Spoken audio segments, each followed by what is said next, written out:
"Hey, Hydra!" The chant echoed in unison within the room, its sound somewhat muffled through the door. After waiting for a while outside, Leo Irwin recognized the chant and understood that the meeting within was drawing to a close. In this clandestine base of Hydra, daily morning and evening meetings convened. Given Leo's status, he was certainly permitted to attend. However, he had more pressing duties each night, thus he only attended the morning assembly. Standing straight at the entrance, Leo awaited patiently. Soon, the door creaked open, revealing a tall and alluring woman whose blood-red lips seemed to exude an enticing allure.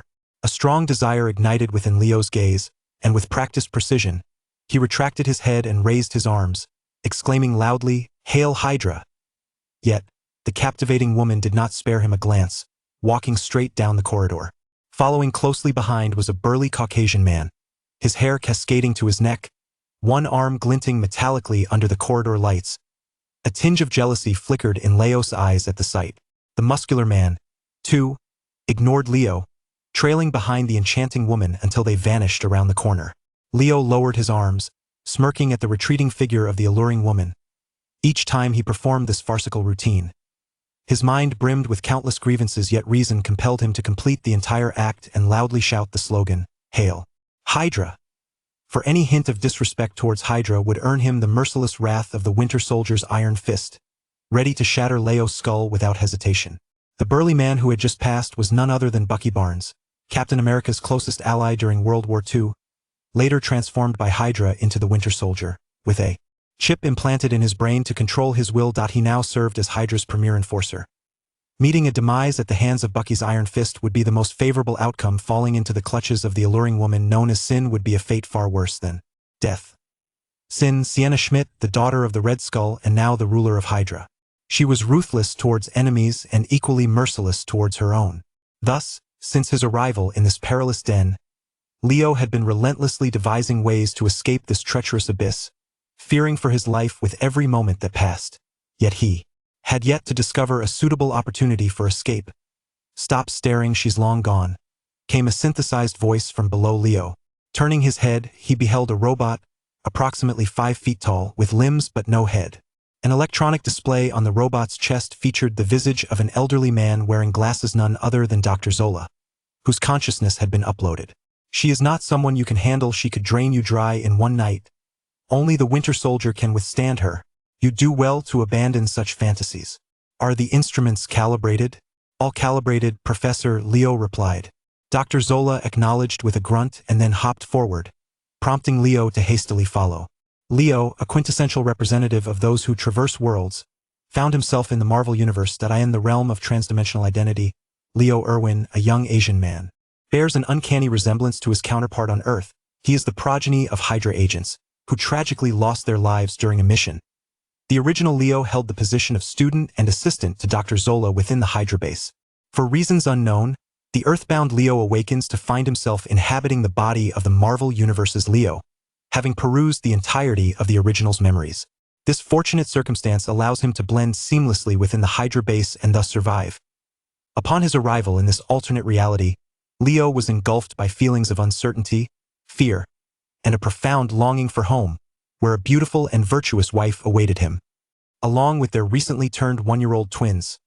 However, as the months passed, he buried his nostalgia deep within his heart, redirecting his focus toward the pursuit of survival in this unfamiliar world.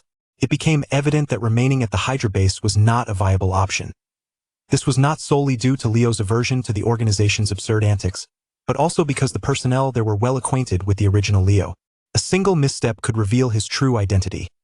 For instance, the original Leo had a penchant for the alluring Sienna, compelling Leo to subtly convey his veiled desires whenever he encountered her, ensuring that no one perceived anything amiss. Before long, Leo accompanied Dr. Zola to the laboratory. After a cursory examination of several instruments, Dr. Zola remarked, "All remains as it should be. Should an urgent matter arise, utilize the emergency wake function to rouse me." After imparting this instruction, he reclined upon a specialized mechanical apparatus. By uploading his consciousness into the computer, and in conjunction with the base's network system, Dr. Zola's computational prowess rivaled that of the latest Intel processing chip. However, the immense volume of calculations he undertook daily rendered his consciousness strained. necessitating a 6-hour slumber on specialized equipment each day. This practice not only served to rejuvenate his energy but also allowed him to ascertain his primary consciousness among countless global backups. As Dr. Zola's student and assistant, Leo was tasked with calibrating the slumber apparatus each evening, thus exempting him from attending the nightly briefings. "Professor, I have performed this procedure for 8 years. I am quite adept. I could accomplish it with my eyes closed, so rest assured," he assured. "Best to keep your eyes open," Dr. Zola retorted, humorlessly reiterating his caution. Leo complied with a series of affirmations before engaging a lever that ushered Dr. Zola into his dream state. Detected analyzable target. Autonomous multifunctional robot. Current analysis completion. 50. As Leo concentrated on the dormant vessel of Dr. Zola, a line of faint green translucent text materialized before his retina. Internally, he murmured attributes. A list unfurled before Leo's vision. Name: Leo Irwin. Occupation: mechanic. Professional skills: mechanical power refinement, mechanical power analysis. Skills: basic combat, basic firearms proficiency. Specialties: computer science expertise, physics expertise, genetics expertise, acquired knowledge, computer manufacturing, firearm manufacturing, the mechanized energy extraction method. A unique cultivation technique exclusive to mechanics, capable of refining the energy that permeates the universe into mechanized power. Note: the speed of refinement is contingent upon the host's physical constitution, while the upper limit of mechanized power can passively and permanently enhance the host's physical attributes. Mechanized energy analysis. Consuming mechanized power and mental acuity, one can analyze any object, thereby acquiring knowledge and blueprints.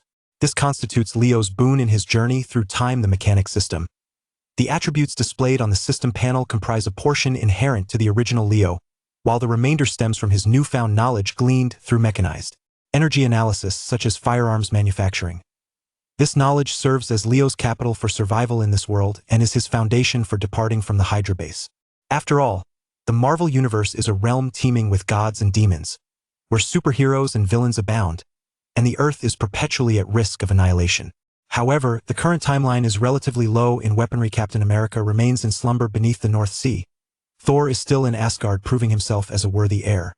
Bruce Banner has yet to undergo his transformation, and Tony Stark has not yet devised his Iron Man suit. Just 2 months prior, Sienna had proposed a plan to eliminate Howard Stark, but it had yet to be set into motion. Thus, the time is still ripe. Leo need not worry about being subjected to the whims of the bald, purple-hued villain. He has ample time for growth, particularly with the mechanic system, which offers him boundless potential for development. After 6 months of diligent exploration, Leo has become well-versed in the system's functionalities. The 50 completion rate of analyzing Dr. Zola's robotic form is the result of nearly 4 months of effort. Commence analysis. Fixating on Dr. Zola, an unseen mechanized energy envelopes Leo, as if he perceives everything within his gaze. After a while, the painstakingly accumulated energy is entirely expended, and the analysis completion rate, having accumulated over the past few days, has increased by a mere 1. Reaching 51, given the current state, it appears that complete analysis of the robot will require several more months. Leo's mechanized energy has an upper limit, correlating with his physical constitution, while the growth of this energy in turn amplifies his physical attributes, creating a delightful positive feedback loop between the two. However, the reality is that after half a year of cultivating mechanized energy, Leo's physical prowess barely surpasses that of a trained soldier. The total amount of mechanized energy can only just support simple maneuvers, such as retrieving a handgun from his waist without physical contact.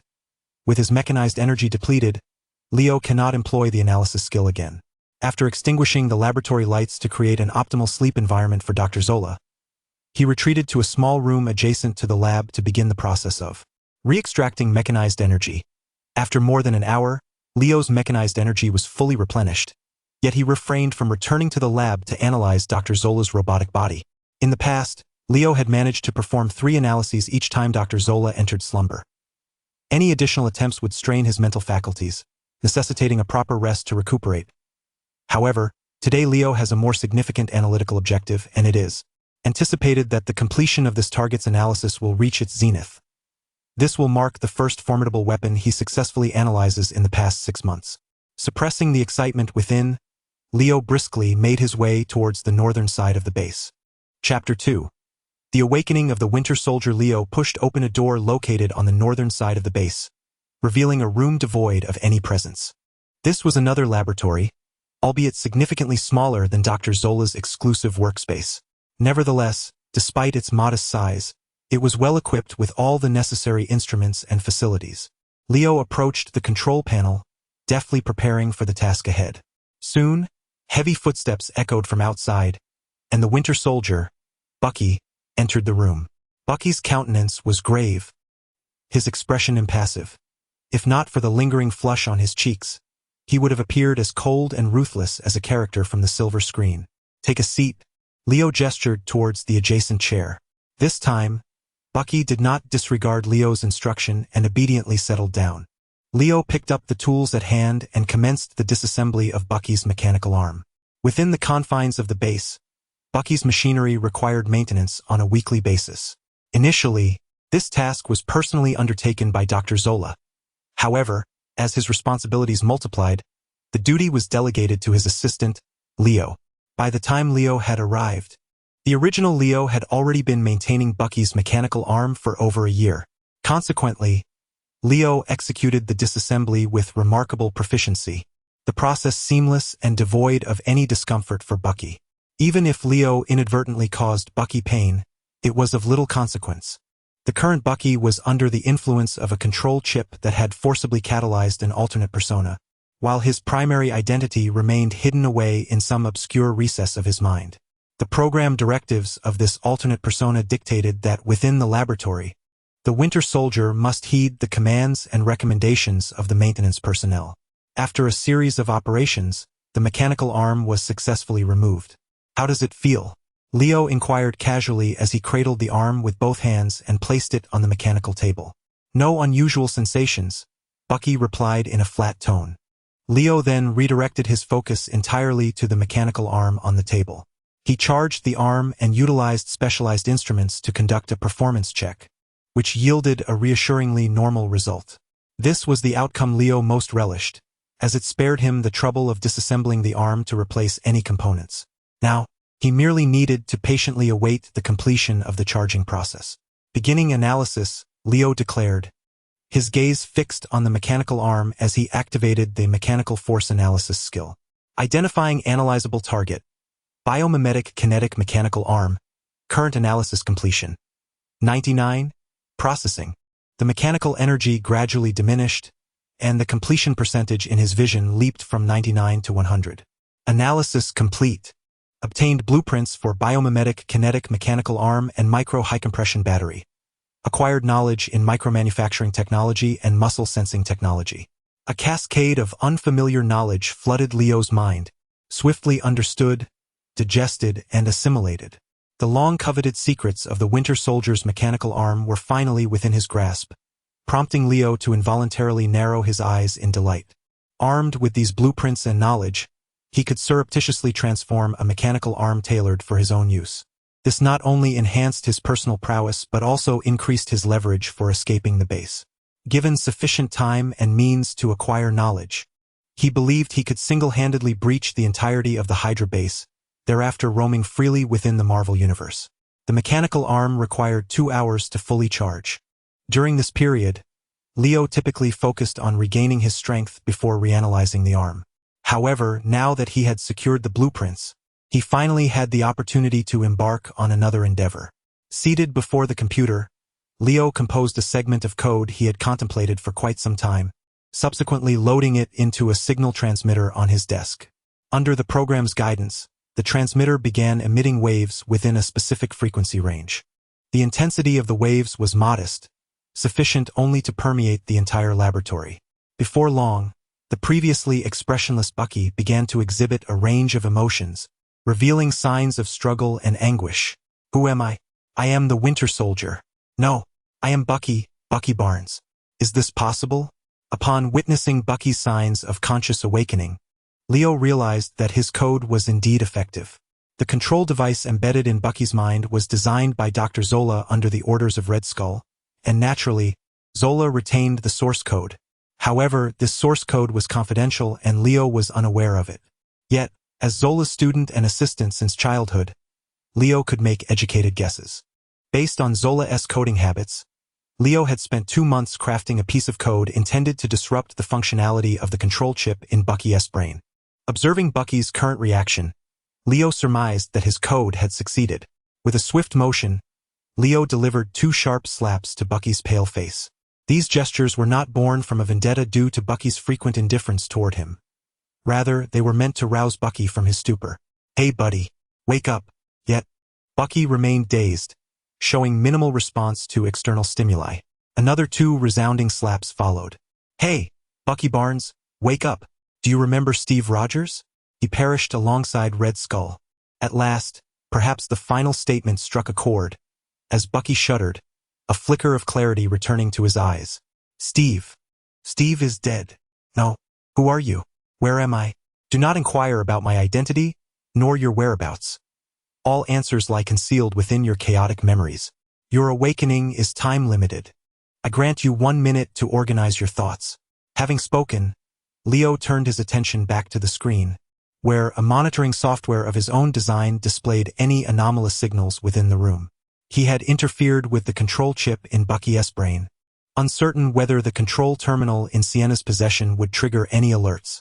Engaging in this endeavor bore immense risks, as it was his first attempt, and he could not afford to prolong the process. After 1 minute, Leo positioned himself in front of Bucky once more. It must be said that Bucky possesses a remarkably resilient psychological fortitude. Upon observing the clarity in Bucky's gaze, Leo discerned that Bucky had managed to untangle his thoughts in a mere minute. The fact that Bucky refrained from launching an immediate attack on Leo indicated that he had devised his own strategy. "Excellent, Bucky. It appears you have regained full consciousness. Time is of the essence, so I shall be succinct. This facility is one where I am willing to awaken your mind, as I possess the capability to do so. Therefore, I require you to unconditionally obey my commands while you are lucid. Once our objectives are achieved, I shall grant you complete freedom. Why should I place my trust in you? You are merely a pawn of Hydra, a lackey of the Nazis." Bucky clearly harbored doubts. "Consider with your astute intellect. If I truly were as you claim, would you even have the opportunity to awaken? Or would you prefer to continue in your stupor, subjugated by others?" Leo suddenly donned a playful smile. "Oh, and you still get to enjoy Sienna's affections every night. Have you truly grown fond of this existence?" It was unclear which of Leo's words struck a nerve with Bucky, but his emotions flared briefly before he quickly returned to an expressionless demeanor. After a prolonged moment of contemplation, Bucky spoke in a low voice. "I can trust you, but only if you divulge your plan. I need to understand what precisely I must do for you. Believe it or not, you have no room for negotiation. Time is fleeting. You may continue in your stupor for now, and we shall resume our discussion when I awaken you next." With that, Leo pressed the button in his hand, and the interference ceased abruptly. Under the influence of the control chip, Bucky shuddered, his alter ego regaining command over his body, falling into a tranquil state. Leo meticulously erased any traces he might have left in the laboratory and patiently awaited the mechanical arm to recharge before reattaching it to Bucky. Having completed all procedures as usual, Leo allowed Bucky to depart and subsequently returned to his exclusive laboratory. It was at this moment that Leo exhaled a sigh of relief. Today had been nothing short of perfect. He envisioned a luminous future ahead. One fortunate event followed another, rendering Leo too exhilarated to sleep, as he turned to release his energy at the workbench in the lab. As Leo scribbled and sketched on the blueprint, a design resembling an arm gradually took shape. Chapter 3. The lightweight power arm. The following morning, in the conference room. The morning meeting had concluded, and most attendees had departed to attend to their own affairs. The expansive conference room felt somewhat desolate, occupied by only 4 individuals. Sienna sat at the head of the table, her back adorned by the emblem of the Hydra organization, featuring a skull surmounted by 6 serpentine appendages. Against the backdrop of the emblem, the alluring Sienna exuded an air of authority. Leo, still harboring desire in his gaze, occupied the second row to Sienna's right, occasionally stealing glances at her. Before him stood Dr. Zola, who was positioned at the conference table, unable to sit due to his robotic form. "Miss Sienna, may I inquire why you have summoned me?" "I have numerous responsibilities today," he stated, though his tone held a newfound boldness when addressing Sienna, perhaps emboldened by the immortality his consciousness had attained, rendering him somewhat audacious and unhinged. Suffice it to say, I have no intention of squandering your time. It appears that the Winter Soldier is experiencing some complications, and you are the sole expert in this matter, Sienna replied, unfazed by Zola's demeanor, and promptly addressed the issue at hand. What sort of complications has the Winter Soldier encountered? Zola inquired, glancing at Bucky, who stood beside Sienna. Is it possible that his apparatus has malfunctioned? That is beyond my capacity to repair. Upon hearing Zola's jest, Sienna, rather than feeling embarrassed, sensually licked her lips and replied alluringly, it is not that aspect. That remains intact. This morning, I discovered some anomalous messages displayed on the Winter Soldier's control terminal, indicating that the control chip within his brain is being interfered with by some inexplicable signals. Realizing the gravity of the situation, Zola adopted a more serious demeanor, his synthetic voice deepening, and the expression on the monitor transformed into one of solemnity. He took the control terminal from Sienna and scrutinized the historical records with diligence. Meanwhile, Leo, seated behind Zola, felt his heart rate quicken upon learning of the Winter Soldier's irregularities. However, he swiftly reined in his heartbeat, discreetly directing his gaze toward the control terminal in Zola's hand. System notification. Unable to perform mechanical analysis due to excessive distance. Leo felt a twinge of disappointment but quickly shifted his focus back to Sienna's face, fervently concealing his dismay with a passionate gaze. Zola meticulously examined the control terminal, even employing the built-in diagnostic unit to analyze the historical signals before disdainfully tossing the terminal back to Sienna. There is nothing of great concern. The Winter Soldier's autonomous consciousness is merely rebelling.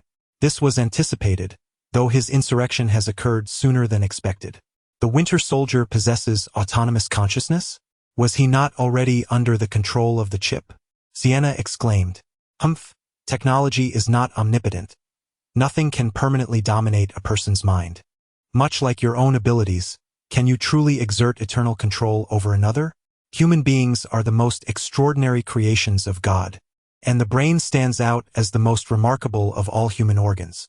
Particularly, consciousness remains an enigma. Whether it resides solely within the human brain or originates from the soul has yet to be elucidated by academia. Much like you, Doctor, although your physical form has long since perished, your consciousness continues to exist within machines. Thus, do not naively presume that a mere chip could permanently subdue the Winter Soldier. According to your assertions, Doctor, the Winter Soldier is destined to become increasingly difficult to control. What strategies do you propose to avert such complications? Mind control and cryogenic stasis, only awakening him when tasks require his execution, align with my original plan devised at his inception. I have steadfastly maintained that this is the correct method for containing the Winter Soldier. Yet, you obstinately insist on allowing him to engage in daily activities at the base. Ha! Upon hearing Dr. Zola's grievances, Sienna chuckled alluringly, stating, only the Winter Soldier possesses the physical prowess to fulfill my requirements. Have you not been unable to devise alternative solutions? Mr. Schmidt would not wish to witness you in such a predicament.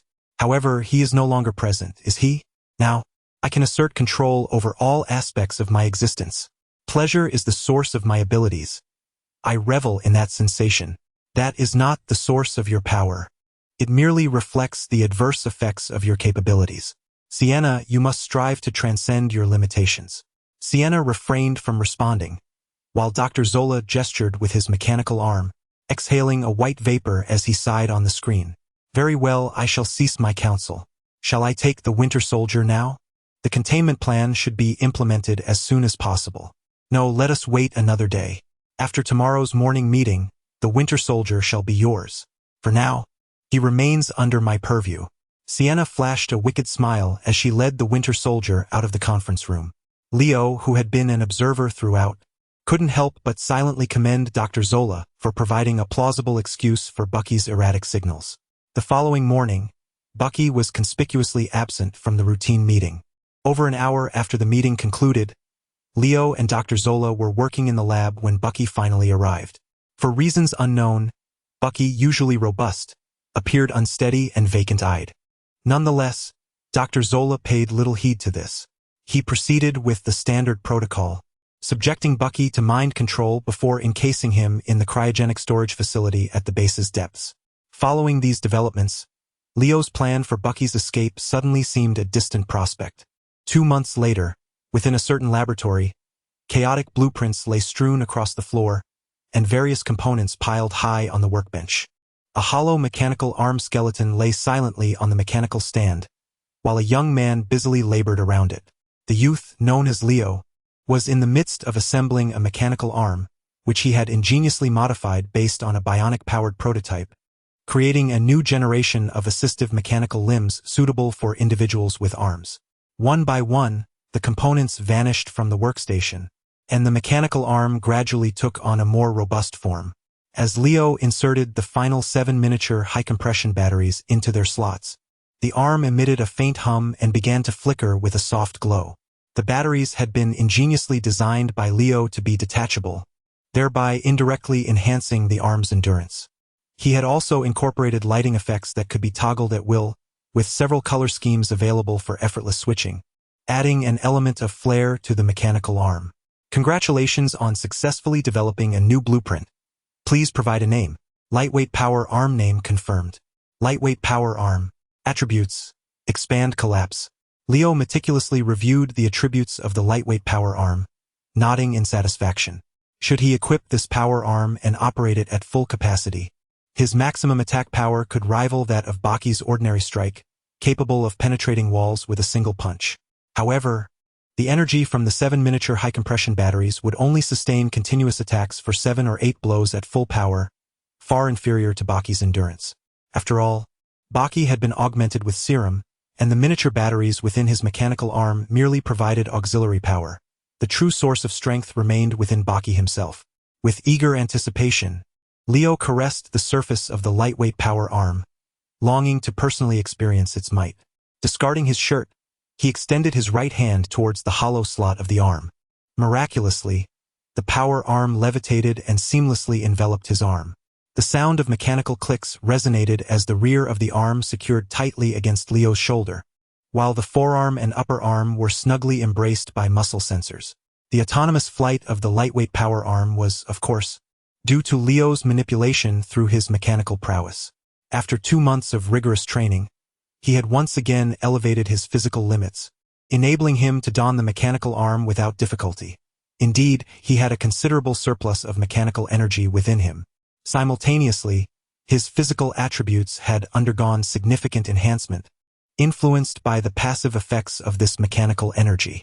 Leo had previously tested his strength and could now barely lift 100 kilograms with both hands. This was merely a testament to his increased strength. His stamina, speed, and mental fortitude had all seen substantial improvement.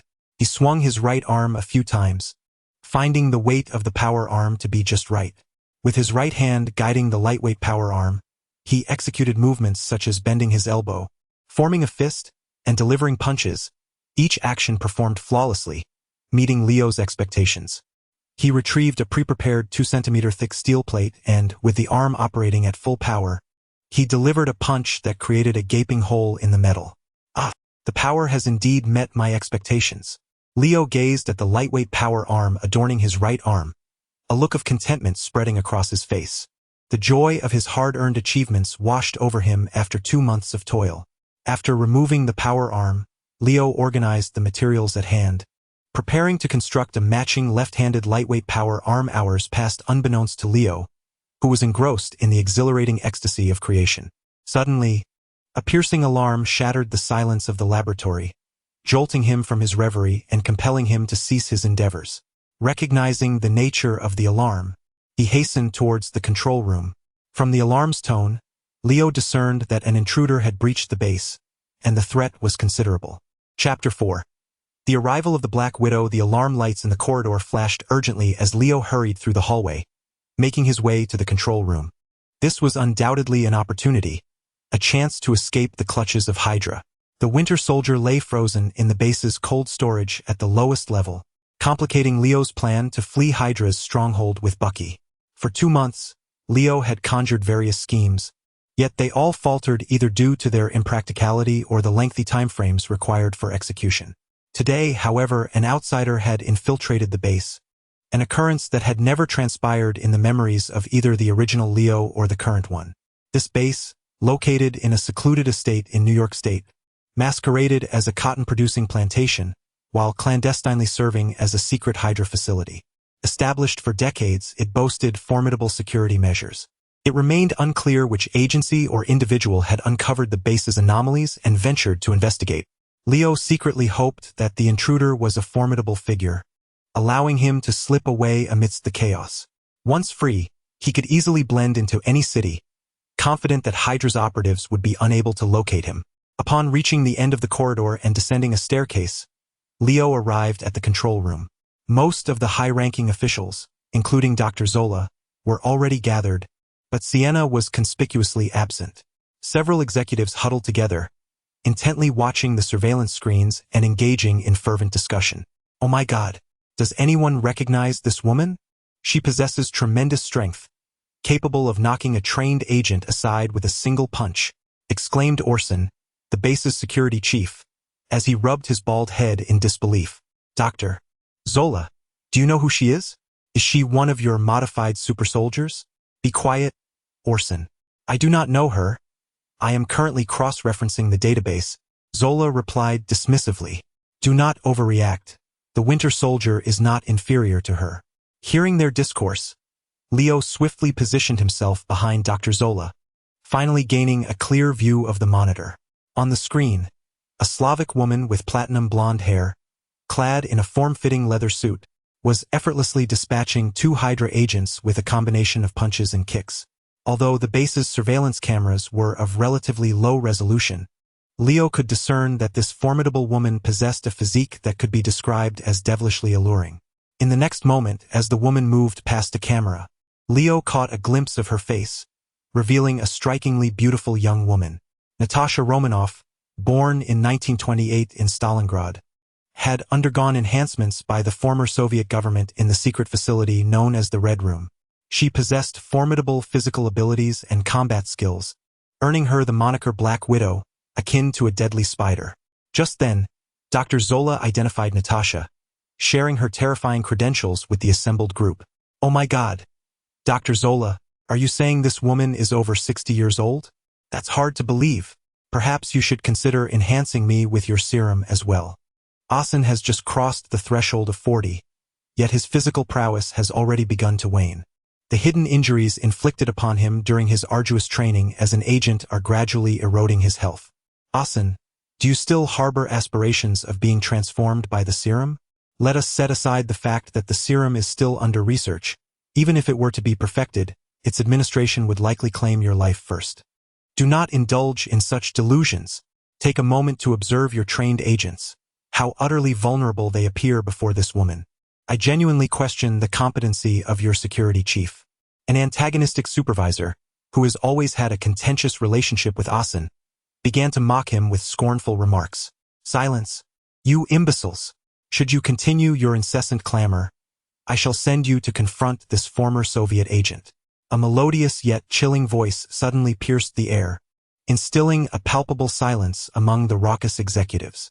Sienna made her entrance, gracefully striding towards Dr. Zola, with the stoic Winter Soldier following closely behind.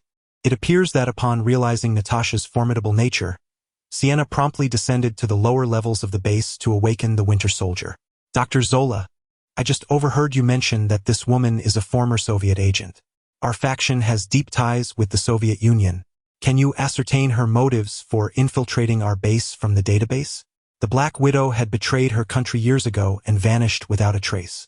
Currently, no one can ascertain her allegiance, whether she serves a particular organization or operates independently, making it impossible to speculate on her intentions. However, it seems she is unaware that this is a Hydra secret base. Otherwise, she would have fled rather than persist in uncovering its secrets. "Leader, this woman has located the secret entrance to the underground base and has already descended to the first level. What should we do?" The bald Asen, fixated on the surveillance screen, noticed an anomaly and quickly sought Sienna's guidance on how to thwart Natasha. Sienna disregarded Asen and instead turned to Dr. Zola, scrutinizing the monitor on his chest. "Dr. Zola, what is your opinion?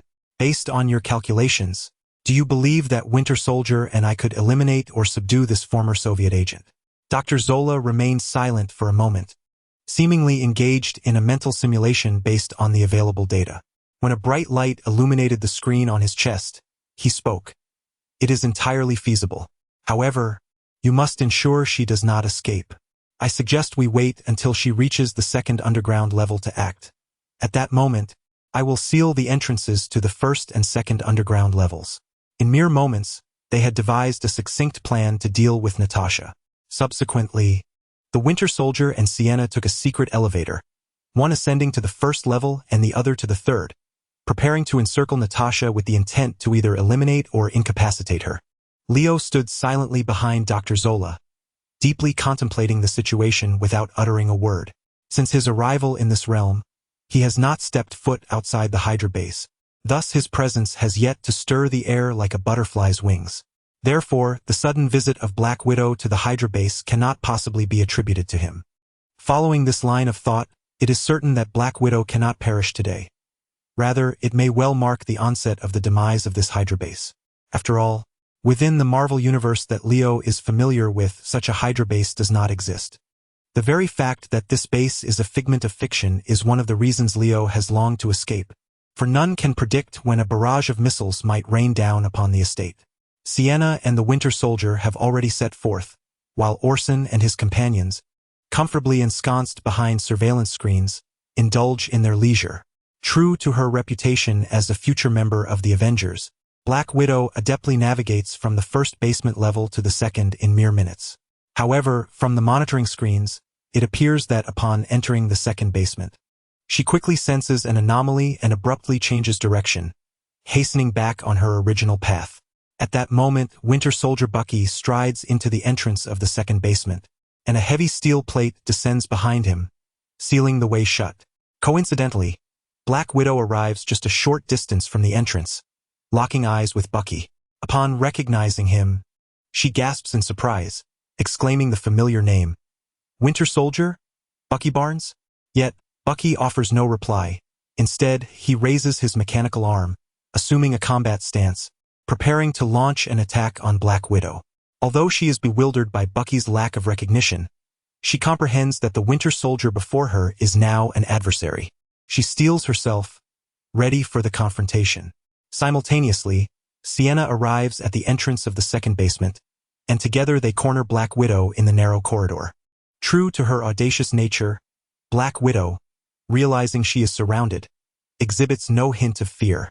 Instead, she clenches her fists, smooths her hair, and loosens her neck, adopting a boxing stance.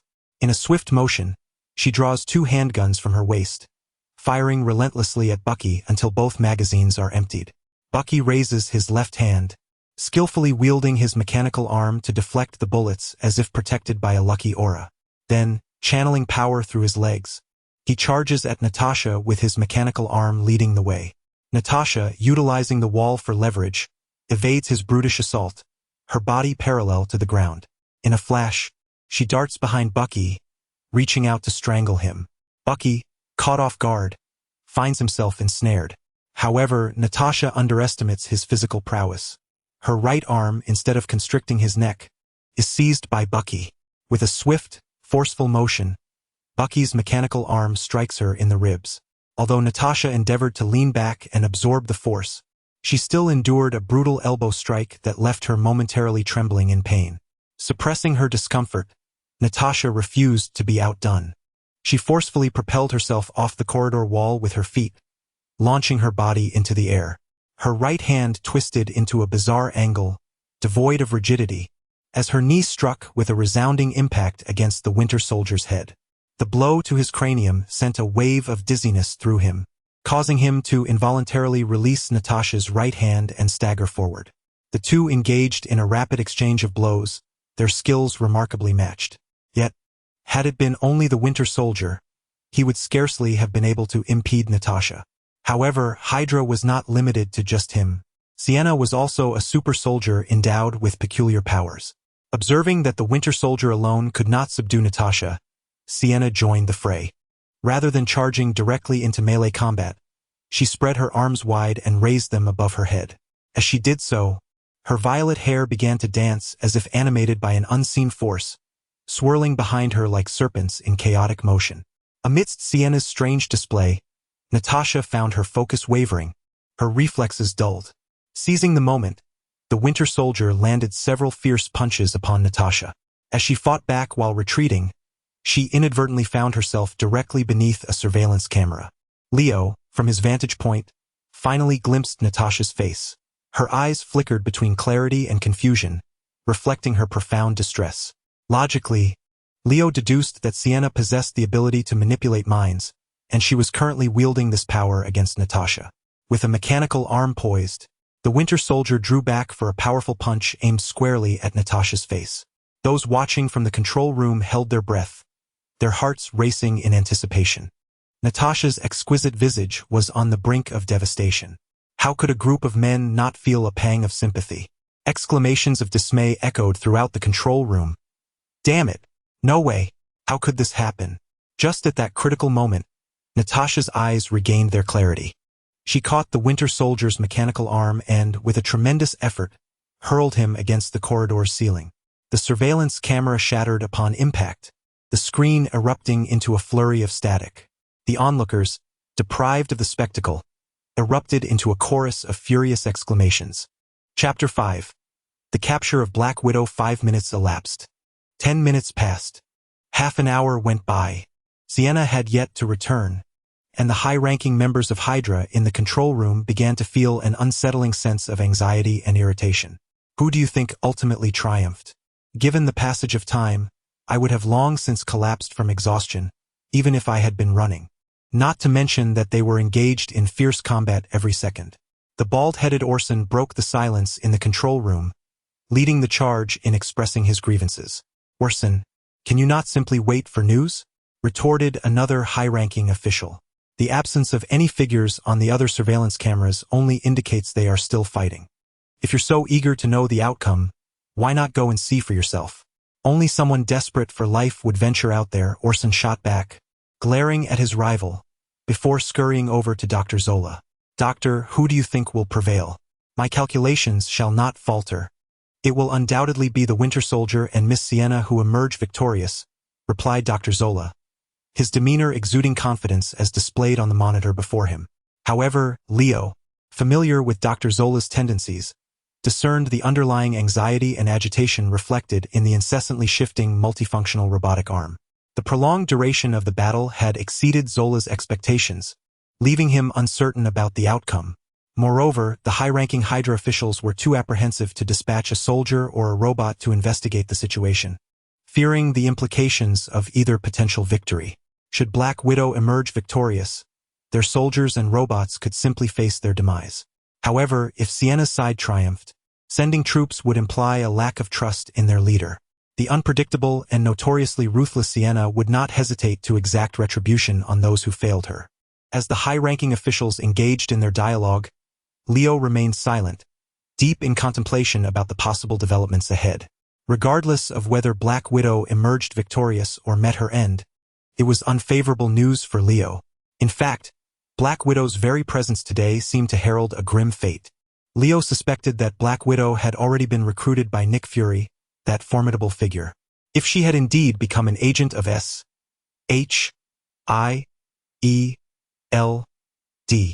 their base would be compromised, rendering it utterly unsafe. Should S.H.I.E.L.D. discover her disappearance or learn of her victory, reinforcements would soon arrive, poised to obliterate this modest base. Leo pondered how he might safeguard his own life from S.H.I.E.L.D. Yet regrettably, he had yet to devise a plan. After a torturous wait of several more minutes, at last, a figure reappeared on one of the surveillance screens from the second underground level. Sienna led the way, with the Winter Soldier following closely behind. Their movements were somewhat unsteady, revealing they had sustained considerable injuries. The Winter Soldier was dragging a humanoid figure along, and from its attire it was unmistakably Natasha Romanoff. It appears that Natasha ultimately faced defeat. After all, 2 fists cannot contend with 4 hands. Within the control room, everyone gathered at the elevator entrance on the 6th floor, standing in unison, patiently awaiting Sienna's triumphant return. "Hey, Hydra!" As Sienna stepped out of the elevator, the crowd erupted in a synchronized chant. Leo observed the bruises and cuts adorning Sienna's face, her attire tattered, revealing her porcelain skin, clearly indicating that she had engaged in a fierce hand-to-hand struggle with Natasha. The Winter Soldier, Bucky, appeared in even worse condition than Sienna. Blood streamed from his head, and his mechanical arm seemed on the verge of collapse. Sienna acknowledged the crowd with a nod, a silent greeting. Dr. Zola remained behind, while the others dispersed, each occupied with their own affairs. As the high-ranking official scattered, Leo, being Dr. Zola's assistant, was unable to leave alongside them. With a powerful motion, the Winter Soldier hurled Natasha before Dr. Zola, her face down. Leo quickly lowered his gaze. Oh, what a horrific sight! The Black Widow's once exquisite visage was now swollen and disfigured. Her platinum locks stained with blood, her tight leather suit nearly shattered, exposing bruised skin. It was a sight too ghastly to behold, prompting Leo to shut his eyes. Suddenly, a series of system notifications appeared before him, the lengthy content compelling him to close his eyes to read carefully, lest Sienna and the others notice his distraction. The extensive notifications detailed a mission, astonishing Leo, for it was the first mission the system had ever issued since his arrival. It seemed the system held many undiscovered functions that Leo would need to explore gradually. System notification. You have triggered the mission life and death of the Black Widow. Mission brief. Former Soviet operative Natasha Romanoff, the Black Widow, was dispatched by an unidentified organization to investigate a missing persons case at the Cottonwood Manor, inadvertently uncovering the secret of the Hydra's base. She is now captured by Hydra and in grave danger. Mission options. 1. Rescue Natasha Romanoff. Ensure her survival and assist her in escaping the Hydra base. 2. Personally eliminate Natasha Romanoff. Mission reward. Unknown. Accept decline. Indeed, Natasha had allied herself with S.H.I.E.L.D.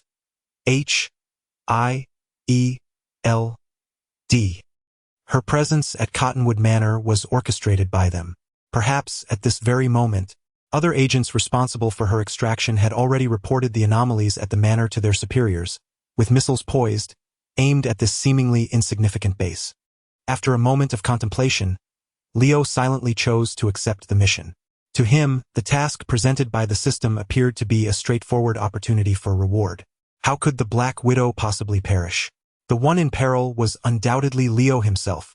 Though it seemed he pondered for an eternity, in reality, only a fleeting moment had passed before Sienna spoke up. Leo, remember to repair Bucky's mechanical arm later. Dr. Zola, this Soviet female agent, has been secured. I shall take a shower first, and upon my return, we will interrogate her together. Sienna briefly briefed Dr. Zola and Leo about the task before departing with the Winter Soldier. Just before leaving, Sienna cast a charming smile at Leo. It was this enchanting grin that prompted Leo to swallow hard, his face alight with fervor in response. As he gazed at the retreating figures of Sienna and the Winter Soldier, a bold idea suddenly took root in Leo's mind, leaving him utterly astonished. Ultimately, he could only exclaim in awe, "Super soldiers are truly remarkable." An hour later, Leo awaited Bucky in the maintenance room, where he found him thoroughly cleaned and devoid of expression, seated as usual on the chair beside the mechanical platform. Leo's hands moved with agility as he swiftly dismantled the mechanical arm, which was on the brink of being deemed irreparable.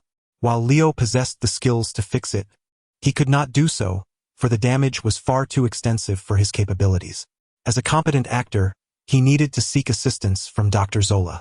However, instead of rushing to find Zola, Leo re-established the interference program and awakened Bucky's primary consciousness. After a few seconds, aided by 2 resounding slaps from Leo, Bucky quickly regained his senses. Upon awakening, Bucky urgently called out to Leo, "Please, you must save me." Chapter 6. Bucky's plea for help in the modest confines of the repair chamber. Bucky sat while Leo stood. "Please, save me." Bucky's first utterance upon regaining consciousness was a desperate plea directed at Leo. Stunned by the unexpected request, Leo found himself momentarily speechless. He had anticipated needing to employ considerable persuasion to gain Bucky's cooperation. Why the sudden willingness to ally with me? I am an agent of Hydra. Just last time, You question my motives. Why have you chosen to trust me now? Choosing to trust you presents my only glimmer of hope. If I do not join forces with you, I fear I will soon be utterly drained by that wretched Sienna, Bucky confessed. I am prepared to follow your orders unconditionally, but you must ensure my liberation from Hydra's grasp afterward. As soon as Bucky finished speaking, a new mission materialized before Leo's eyes. System notification. You have triggered the mission to save you. Soldier Bucky Barnes. Mission brief. Bucky Barnes has been altered by the Hydra organization, and his consciousness has been forcibly controlled by a chip. You have inadvertently awakened his primary consciousness and expressed a desire to rescue him. After careful consideration and due to his unbearable suffering under Sienna Schmidt's oppression, he has opted to cooperate with you. Mission objectives. Assist Bucky Barnes in escaping the Hydra base and resolve the chip issue in his mind, freeing him from Hydra's control. Mission rewards. Unknown. Accept decline. After a moment of contemplation, Leo nodded with an odd expression. Very well, I accept your request. Here's to a fruitful collaboration. However, it is not yet time to depart. I am not adequately prepared. Please be patient for a while longer. With that, Leo deactivated the signal blocker, allowing the Winter Soldier's alter ego to once again seize control of his body, rendering him motionless in his chair. Leo returned to the workstation, utilizing instruments to assess the parameters of the Winter Soldier's mechanical arm. He printed out the data, then turned and exited the laboratory. He intended to consult Dr. Zola, seeking his expertise on how to repair the Winter Soldier's arm. In a laboratory repurposed as a makeshift prison, Natasha found herself restrained, her hands and feet encased in steel braces, bound to a metallic chair, and ensnared by specially designed metal wires entwined around her entire body. Sienna and Dr. Zola were at a loss regarding how to effectively contain Natasha, given their lack of experience in imprisoning super soldiers. Ultimately, it was Dr. Zola who devised a solution. He wrapped Natasha in specialized metal coils, ensuring that any struggle on her part would trigger a potent electric current within the wires, one that even Sienna deemed unbearable. Thus, the cage designed to confine Natasha was completed. Though its appearance was rudimentary, its effectiveness was undeniable.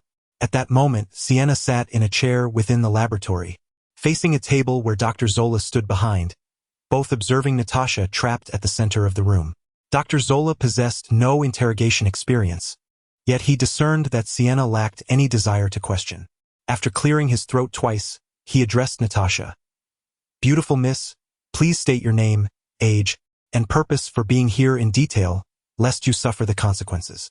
Natasha, with her eyes closed, did not even bother to lift her eyelids, appearing as if she were in slumber, completely ignoring Dr. Zola's words.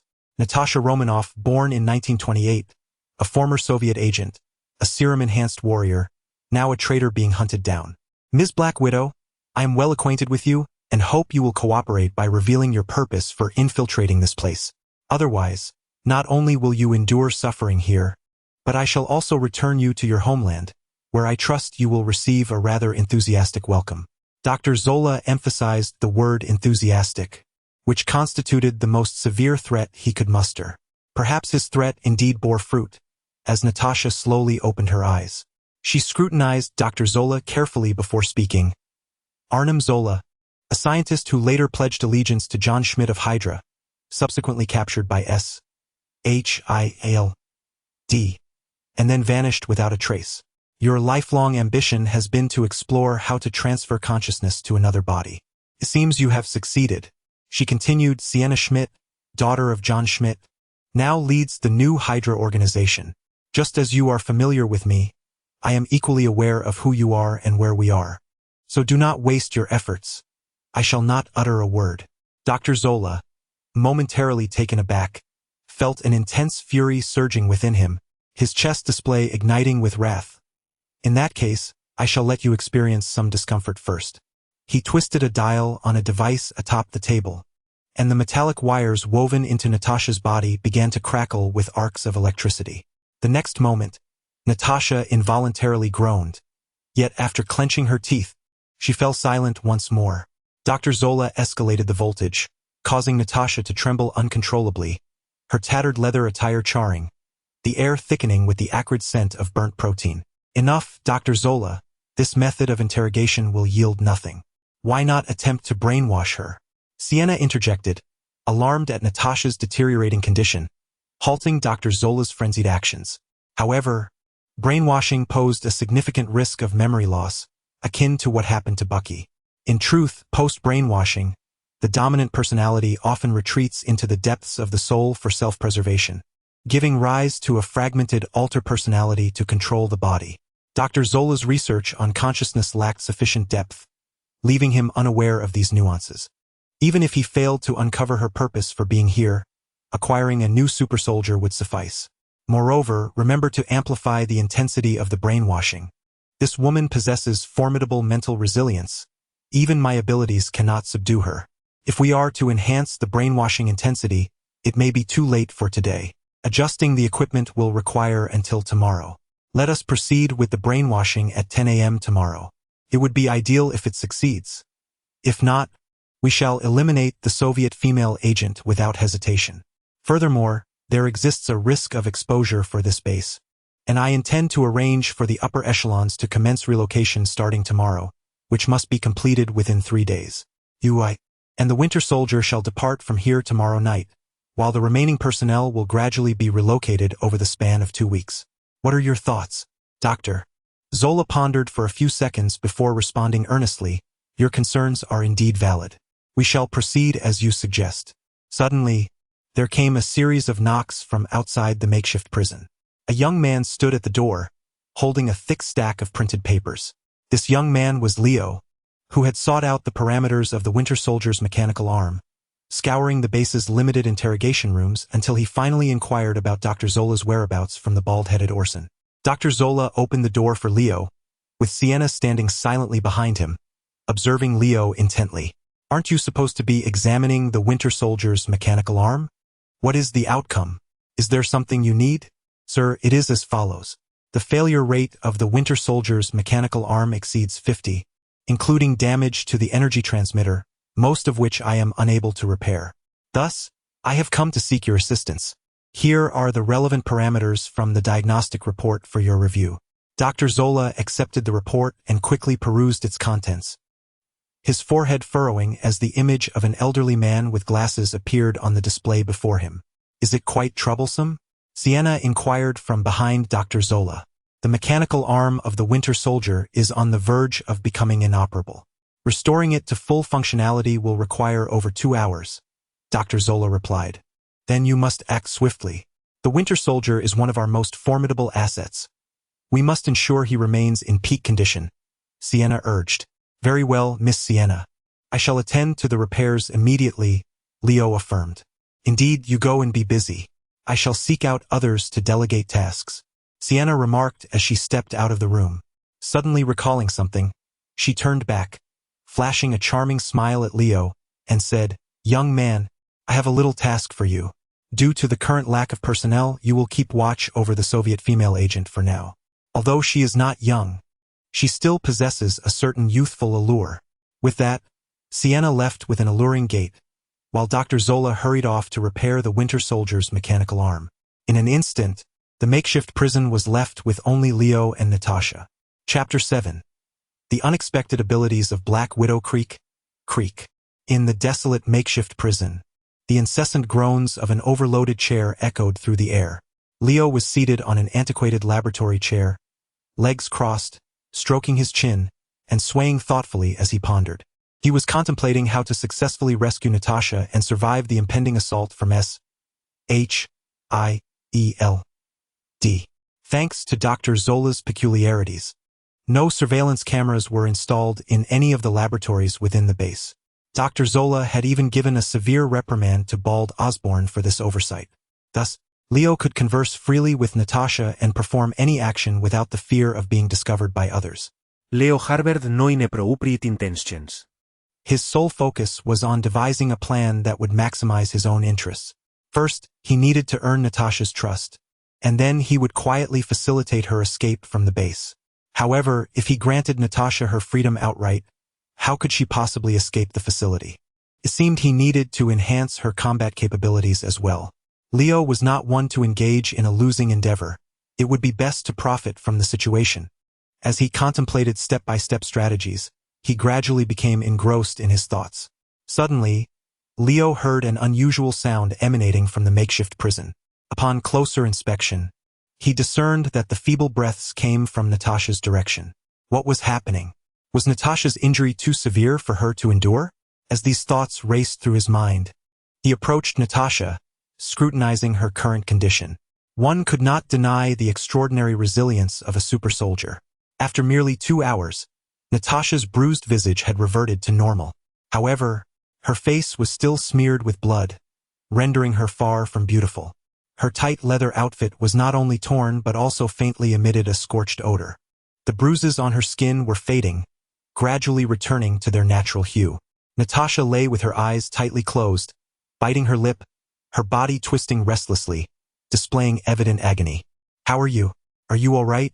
Leo circled around Natasha, failing to identify any fatal injuries. Yet her breathing grew increasingly labored, prompting him to voice his concern. Suddenly, Natasha opened her eyes, locking gazes with Leo. Her eyes glowed with an eerie red light, an unsettling sight. "System alert. You are under the mental control of Natasha Romanoff, Level 1. Assessment in progress." The last image before Leo's eyes was that of her mesmerizing red orbs, and then he felt a wave of dizziness wash over him, as if a kaleidoscope was bursting forth in his vision.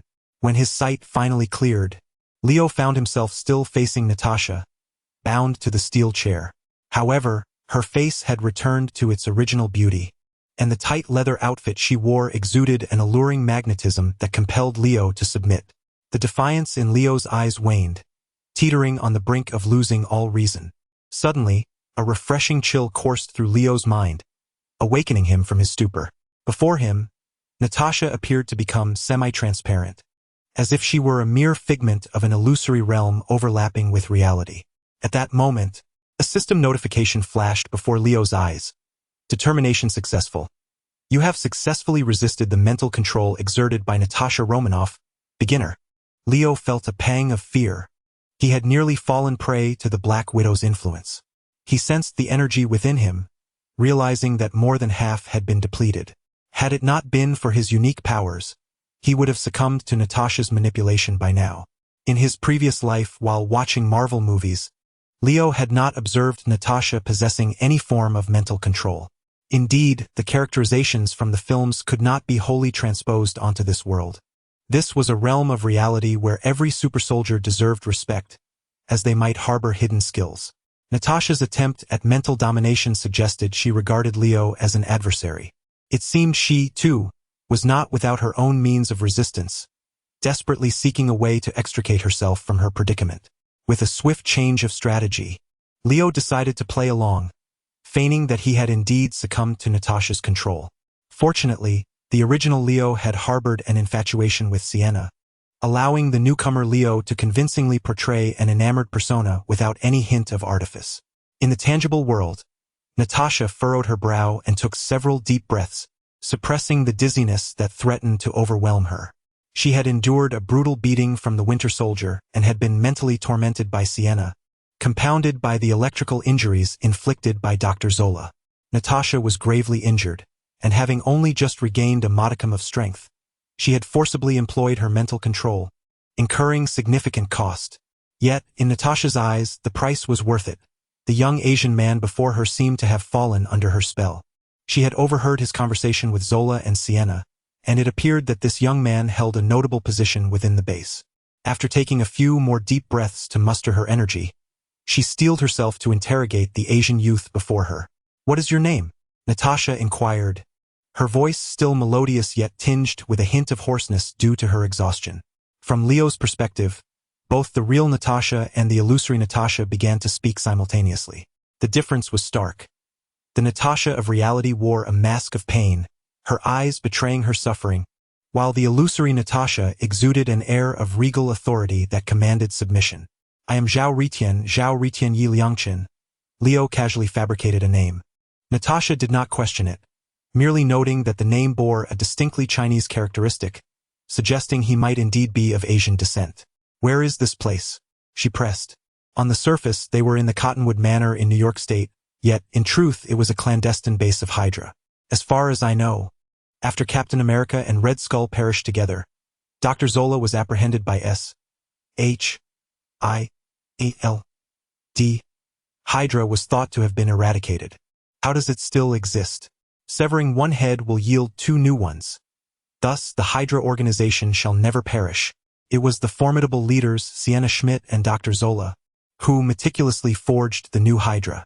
Natasha mused that it was indeed the case, lamenting her unfortunate fate. After defecting from the Soviet Union, she found herself conscripted by the American S.H.I.E.L.D., and her very first mission brought her face-to-face with the notorious and ever-persistent Hydra. "What is your position in the base?" she inquired. "An ordinary agent, an assistant to Dr. Zola," replied Leo. "Mr. Zhao, I now require your assistance. Is there a method by which you can liberate me from this confinement?" As Natasha's words echoed, the illusory realm in Leo's eyes dissipated, revealing only Natasha, ensnared by intricate metallic threads.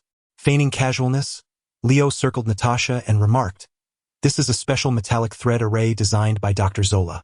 It releases a potent electric current upon external stimuli. You cannot extricate yourself." "I am well aware that I cannot free myself," Natasha retorted with irritation, pondering whether her communication was flawed or if the young man before her struggled with comprehension. "While I cannot escape, the unfortunate Natasha still has the gentlemanly Mr. Zhao at her disposal. Will you disassemble this device?" "I cannot. Are you not Dr. Zola's assistant?" "This facility was a temporary design by Dr. Zola. It is exceedingly complex, and I am unaware of how to dismantle it." "Then why not procure a pair of pliers and simply sever the power supply?" At that moment, Leo realized that his fabrications were reaching their limits. The device restraining Natasha was, in fact, quite simple. He could merely unplug the power source from behind the door. However, Leo would never allow Natasha to escape so easily. For once Natasha regained her freedom, the first act she would likely undertake would be the demise of the Hydra agent, Mr. Zhao. Even if Natasha, in a moment of mercy, spared his life, Sienna would undoubtedly discover Leo's betrayal.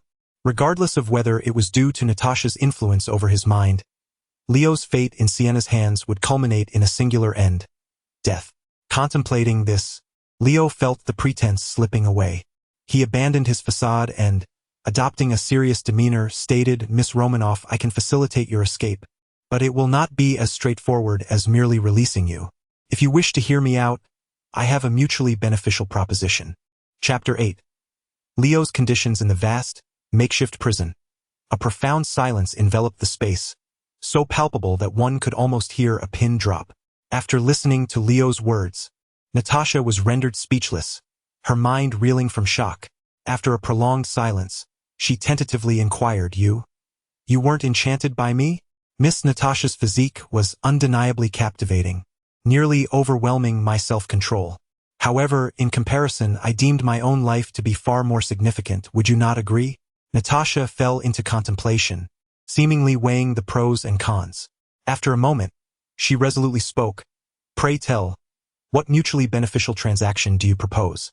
Furthermore, should you wish to negotiate, it would be prudent to act swiftly, for by tomorrow, I may find myself brainwashed by that deranged automaton or slain by that merciless woman.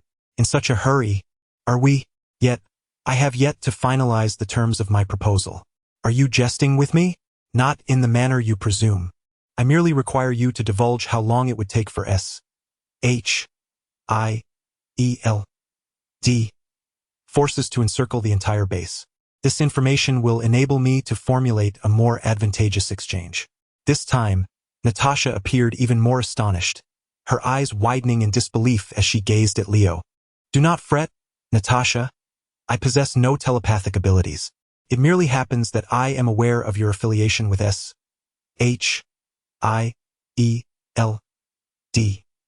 Mysterious Mr. Zhao Ritian. May I inquire as to your true identity? Allow me to formally introduce myself. I am Ivan Avatar, indeed an agent within the Hydra base, serving as an assistant to Dr. Zola. I have answered your inquiry. May I now expect a response to mine?" Leo fabricated yet another name for himself. Pressing Natasha for answers, clearly reluctant to divulge further details about his own identity. Natasha remained silent for an extended period before slowly responding. The moment I realized I was cornered by Sienna and the Winter Soldier, I self-destructed the communicator concealed within my hair. According to Protocol SHIELD, would initiate an investigation within 1 hour of my disappearance. They should have already detected anomalies at the base. Given its remote location, mobilizing troops will require time. I estimate they could encircle this area by tomorrow morning at the earliest. However, I suspect that by now, at least a dozen agents are already keeping a distant watch on the Cottonwood Manor. So, what you are implying is that even if I do not rescue you, you would still manage to escape by tomorrow morning?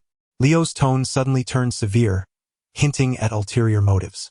Natasha's breath caught momentarily, and she exhaled slowly, responding, "That was indeed the case, but with your presence, the outcome has become uncertain." She fixed her gaze upon Leo, as if attempting to pierce him with her eyes. Leo, feeling the intensity of her stare, shifted his gaze away and cleared his throat awkwardly. Ahem. Miss Romanoff, please do not regard me with such malice. After all, you originally intended to eliminate me as well, did you not? We are merely two sides of the same coin. Having just listened to Natasha's remarks, Leo's initial thought upon learning that SHIELD forces would storm the base the following morning was to eliminate Natasha and promptly inform Sienna and Dr. Zola to evacuate that very night. As this notion circulated in his mind, Leo inadvertently released a hint of murderous intent, which was perceptibly detected by the astute Natasha. However, after a moment of reflection, Leo reconsidered. He mused that Sienna might not place much trust in his words. Unable to clarify the source of his information, it was inevitable that Sienna would attempt to use her abilities to manipulate Leo's mind, compelling him to divulge all his secrets. Enduring Natasha's mental allure had already been a Herculean task for Leo, and he harbored no confidence in resisting Sienna's enchantment. The likely outcome would be his demise, paving the way for Sienna and her associates to escape unscathed. Sacrificing himself for others was never Leo's style. Do not be alarmed, Miss Romanoff. We still have matters to discuss regarding our transaction. Allow me to express my gratitude for your merciful consideration. Hear us the deal. I can create an opportunity for you to flee the base in advance, and I can also provide you with formidable weaponry. However, you must agree to 2 conditions. May I decline? Ahem. I regret to inform you that you cannot. This time, Natasha remained silent, her cold gaze fixed on Leo, evidently eager to hear the details of his proposed conditions. Leo cleared his throat and began to pace around Natasha, outlining his terms. The first condition, should I be captured by SHIELD, you must do everything in your power to ensure my safety. After all, I have committed no heinous acts. I am merely an ordinary assistant. Do you expect me to believe that? Can an ordinary assistant truly possess such vast secrets? This was Natasha's instinctive reaction to Leo's first condition. I will do my utmost, but do not expect my assurances to hold much weight. Natasha contemplated briefly before acquiescing. That is sufficient. You need only try your best. Leo nodded nonchalantly, refraining from pressuring Natasha for any guarantees. The likelihood was high that by the time SHIELD breached the Hydra base, he would have successfully fled. Now for the second condition. Upon your departure, I will provide you with a storage device and a bank account number. You may connect the storage device to any internet-enabled computer, and I will reach out to you at my discretion. As for the bank account, please ensure SHIELD deposits $1 million into it. That will serve as your life insurance. Have you lost your mind? How could I possibly be worth $1 million? That is utterly preposterous. Miss Romanoff, do remain calm. I believe your value exceeds 1 million, whether SHIELD shares this sentiment remains to be seen. I cannot agree to this. I cannot guarantee that SHIELD will allocate you $1 million. Furthermore, by that time, I will have safely returned, and SHIELD D. Would have no reason to compensate you. Haha. Miss Romanoff, do you realize how charming you are? I am merely accustomed to being trustworthy. It is indeed a commendable habit. When the time comes, you need only convey to S.H.I.L.D. the words I have spoken. Should they refuse to offer compensation, do not let it weigh upon your conscience, for I shall not hold it against you. Subsequently, Leo imparted some instructions to Natasha, including when she could escape, where to procure formidable weaponry, and how to exit the facility.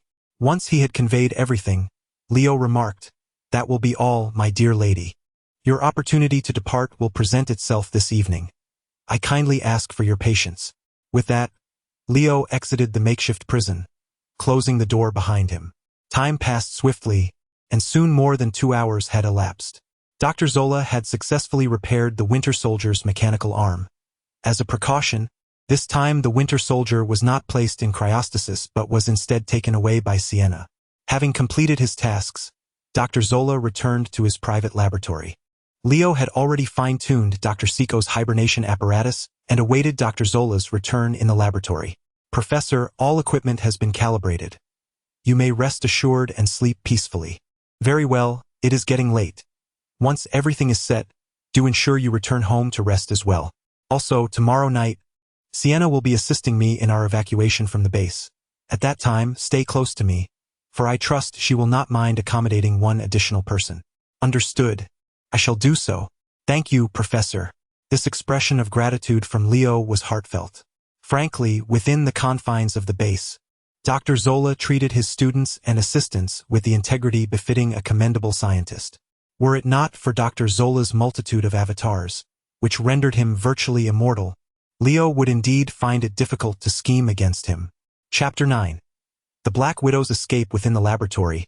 A myriad of instruments adorned the space, exuding an aesthetic of mechanical beauty.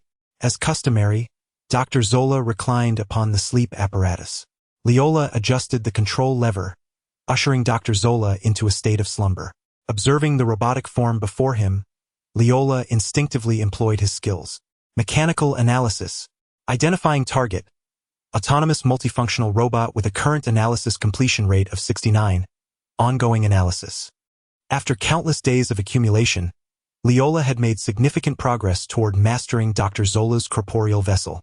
As the mechanical energy was entirely expended, coupled with previous efforts, the analysis completion rate of the robotic body surged to 70. Leola casually found a seat within the laboratory, initiating the mechanical energy refinement method to extract the dispersed mechanical energy from the environment, gradually replenishing his internal reserves.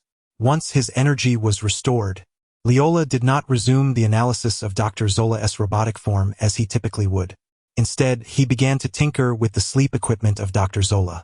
This apparatus was designed to assist Dr. Zola in purging the excessive redundant information generated within the robotic body and facilitated communication with other avatars across the globe to ascertain the dominion of Dr. Zola's consciousness.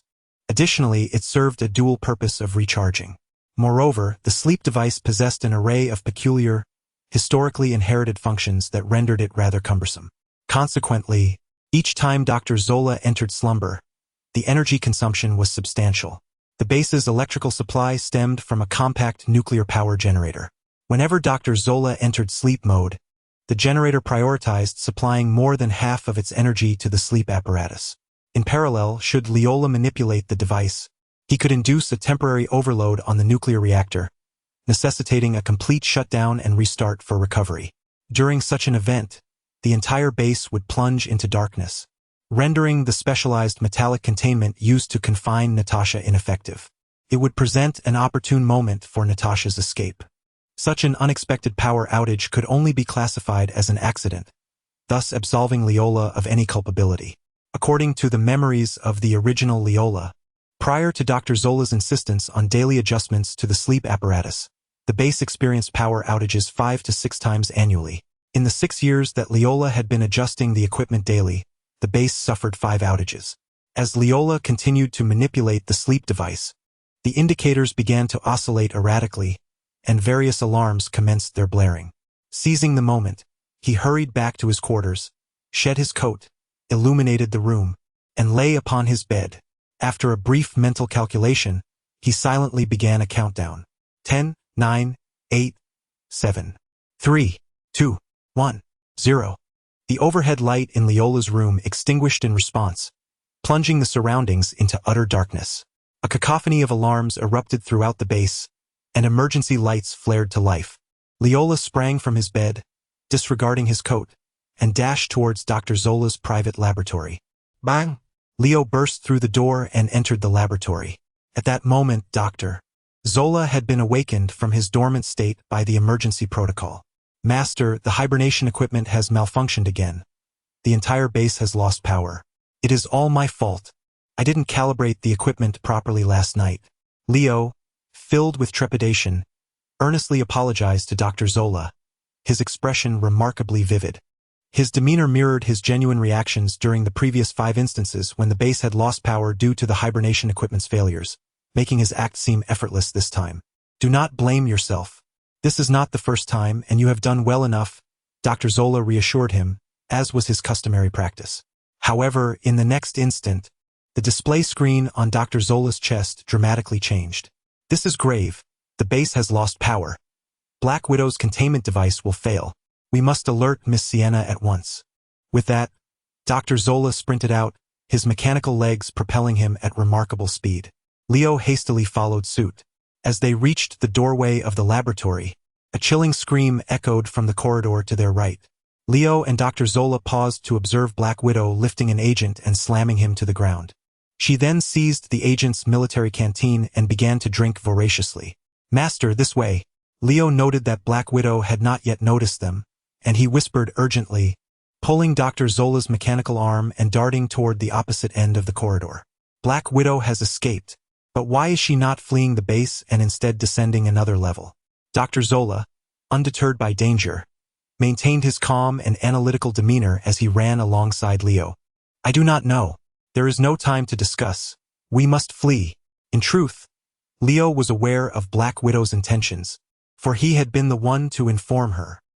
His exclusive laboratory was adjacent to Dr. Zola's, and within it lay the lightweight power arms he had crafted, a formidable weapon prepared specifically for Black Widow. However, Leo had not anticipated her arrival would be so swift. Fortunately, he had managed to escape early. Otherwise, being cornered by Black Widow might have resulted in more than just an awkward encounter. As Natasha realized the base had suddenly lost power, she summoned all her strength to break free from her steel restraints and swiftly made her way to Leo's private laboratory, guided by the map he had described. The corridor was dimly lit by emergency lights, and the strobing alarm lights created an eerie atmosphere. Natasha encountered no one, allowing her to reach her destination without hindrance. At that moment, she finally spotted an agent on patrol. Clearly unprepared for a monstrous adversary in the depths of the base, the agent was caught off guard and subdued by Natasha before he could even draw his weapon. Natasha seized the agent's arm, swinging it around before forcefully slamming it onto the floor. The agent let out a piercing scream, only to fall silent thereafter. At that moment, Natasha was both thirsty and hungry. She rummaged through the agent's belongings and discovered a water flask, which she began to gulp down eagerly, momentarily oblivious to a certain mastermind lurking near the entrance of Dr. Zola's laboratory. Approaching Leo's laboratory, she gently twisted the doorknob, pushing the door open and stepping inside. She made her way directly to the third drawer from the right on the second tier of the mechanical platform before her. Inside the drawer lay 2 vials of high-compression nutrient solution, meticulously prepared by Leo in advance. Natasha swiftly consumed both vials in one go, alleviating the gnawing hunger in her belly. Following Leo's instructions, she located the storage device and other items, but more importantly, she found a pair of lightweight power arms. After a brief exploration, she equipped the power arms, testing their functionality by bending her elbows and clenching her fists, feeling the movements flow smoothly and naturally. A reassuring sense of strength emanated from the mechanical arms. Satisfied, Natasha nodded and murmured to herself, "What a splendid piece of equipment. It appears that fellow was not merely speaking empty words. Now, even if I were to encounter Bucky, I could easily defeat him." With that, she swung her arms dramatically, exuding an intimidating aura. Having been confined within this base for far too long, It was time to break free. Chapter 10. The wall is a door within the dim confines of the base. Sporadic gunfire, heart-wrenching screams, and the thunderous sound of collapse echoed ominously. As Natasha acquired a pair of lightweight powered arms, she unleashed a formidable punch that shattered the door to Leo's laboratory, then swiftly dashed towards the base's exit. With Leo's clandestine guidance, Natasha refrained from meandering through the base, instead making a beeline for the entrance between the layers. At this moment, the security forces of the base, alerted by the alarm, were gradually reviving from their stupor. The night shift personnel heightened their vigilance, while those who had been resting emerged from their dormitories to assess the situation. Just as Natasha ascended from the 6th underground level to the 5th, the once desolate corridor was now dotted with Hydra agents, drawn out by the blaring alarm. Many of the agents residing on the 5th underground level were researchers and logistical staff, lacking in combat prowess, with numerous individuals unarmed. Thus, misfortune befell these agents, one after another emitting screams akin to that of slaughtered pigs. Natasha, wielding her powered arms, charged through like an uncontrollable locomotive. The Hydra agents were dispatched with ease, incapacitated at a mere touch. In less than 3 minutes, she had surged from the 5th to the 4th underground level. Meanwhile, the fortunate agents who had survived on the 5th level hurriedly found the base's security chief, the bald Ozan, to report the dire situation within the base. For decades, this base had remained undetected by enemies, basking in complacency for far too long. Initially, Ozan had presumed the alarm was merely a consequence of a power outage. Thus he lingered in bed, reluctant to rise. However, upon hearing his subordinate's report about the Black Widow, terror gripped him. He hastily attempted to contact Sienna via the emergency communication line powered by the backup generator, but despite multiple attempts, there was no response. Fear surged within Ozan, and he scrambled to organize the base's security forces, instructing the agents to desperately intercept the Black Widow while he grabbed a heavy machine gun and made his way outside the base. While he knew they could not truly halt her advance, encountering the Black Widow would likely mean death, he understood that failing to make an attempt would result in an even grimmer fate. Thus, he armed himself with the heavy machine gun, aware that it would ensure he could not keep pace with the Black Widow. Without the likes of Sienna or the Winter Soldier as adversaries, and bolstered by the power of her 2 lightweight powered arms, Natasha was an unstoppable force within the base, rampaging with impunity. Amidst the anguished cries of Hydra agents, she drew ever closer to the estate above ground. 3rd underground level, 2nd underground level, 1st underground level. Suddenly, lights illuminated throughout the base as power was restored. The logistics chief, Begata, Ozan's long-standing rival, had, upon discovering the power outage, promptly dispatched specialists to restart the nuclear reactor's power generation equipment. However, adhering to the necessary reboot procedures would require over an hour to complete. Upon receiving news from his subordinates that the Black Widow was on the verge of escaping the base, Begata decisively activated the switch connecting the base's circuit to the American national grid. This action swiftly restored power to the facility, allowing all functional modules to operate normally. However, the downside was equally evident. The national grid would inevitably detect the anomalous electricity consumption at the Mumuantang Manor, thereby exposing the base's location. Begata had long mocked the bald-headed Orson, demonstrating that he indeed had the audacity to do so. He dared to pull the power switch without consulting Sienna, risking the exposure of the entire base. Such resolve was something Orson could never match. With the restoration of power, the surveillance cameras resumed their functions, quickly pinpointing Natasha's current location. Simultaneously, the communicator at Orson's waist, who was armed with a heavy machine gun, suddenly crackled to life. "Boss, we have locked onto the Black Widow's position. She has reached the 1st underground level of the base. Please advise." "Oh crap," she's damaging the cameras. We've lost her trail again. However, she has just arrived at the underground level, still quite distant from the surface entrance." Though Orson was fearful for his life, he possessed a measure of competence. Despite his astonishment at the rapid restoration of power, he promptly issued the correct orders. Seal the entrance. Also, deploy all security agents. Half should take the elevator to the surface, while the other half prepares for combat on the underground level. Understood. The personnel in the control room swiftly executed the orders. As Natasha sprinted towards the exit, she beheld the base's entrance slowly sealing shut from above. Despite her utmost efforts, by the time she reached the entrance, it was firmly closed. Frustrated, she smashed a nearby camera and stamped her foot, biting her lip in exasperation. How infuriating! Everything is unfolding according to that bastard's scheme. Faced with the sealed door, Natasha was not entirely at a loss. Her lightweight powered arm was the key to breaking through. However, the fact that all of this was orchestrated by an unseen mastermind filled her with shame and a sense of foreboding. Stepping back, she clenched her fists tightly. With the assistance of auxiliary energy, her powered arm emitted a faint mechanical hum, and the lights on the arm grew increasingly bright, as if gathering strength. At the moment the lights reached their peak intensity, Natasha pushed off the ground with force, propelling herself forward while drawing her arms back to strike. Of course, she was not aiming at the 20-centimeter thick steel door, but rather at the wall adjacent to it. With sufficient power coursing through her, Natasha's vision of the steel door vanished. In her eyes, every wall became a potential breach. A thunderous boom reverberated as the wall trembled thrice, developing fissures without collapsing. The quality of the base's walls remained exceptionally resilient. Natasha's punch had not even left a dent. Gathering her strength once more, she unleashed a powerful double-fisted strike with her powered arm at full throttle. Boom! This time, the wall was breached, leaving a gaping hole approximately 1 meter in diameter. Steel rebar lay shattered, and concrete debris scattered across the ground. With a determined effort, she clambered out, ascending another flight of stairs before finally bursting onto the surface of the base. In the control room, the agent on duty spotted Natasha through the ground-level surveillance feed, exclaiming in disbelief, "Oh my God!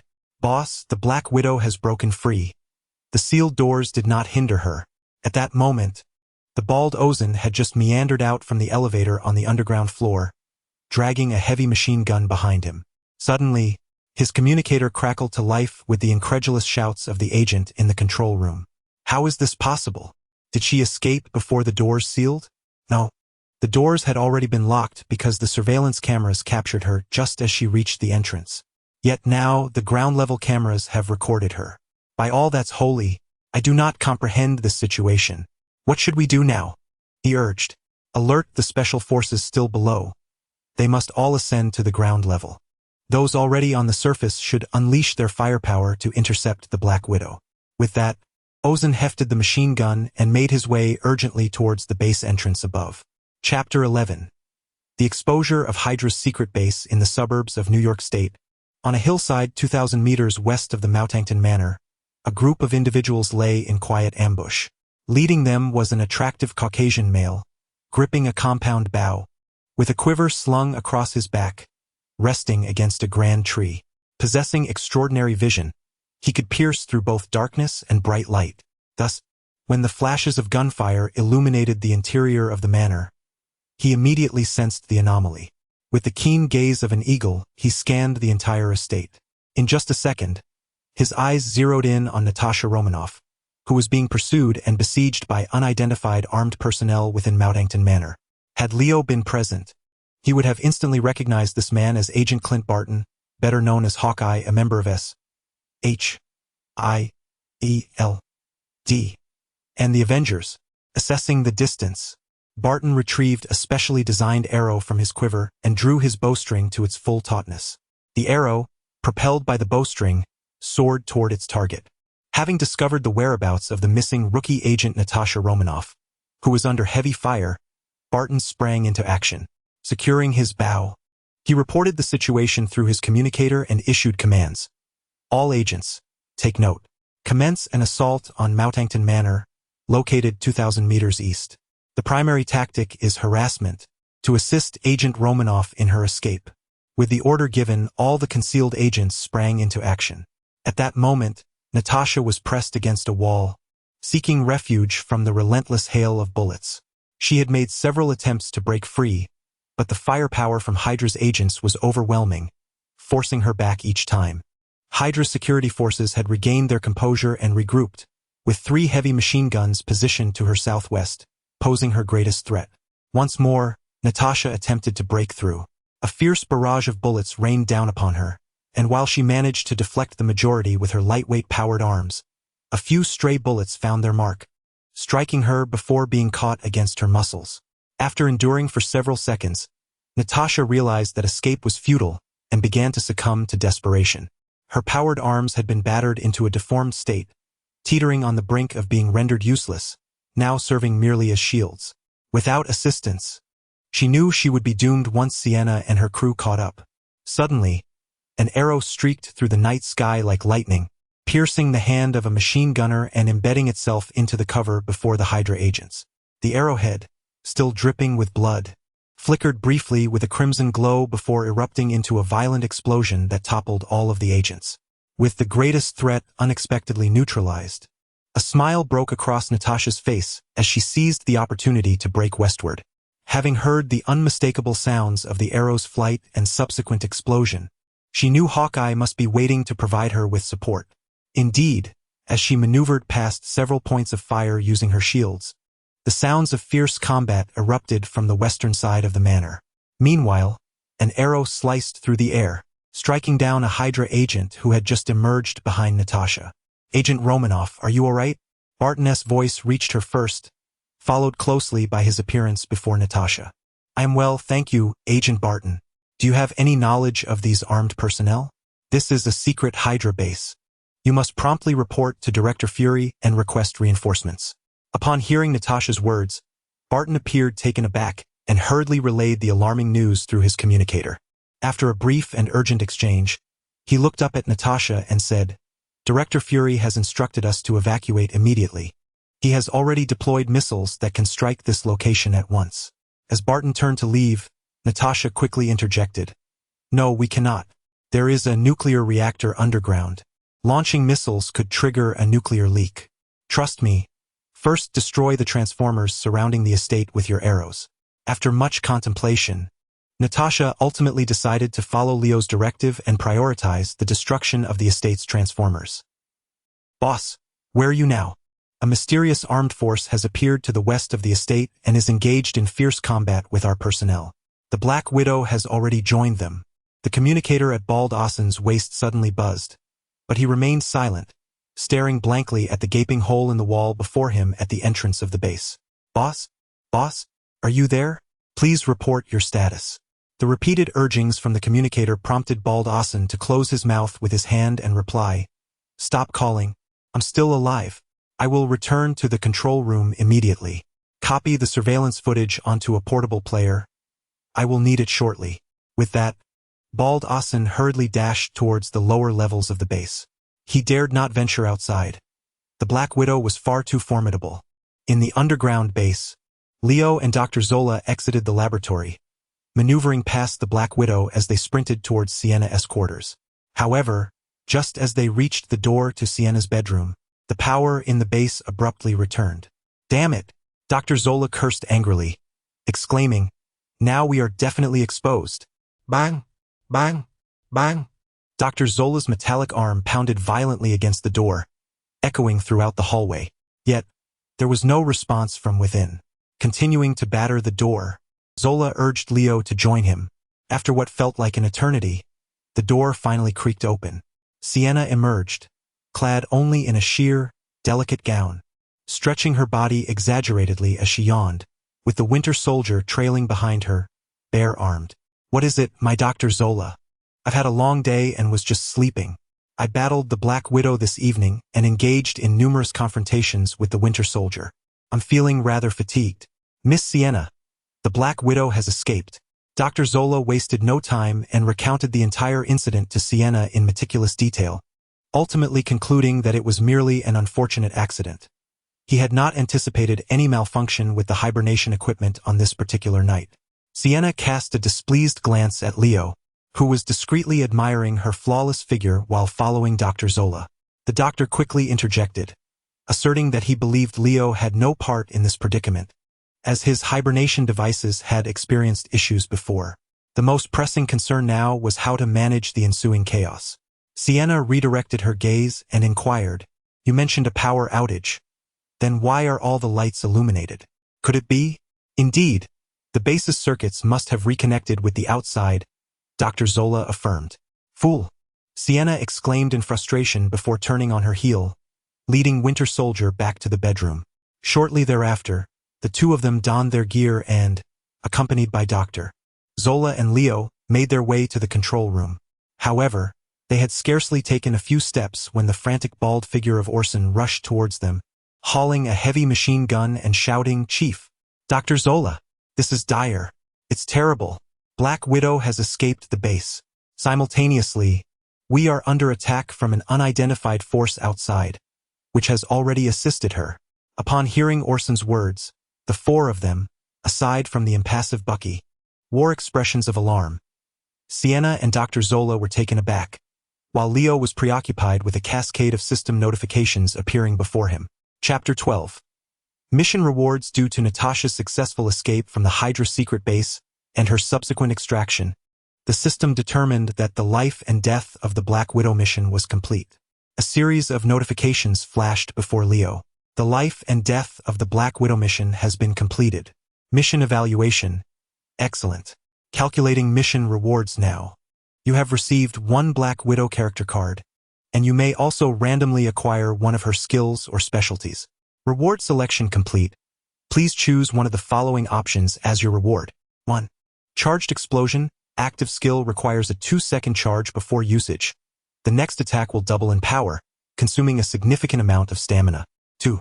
Advanced Mental Resistance. Specialty through rigorous training, the Black Widow has developed formidable mental resistance, enabling her to withstand negative effects from psychic skills. 3. Serum Enhanced Physique.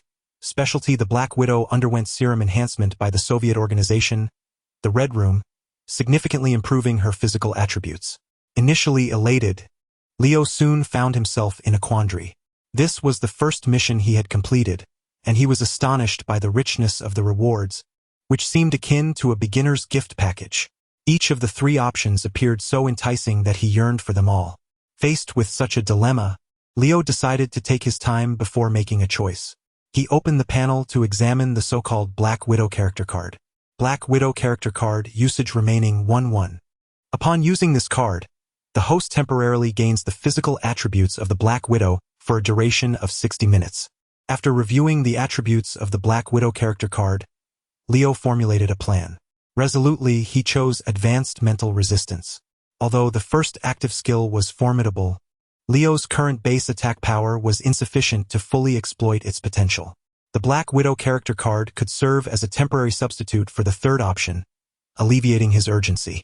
In contrast, he favored the second option, recalling the terrifying experience of nearly being controlled by the Black Widow. The memory still sent shivers down his spine. Within the Marvel Universe, there exists a plethora of mind control and psychic assault abilities. Leo believed that possessing enhanced mental resistance would provide a safeguard against unforeseen threats.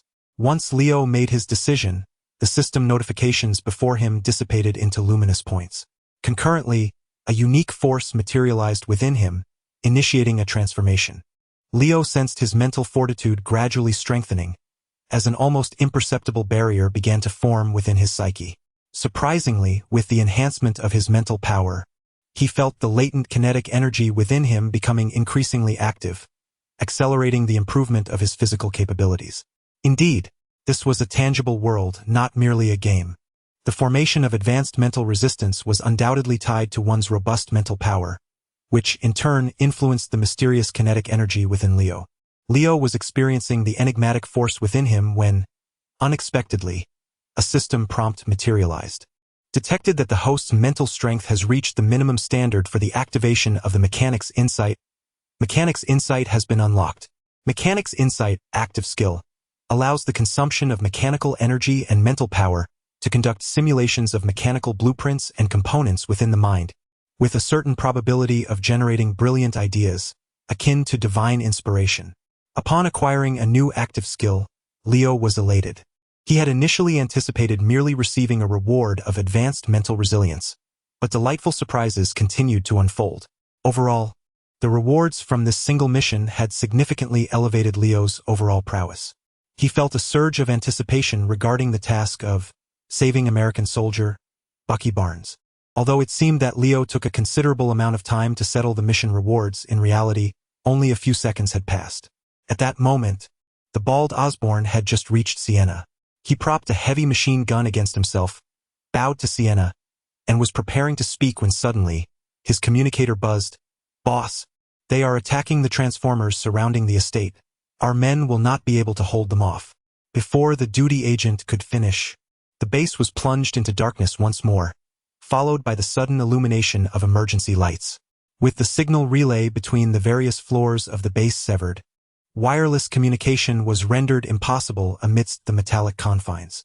Osborn suppressed his rising panic, steadied himself, and said, "Leader, as I mentioned earlier, Black Widow has escaped, and the base is currently under attack.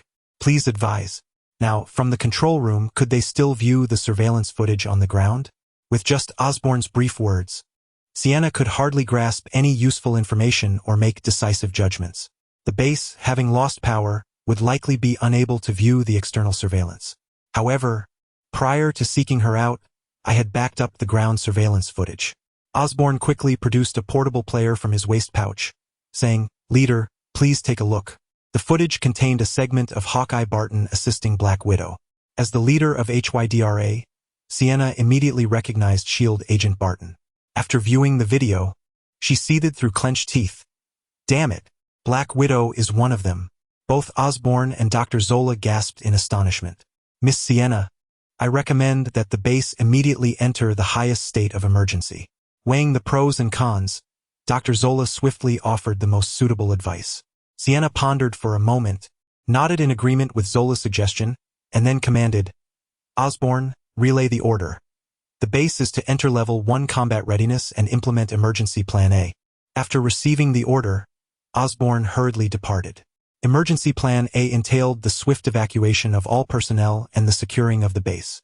Sienna waited until the bald Orson had walked away before casting a glance at Leo, who stood nearby. "Leo, please back up the crucial experimental data in the laboratory.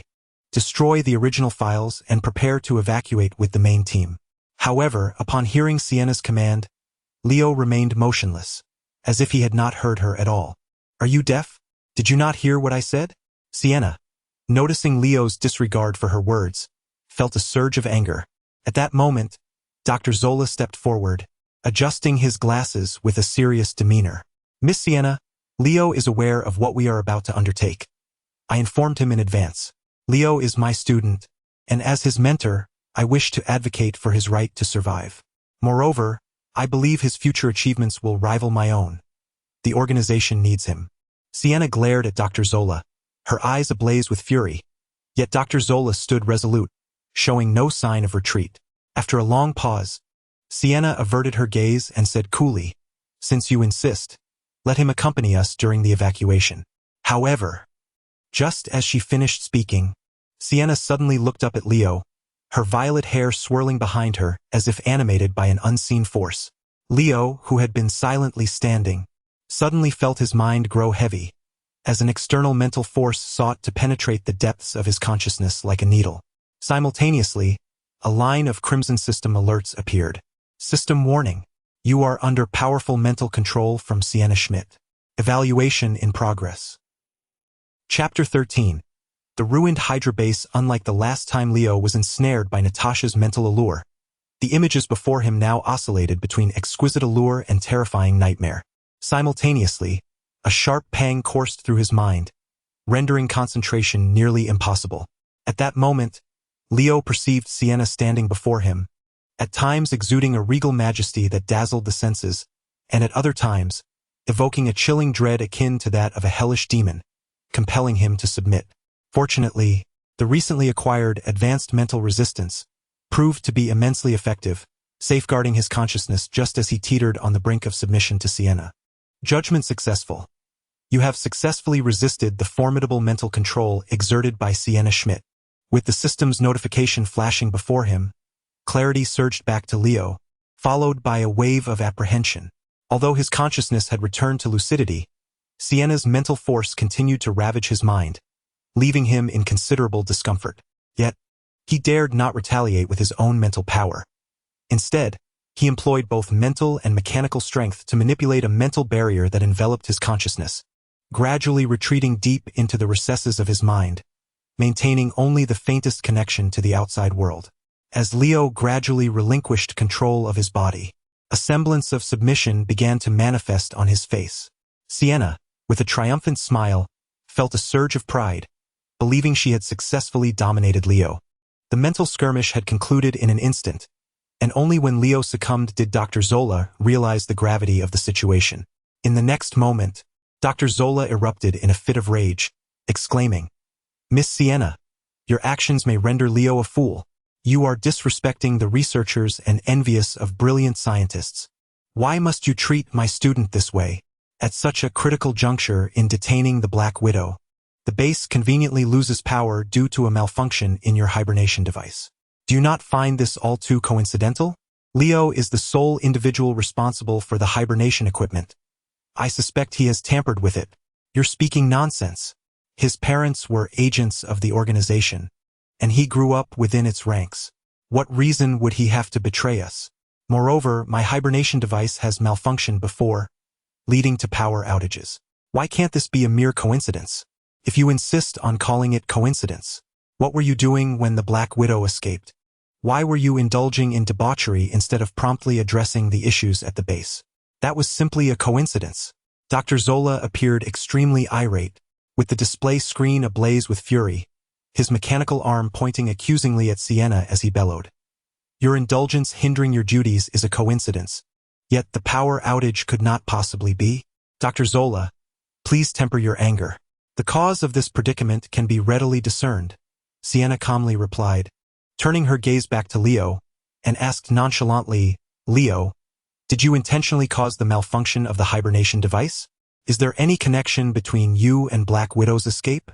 Leo gazed at Sienna with an expression of feigned compliance and a hint of mischief, asserting, "It was not my doing.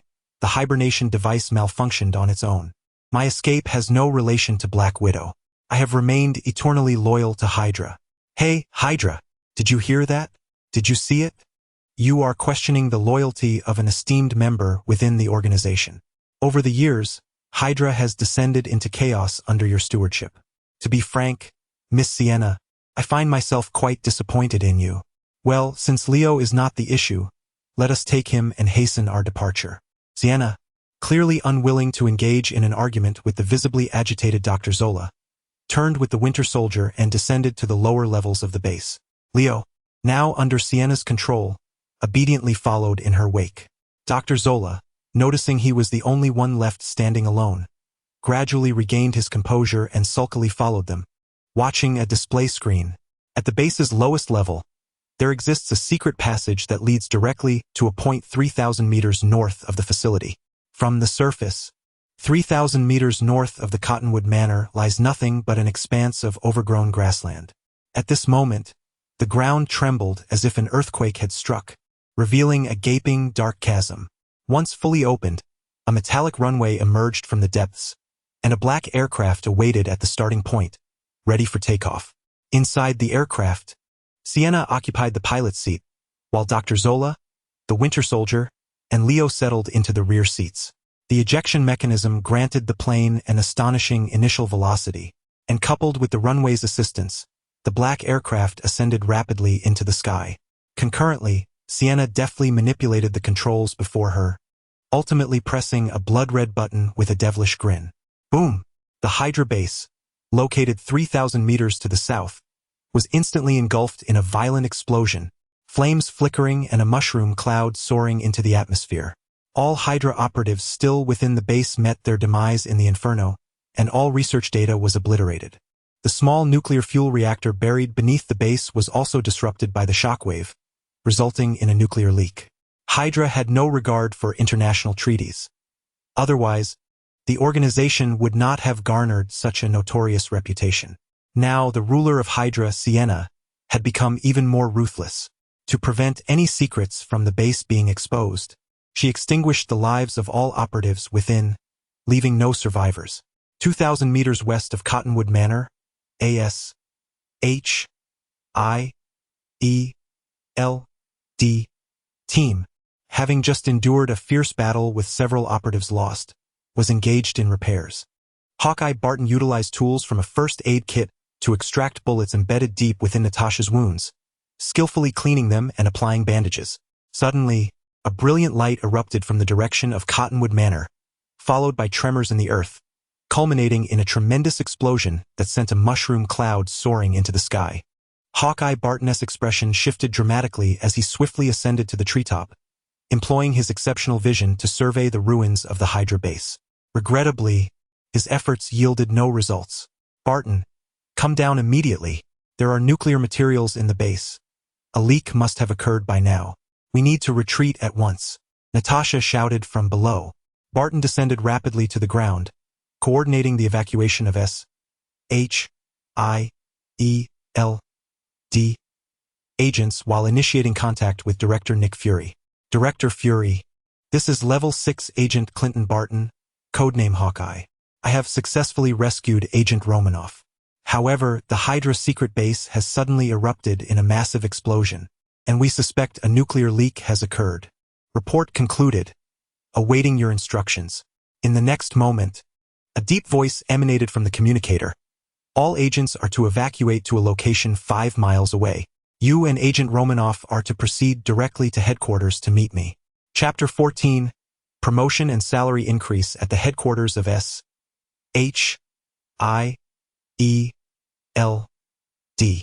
In the Trident building, the weather near the Potomac River was exceptionally pleasant. The sun had just risen from the east, casting a clear blue hue across the sky.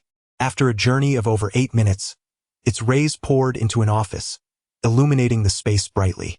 On the desk lay 2 discarded lightweight power arms. 3 individuals were engaged in discussion within the office. In addition to Black Widow and Hawkeye, there was a robust black man, Nick Fury, a senior agent of SHIELD. At this moment, Fury's left eye had yet to lose its sight, and his hair had not begun to recede. Having taken a moment to recuperate, Natasha was reporting her findings from the Hydra base to Fury.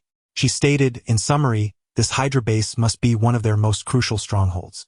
You mentioned that besides original Cinciana Schmidt and the robotic Zola, there is also a serum-enhanced warrior with a mechanical arm? Do you know who he is? Fury was unaware of Natasha's acquaintance with the Winter Soldier, and Natasha chose to conceal this information, responding, "I do not know him. However, his combat capabilities are formidable. I have crossed paths with him, and the battle was evenly matched." Fury rubbed his forehead, seemingly recalling something significant. After a lengthy pause, he continued, "You mentioned that you were captured by Hydra. How did you manage to escape?" Natasha did not withhold any details, recounting her dialogue and transaction with Leo, placing particular emphasis on the second aspect of their agreement. After hearing her account, Fury fell silent for a moment before rubbing his forehead again and stating, "Agent Romanoff, if I understand correctly, you wish for SHIELD to pay this $1 million? I am a person of my word. Since I promised him, I must make an effort," she replied. "Impossible. SHIELD cannot possibly allocate such a substantial sum. We lack the excess funds. Moreover, it is illogical for SHIELD to finance the enemy." Fury clasped his hands behind his back and continued nonchalantly, "Furthermore, I have already organized a rescue team, and we shall seize the entire base by tomorrow morning at the latest, bringing you back. The notion of a ransom is utterly absurd." "Absurd? You disregard my life or death, hastily deploying troops while claiming it is for my rescue. Does that not strike you as a joke? Your sole aim is to eliminate the enemy," Natasha retorted, her words sharp and to the point, "because SHIELD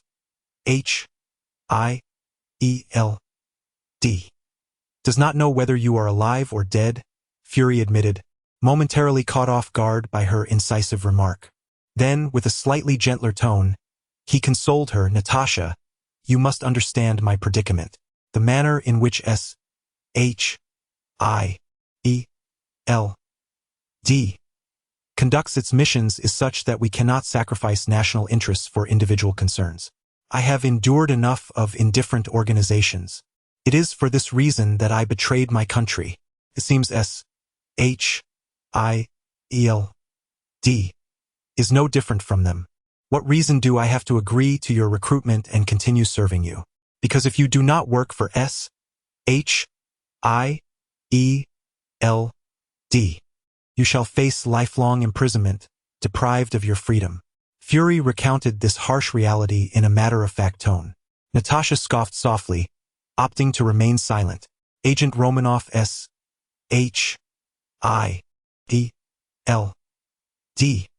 is far superior to what you might conceive. Upon discovering your disappearance, Director Fury promptly dispatched dozens of agents, including myself, to gather intelligence near the Cottonwood Manor. And, Hawkeye, cease your words. My actions were not driven by the sentiments you imply. You, I, she, are all acutely aware of this. Nick interjected, halting Barton, then continued, Agent Romanoff, you have no choice but to continue serving S.H.I.L.D. Given the considerable risks you undertook in this mission, significantly aiding the nation by eliminating a profound potential threat, the organization has decided to elevate your agent rank directly from level 4 to level 6. If you wish to avoid being exploited further, excel in your upcoming missions. Once your rank is sufficiently elevated, no one shall command you. Furthermore, Hawkeye, following a review by the agency, your rank has also been elevated by 1 level, now standing at 7. This operation has been classified as level 6. Ensure that you do not disclose information to agents lacking appropriate clearance. Let us conclude for today. You both should take some time to rest. With that, Fury grasped 2 lightweight power arms from the table and departed the office. Good day. This is New York Television, News at 30. Recently, a massive explosion occurred at the Cottonwood Manor, igniting a forest fire. Fortunately, the blaze has since been contained. However, the vicinity of Cottonwood Manor has been cordoned off by 911. Unauthorized personnel are strictly prohibited from lingering nearby to prevent any mishaps. According to informed sources, the manor contravened fire safety regulations by illegally constructing a large-scale cotton processing station, leading to an overload and ultimately this catastrophe. The surviving officials associated with the manor have since been apprehended by the police. Leaning back, Leo, curled up on a leather sofa while watching television, rose and stretched lazily. It seems the American authorities are adept at downplaying significant events while trivializing smaller ones. A tremendous explosion, even resulting in a nuclear leak, has been conveniently glossed over by the officials. They even resorted to igniting a 5-mile radius of forest. After a moment of reflection, Leo casually picked up the remote and turned off the television, returning to his reverie on the sofa. At this point, 3 days had elapsed since Leo and his companions departed from the secret base in Cottonwood. He now resided in another secret base of Hydra, located in the renowned city of Boston. Leo was uncertain of the number of outposts Hydra possessed. He only knew that he was finally free from the confines of an underground existence. This base was an 18-story building, and he was currently residing in a luxurious suite on the 10th floor. His favorable living conditions can be attributed to the psychological manipulation executed by Sienna during their last encounter. Believing she had successfully exerted control over Leo, Sienna resolved to cultivate him as the prospective chief scientist. Of course, the instigation of this arrangement was not without the incessant murmurs of the irascible Zola, who persistently whispered in Sienna's ear. Ultimately, Dr. Zola, upon observing that Leo's intellect showed no signs of decline, felt reassured and relinquished his scrutiny of Sienna. For the past 3 days, Leo remained ensconced in his bedroom under the pretense of recuperation, occasionally perusing the news while predominantly organizing his thoughts. Suddenly, a recollection struck him. He sprang from the sofa. Grabbing a laptop from beside his bed, he accessed a foreign banking website. After entering his verification details, Leo noted with disappointment that his bank account still displayed a balance of 0. As he had anticipated, S.H.I.E.L.D. had indeed failed to disburse the life-saving sum owed to him from Black Widow. However, he did not succumb to feelings of despair, regret, or anger, as he had foreseen this outcome. $1 million is not a trivial sum. It was entirely within S.H.I.E.L.D.'s capacity to economize. Nevertheless, they remained oblivious to the gravity of the situation. Leo's funds were not something they could afford to owe.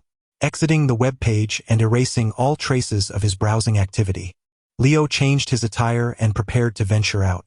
Time was of the essence, and he felt a twinge of hunger.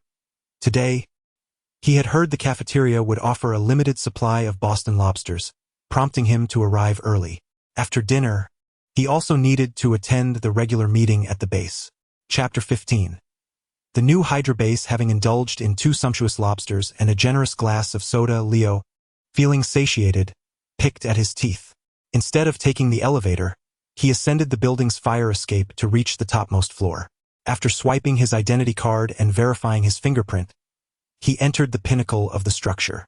At this time, dusk was approaching, and through the glass windows, Leo beheld the dense array of towering buildings and the incessant flow of vehicles below. He couldn't help but marvel once again at the formidable presence of the Hydra organization. Even the historic heart of Boston was graced with a Hydra edifice. Moreover, based on Leo's understanding of the Marvel Universe, he knew that this organization had infiltrated S.H. EALD itself. Truly, it was terrifying. As Leo pondered these thoughts, he unconsciously neared the conference room. He pushed the door open and discovered that only Dr. Zola awaited him there. Having no need for sustenance, Dr. Zola had arrived early. Leo, you've come. Come here and help me derive a few quantum mechanics formulas, he beckoned. Leo secretly grimaced. Here we go again. With a resigned sigh, he approached. Over the past 3 days, Dr. Zola had persistently sought to challenge Leo's intellect, fearing that Sienna might render him a fool. Leo picked up a pen and deftly inscribed the formulas onto the paper, completing them with remarkable speed. See, teacher, my intelligence remains intact. The leader's abilities have not affected me. I am quite healthy and have an insatiable appetite. I even devoured 2 lobsters this morning, he declared, flexing his increasingly prominent biceps before patting his stomach. Leo, do you realize that you never referred to Sienna as the leader in my presence before? You either used her name directly or even called her a mischievous little sprite, Dr. Zola remarked. But now, have you not noticed the change? The leader is a beacon, illuminating the future of our organization. I was once youthful and reckless, unable to comprehend the leader's greatness. But now I have transformed. Dr. Zola was momentarily taken aback by Leo's grandiloquent words. He then sighed. Leo, observing that Dr. Zola had ceased his inquiries, felt a sense of relief. This mindless flattery towards Sienna felt rather shameful to him. Yet, Leo wished to project an image to everyone at the base that he was utterly devoted to Sienna. As a cultured actor, he must always be mindful of his every word and action. Subsequently, Dr. Zola and Leo engaged in casual academic discourse. Approximately 10 minutes later, the conference room door swung open, and 2 individuals entered, one after the other. Leading the way was the enchanting Sienna, followed closely by a tall, deferential white man. He was the building's chief administrator, Tar Zaitsev, a man of Russian descent. The building masqueraded as a pharmaceutical company to the outside world, with most of its employees being ordinary individuals. Tar is nominally the CEO of the company, yet he surreptitiously wields control over the entire organization. Within the towering edifice, he stands as the sole figure of authority associated with Hydra's upper echelons, while the Winter Soldier has been refrozen. Consequently, upon their arrival, the meeting was poised to commence. Tar, how is the preparation of my rudimentary cryogenic device progressing? Dr. Zola, given that we operate within a pharmaceutical company, we lack the requisite mechanical materials you require. I have managed to clandestinely gather some over the past few days, and they will all arrive this afternoon. In the absence of the essential cryogenic apparatus, Dr. Zola's daily required rest has doubled from 6 hours to an arduous 12. Moreover, the computational speed of Dr. Zola's robotic form has also suffered considerable detriment. With the rudimentary cryogenic device, theoretically, his daily rest could be reduced to 9 hours, allowing him to work at an accelerated pace. Thus, Dr. Zola is exceedingly invested in the progress of this matter. Dr. Zola, although the materials are now at hand, I must ask you to personally oversee the processing and assembly, as my personnel lack expertise in this area. Upon concluding this topic, Tar shifted his focus to Sienna, broaching a more pressing issue. Leader, I have clandestinely communicated with the agents infiltrating S.H.I.E.L.D. After verification, it appears they are indeed unaware that S.H.I.E.L.D. D. has recruited Black Widow. Subsequent investigations revealed that Black Widow was secretly recruited by a senior S.H.I.E.L.D. agent named Nick Fury. Nick Fury, a former U.S. Army colonel turned S.H.I.E.L.D.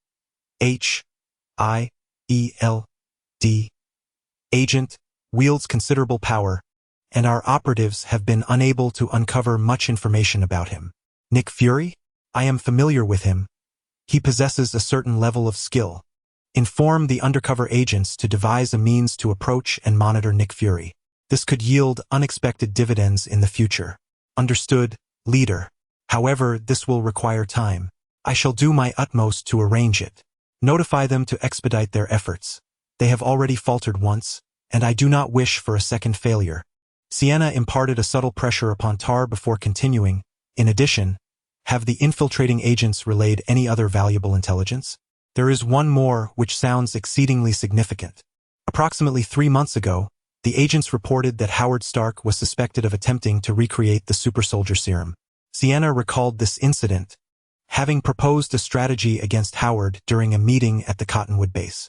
Nodding in affirmation, she signaled for Tar to proceed. The infiltrating agents conveyed yesterday that, upon verification, Howard Stark has indeed succeeded in restoring the super soldier serum and has contacted S.H.I.E.L.D. to prepare for human trials. I knew it. I had anticipated this. In the Paperclip project, I devised the Insight program, having already determined that Howard Stark poses a threat to the new Hydra organization. The organization should have dispatched agents to eliminate him long ago. Upon hearing Dr. Zola's words, he erupted into an animated outburst, rising to his feet and gesticulating vigorously, clearly overwhelmed with excitement. Dr. Zola, please, remain calm. The sheer number of individuals you have deemed a threat to Hydra is astonishing, even including a junior high school boy, which is simply unbelievable. If we were to eliminate all these individuals, the organization would pay an exorbitant price. The new Hydra is still flourishing. There is no need to take such a significant risk. Sienna raised her hand to restrain Dr. Zola, urging him to regain his composure. She then inquired, Dr. Zola, how is your research on the super serum progressing? Are we ready to commence human trials? Not yet, Dr. Zola replied, having freed himself from Sienna's grasp and shrugging in exasperation. The experimental materials were destroyed in the explosion a few days ago. However, I have backed up the research data, so I can continue my studies without significant delay. Yet, we are far from being able to conduct human trials. Dr. Zola felt overshadowed by Howard, brimming with indignation as he exclaimed, It is infuriating. If the Tesseract were still in existence, I would have already perfected the super serum, and Hydra could have realized its objectives and transformed the world. It is truly maddening. Enough! Sienna interjected, halting Dr. Zola's lamentations. After a moment of contemplation, she continued, Regarding the super serum, I have a plan. Now, everyone, pay close attention as we analyze its feasibility. Chapter 16. The scheme against Howard Stark. Sienna felt the weight of everyone's gaze upon her before she slowly spoke. Given that we are unlikely to produce the super serum in the near future, why not seize Howard Stark's achievements instead? He has successfully restored the formula for the super serum. Has he not unwittingly crafted a wedding gown for us? What do you all think of this notion? It is indeed a splendid idea. We can appropriate his formula and the serum he has developed. To ensure the success of our mission, I propose we dispatch the Winter Soldier to execute the task. Moreover, we can eliminate Stark, thereby ridding ourselves of a significant threat from Hydra. The S.H.I.E.L.D. has just obliterated one of our crucial bases. If we turn around and take down one of their founders, we can exact a most satisfying revenge. After a brief calculation, Dr.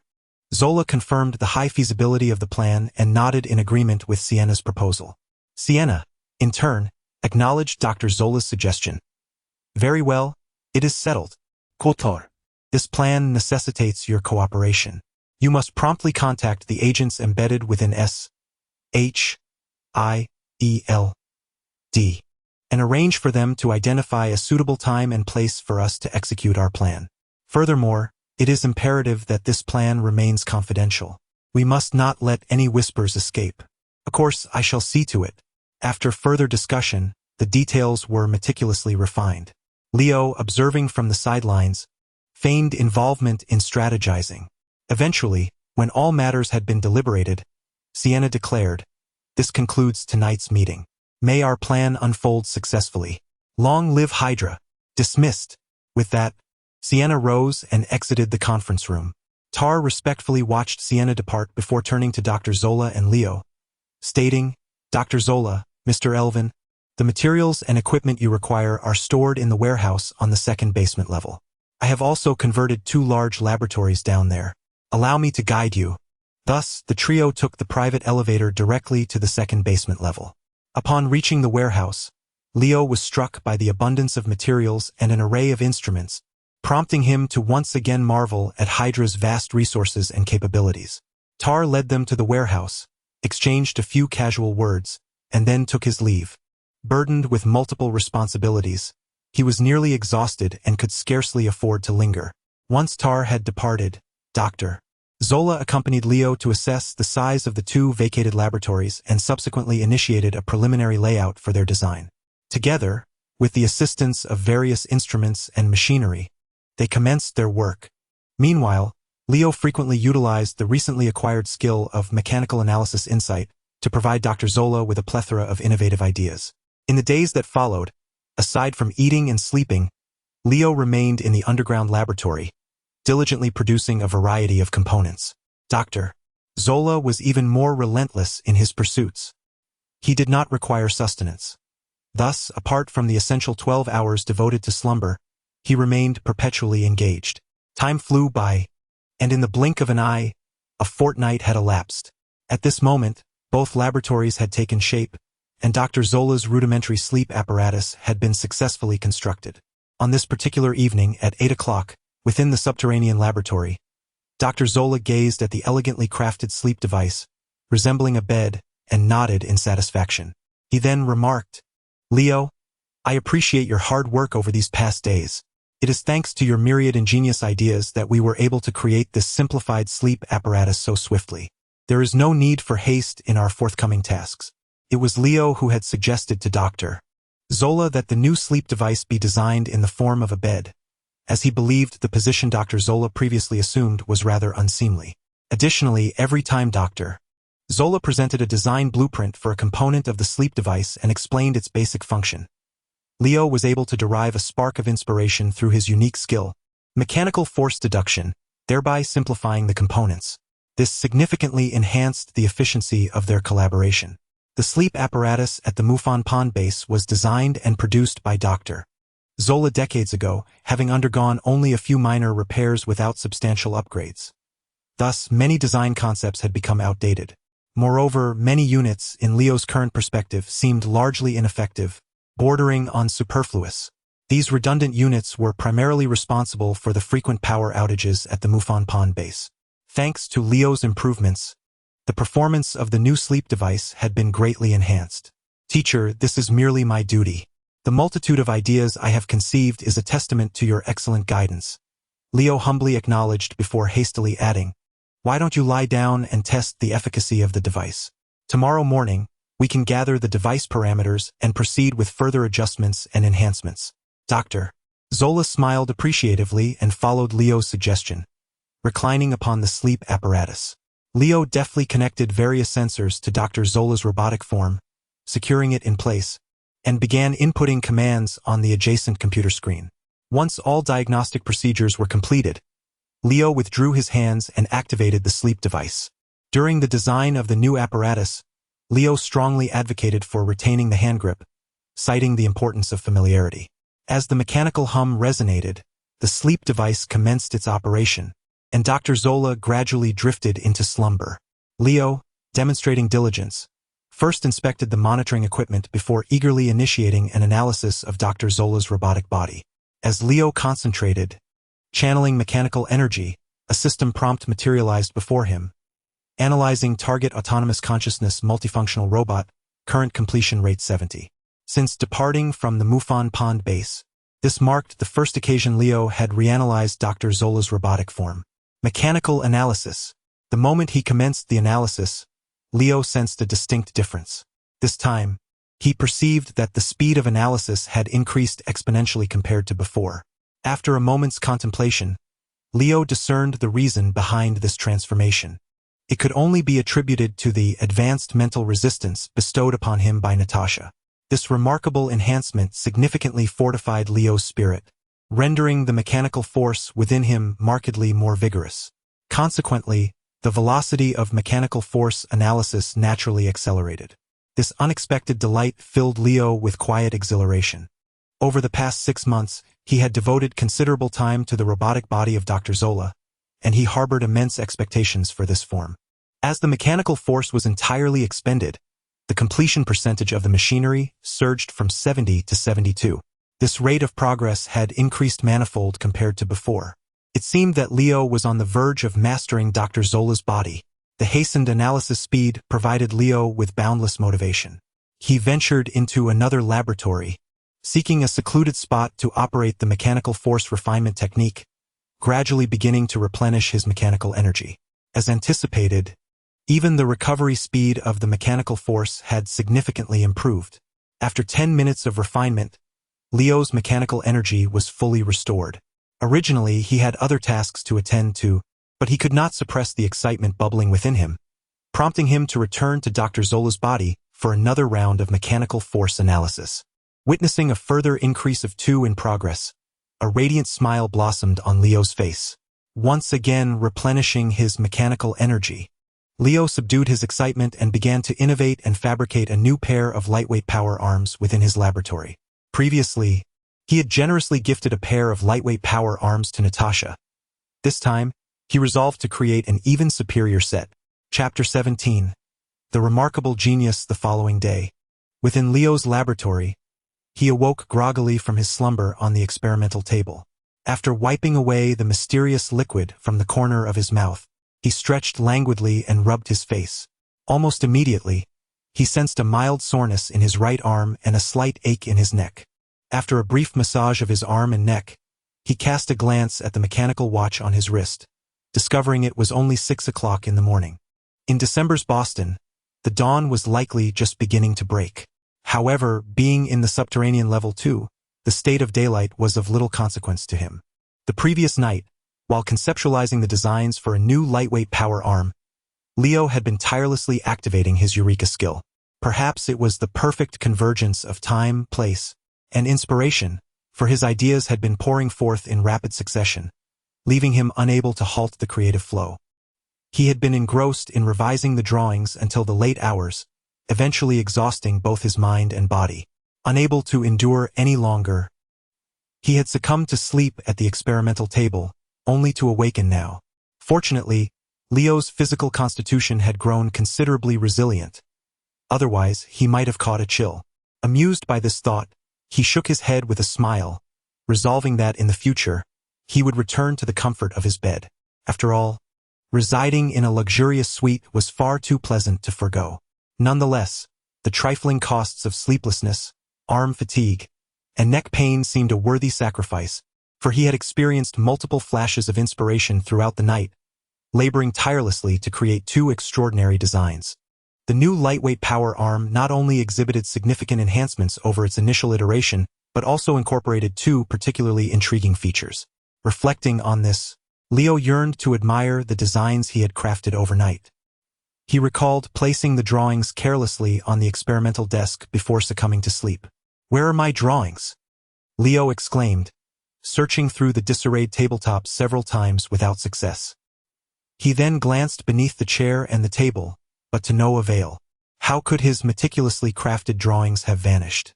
The entire subterranean level had been secured with restricted access, allowing only Leo and the emotionless Dr. Zola to enter and exit. Could it be that Dr. Zola had awakened early? Just as this thought crossed his mind, the door to the laboratory swung open, and the exuberant voice of Dr. Zola filled the room. "Genius! A brilliant idea! A remarkable design! Leo, did you create these 2 drawings?" Dr. Zola waved the drawings in his hand, radiating excitement. "Indeed, Professor, those are my designs. I drew inspiration from the Winter Soldier's mechanical arm," Leo admitted, feeling the heat of revelation as Dr. Zola uncovered his secret. To divert Dr. Zola's attention, Leo quickly added, "Professor, what brings you here so early? Is the sleep device still comfortable?" "Extremely comfortable. Your suggested modifications have proven remarkably effective. The current sleep device not only charges me swiftly but also accelerates the processing of the chaotic data streams generated within me. Now, I require merely 7 hours of slumber to achieve complete rejuvenation. In the near future, once we refine this device, I believe I shall need only 4 to 5 hours of rest each day." "Leo, I did not misjudge you. You are truly a genius, Doctor." Zola expressed profound appreciation for Leo's contributions, then began to marvel at the design of the mechanical arms. The ingenuity behind these 2 mechanical arms is indeed exceptional, though I find it rather unremarkable upon understanding it. The innovative mindset and courageous spirit you embody are qualities I have lost. Since Dr. Erskine invented the super serum, the scientific community has been striving to replicate his formula, hoping to produce more super soldiers. However, your mechanical arms offer an unconventional approach, harnessing the strength of external mechanical armor to bestow ordinary individuals with capabilities rivaling those of super soldiers. It appears that we, the older generation, have indeed reached a dead end. There are myriad paths to achieve our goals. Sometimes, all it takes is a shift in perspective to break through. Thank you for the compliments, esteemed teacher. It is all due to your guidance. My ability to create such designs owes much to your influence." Leo smiled modestly, feeling a twinge of guilt. This concept was entirely inspired. "No, it was merely borrowed from the future Iron Man." Dr. Zola smiled appreciatively, increasingly fond of Leo.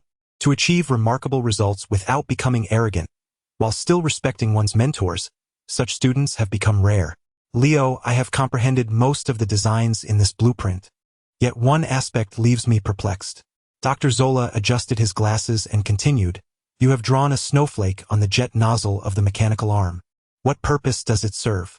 Additionally, why have you named the left mechanical arm Frostbite? Is there any significance to this name?" "Oh, teacher, it is like this. The snowflake symbolizes freezing. I intend for the jet nozzle to emit low-temperature gas or rays, thus causing the enemy to suffer frostbite, appearing quite withered. Hence, the name Frostbite." "Ah, I see. And what of the right arm? Is it designed similarly? Yet why is it called Flame of Joy?" Leo stifled a laugh and earnestly explained to Dr. Zola, "The designs are not the same. Observe, the jet nozzle on the right arm features a flame motif.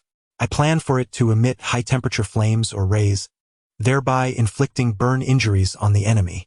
Those who are burned typically remain lively, appearing quite cheerful. Indeed, upon reflecting, everything aligns perfectly," Dr. Zola said, deep in thought, then continued, "However, your design contains a critical flaw. Such powerful energy cannot be harnessed within such petite mechanical arms. They cannot support your proposed dual rays. Moreover, have you identified materials capable of emitting low-temperature or high-temperature rays?" Dr. Zola suddenly adopted a scholarly demeanor, prompting Leo to instinctively adopt a more serious tone. "Professor, the 2 questions you have raised represent the most significant obstacles I am currently facing. As of now, I have yet to conceive a flawless solution. I merely possess a preliminary idea. I intend to prepare everything and discuss it further at a later time. Decades ago, when the Cosmic Cube was still under John's control, I served as the chief scientist of the team. At that time, with the aid of the Cosmic Cube, I successfully developed 2 types of crystals capable of emitting extremely cold and extremely hot rays.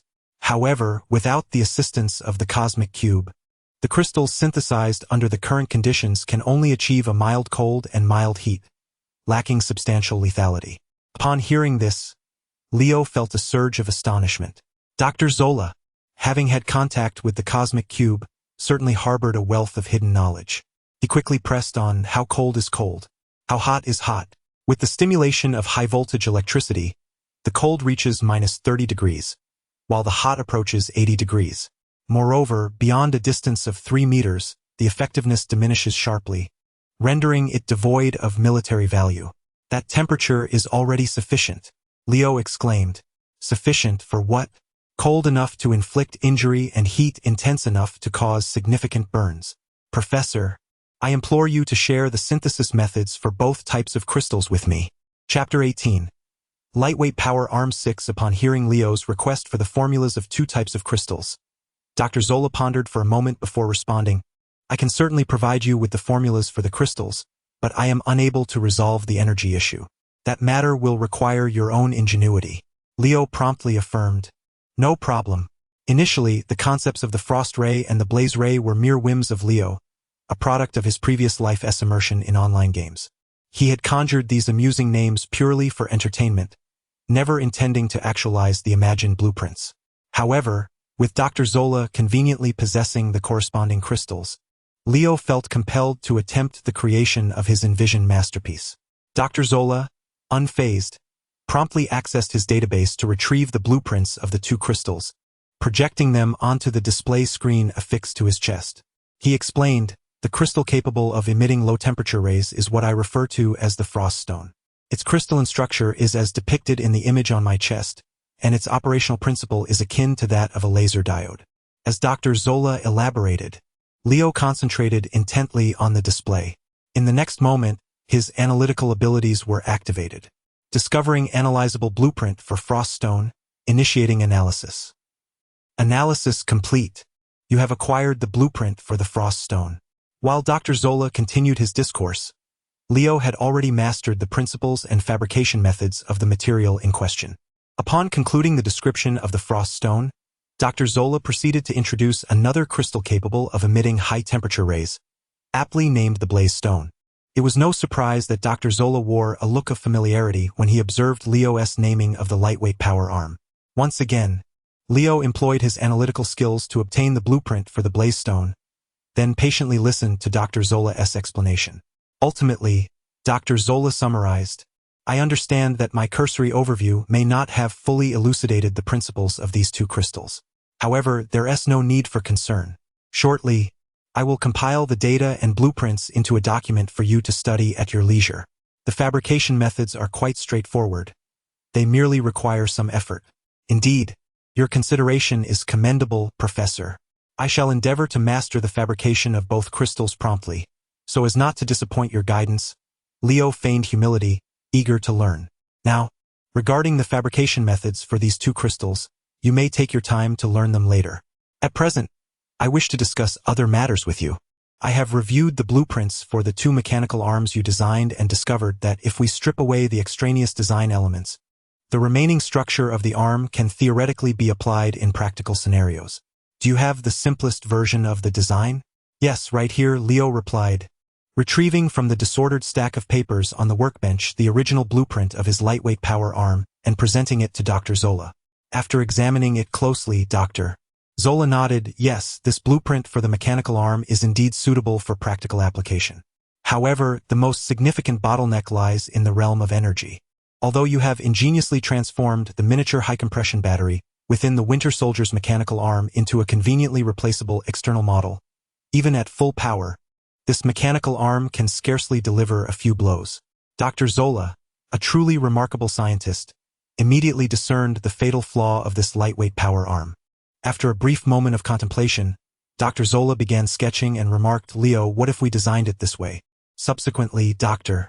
Zola and Leo engaged in an intense discussion over the blueprint. Scientists engrossed in their research can be formidable. Dr. Zola forewent meals, while Leo merely nibbled on a light lunch. The 2 spent an entire day deliberating before reaching a consensus. Ultimately, a brand new blueprint was drawn by Dr. Zola. In the next moment, a system notification flashed before Leo's eyes. Congratulations, you have successfully developed a new blueprint. Please assign a name. Since this blueprint evolved from the lightweight power arms design, Leo and Dr. Zola had made countless minor revisions and 6 major modifications. Thus, Leo decided to name the new blueprint Lightweight Power Arm Type 6. Naming successful. Lightweight Power Arm Type 6. Attributes expand collapse. Upon expanding the attributes of the Lightweight Power Arm Type 6, Leo was greeted by a 3-dimensional mechanical model. Besides the 2 mechanical arms, this model also included a torso armor, which served to secure the entire mechanical framework. At the back of the model was a square box, the energy module of the mechanical model, constructed from a micro high-compression battery pack, boasting a total capacity hundreds of times greater than before. Initially, Leo's design emphasized the aesthetic appeal of the lightweight power arm. However, following Dr. Zola's enhancements, the new power arm prioritized practicality. Leo then compared the power parameters and energy specifications of the lightweight power arm Type 6 with the original model. He discovered that the maximum power of the 6 type had increased by 20, and the energy module could support full power combat for 20 minutes. Overall, this modification was a complete success. Dr. Zola, holding the blueprint, appeared exceedingly exhilarated, exclaiming, I never imagined. After all this hard work on the Super Soldier project, I have found a breakthrough from an entirely different direction. Leo, let us immediately seek out Miss Sienna to report this thrilling news. With this equipment, the Hydra organization's armed forces will see a significant enhancement. Leo, stretching his sore and fatigued body, hesitated for a moment before speaking. Professor, I believe we need not rush. Your body may be as resilient as iron, but mine is made of flesh. I feel exceedingly hungry and exhausted, so I believe I require nourishment and a good night's rest. Perhaps we should report this good news to the leader tomorrow morning during the meeting? Ah. Very well, we shall postpone until tonight. You should go rest now. Your health is paramount. After listening to Leo's words, Dr. Zola felt a twinge of embarrassment. Yet, in the next moment, a brilliant idea sparked within him. Actually, Leo, why not transfer your consciousness into a robot? This way, you would be free from bodily concerns and could devote yourself entirely to your research. Thank you, but that's unnecessary. I merely need a brief respite. I am rather fond of my body, Leo replied, bidding farewell to Dr. Zola before hastily departing. He hurried to the cafeteria, indulging in a hearty meal, and then returned to his room, collapsing into slumber and drifting into a sweet dream. The following morning, in the conference room at the pinnacle of the new base, Dr. Zola, Leo, Cthal, and Sienna gathered as the meeting commenced. Sienna occupied the central seat, casting flirtatious glances towards Leo intermittently. With the Winter Soldier frozen in the subterranean cold storage, no one was there to quell Sienna's burgeoning desires, and she was beginning to feel quite desperate. Leo felt a slight shiver from her gaze and hastily reported to Sienna, Leader, Dr. Zola and I have some good news to share. Oh, what good news? Do tell, she responded, her voice dripping with sweetness, resonating to the very core. Thal, seated beside her, had already begun to breathe more rapidly. Leo, feigning composure, swallowed hard, panting, nearly at a loss for words. That's enough. Sienna, temper your desires. We are here to discuss serious matters, Dr. Zola admonished her. Sienna turned to him with a look of feigned innocence, as if on the verge of tears. Thus, Dr. Zola softened his tone, saying, very well, you may release the Winter Soldier for your use tonight. But for now, let us maintain a professional demeanor as I introduce you to the inventions that Leo and I have developed. Chapter 19. A shift in mindset upon hearing that the Winter Soldier would be available that evening. Sienna adjusted her demeanor slightly. Dr. Zola observed as Sienna, Leo, and Tar gradually returned to their usual states, and he proceeded to elaborate on the lightweight power arm 6. This designation was coined by Leo while Dr. Zola referred to the blueprints as a half-body armor. Miss Sienna, this half-body armor blueprint is a mechanical weapon designed by Leo and myself. Theoretically, a well-trained soldier equipped with this armor could withstand the onslaught of a super soldier for a brief period. Furthermore, if deployed en masse, half-body armored warriors would possess destructive capabilities comparable to that of super soldiers.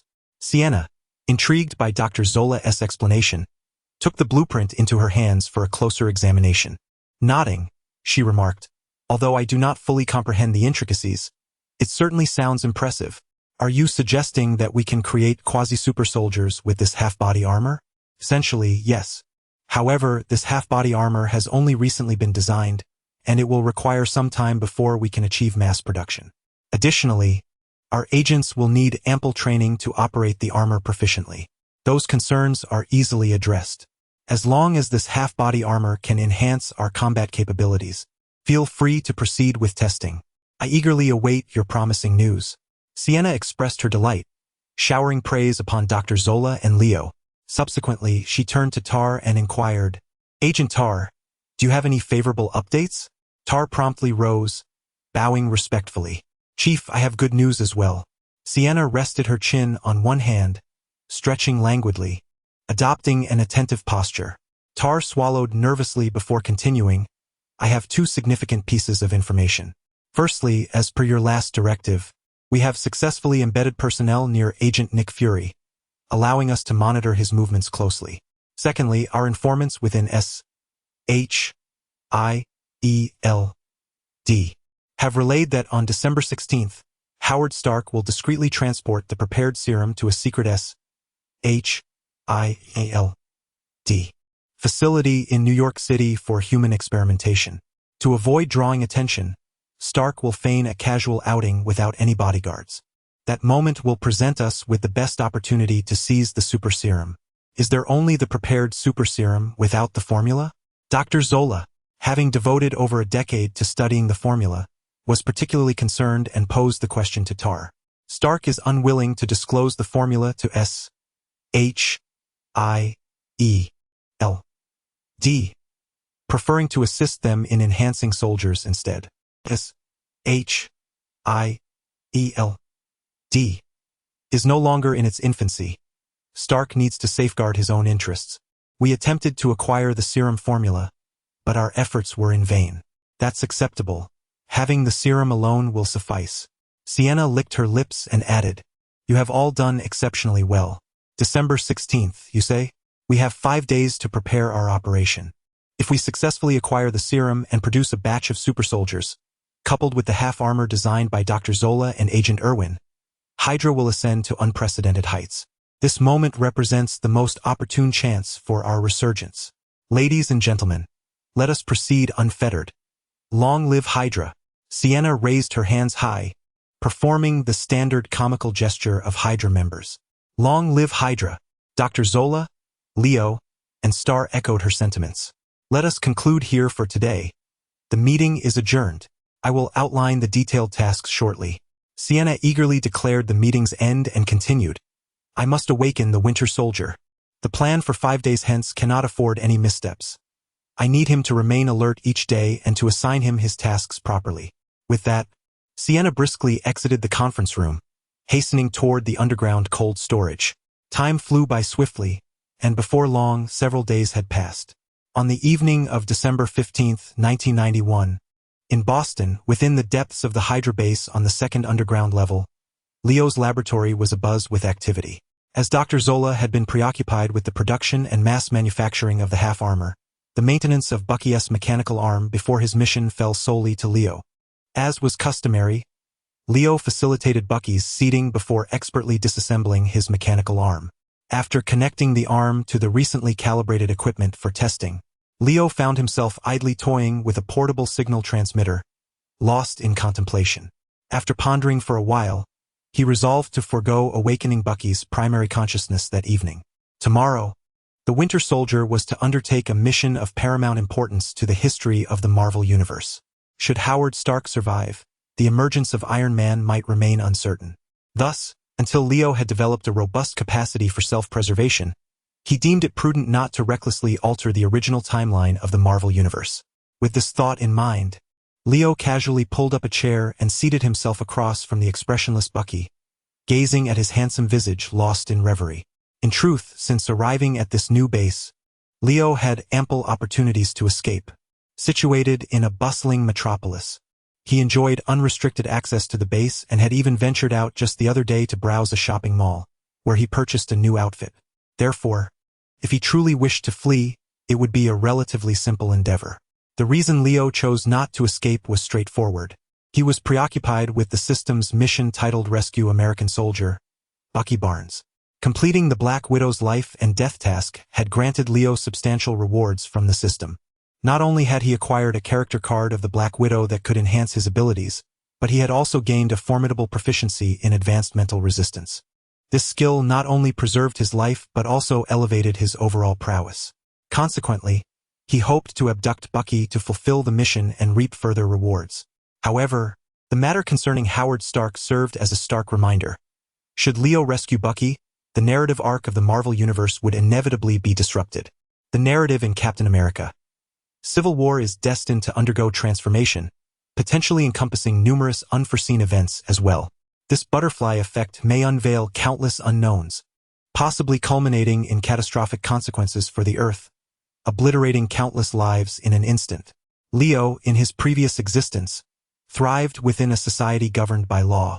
The notion of annihilating billions was foreign to him, as he had never harbored even the slightest inclination to harm another. Upon inexplicably arriving in this world, Leo's mindset shifted significantly for self-preservation, leading him to pursue his own interests. Given the Hydra organization's relentless malfeasance, he felt little moral qualm in outsmarting them. However, as Leo's influence over the Marvel Universe intensified, the potential repercussions of future events loomed over the fates of innumerable innocents. Thus, Leo found himself in a state of internal conflict. Yet, in the next moment, clarity dawned upon him. What am I even fretting about? He mused. Having arrived in this world without any sense of belonging, it became evident that in pursuit of his ambitions, he must indeed grow stronger. Consequently, the future events of this universe would undoubtedly be disrupted by his actions. So what significance does saving Bucky hold? There are myriad changes I aspire to enact, although this could lead to the demise of many innocent lives. But, does that truly matter? Having surmounted this psychological barrier, Leo suddenly felt a profound sense of relief, as if he had transcended a limiting threshold, with the latent power within him stirring with renewed vigor. He fixed his gaze intently on Bucky's impassive face, resolutely committing himself to the mission of rescuing Captain America, Bucky Barnes. Moreover, he could afford to be even more self-serving. However, perhaps due to his prolonged scrutiny of Bucky's forehead, Leo was startled to discover that his vision seemed to penetrate Bucky's very being, allowing him to glimpse the inner workings of his brain. At that moment, within Bucky's mind, a chip the size of a thumb captured Leo's undivided attention. Chapter 20. Insight into mechanic force. Leo was taken aback when he suddenly perceived the chip within Bucky's mind. Abruptly emerging from his stupor, he realized that a plethora of semi-transparent system notifications had appeared before him. You have entered a unique mental state. Your soul frequency begins to resonate with this world. The unique mental state has concluded. Congratulations on surpassing the threshold of your journey. Your soul has been fully embraced by this realm. Your soul and spirit have been graced by this world, enhancing your soul's strength and augmenting your mental capacity. System notification. Your mental strength has reached the minimum standard for unlocking insight into mechanic force. Insight into mechanic force. Active skill. By simultaneously consuming mechanic force and mental energy, you will gain a special perspective, enabling you to perceive the flow of energy and the inner workings of machinery. Note: this skill can be used in conjunction with mechanic analysis. As Leo gazed at the system notifications, astonishment gradually filled his eyes. He had initially believed that his arrival in this world was merely the result of an inexplicable accident. However, the peculiar system prompts, particularly the phrases such as soul frequency, this world, and surpassing the threshold, led him to suspect a deeper conspiracy at play. Reflecting upon his past life and present existence, he found no apparent anomalies. As long as I grow stronger, I will eventually uncover the truth, Leo resolved quietly within himself. Since pondering did not yield clarity, he decided to focus on the imperative of becoming stronger. Fixating on Bucky's head, Leo endeavored to activate the skill of insight into mechanic force. In an instant, Bucky's form became semi-transparent, revealing a chip the size of a thumb within his mind. The chip glimmered with fluorescence in this unique perspective, capturing Leo's attention. With a shift in thought, Leo recalled the note stating that the skill could be used alongside mechanic analysis. In the next moment, he directed the skill towards the luminescent chip in his vision. Mechanic analysis. Detected a target mind control chip that can be analyzed.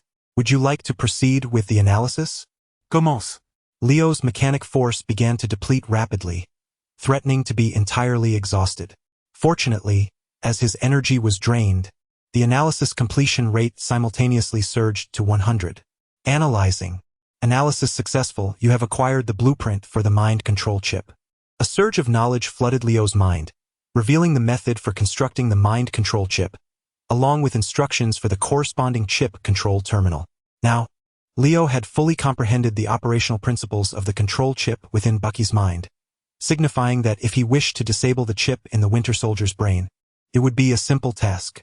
After earnestly committing this revelation to memory, Leo meticulously re-evaluated his thoughts from beginning to end. Ultimately, he concluded that there was no need to interfere with any aspect of tomorrow's operations. The immediate priority was to find an opportune moment to safely escort Bucky away from the base.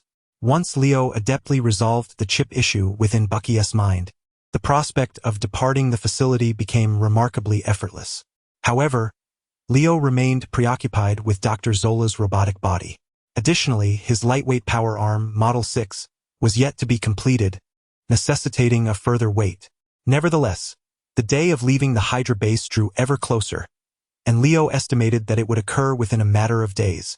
After formulating a plan, Leo once again inspected the Winter Soldier's mechanical arm before assisting Bucky in reinstalling it. Ultimately, he ushered Bucky out of the laboratory and returned to his workstation to attend to his own tasks.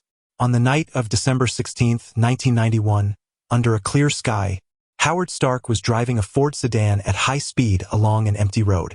Seated in the passenger seat was his wife, Maria Stark.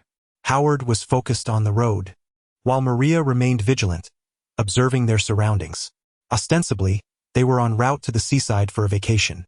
However, both were acutely aware of their true intentions.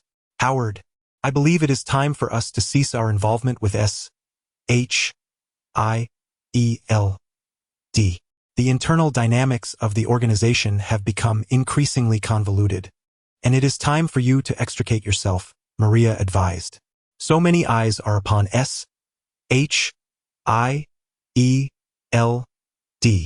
especially since you began working on the serum formula. I can't shake this sense of unease." Maria gazed at her husband, recalling their children, and softly added, "Howard, we now have our own family and our own enterprise, and your energies are finite." After assisting S.H.I.E.L.D. "This time let us step back, shall we?" "Maria, rest assured I can manage. I am one of the founders of S.H.I.E.L.D.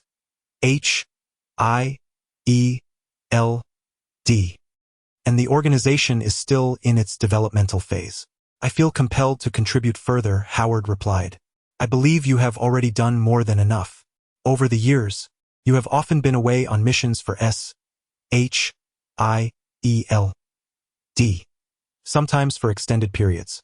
Do you remember that year you led a team to the Arctic in search of Captain America, Steve? You were gone for 3 whole years. There were months on end when I could not reach you. I was genuinely worried. Then, with the years that followed Tony's arrival, you have remained preoccupied with work. I know you love Tony dearly, but your absence has strained your relationship. I am not opposed to your ideals and endeavors. I simply wish for you to invest more time in our family." After contemplating his wife's words in silence for a moment, Howard smiled gently at her and replied, "All right, Maria, I will heed your advice. I will dedicate more time to our family, my dear, I promise."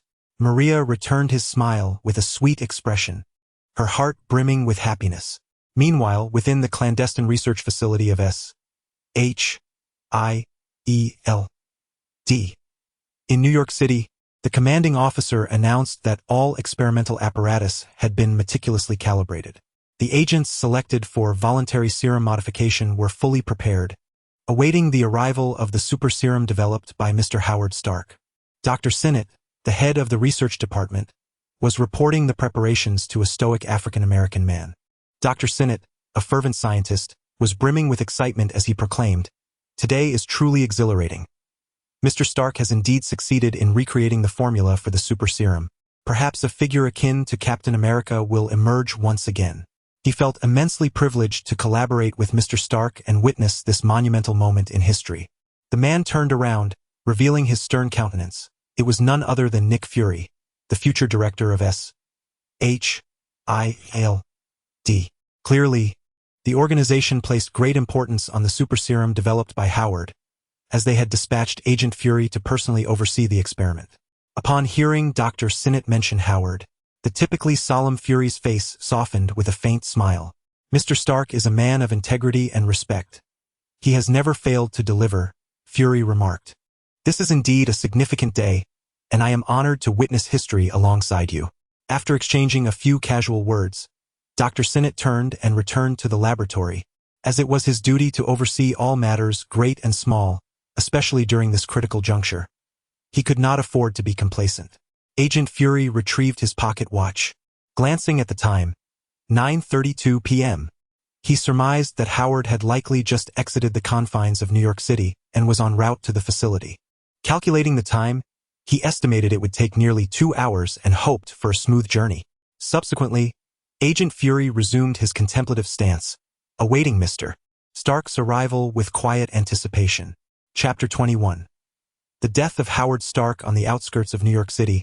Howard sped along the highway, conversing with his wife, Maria, as they dreamt of a blissful future. Suddenly, Maria caught sight of a motorcycle rapidly approaching from the right rearview mirror. The motorcycle, revving with intensity, barreled toward them with alarming speed. Concerned, Maria warned Howard, "Howard, be careful, there's a motorcycle behind us, and it seems to be up to no good." Without his wife's prompting, Howard had already noticed the menacing motorcycle tailing them. The blinding glare of its high beams had reflected off the rearview mirror, flashing in Howard's eyes multiple times. This mission was intended to be clandestine, known only to those within SHIELD, and logically should not attract any unwanted attention. However, the aggressive demeanor of the motorcycle instilled a sense of unease in Howard. As the motorcycle closed in, Howard's apprehension grew. "Maria, hold on tight. I'm going to try to shake off this motorcycle." He pressed down on the accelerator, and the car surged forward, initiating a high-speed chase between the vehicle and the motorcycle. The rapid pace unnerved Maria, who clutched the car's handles tightly, attempting to soothe herself. As they sped past an inconspicuous small town, the road unexpectedly narrowed, prompting Howard to refrain from accelerating further. The motorcycle, undeterred, suddenly surged forward, closing the distance. Bucky, the Winter Soldier, rode the motorcycle, twisting the throttle to catch up with Howard's car.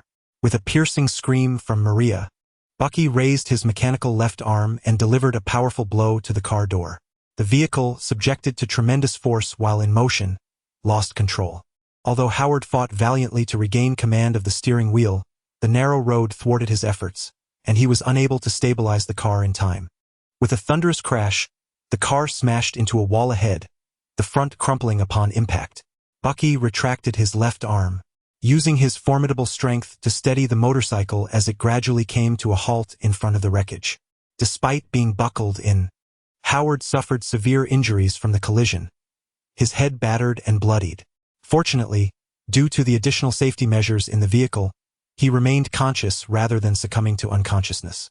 At that moment, the motorcycle circled back, zipping past Howard's line of sight before making a turn and stopping beside the car. A wave of regret and despair washed over Howard. He glanced at Maria, relieved to see she was still alive, and he breathed a slight sigh of relief. Suppressing his pain, he weakly reassured her, "Maria, they have turned back. But do not worry. They are after me specifically, and you will be safe. Everything will be all right." With that, Howard mustered the strength to open the car door and crawled out into the open air. At this moment, Winter Soldier Bucky dismounted from his motorcycle and approached Howard with a stoic expression. "Please save my wife. She knows nothing," he pleaded. However, Winter Soldier showed no reaction to Howard's words. He seized Howard's hair, forcing him to lift his head. Suppressing his rising terror, Howard's gaze fell upon the glinting metallic left arm of the approaching figure. The next instant, he recognized the face and exclaimed, "Sergeant Barnes." Understanding dawned on Howard, and his eyes filled with desperation, imploring Barnes to spare his wife. Meanwhile, Maria seemed to sense something amiss, urgently calling for her husband from the car. Yet, Winter Soldier Bucky remained unfazed. He raised his mechanical arm and delivered a brutal punch to Howard's face, followed by another strike. Amid Maria's anguished cries, Howard collapsed lifelessly to the ground. Bucky grasped the collar of Howard's jacket and returned him to the driver's seat, pressing his head against the steering wheel. Upon seeing her husband's body so near, Maria was overcome by a torrent of emotions, grief, fear, rage, all crashing upon her like a tidal wave. Her mind became a void, struggling to breathe. Still, Winter Soldier Bucky maintained his impassive demeanor. He moved to the passenger seat, extending his right hand to grip Maria's neck, choking the life out of her. Then Bucky approached the previously scoped-out camera, and with a single shot, he obliterated it, tauntingly gesturing before firing. He tucked the gun into his waistband and returned to the vehicle, meticulously searching. Ultimately, he extracted a sealed box from the back seat, mounted his motorcycle, and sped away down the road, vanishing in an instant. On the evening of the 16th at 11:45 p.m., Fury paced the office of the secret base, feeling an unsettling mix of anxiety and concern. At that moment, the base's security chief hurried into the office, addressing Fury. "Sir, we have repeatedly attempted to contact Mr. Stark's vehicle communication, but there has been no response. I'm afraid they might. Do not jump to conclusions. It serves no purpose. Dispatch half of the agents in the base to drive along all possible routes toward New York City in search of Mr. Stark." Fury interrupted, issuing the order for an immediate search. The security chief, upon hearing this, swiftly exited the office to coordinate the necessary personnel. Fury remained in the office, anxiously awaiting news, restless and on edge. An hour later, the security chief rushed back into the office, shouting in alarm, "Director Fury, something's wrong. The Starks were involved in an accident. Both have perished." In the next moment, Fury's face was etched with shock. He snatched his coat and hastened out of the office. Subsequently, he and the security chief drove swiftly to the scene of the incident. At the site of the tragic accident involving Stark, a delayed Fury observed with a sorrowful expression as the Stark couple was placed into body bags. Since Fury's assignment to S.H.I.E.L.D.,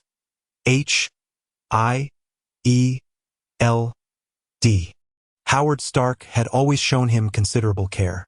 Furthermore, as one of the founders of S.H.I.E.L.D., Howard commanded Fury's utmost respect. Taking a deep breath to steady his emotions, Fury surveyed his surroundings and inquired of the security chief standing behind him. "Have the agents who arrived early determined the cause of the accident? What led to the Stark couple's mishap?" The forensic team and investigative agents had compiled the findings, highlighting several critical points. On the right side of Mr. Stark's vehicle, there were signs of impact from a heavy object. The cause of Mr. Stark's demise was a blunt force trauma to the head, and there were indications that he had exited the vehicle prior to his death. Mrs. Stark exhibited a purplish hue above her neck, indicating she had been throttled, resulting in asphyxiation. Additionally, there were traces of a motorcycle at the scene, and footprints belonging to a male, weighing over 100 kilograms, were discovered. Notably, the agents found no samples of the super serum within the vehicle.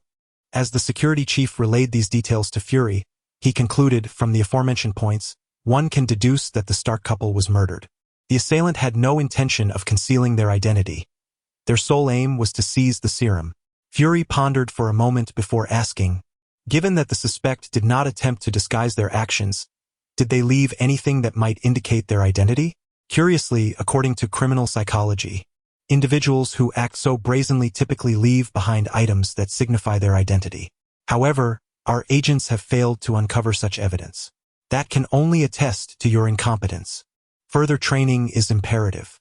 Fury reprimanded the security chief coldly, who bowed his head in silence, refraining from retort. Fury continued, "Do not think I am unjustly accusing you. What is that?" Following Fury's pointed gesture, the security chief's gaze fell upon a shattered camera, and he immediately felt a wave of shame. The agents he led had been stationed at S.H.I.E.L.D.'s research base for far too long, their daily duties resembling that of mere guards, with little engagement in actual missions. Many of the skills they once trained in had become increasingly rusty. Fury chose not to further chastise the security chief and simply stated, "You and a few others accompany me to locate the owner of the surveillance camera." Chapter 22. Reactions. Half an hour later, Fury had obtained a backup of the surveillance video and viewed it alone, subsequently erasing the original data.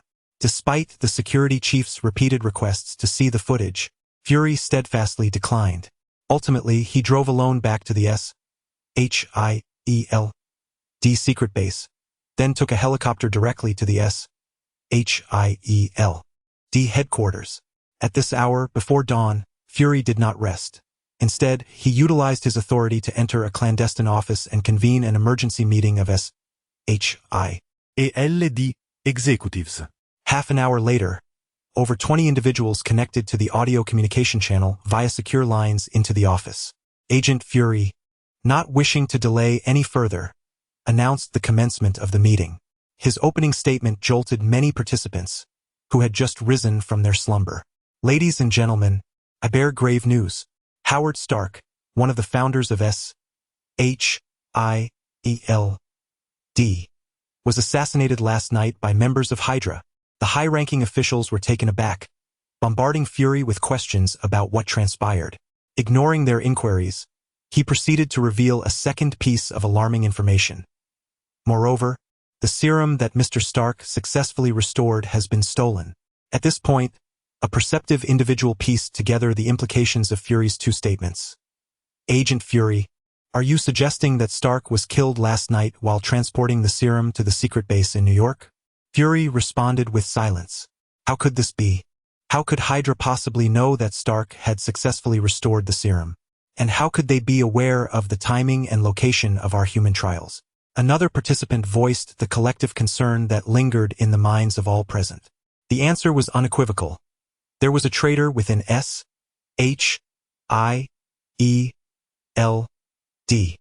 someone holding a position of power. Fury coldly articulated the truth. Upon hearing his words, the executives fell into a contemplative silence, each grappling with the implications. They were not naive. They understood that Fury's assertion represented the only plausible explanation. In that moment, shadows of suspicion flitted through their minds, casting doubt upon one another. It was Fury who ultimately shattered the tension. Let us set aside the matter of the traitor for now. That issue cannot be resolved in haste. The purpose of gathering you here today is to discuss how we should publicly announce Stark's death. I propose we conceal the truth. The public has long been under the impression that Hydra was eradicated with the conclusion of World War II. We cannot afford to disclose the reality, Fury suggested. I second that notion. However, Stark is the head of a prominent corporation and a well-known public figure. We must devise a plausible explanation that will not incite public panic. Otherwise, we will have to answer to Congress, another added. I also concur, but I harbor another concern. If Hydra could dispatch someone to eliminate Stark, they could just as easily target anyone present in this meeting. After all, we do not typically have dedicated security. I propose that before identifying any traitors and thoroughly eliminating the Hydra organization, the agency should deploy specialized personnel to ensure the personal safety of our individuals and their families. Seconded. This time, apart from Fury, all attendees unanimously echoed the sentiment, each feeling a sense of vulnerability. Rest assured, the SHIELD will indeed reinforce its personnel to safeguard you and your families. Furthermore, the Hydra organization has conveniently concocted a reason for Mr. Stark's demise, attributing it to a car accident. I will make the necessary arrangements for the subsequent matters. You may return to your rest. With that, Fury severed all security lines, his eyes betraying a sense of disappointment. After years of development, SHIELD's ranks had become a melange of individuals, many self-serving, who had infiltrated the upper echelons through their connections. Fury felt it was time to implement measures to rectify the agency's atmosphere. Just as dawn broke, SHIELD discreetly disseminated the news of Howard Stark's accidental death through its internal public relations department. Various media outlets hastily reported. December 17th, Friday, 8 Uhr morgens. The New York Times. After extensive verification, it has been confirmed that last night, the renowned scientist, inventor, and founder of Stark Industries, Mr. Howard Stark, tragically perished in an accident alongside his wife. Mr. Stark was widely regarded as a hero in America. He was a participant in the atomic bomb project and the Washington Daily. With Howard Stark's passing, the Stark Group has lost its helm. Who shall assume control of Stark Industries next? Tabloids. The unexpected demise of Howard Stark? Is it a case of envy from the heavens or divine intervention? Stark Industries, primarily engaged in armaments, has been labeled as the arms magnate by many. There have long been allegations that the firearms produced by Stark Industries are the root of the thriving American underworld and are financiers of global terrorist organizations, resulting in countless innocent lives lost. Mr. Stark's death has evoked a spectrum of reactions. Some mourn, while others cheer. What is your perspective? In a luxurious seaside villa in California, a man and two women lay asleep on a 5-meter-wide bed. The trio had engaged in a fervent battle the previous night, and it was now 8:30 in the morning, yet they remained in slumber. The shrill ringing of a telephone pierced the tranquility of the room, awakening one of the women first, who sat up and rubbed her eyes. As she shifted her body, the sheets slipped away, revealing her flawless upper body, completely unadorned. In the next moment, she rose and straddled a young man who appeared to be in his 20s, playfully swaying her body and exclaiming, "Tony, your phone is ringing. Get up and answer it. It's so annoying." Tony Stark finally stirred awake, playfully swatting the woman's backside to push her aside before sitting up. He glanced back at the two twin beauties still lost in slumber, smiling as he remarked, "If someone were to capture your current pose, you two would undoubtedly grace next month's cover." Displeased, the cover girl who had awakened delivered a playful punch to Tony Stark, subsequently concealing her head with the bedsheet. Tony casually draped a coat over his shoulders and approached the telephone. As he settled onto the leather sofa, he picked up the receiver and said, "Hello, this is Tony Stark." "Who is this?" "Tony, it's me, Obadiah Stane. I apologize for the intrusion, but I need to convey some urgent news. Are you available at the moment?" "Oh, Obadiah. What's the matter? Speak plainly. I'm free right now." There was a brief pause on the line before a somber voice continued. "Tony, I regret to inform you that your parents were involved in a car accident last night. By the time they were discovered, they were gone." The receiver slipped from Tony's grasp as his hand trembled. In the next instant, he hastily retrieved the phone and shouted, "Obadiah, please tell me you're joking. It's not April Fool's Day. How could you make such a cruel jest?" "As much as I wish it were a jest, the truth remains immutable. You may verify the details in this morning's news." Hearing silence on the line, Obadiah paused for a moment before adding, "Tony, Stark Industries requires your presence. Please return promptly." Chapter 23. Analyzing the super serum on the morning of the 17th in Boston. Under the cover of night, the Winter Soldier, Bucky, returned to the new Hydra base, escorted by Hydra agents, bearing the looted serum. At that moment, Leo and his group were gathered in the laboratory on the second underground level, patiently awaiting the results of Dr. Zola's analysis of the serum samples. Inside the looted crate, Dr. Zola confirmed that the collection of vials amounted to merely one sample of the serum. Moreover, Bucky had not found the formula for the super serum in the vehicle. Upon learning that there was only a single sample, Dr. Zola strongly urged Sienna to hand over the serum for his study, hoping to successfully reconstruct the formula with the help of the complete serum. However, Sienna believed that having one bird in hand was better than two in the bush and ordered Dr.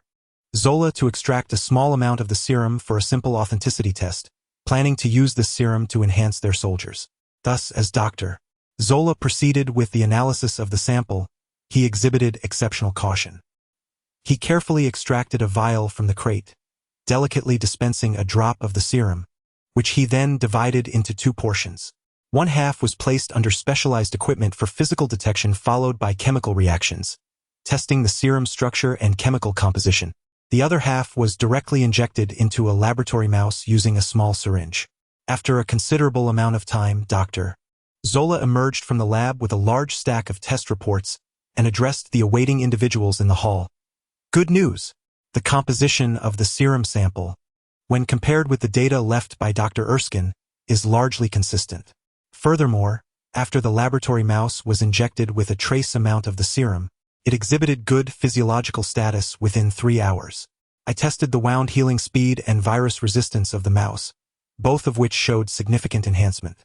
The primary components of the serum are as follows. The anatomical research data of the mouse's organs is as follows. As Dr. Zola began to elaborate on the experimental parameters, only Leo comprehended the entirety of his discourse. The others were left bewildered. Finally, Sienna could no longer contain herself and interrupted the incessant flow of words from Dr. Zola, saying, "Dr. Zola, please speak plainly." "Oh, very well. The conclusion is that, in my opinion, the super serum has been successfully restored. Howard Stark truly lives up to his reputation as a genius. A dead genius is not a genius. They are merely a fool. A scornful smile played on Sienna's lips as she continued. The greatest genius of all is none other than you, Dr. Zola. Doctor, what do you believe should be our next step? Should we proceed with human trials? Human trials should indeed commence immediately. However, what is it? Is there a problem? However, when the super serum is applied to humans, there is always the potential for unforeseen incidents. We are currently situated in a bustling urban area. Should an incident occur, we would expose ourselves, making it ill-suited for experimentation here. Moreover, the set of enhancement devices employed by Erskine, which utilizes the super serum, is considerably more power-intensive than my original dormant apparatus. Therefore, we must relocate and prepare new enhancement equipment, which will necessitate a considerable investment of time. However, these matters are of no concern. Gather all necessary items and we shall transfer to Base 033 this evening, where all of Dr. Zola's requirements will be met. Meanwhile, Doctor, please inform Tar of any instruments and materials you require, so he can make the necessary arrangements. Sienna felt an urgent anticipation for the creation of new super soldiers. Consequently, she acquiesced to all of Dr. Zola's requests, hoping for the swift cultivation of these formidable beings. Leader, I voluntarily accept the transformation with the super serum. I implore you to grant me this rare opportunity. At that moment, Tar suddenly stepped forward, eager to be the subject of the serum enhancement. Sienna appraised Tar's physique and visage, licking her alluring, crimson lips, and replied, "Very well. Please ensure the transition of responsibilities at this base, and join us for the relocation tonight." With that, Sienna, her face alight with a newfound idea, left the laboratory accompanied by the Winter Soldier, Bucky. Tar, equally exhilarated, trailed behind her, his gaze surreptitiously assessing Sienna's curvaceous form. Leo, observing that the others had moved out of earshot, halted Dr. Zola, who was about to resume his work, and inquired, "Professor, I just overheard your introduction to the experimental parameters of the white mice. You mentioned a rapid proliferation of muscle within them. Is that typical?" Dr. Zola paused for a moment, then responded in a hushed tone, "In truth, I am uncertain if this is normal. After all, Erskine deleted most of his experimental data before his departure. However, the serum reconstructed by Stark does indeed enhance cellular vitality within living organisms, and a series of test results aligns with the remaining experimental data. Yet, I cannot guarantee the successful creation of a super soldier. It ultimately depends on the final outcome." Leo pondered this for a moment before tentatively asking, "Then, Professor, may I witness the super serum firsthand?" "Certainly. During the experiment, I will require your assistance, so observing now is perfectly acceptable." With that, Dr. Zola led Leo into the laboratory, retrieving a sealed test tube of serum and handing it to him. Leo accepted the tube, holding it before his eyes for a meticulous examination. The super serum appeared as a dark red liquid, interwoven with strands of purple. The prospect of this extraordinary serum potentially yielding a super soldier was irresistible to Leo. Having missed the opportunity for the serum transformation of the body during the Black Widow's mission, he felt a pang of regret. Perhaps this was yet another chance to grow stronger. In the next moment, Leo endeavored to analyze the super serum in his grasp. Analyzing. Analysis complete. Congratulations. You have acquired the blueprint for a reinforced organic glass test tube and gained knowledge of organic glass materials. Upon discovering the ineffectiveness of his mechanical analysis on the serum, Leo endeavored to employ the mechanical insight skill. However, it merely revealed that the serum contained energy far exceeding that of ordinary liquids, exhibiting erratic movements. Beyond this, he gleaned nothing of significance. With a slight grimace, Leo returned the serum to the cryogenic chamber for safekeeping, then turned to Dr. Zola, shrugging his shoulders to convey his lack of findings. Dr. Zola escorted Leo out of the laboratory and remarked, "We shall evacuate tonight. You should gather the essentials you wish to take along. There is no need to bring too much, as we are heading to a base comparable in scale to the Muirfield estate, equipped with all necessities." Upon hearing this, Leo felt a stirring within and replied, slightly complaining, "Are we to reside underground once more? We won't be leaving the United States directly, will we?" This time, It is not merely underground, but rather in a cavern. Moreover, we are not yet departing from the United States. The new Hydra has emerged from the remnants of S.H.I.E.L.D., and we shall rely on them to procure abundant resources and secrets. How many secret bases does the organization possess? Which individuals within S.H.I.E.L.D. are affiliated with us Hydra? There are numerous secret bases scattered across the globe. As for who among S.H.I.E.L.D. is aligned with us, that remains classified information. Currently, only Miss Sienna and I are privy to such details, and I cannot disclose them to you just yet. However, should you continue to perform well, there will come a day when you shall know. I hold great faith in your potential. Realizing he could not extract further secrets, Leo bid farewell to Dr. Zola and prepared to return to his laboratory to gather his belongings. As he reached the doorway, Dr. Zola suddenly called out, "Leo, remember to assist me with the calibration of the hibernation device this evening. Since I shall not have time for rest later, I need to sleep 2 hours in advance." Leo readily agreed and subsequently departed from Dr. Zola's laboratory.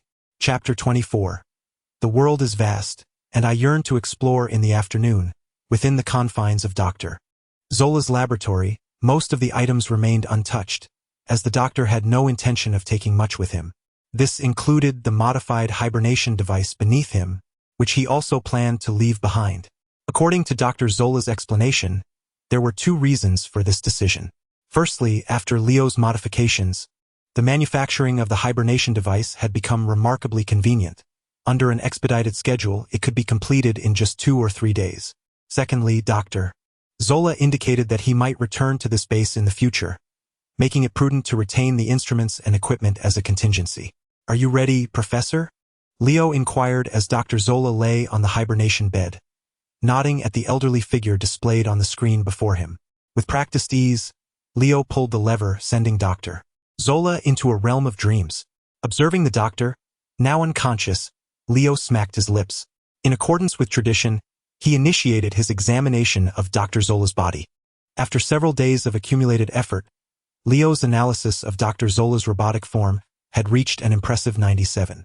Only one final step, the mechanical force analysis, remained for him to fully grasp the intricacies of Dr. Zola's robotic body. In the next moment, Leo activated mechanical insight, and the robotic body of Dr. Zola began to emanate a soft glow. Simultaneously, he employed mechanical force analysis on the radiant entity before him. As the mechanical energy was gradually consumed, the progress bar steadily advanced, ultimately reaching 100. As anticipated, the system's prompt flooded his vision in an instant. System prompt. Analysis complete. You have acquired the blueprints for a self-aware multifunctional robot consciousness storage chip. You have gained knowledge in robot manufacturing, consciousness encoding language. Truly, Dr. Zola was a marvel, capable of both song and dance. Upon successfully analyzing his robotic form, Leo was inundated with a plethora of chaotic blueprints and knowledge. The sheer volume of new information overwhelmed him momentarily, causing a brief sensation of dizziness. Fortunately, in the next instant, the system seemed to trigger a protective mechanism, categorizing all knowledge for Leo's easy reference. After Leo sorted through the sudden influx of information, he realized he had comprehensively unraveled the secrets of Dr. Zola's body. This revelation implied that, given sufficient time and resources, he could replicate Dr. Zola in his entirety. Contemplating this, a series of plans began to formulate in Leo's mind. Should these plans come to fruition, he believed they would yield immense benefits. With this thought in mind, Leo departed from Dr. Zola's laboratory, returning to his quarters to pack his belongings in preparation for the transfer scheduled for that evening. In the secret base of Hydra, designated as 033, Leo had been relocated to this new facility alongside Sienna and others for 10 days. During this time, he had successfully crafted the lightweight power Arm 6. Leo tested the performance of the device, and everything aligned closely with the parameters described by the system, proving that his creation was not a mere defective product. Furthermore, Leo took the time to craft a portable signal jammer. As long as Bucky carried this jammer, he could liberate himself from the control of the chip in his brain and regain autonomy over his own body. Most of the time, Leo collaborated with Dr. Zola. During the first 3 days, Leo assisted Dr. Zola in reconstructing a new dormant device. In the following days, Leo and Dr. Zola tirelessly worked on the enhancement equipment designed to complement the super serum. Dr. Zola named this enhancement apparatus the Super Soldier Cultivation Chamber. After 7 days of diligent effort, coupled with Leo occasionally employing the skill mechanical insight, which aided Dr. Zola in refining the device blueprints, the Super Soldier Cultivation Chamber was completed ahead of schedule. Leo, you are truly a genius. Your thoughts are remarkably agile, consistently yielding brilliant ideas as if by divine inspiration. Completing the Super Soldier Cultivation Chamber ahead of time has brought great joy to Dr. Zola, who remarked, "You have made a significant contribution. I shall accurately convey your accomplishments to Miss Sienna." Leo humbly replied, "Master, your contributions are far greater. My achievements are largely due to your guidance." Dr. Zola appeared even more pleased and said, "It is already late. You have worked hard these past few days. You are a living being and cannot compete with my robotic body. You should return to rest. Tomorrow morning we shall commence human trials. Ensure you get a good night's sleep to replenish your energy." "Very well, Master, I shall return to rest. By the way, I will first re-examine your dormant device. Once you finish your current tasks, do remember to get adequate sleep as well." Dr. Zola's aged face lit up with a radiant smile as he waved goodbye to Leo. Leo exited the confines of Dr. Zola's Super Soldier laboratory and made his way directly to the dormant device. This apparatus, having undergone further improvement by Leo, had now become fully automated. Dr. Zola merely needed to recline on the bed, and various probes and interfaces would automatically connect to his body, alleviating him of much inconvenience. For this, Dr. Zola praised Leo profusely, treating him almost like a beloved son. However, unbeknownst to Dr. Zola, Leo had made even more intricate modifications to the dormant device. Since deciphering the workings of Dr. Zola's robotic body, Leo had gained insight into its operational principles. Dr. Zola's robotic form was merely a shell, with a vast reservoir of memories stored within an internal database. Simultaneously, in one or several corners of the internet, there existed a far more extensive database containing all the secrets known to Dr. Zola. Each night, Dr. Zola would utilize the dormant device to exchange information between the local and remote databases. In the new hibernation device, Leo tampered with it, circumventing the security systems of the robotic body, and quietly copied all the data, storing it on a hard drive. After a week had passed, the hard drive was nearly full. Simultaneously, Dr. Zola's knowledge base had been extensively replicated by Leo. Thus, within the Hydra base, there was nothing left for Leo to covet. Approaching the hibernation device, Leo extracted a large hard drive from its side, concealed it within his coat, and stealthily returned to his chamber. In his spacious bedroom, Leo meticulously inspected all of his equipment once more, then sighed inwardly, reflecting on his time in this world. Having spent over half a year confined within the Hydra base, it was indeed time to venture out and explore the vastness of the world beyond. Chapter 25. Preparing for departure early the next morning, within the confines of Base 033, the Super Soldier Laboratory was bustling with a multitude of individuals. The majority comprised researchers and logistical personnel, diligently engaged in various preparatory tasks prior to the experiments, meticulously verifying the functionality of all experimental apparatuses. At that moment, four individuals, led by Sienna, stood before the Super Soldier incubation chamber. Among them were Dr. Zola and a robust African-American man named Shadarn, the supervisor of the facility. Sienna, seemingly recalling something, suddenly instructed Shadarn, "Shadarn, the security of the base is entrusted to you. Today is a significant day. No one is permitted to enter or exit the premises. Leader, you can count on me for this task," Shadarn replied, accepting the command before exiting the laboratory to arrange for increased patrols around the base and prepare for its lockdown. Once Shadarn departed, Sienna surveyed her surroundings, as if searching for someone, yet her efforts were in vain. She turned to Dr. Zola and inquired, "Dr. Zola, where is your student, Mr. Elvin?" "Miss Sienna, the situation is as follows. Leo and I have been tirelessly working day and night to construct various devices over the past few days, exerting ourselves immensely. I have a constitution of iron, but he is merely an ordinary man." He mentioned that his excitement over the premature completion of the Super Soldier incubation chamber kept him awake last night, and coupled with his exhaustion, He has unfortunately caught a cold. He fears that the virus might impact today's experiment, so he chose to rest in his quarters and did not attend. Dr. Zola explained Elvin's absence while also praising his contributions. Mr. Elvin has truly worked hard during this time. After the experiment concludes, I shall pay him a visit. Sienna nodded in understanding and continued, in that case, we shall not wait for him any longer. How is the preparation for the super soldier experiment? Are we ready to commence, Dr. Zola? 2 inspections have been completed. We are ready to begin at any moment. Then let us proceed. Tar, I have high hopes for you. The future rests in your hands. Tar, filled with excitement, nodded at Sienna and proclaimed, Long live Hydra.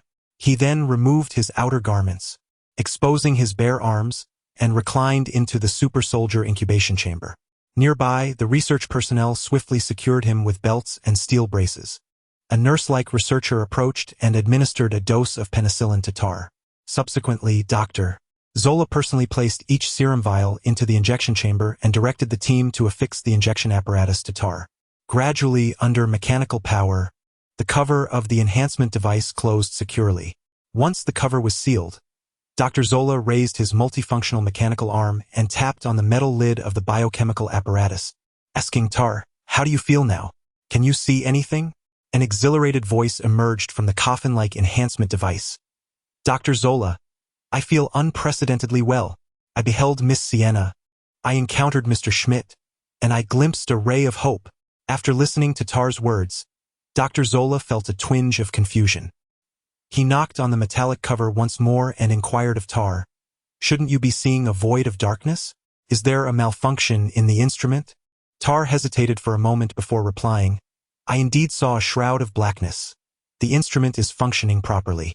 Dr. Zola, you ought to refine your emotional module. Your sense of humor eludes you.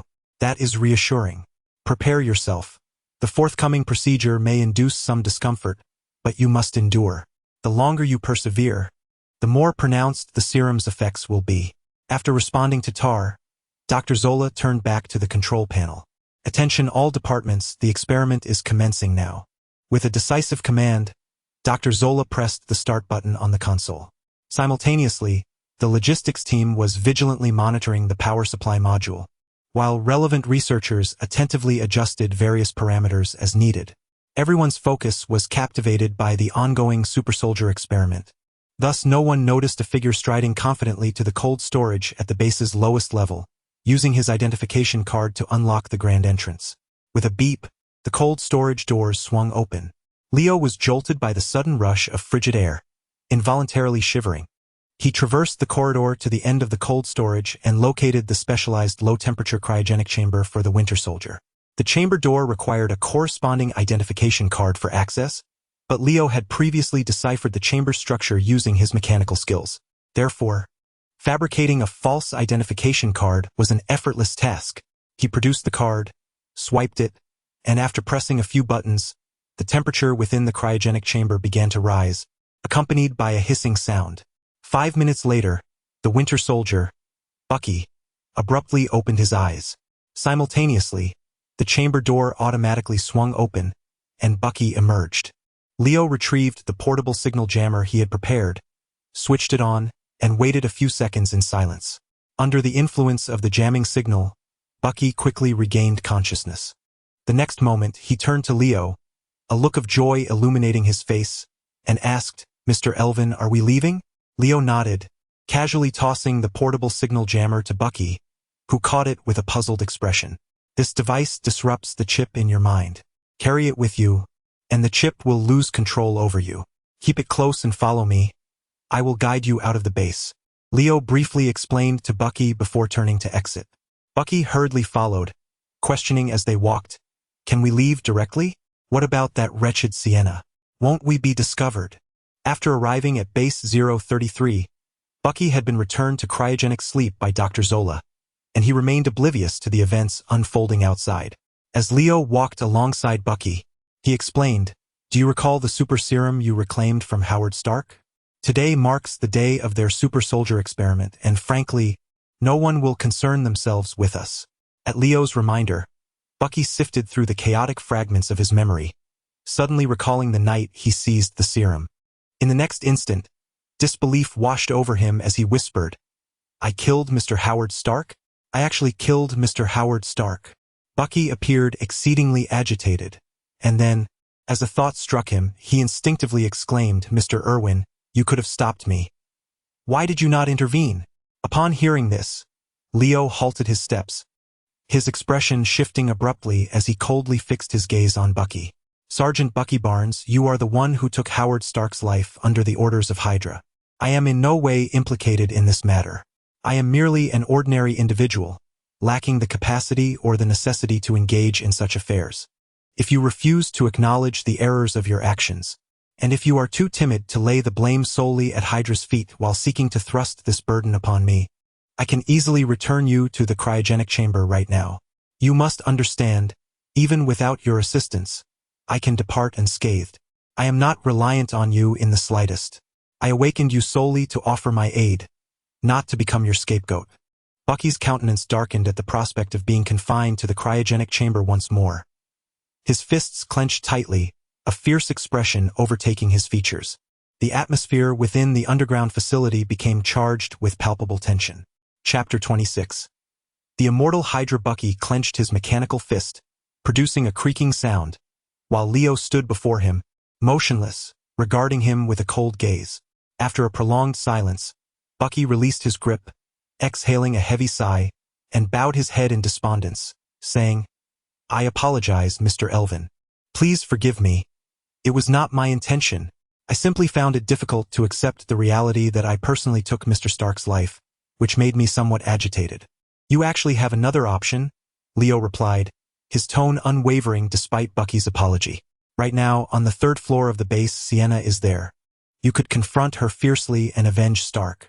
Upon hearing Leo's suggestion, Bucky shifted his body slightly, seeming to wrestle with impulsiveness.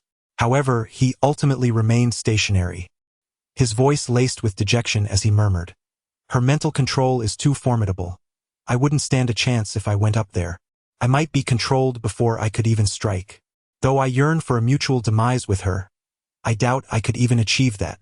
Noticing that Bucky had regained some semblance of rationality, Leo's expression softened. "In that case, you should leave the base with me first.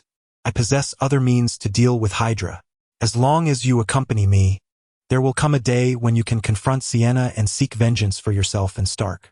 Leo turned and proceeded toward the base's exit, with Bucky silently following in his wake. The two made their way to the garage not far from the entrance of the base. Leo had already prepared an off-road vehicle, equipped with the gear he required. He instructed Bucky, the Winter Soldier, to take a seat in the back, while he himself drove the vehicle slowly out of the garage. However, as the car approached the base's entrance, Leo suddenly noticed that the base's supervisor, Shadarn, was organizing personnel to seal the gates. Base 033 was nestled deep within the mountains, far from any village or store. For the inhabitants of the base to procure supplies, they had to traverse the forest in an off-road vehicle for 3 to 4 hours. Consequently, the gates were typically left unsealed, allowing personnel to enjoy the mountain scenery, forage for mushrooms, or hunt for game during their downtime. Little did Leo anticipate that Sienna would order Shadarn to temporarily close the gates due to an experiment. At this moment, turning back to the garage was no longer an option. Shadarn had already spotted the off-road vehicle driven by Leo and was approaching with 2 others to investigate. "Bucky, lower your head and lie down." Leo instructed Bucky to crouch in the back seat, then voluntarily parked the vehicle, opened the door, and took a few steps forward to meet Shadarn, greeting him with a cheerful smile. "Supervisor Shadarn, on such an important day, why are you not in the laboratory observing, but instead here guarding the gates?" From a distance, Shadarn recognized Leo, as he was known to accompany Sienna and was a student of Dr. Zola, holding significant sway in the super soldier experiment. Therefore, when Shadarn discerned that it was Leo in the vehicle, he too smiled.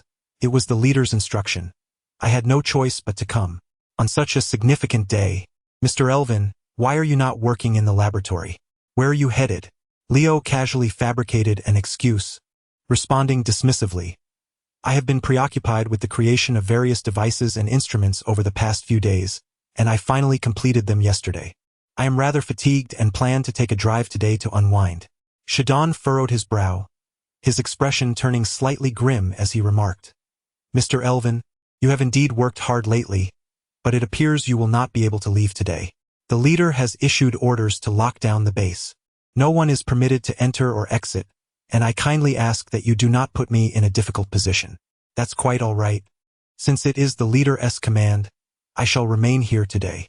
I will return to the laboratory. Perhaps I can still witness the most exhilarating moments." With that, Leo turned to head back to his off-road vehicle, intent on forcing his way through. However, Shadon obstructed Leo's path, stating, "Mr. Elvin, I sincerely apologize. Given your intention to depart today, I must conduct a search of your vehicle as per protocol. After all, I have a report to submit to the leader this evening." As he spoke, Shadon hastened toward the off-road vehicle, taking the lead. Leo followed closely, suggesting, "Supervisor Shadon, perhaps it would be best to forego the inspection. I can explain to the leader myself, sparing you the trouble." Yet, the more Leo resisted, the more suspicious Shadon became, quickening his pace until he reached the side of the vehicle. He first inspected the front seat, finding nothing amiss, before proceeding to the rear seat. Suddenly, a steel fist shattered the rear window, striking Shadon squarely on the head as he leaned in. Accompanied by the crisp sound of breaking glass, Shadon's head was reduced to a pulp, resembling a ripe watermelon, blood splattering everywhere. Leo, who had just arrived, gazed at the headless body of Shadon, flung several meters away, and with a resigned shrug remarked, "I did warn you not to look, but you wouldn't listen." Alas! The two agents who accompanied Shadon to assess the situation were momentarily paralyzed by the unexpected turn of events, their minds blank. However, Leo was far from dazed. He swiftly turned, drawing his pistol from his waist in one fluid motion. Proficient in basic firearms, he fired 2 shots, each finding its mark in the heads of the 2 agents. The gunfire alerted the other guards at the base entrance, though they remained unaware of the unfolding chaos. Yet, one astute agent had already triggered the alarm. Leo dove into the off-road vehicle, starting the engine while turning to Baki, exclaiming, "Baki, splendid work. One punch and you shattered the enemy's head." Baki paused momentarily, initially expecting Leo to reprimand him for taking matters into his own hands. However, after a brief moment of surprise, he regained his composure, praising Leo in return. "Mr. Elvin, you did not disappoint either. Every shot was a headshot." Leo pressed the accelerator, the engine of the off-road vehicle roaring to life as it surged forward, barreling through several agents who had just assembled, crashing through the gates of the base. After dashing several hundred meters, Leo retrieved a remote control from his pocket and pressed the red button. In the next instant, the explosives he had previously planted within the base detonated in a series of explosions. Due to the hurried circumstances, the explosives were insufficient to collapse the entire facility, yet they nonetheless inflicted casualties and chaos among the Hydra operatives. Seated in his off-road vehicle, amidst the cacophony of blasts, a series of system notifications suddenly appeared before him. System notification. "You have triggered the mission Unyielding Hydra?" Mission prompt. "The Hydra organization has been obliterated once, yet a new Hydra has resurrected, embodying its motto, 'Sever one head, and 2 shall emerge.' In the shadows, conspiracies orchestrated by Hydra continue to unfold. As an agent of Hydra, you have forsaken the organization in pursuit of freedom. By choosing to stand against it, you also accept the responsibility of its eradication." Mission prompt. "This is a long-term mission, with current completion at 0. Mission prompt. "This is a mandatory mission, which has been automatically accepted." Leo gazed at the newly triggered mission and quietly closed the system panel. This task was not something he could resolve in the short term, and its significance was negligible. Thus, Leo decided against pursuing it diligently, opting instead to let events unfold naturally. Chapter 27. It is all Leo. A brief moment earlier, within the Super Soldier Laboratory at Base 033, a group of individuals was engaged in a flurry of activity. As Dr. Zola pressed various buttons, the super serum began to be injected into Tara's body by the automatic injector integrated within the Super Soldier incubation chamber. Upon the conclusion of the injection process, Dr. Zola gradually increased the power supply to the ray generator, causing the chamber to emit increasingly intense Vita rays. Even those standing outside the chamber could see the blinding light emanating from within. Simultaneously, heart-wrenching screams of Tar resonated from the incubation chamber. The screams were so harrowing that Dr. Zola began to question the continuation of the experiment. "Miss Sienna, should we halt the experiment? I fear Agent Tar may not endure much longer." Miss Sienna, standing beside Dr. Zola, furrowed her brow at his suggestion. As Tar's cries grew louder, she pondered for a moment before abruptly seizing the knob from Dr. Zola's hand and cranking the power supply to its maximum. In that instant, the super soldier incubation chamber unleashed a blinding white-blue light, accompanied by the crackling sound of electricity. Tar emitted a colossal scream, and then silence enveloped the chamber. Dr. Zola hastily shut off the power, the white light dissipating, yet still, there was an eerie quiet within. At that moment, no one knew whether the super soldier experiment had succeeded. Everyone held their breath, fixated on the chamber's door. The laboratory was suddenly engulfed in an unsettling silence. Without warning, a piercing alarm blared throughout the laboratory, startling everyone. Angrily, Sienna grabbed the nearby intercom and shouted, "You incompetent fools! What is happening outside? Why has the alarm sounded?" Frantic voices crackled through the intercom, one responding, "This is the control room. We have observed through surveillance that Mr. Leo Irwin. He has killed Supervisor Shadon at the entrance and fled in an off-road vehicle." "What? This is impossible!" Dr. Zola exclaimed, disbelief etched across his face. Sienna attempted to confirm the details with the control room, but in the next moment explosions erupted simultaneously throughout the base, the super soldier laboratory included. The sudden blasts hurled many Hydra researchers and logistical personnel into chaos. Some were killed instantly while most suffered injuries, some severe, others minor, lying on the ground, wailing and writhing in agony. The scene descended into utter pandemonium. Dr. Zola was gravely injured. One of his mechanical legs was blown off, and his body was sent crashing against the stone wall. The display screen on his chest shattered, smoke billowing from his form. He was so severely wounded that he struggled for a few moments but could not rise. Sienna found herself in a disheveled state due to the sudden explosion, her garments torn asunder. Yet, despite her appearance of disarray, she emerged unscathed. After coughing a few times, she waved her hand to brush off the dust, her fury palpable. Suddenly, a deafening blast echoed in her ear, prompting her to turn and witness a metal panel spiraling towards her. With a furious scream, she clenched her fist and smashed the panel to the ground. To her astonishment, she realized that the object she had just struck down was the door to the super soldier incubation chamber. In a flurry of anxiety, she glanced towards the chamber, fearing the super soldier program might have encountered some mishap. However, relief washed over her in the next moment. Inside the chamber, now devoid of its door, Tar was rising, having retracted his fist, and had managed to break the steel restraints on his wrists and ankles.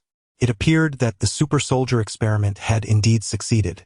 Sienna now understood the origin of the spiraling door, yet she could not direct her anger at Tar, as it seemed he had acted unintentionally. Consequently, she directed all her ire towards Leo Elwin. Sienna's furious roar reverberated throughout the super soldier laboratory, mingling with the anguished cries of the injured, creating a haunting atmosphere. At that moment, Tar, having freed himself from his bindings, surveyed the chaos around him with a look of confusion. With his upper body bare, he approached Sienna and inquired, "Leader, what transpired here?" Tar had grown 10 centimeters taller since the experiment, his muscles significantly more robust, resembling an impenetrable wall. His sudden presence beside Sienna instilled a sense of pressure within her. Observing Tar's enhanced physique, Sienna could not help but calculate the implications. It seemed he had successfully undergone serum enhancement and would soon rank among Hydra's most formidable warriors. However, unlike Bucky Barnes, controlled by a chip and thus easily manipulated, Tar possessed his own autonomy. Sienna felt this was not the opportune moment to test her mental control over him. Previously, she could command Tar without hesitation, but now she sensed the necessity for a modicum of respect. She resolved to defer her frustrations and anger, patiently recounting the sequence of events to Tar. "Leo actually did such a thing," Tar exclaimed, his astonishment evident. Having interacted with Leo for no more than a month, He had always perceived him as a dedicated scientist committed to Hydra's cause. In fact, prior to the experiment, Dr. Zola had mentioned that Leo had overexerted himself in preparing the experimental apparatus, leading to his illness. How could it be that, in such a brief span of time, Leo seemed to have transformed into an entirely different person? You find this hard to believe? Sienna, upon witnessing Tarl's incredulous expression, immediately grasped his thoughts. She continued, "Do not even suggest disbelief. I, along with Dr. Zola, are equally astonished that Leo could commit such an act. Therefore, Mr. Tarl, would you be inclined to accompany me in retrieving Leo and confronting him directly to ascertain the reasons behind his betrayal of Hydra?" Upon hearing Sienna refer to him as Mr. Tarl, he felt an overwhelming sense of elation, patting his robust chest and exclaiming, "Of course, the lovely Miss Sienna. I am more than willing to be at your service." Although Sienna felt a twinge of discomfort at Tarl's departure from addressing her as leader, she chose not to express her discontent and proceeded, "Mr. Tarl, please change into appropriate attire and prepare your weaponry. I shall awaken the Winter Soldier from the underground cold storage.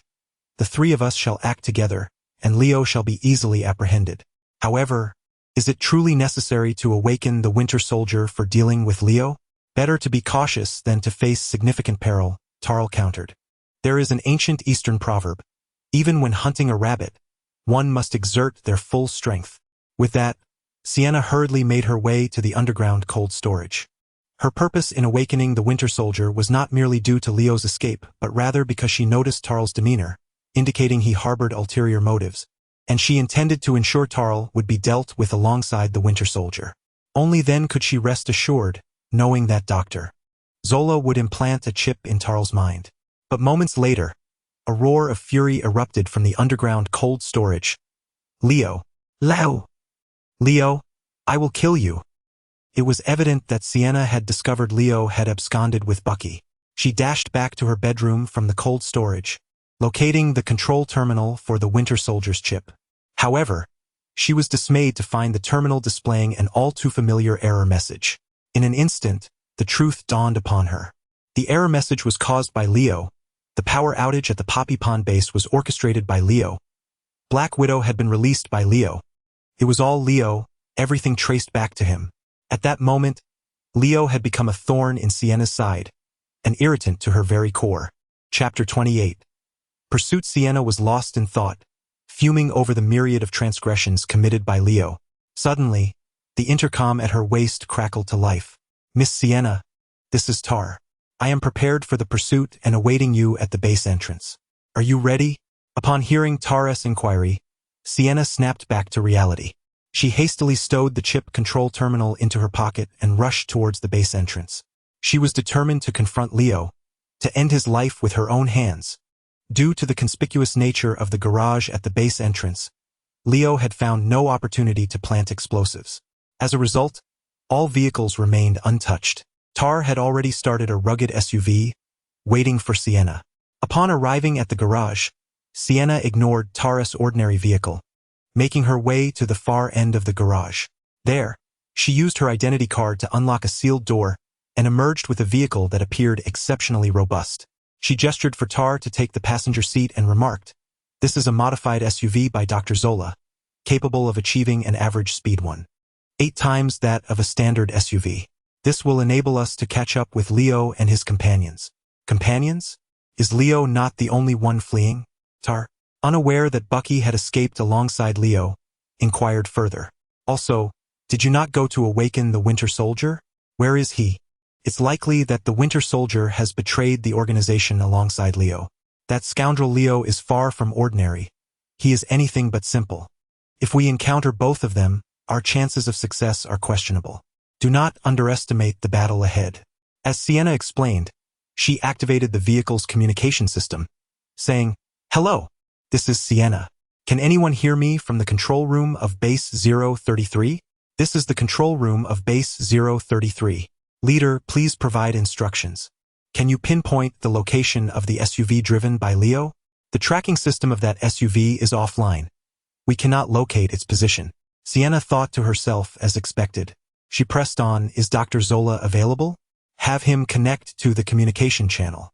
After a brief static, Dr. Zola, his robotic body now severely damaged, was assisted into the control room by Hydra soldiers. He subsequently connected to the communication channel through his built-in device. Miss Sienna, this is Arnim Zola. How may I assist you? Sienna swiftly recounted the situation regarding Leo and the Winter Soldier, then inquired, Dr. Zola, do you believe the chip control terminal can still influence the Winter Soldier? He even took the Winter Soldier with him? Dr. Zola expressed disbelief upon hearing that Leo had absconded with the Winter Soldier. After a moment of contemplation, he replied, the control chip implanted in the Winter Soldier's brain operates under a singular directive: loyalty to Hydra. Unless we open his skull and remove the chip, it will invariably exert its influence over him. I am uncertain of the method through which Leo interfered with the chip in Winter Soldier's mind. However, based on my calculations, if you can approach Winter Soldier within a certain distance while operating at full power, the control terminal should remain effective. At the very least, it would incapacitate Winter Soldier's ability to resist. That is reassuring. With this, I am confident in my ability to capture both of them. Sienna gritted her teeth, her eyes gleaming with ferocity. After a moment of contemplation, she commanded, instruct the central control room of Base 033 to deploy all available armed forces to follow me. We must depart immediately. The orders were disseminated, and a convoy of off-road vehicles began to assemble at the base entrance. At that moment, Dr. Zola, after a prolonged silence, spoke in a slightly aged voice, Miss Sienna, if possible, please make every effort to bring Leo back alive. I have many questions I wish to pose to him in person. Sienna pondered for a brief moment and responded with a casual Subsequently, she accelerated, following the tire tracks left by Leo, pressing down on the gas pedal with full force. In the mountainous woods, Leo had been driving the off-road vehicle away from the base for some time, engaging in casual conversation with Bucky. To facilitate their dialogue, Bucky had moved from the back seat to the passenger side. At that moment, Leo inquired, Bucky, though I shouldn't bring up painful memories, I am curious, were you close with Howard Stark?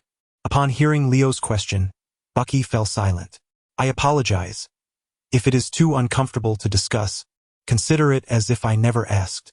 It's all right, Bucky replied with a wry smile, continuing, I am not well acquainted with Mr. Stark, but I hold great respect for him, as do all American soldiers. Mr. Stark and I were both born in 1917. The first time I met him was in 1943 when Steve and I attended the World Expo on Tomorrow's Technology that he hosted. You know Steve, right? Steve Rogers, my closest friend. Leo nodded, saying, the renowned Captain America. I certainly know of him.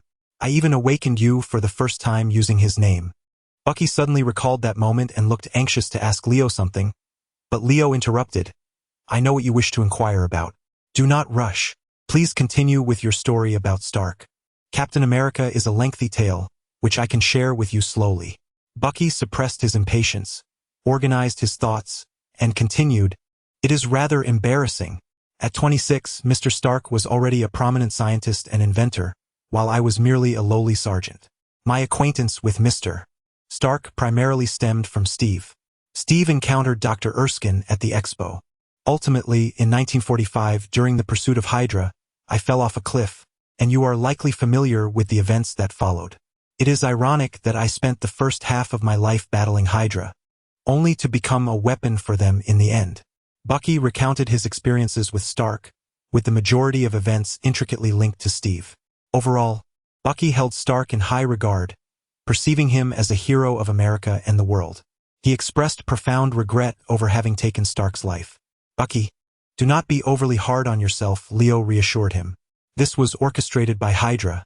You were merely a tool. The true culprits remain Hydra and Sienna. Leo offered a few words of comfort before redirecting Bucky's focus towards Captain America's tale. In fact, your dear friend, Steve Rogers, has been missing. In 1945, after you fell from the cliff, Steve searched for you tirelessly, believing you to be dead. Consequently, he became consumed by rage. In his quest for vengeance, he stormed Hydra's base and confronted Johann Schmidt. Ultimately, they both perished in a crash over the North Atlantic. Bucky, struck with disbelief, fervently questioned Leo about the source of this knowledge and demanded evidence. Much of this narrative is chronicled in American history books. You may verify it at any time. Certain details and secrets I gleaned from within Hydra, Leo explained, providing ample proof. He continued, however, to my understanding, the notion of mutual destruction is merely Hydra's account. They have not confirmed Steve's demise. Perhaps he still lives. Who can say? Yet, Bucky remained silent, his sorrow palpable. After a prolonged period of silence, Leo found himself at a loss for words to console him. Finally, he mustered the courage to shatter the awkwardness, inwardly regretting his decision to discuss Howard and Steve. Bucky Barnes. Leo formally called out, urging Bucky to refocus on him. You know what? You are free. In the next moment, Leo was uncertain whether Bucky had emerged from his sorrow regarding Steve's fate, but he had no time to tend to Bucky's emotions. He had even significantly reduced the vehicle's speed, distracted by the system panel before him. For, at the instant Leo finished speaking, a flurry of system notifications refreshed before his eyes. Chapter 29. The Pursuit System Notification. Congratulations on completing the mission to rescue American soldier Bucky Barnes. Mission evaluation. Satisfactory. Leo cast a glance at the mission evaluation, his brow slightly furrowed in perplexity. He recalled that his last mission involving the Black Widow had garnered an excellent rating. Was it possible that his failure to prevent the Winter Soldier Bucky from taking the life of Howard Stark had led to this lower evaluation? Could the system be subtly urging him to alter the course of history? Or perhaps it was due to his mere temporary suppression of the chip embedded in Bucky's mind, rather than a complete eradication. After pondering for some time, Leo could not discern the reason for the unsatisfactory rating. He set the matter aside and turned his attention to the mission rewards. The mission to rescue American soldier Bucky Barnes has been completed. The rewards are now being calculated. You have received a Winter Soldier character card X1, and you may also randomly acquire one of the Winter Soldier skills or specialties. The random reward selection is complete. Please choose one of the following 3 options as your reward. 1. Advanced Combat Technique. Passive skill. You have mastered the art of using your body in combat, with your fists and feet serving as your most lethal weapons. 2. Proficiency in Cold Weapons. Passive skill. You are adept in the use of various cold weapons, unleashing their full potential. 3. Advanced Firearm Proficiency. Passive skill. You are skilled in utilizing a variety of firearms, possessing exceptional accuracy. Upon reviewing the 3 options, Leo felt a twinge of disappointment. Indeed, the rewards for a satisfactory evaluation paled in comparison to those of an excellent one. These passive skills seemed to him rather trivial, neither easy to discard nor particularly appetizing. They were skills that could easily be acquired through training, and what Leo truly yearned for were specialties akin to serum-enhanced transformations, or at the very least, an active skill like a power burst. Ultimately, after much contemplation, Leo opted for Advanced Combat Technique, a skill that would synergize well with the lightweight Power Arm 6 model he had in his vehicle. As soon as he selected Advanced Combat Technique, the other options vanished, and a wealth of combat techniques flooded his mind, as if they were instinctively ingrained within him. Having made his selection for the random reward, Leo prepared to examine the newly acquired Winter Soldier character card. Following the gaming patterns of his past life, he thought it prudent to seek the fortuitous aura of someone with notably good luck before unveiling the card. However, the only other occupant in the vehicle was Bucky. Reflecting on Bucky's tragic life, Leo ultimately dismissed the idea of drawing luck from him. Opening the attributes panel, Leo concentrated and activated the so-called Winter Soldier character card. The card spun a few times before revealing its attributes. "Damn it!" Leo exclaimed, slamming his right hand against the steering wheel, causing the speeding vehicle to swerve dangerously close to a large rock. Startled, Bucky snapped out of his daze and hurriedly inquired about what had transpired. Leo remained silent for a moment, then scrutinized Bucky from head to toe, remarking with a hint of irritation, "Bucky, during these years at the Hydra base, you have indeed honed quite an impressive skill set." Bucky, perplexed by Leo's words, could only nod in confusion. With a resigned sigh, Leo pressed the accelerator and focused intently on driving. Noticing Leo's disinterest in continuing the conversation, Bucky fell back into his thoughts. Leo drove at a swift pace, yet his mind was preoccupied with the character card of the Winter Soldier he had just acquired, the attributes of which were simply astonishing. He couldn't resist pulling up the attribute panel once more, determined to take another look. Winter Soldier character card, uses remaining 1010. Accompanying skill, Indomitable. Indomitable, within the confines of the Hydra base, under the nurturing influence of Sienna, the Winter Soldier has mastered formidable abilities. Upon activation of this skill, regardless of the opponent's identity, one can endure for at least 1 hour. After reading the skill again, Leo lamented its missed potential several times before swiftly closing the system panel. He resolved silently to strive for perfection in future missions. Just look at the rewards for tasks deemed satisfactory. Setting aside thoughts of the character card, Leo continued navigating the winding roads of the forest. He had only glanced at the map of Base 033 and was not entirely familiar with the terrain. Somehow, he found himself driving over a bumpy stretch of road, causing the vehicle to jolt. He had to reduce his speed, patiently searching for a smoother path. As Leo concentrated on driving, he suddenly heard a series of low, guttural growls emanating from his right. Turning his head, he was taken aback to see Bucky, who had previously been lost in thought, now with bloodshot eyes, gripping his hair in a state of agony and struggle. Leo quickly stopped the car, shaking Bucky vigorously with his right hand, and inquired, "Bucky, are you all right? What's wrong?" "Ah, my head hurts. It feels like there's a buzzing sound in my brain." Bucky groaned, writhing in pain and speaking hoarsely. "It must be Sienna. She's coming for us. I sense a consciousness attempting to control my body." Leo quickly focused on Bucky's head, activating his mechanical insight skill. Through his enhanced perception, he observed a chip within Bucky's brain, pulsating with light due to the energy supplied by biological electricity. Flecks of light danced within the chip, as if energy were flowing through it.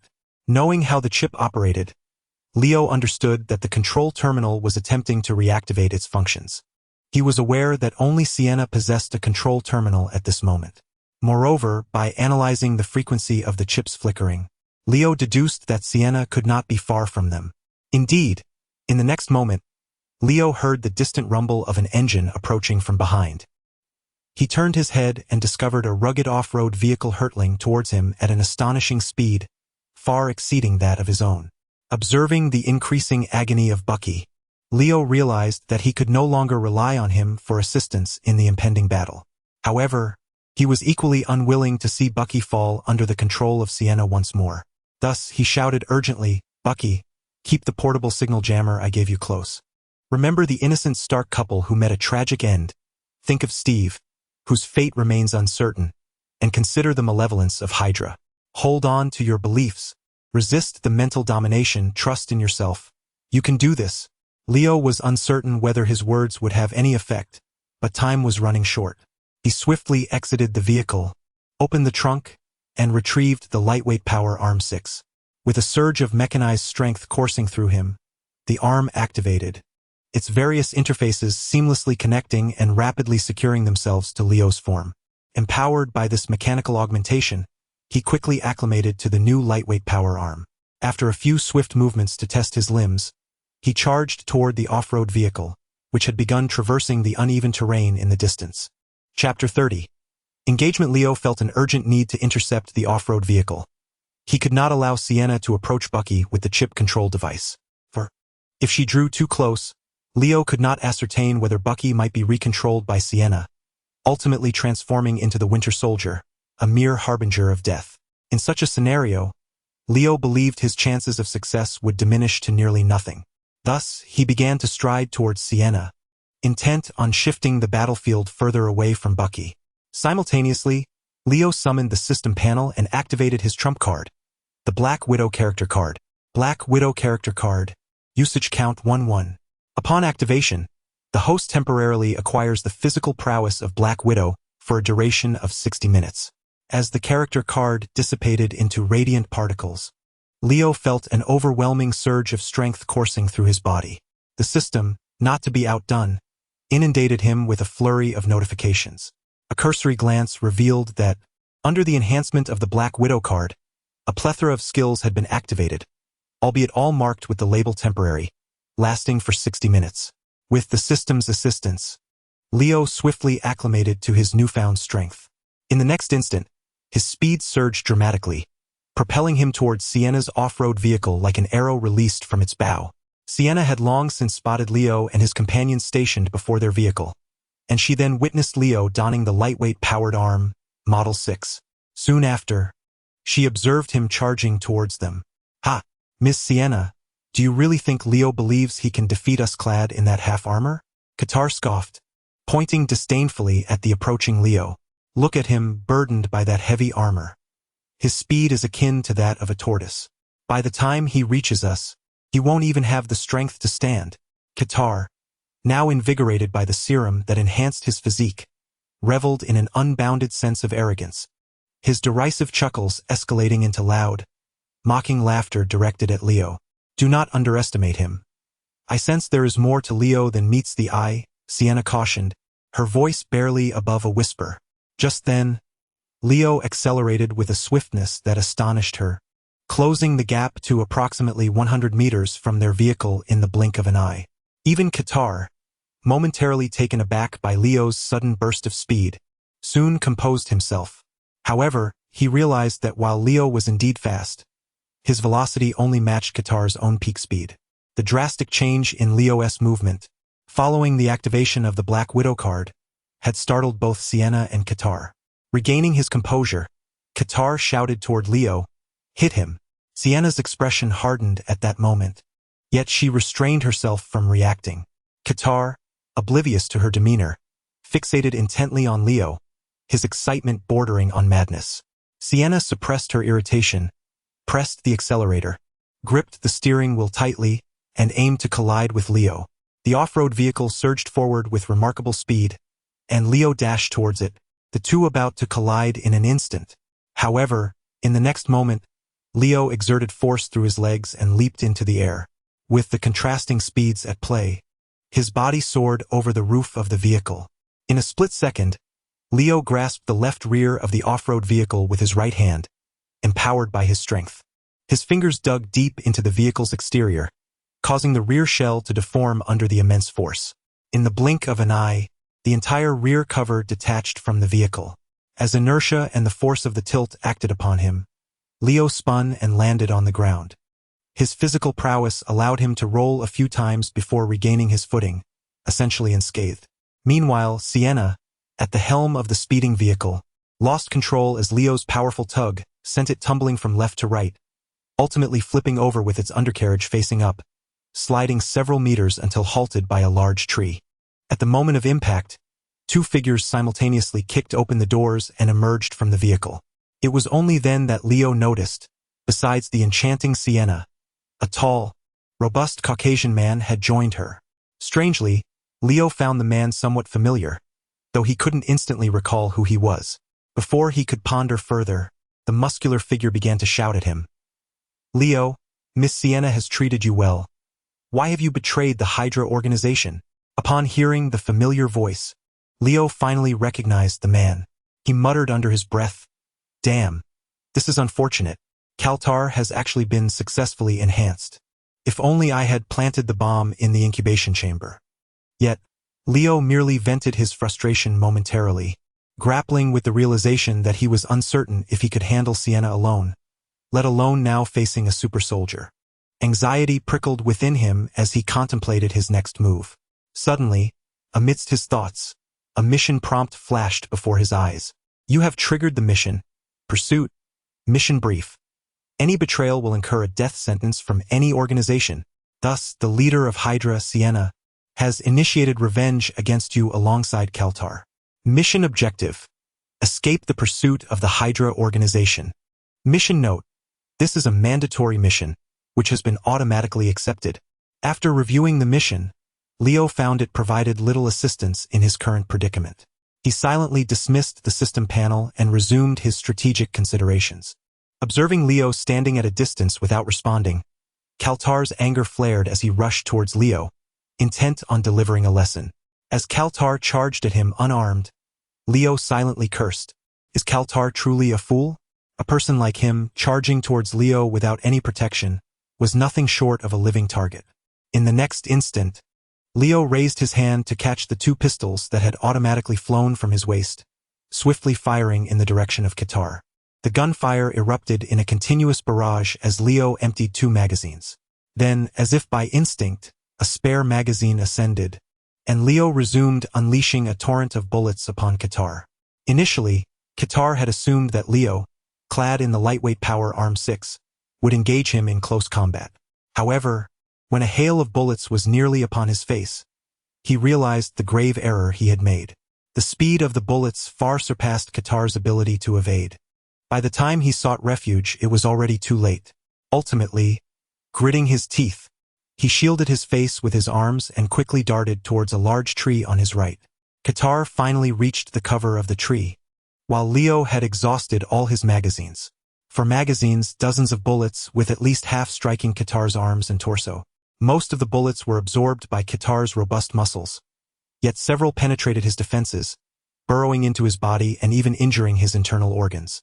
Blood began to flow from Qatar's wounds as he sat behind the tree, gasping for breath, momentarily incapacitated. Leo, well aware of the adage that one must seize the opportunity in times of weakness, discarded his empty pistol and charged towards the nearly defeated Qatar behind the tree. Chapter 31. Fierce battle. The moment Sienna saw Leo draw his firearm, she swiftly took cover behind the off-road vehicle. At that moment, she noticed Tar, wounded and hiding behind a tree, while Leo was preparing to deliver a finishing blow. The situation was dire. Without hesitation, she stepped forward and unleashed her mental control abilities against Leo. As he ran, Leo suddenly felt a sharp pain in his brain, compelling him to halt. A glance at his system panel confirmed that Sienna had employed her formidable mental control on him. However, the next instant Leo's advanced mental resistance, bestowed upon him by Black Widow, began to counteract the adverse effects of Sienna's attempt at control. Realizing her failure to dominate Leo's mind, Sienna immediately drew her weapon and aimed to shoot at him. Yet, Leo's recovery was astonishingly rapid. Using his mechanical arm, he deflected all her bullets and swiftly took cover behind a protruding rock. The two engaged in a relentless chase, their distance ever decreasing. Meanwhile, Sienna quickly exhausted her ammunition. In frustration, she tossed her handgun to the ground and charged at Leo, ready to engage in hand-to-hand combat. Leo's berserker state was time-limited, and he was eager to grapple with Sienna. As she charged toward him, he too rushed forward without hesitation. Soon, they were locked in a fierce struggle, exchanging brutal blows. From the very onset of their skirmish, Leo was acutely aware of Sienna's formidable prowess. Equipped with a lightweight powered arm, he could barely match her strength. Moreover, Sienna possessed exceptional combat skills. Had it not been for the advanced fighting techniques he learned from Baki, Leo felt he would have faltered after only a few exchanges. As their fierce battle raged on, neither of them noticed the bizarre transformation occurring with Tar, who remained hidden behind the tree. The bullets lodged within his body were inexplicably being expelled by his muscles, and his wounds were sealing themselves with rippling flesh. This was not the end. Tar's muscles began to uncontrollably proliferate, sprouting numerous tentacle-like appendages that continued to grow. Concurrently, a frenzied expression increasingly overtook Tar's face, as if he were on the verge of losing his sanity. Meanwhile, Leo and Sienna had been engaged in combat for several minutes, each bearing injuries. Their clothing, unable to withstand the impact of their fierce exchanges, began to tear, presenting them in a disheveled state. Dressed in a half-armored, lightweight-powered suit, Leo faced Sienna's relentless attacks aimed at his head, each strike intent on delivering a fatal blow. However, with his alloy arm, impervious to pain and enhanced by the power of his arm, he met her punches and kicks head-on without fear.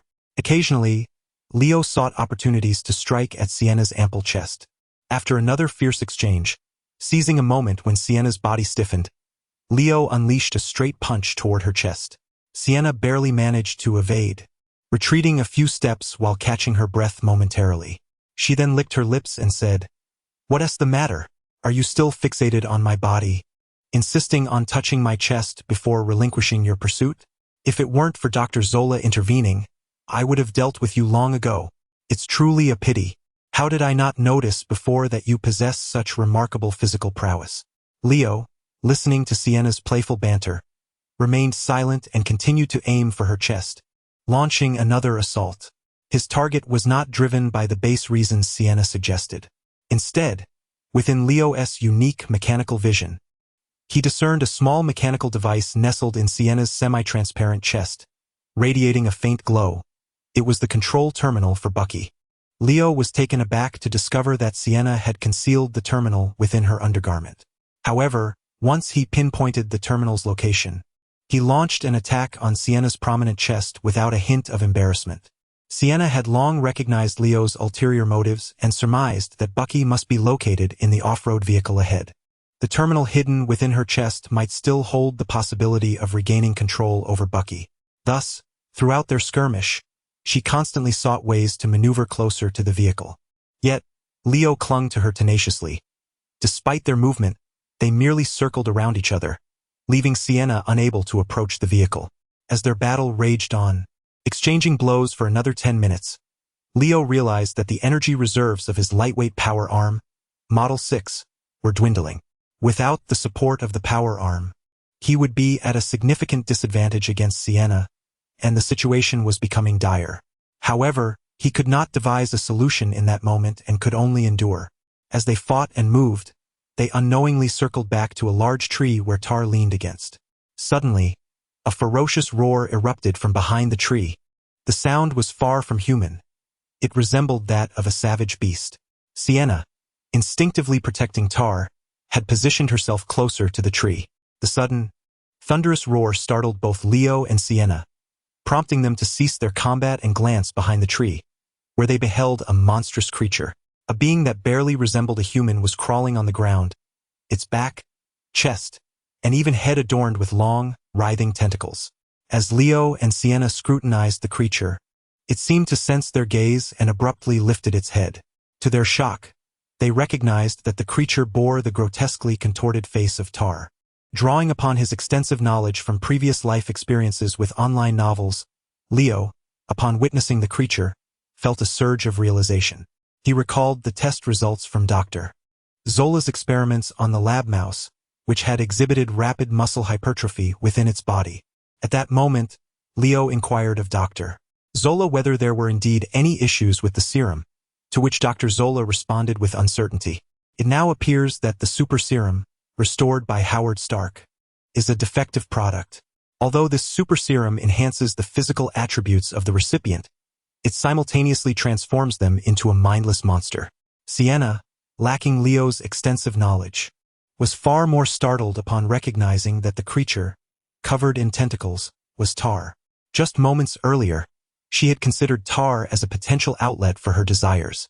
Now, confronted with the tentacled Tar, the shock she experienced was exponentially greater. The transformed Tar let out a ferocious roar, and the sound jolted Leo back to reality as he swiftly lunged towards Sienna, who was still in a daze. With his right fist raised high, Leo excitedly aimed for Sienna's chest.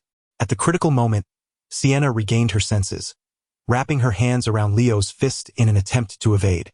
Yet, Leo was determined to thwart her intentions. He quickly extended his left hand, seizing Sienna's right arm while pushing with his right. Initiating a struggle between them, they found themselves locked in a stalemate, their faces mere inches apart. Sienna, startled by Leo's proximity, was momentarily taken aback. However, in the next instant, she flashed a seductive smile at Leo and activated her mental control ability. Leo, entirely unperturbed by the effects of her mental influence, fixated on Sienna's face and began to grin insidiously. Sienna, perplexed by Leo's laughter, was caught off guard. Suddenly, she felt a peculiar tingling sensation in her chest. Chapter 32. Sienna in distress. Sienna felt an unsettling itch on her chest, and upon glancing at Leo, who wore a sinister smile, she was suddenly taken aback, hastily inspecting her chest. Between the crevices, a delicate chip control terminal trembled incessantly, as if a hand were manipulating it. The tremors intensified, causing Sienna to feel a painful jolt in her chest. In the next moment, the control terminal emitted a series of explosive crackles, warping and ultimately malfunctioning. A look of triumph spread across Leo's face. The control terminal had been obliterated by his force, and Bucky should soon be regaining consciousness. The two remained locked in a struggle, each unwilling to relinquish their grip. However, the contrast was stark. Leo radiated confidence while Sienna's expression darkened ominously. Suddenly, The monstrous tar let out a fearsome roar and charged at the two motionless figures. Its writhing appendages flailed wildly, eyes filled with madness, as it seemed intent on attacking both Sienna and Leo simultaneously. They exchanged glances at the rapidly advancing tar, and without a word, they released each other and retreated hastily.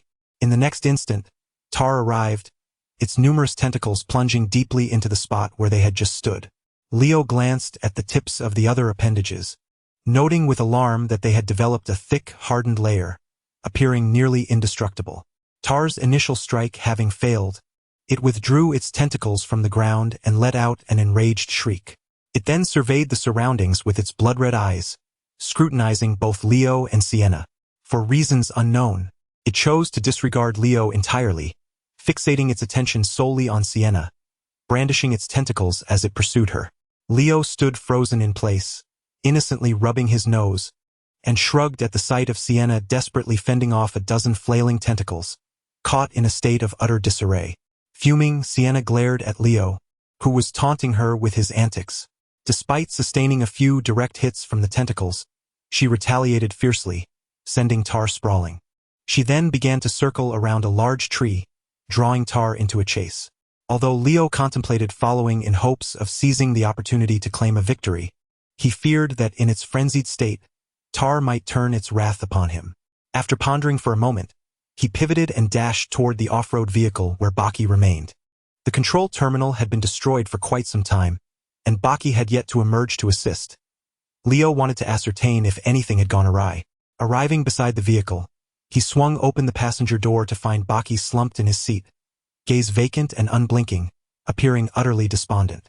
Were it not for Leo noticing the faint rise and fall of Baki's chest, he might have assumed him lifeless.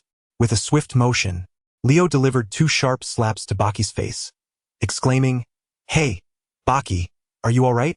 Baki snapped back to reality, recognizing Leo, and exhaled a long sigh. With a pained smile, he replied, "Mr. Elvin, do you have any idea how agonizing it was for me just now? I nearly resorted to a tragic end, contemplating swallowing my bullets." Leo observed that Baki still retained a semblance of consciousness and let out a sigh of relief. He glanced at the system panel displaying the assassination mission, realizing that the objective of evading the pursuit of Sienna and Tar had essentially been achieved. However, a thought struck him. If he were to turn back now and, alongside Baki, eliminate Sienna and Tar, would the mission rating not be significantly elevated? After careful contemplation, Leo resolved to act. He pulled Baki from the vehicle, instructing him to steady himself against the car, and pointed towards the rear. "You are unharmed now. The chip control terminal has been destroyed. Baki, muster your strength. Sienna is over there, currently in disarray. This is the perfect opportunity to strike. Are you able to fight?" Baki trembled, and his eyes instantly brightened. He bent down to retrieve the pistol that had nearly been used for suicide, then eagerly beckoned Leo, ready to dash back, and excitedly inquired, "Mr. Elvin, where is that witch Sienna? Let us go and slay her together." Leo did not rush after them. He halted Baki, casting a glance in the direction of the earlier battlefield, only to find that Tar and Sienna had vanished, one in pursuit of the other. From the trunk of the off-road vehicle, he retrieved 2 submachine guns and an ample supply of healing potions, arming both himself and Baki. Only then did Leo and Baki set off, intent on eliminating Sienna. As they advanced, Leo recounted the events that had transpired and devised their forthcoming strategy. The duo hastily followed the traces left by Sienna and Tar. They were remarkably swift. After a quarter of an hour, Leo and Baki finally caught up, but to their dismay, they encountered only Tar, who was ensnared by writhing tendrils, with Sienna nowhere in sight. Upon discovering Tar, he was aimlessly wandering amidst a heap of rubble. Unbeknownst to him, Leo and Baki approached stealthily, ensuring they remained undetected. To avoid any potential traps, Leo and Baki spent an additional 5 minutes circling Tar, yet Sienna remained elusive. Leo glanced at his system panel, noting that the duration of the Black Widow mission card was dwindling. He quietly informed Baki, "There is no need to continue searching for Sienna. Let us eliminate Tar and depart." Baki nodded in agreement, and the two began to stealthily close the distance to Tar. Upon reaching a proximity of 30 meters, They found suitable cover and exchanged a glance before unleashing a hail of gunfire from their submachine guns upon Tar. In a fit of madness, Tar, upon hearing the gunfire, did not flee but charged towards Leo and Baki. The outcome was evident. Leo and Baki riddled Tar with bullets, leaving him in a state of disarray, with several of his tendrils severed. Subsequently, they swiftly retreated, driving the off-road vehicle away. The narrative unfolds in two directions. As Sienna, despite her injuries, managed to send Tar flying, a relentless chase ensued between them. Over time, Tar, leveraging the power of his tentacles, remarkably caught up to Sienna once again. Thus, a fierce battle reignited between them. Concurrently, Sienna began to employ her mental control abilities in an attempt to dominate Tar. However, Tar's mind was in utter disarray. To her astonishment, as Sienna endeavored to exert control over him, she sensed no resistance from Tar whatsoever. Logically, she should have been able to easily overpower him. Yet, the reality was that Tar, with eyes aflame, relentlessly pursued Sienna, attacking with ferocity as if his body were governed not by his consciousness, but by primal instincts. Consequently, Sienna felt as though her blows were akin to striking iron against cotton, leaving her profoundly unsettled. Ultimately, summoning every ounce of her strength despite her injuries, she once again sent Tar soaring through the air. Then, she fled with all her might, maneuvering through the surroundings before climbing up a tree as thick as a person's embrace. A curious turn of events unfolded as Tar, transformed into a monstrous form, arrived near the tree yet failed to locate Sienna's presence, beginning to wander aimlessly. As Tar ventured farther away, Sienna leaped down from the tree and hurriedly escaped. Nevertheless, she had no intention of letting Tar, who had pursued her so relentlessly, off the hook, nor did she plan to spare Leo and the others. The armed forces at the base were likely nearing, and Sienna prepared to rendezvous with them, intent on unleashing a barrage of gunfire and cannon fire upon all those who had incited her wrath. Chapter 33. Serum-enhanced physique. After Sienna departed, she swiftly retraced her steps and located the armed forces that had set out from Base 033. Dr. Zola followed closely behind the troops. He had managed to conduct some rudimentary repairs on himself using a multifunctional mechanical arm while in the vehicle, and now he was able to walk normally without any hindrance. Upon spotting Sienna, who was alone and battered, Dr. Zola was taken aback and inquired with concern, "Miss Sienna, what has happened to you? Where is Leo? And Bucky? What of Kthar?" Sienna briefly recounted the events that had transpired, and then led the main force towards the direction of the original battlefield. However, despite their exhaustive search of the vicinity, they found no trace of Leo and Bucky, only the mangled remains of Kthar. Dr. Zola decided to stay behind to tend to Kthar's body, intending to bring it back as a specimen for study. Meanwhile, Sienna regrouped with her team and continued to follow the tire tracks left by Leo. Regrettably, time had elapsed far too extensively, and Leo and his companions had already driven onto the main road. Following the muddy imprints left by the tires, Sienna and her team pursued them for a while, but ultimately lost their trail at a fork in the road. Despite her frustration, Sienna had no choice but to return with disappointment. On the asphalt road, Bucky was driving aimlessly, while Leo lay asleep in the back seat. After they had slain Kthar and returned to the off-road vehicle, it wasn't long before the effects of the Black Widow character card faded from Leo. In the next moment, he felt an overwhelming weakness wash over him, his hands trembling uncontrollably. Reluctantly, Leo called Bucky to take the wheel, as he reclined in the back to rest. However, fatigue soon overtook him, and he fell into a deep slumber. Unbeknownst to him, Bucky had chosen a rough path ahead, and suddenly the road became pockmarked. The vehicle sped through a small puddle, jolting violently. Leo was startled awake, quickly realizing he was still in the car, and he let out a sigh of relief. Stretching his limbs and rubbing his face, he closed his eyes once more to rest. Yet soon, he felt a dryness in his mouth, accompanied by an intense hunger emanating from his stomach. Fortunately, Leo had prepared well before their departure. He reached back into the trunk and retrieved a small bag containing provisions and drinking water.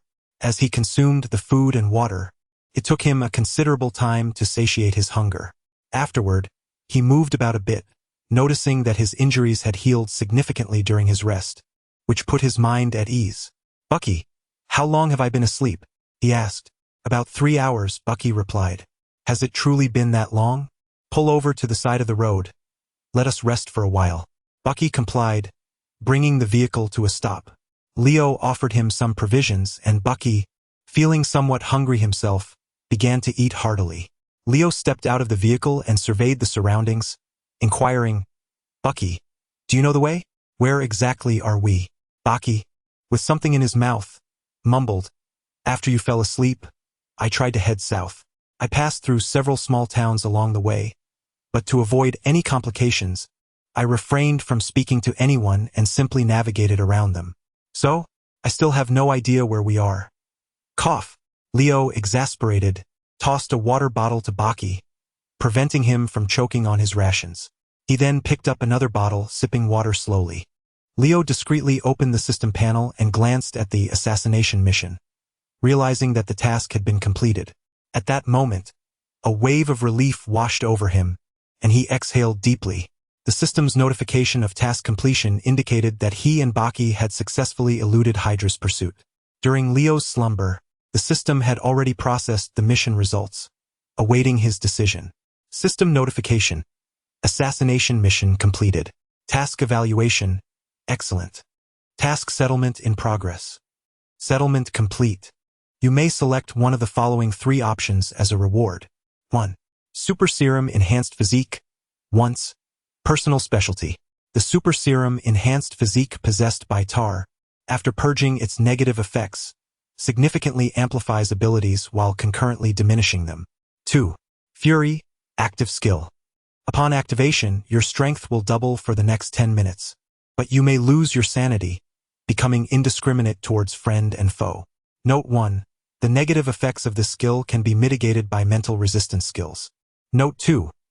After the skill effect ends, you will enter a state of weakness for 30 minutes. 3. Intermediate Martial Arts Active Skill. You will be adept at utilizing your body in combat, with your fists and feet as your reliable allies. Seeing the task rated as excellent, Leo nodded in satisfaction. It seemed his original strategy was indeed correct. Successfully countering Tar had elevated the task evaluation. He believed that had he also eliminated Sienna, the evaluation would have been even higher. Alas, Sienna had fled too swiftly, leaving him to lament the missed opportunity.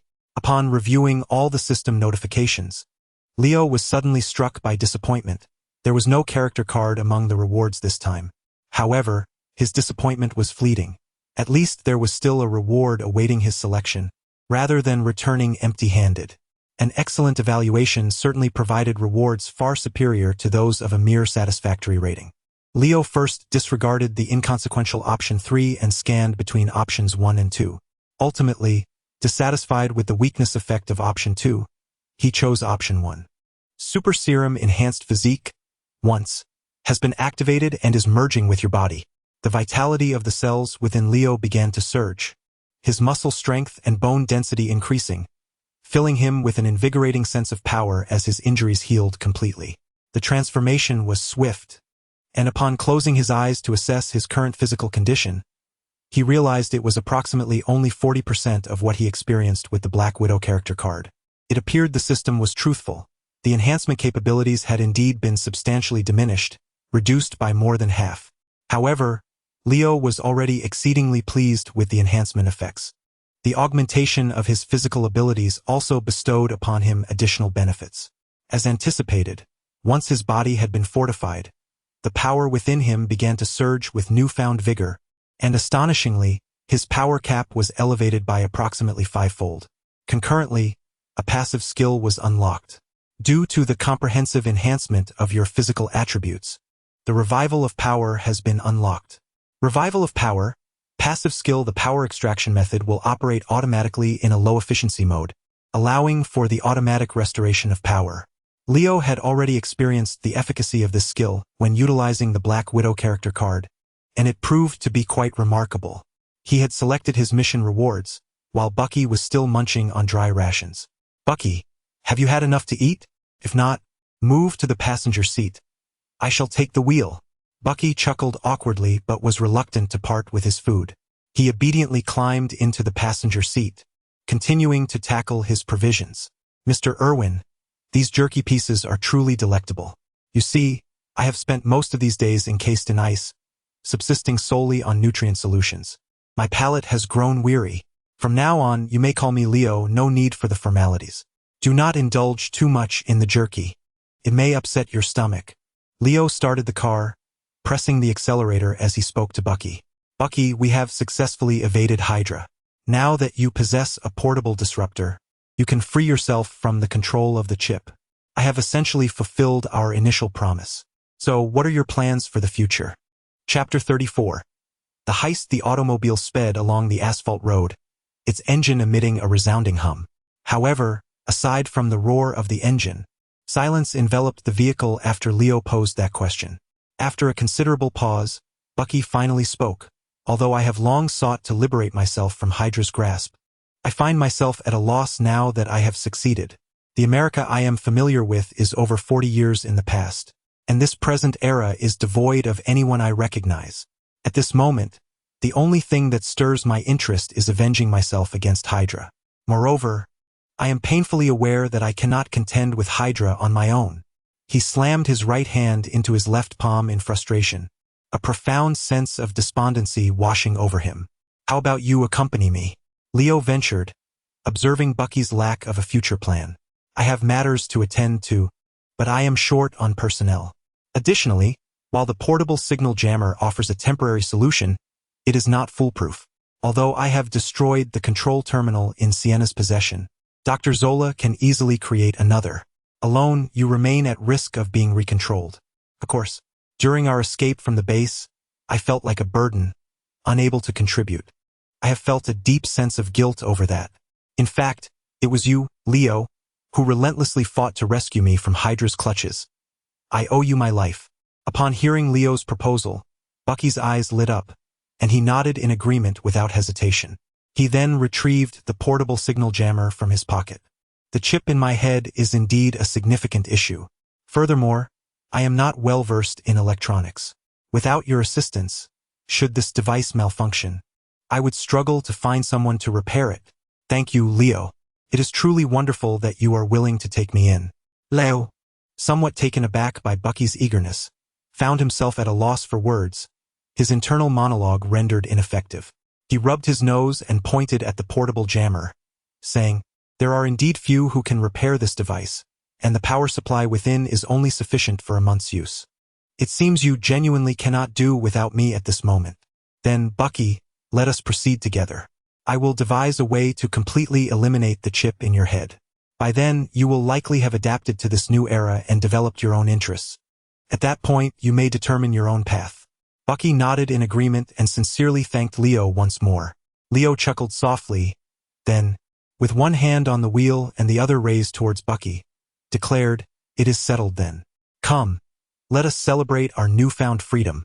With a resounding clap, Bucky's metal hand met Leo's right palm, followed by Leo's joyful laughter. Bucky, believing Leo was elated by their liberation, joined in the laughter and remarked, "Leo, you seem far happier and more optimistic now than when you were at the Hydra base. Indeed, you are no different.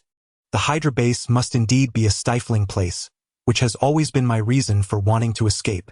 Leo was elated, not solely because he had successfully fled the Hydra facility. His true joy stemmed from having Bucky by his side, who appeared utterly devoted. In this way, Leo not only gained a formidable ally but also the opportunity to forge a connection with Captain America through Bucky. Captain America is a veritable powerhouse. No matter how formidable the adversary, he can always secure a 50-50 chance. Moreover, he is upright and honorable, albeit somewhat rigid in his adherence to national interests, making him a worthy companion. The prospect of having such a loyal friend in Leo's future was undoubtedly a source of delight. As Leo was daydreaming about future revelries with Captain America, Bucky suddenly posed an essential question. "Leo, you mentioned you had some matters to attend to. Where are we headed now?" "To New York. The citizens of New York endure countless hardships daily. We are going to lend a hand." Leo laughed heartily, speeding down the road in the rugged vehicle. 20 minutes later, on a road beside a gas station, the smile on Leo's face slowly faded. He turned to Bucky and inquired, "Bucky, do you have any money?" Bucky replied with a hesitant silence. The fuel tank of their vehicle was nearly empty, likely unable to cover even 10 kilometers. The sign outside the gas station read, 100 kilometers to Minnesota.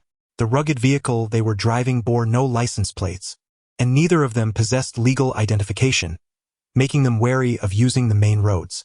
Thus, the journey from Minnesota to New York would take several days, yet they found themselves without even a cent to their names.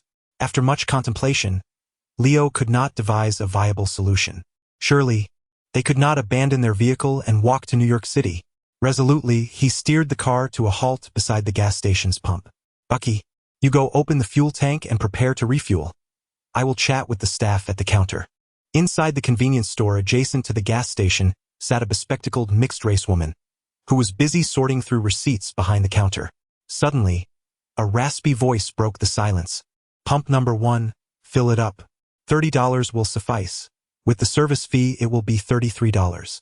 The POS machine is malfunctioning and only accepts cash. However, after she finished speaking, no one presented any money. Confused, she looked up, only to find a gun pointed directly at her. Startled, the woman recoiled in fear, raising her hands high, inadvertently knocking over her chair. The raspy voice echoed once more. Pump number 1. Fill it up. Okay, I'll fill it up, she stammered, operating the machine. The pump is open. You may fill as much as you wish. Yet, the individual holding the gun remained, steadfastly pointing it at the woman in silence. I possess a considerable sum of money. How much do you desire? The mixed-race woman retrieved cash from beneath the counter, laying it atop the surface, yet the gun remained steadfastly aimed at her, rendering her motionless. I implore you, spare my life. You may take whatever you wish. At that moment, the roar of an engine echoed from outside the convenience store, accompanied by a piercing whistle. Only then did Leo lower his weapon and hastily exit the store, scrambling into the passenger seat. Buck pressed the accelerator, the engine growling as the entire SUV surged forward, vanishing down the road. It was only after the shock subsided that the mixed-race woman reached for the nearby phone, dialing 911 and exclaiming, "At the 007 gas station on Luotang Highway, I am being robbed. I am being robbed." However, by the time the police arrived at the gas station, Leo and Buck had long since vanished without a trace. Seated in the passenger seat, Leo rubbed his nose and chuckled wryly. I never anticipated that my first act after leaving Hydra would be robbery. It is evident that your movements are quite unpracticed. Why didn't you allow me to take the lead? Are you particularly adept at this? Furthermore, your mechanical arm is rather conspicuous. It would be troublesome if S.H.I.L.D. took notice. Buck retorted, yet your apparel is torn and tattered, hardly in a better state. His words prompted Leo to glance down at his own ragged clothing, then at Buck's exposed mechanical arm, and he smiled, saying, "You have reminded me. We must procure new attire and, while we're at it, gather some funds. What do you propose we do? What else can we do? We continue the heist." Chapter 35. $1 million for a life. A day later, at the headquarters of S.H.I.E.L.D., in an office on the 5th floor.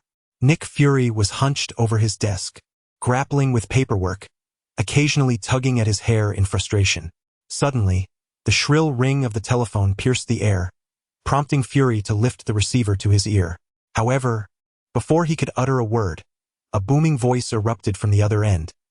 "Agent Nick Fury, nearly a month has passed. Have you apprehended the murderer of Mr. Stark? Have you located Hydra's secret base?" With a look of disdain, Fury held the receiver away from his ear before responding, "Director Pierce, I am diligently searching. As you are aware, most of our agents have been assigned to safeguard the upper echelons of the agency and their families. I am short on manpower. Do not offer excuses. I entrusted this matter to you out of trust, envisioning it as an opportunity for your advancement and future. With such high expectations placed upon you, you dare to deflect with a lack of resources? Director Pierce, the agency is genuinely understaffed. If you could return the 20 agents you reassigned, I would greatly benefit from their assistance in gathering intelligence. Those 20 agents are designated for the protection of myself and my family.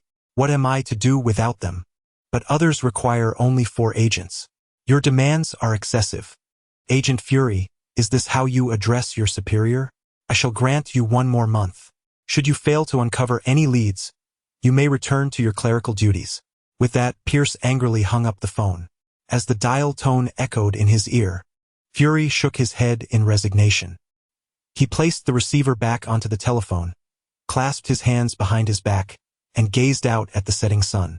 After a prolonged silence, the sun was obscured by the towering buildings of the city, and the office lights automatically illuminated under the control of a light sensor. As if resolved to a decision, Fury returned to his desk and dialed once more. Agent Romanoff, please come to my office. A few minutes later, the Black Widow, clad in civilian attire, pushed open the office door and inquired, Director Fury, what is it that you require? I wish to reconfirm all the details regarding your experiences at the Cottonwood Manor. Although the Black Widow was unsure why Fury suddenly sought this information, she patiently recounted her encounters in the underground base at Cottonwood. As she spoke, Fury scribbled notes in his notebook, filling it with dense writing. Once she finished, he paused before asking, do you trust the individual who claims to be Dr. Zola's assistant, named Ivan Evanda? In which regard? All aspects. His name may be false, but the rest should be true. Why do you say that? Intuition. Seeing Fury's brow furrow, the Black Widow emphasized, it is a woman's intuition. Fury undeniably shrugged, then retrieved a compact storage device and a note inscribed with a bank card number from his drawer, saying, I intend to pay this so-called Mr. Avatar $1 million, as he refers to it, money for a life. Do you think he will utter a word of gratitude to us? Black Widow's eyes sparkled with interest as she inquired, you wish to extract the location of the Hydra base from him? Fury wore a knowing smile, remaining silent. Black Widow, slightly taken aback, speculated, could it be that you also want him to divulge which members within S.H.I.L.D. are spies for Hydra? At this, Fury smiled and replied, what? Do you think that S impossible? It's not about impossibility. Rather, I believe you are in for a significant expense. Such information cannot be exchanged for a mere million. Fury chuckled. Great minds think alike. I am indeed prepared for a hefty expenditure. Black Widow also laughed, but her expression shifted dramatically as she solemnly asked, why share this with me? You already have a thorough plan and could easily proceed on your own. Fury clasped his hands behind his back, his gaze seemingly fixed on the infinite horizon as he slowly remarked, sometimes, undertaking a task requires the validation of others. The following morning in Minnesota, the state television's morning news channel was broadcasting updates.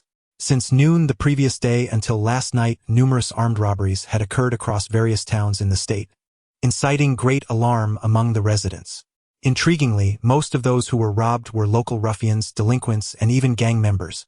Some of these gang members, who wielded firearms and were despised by the local populace, even engaged in gunfights with the unknown robbers, only to be brutally bludgeoned to death.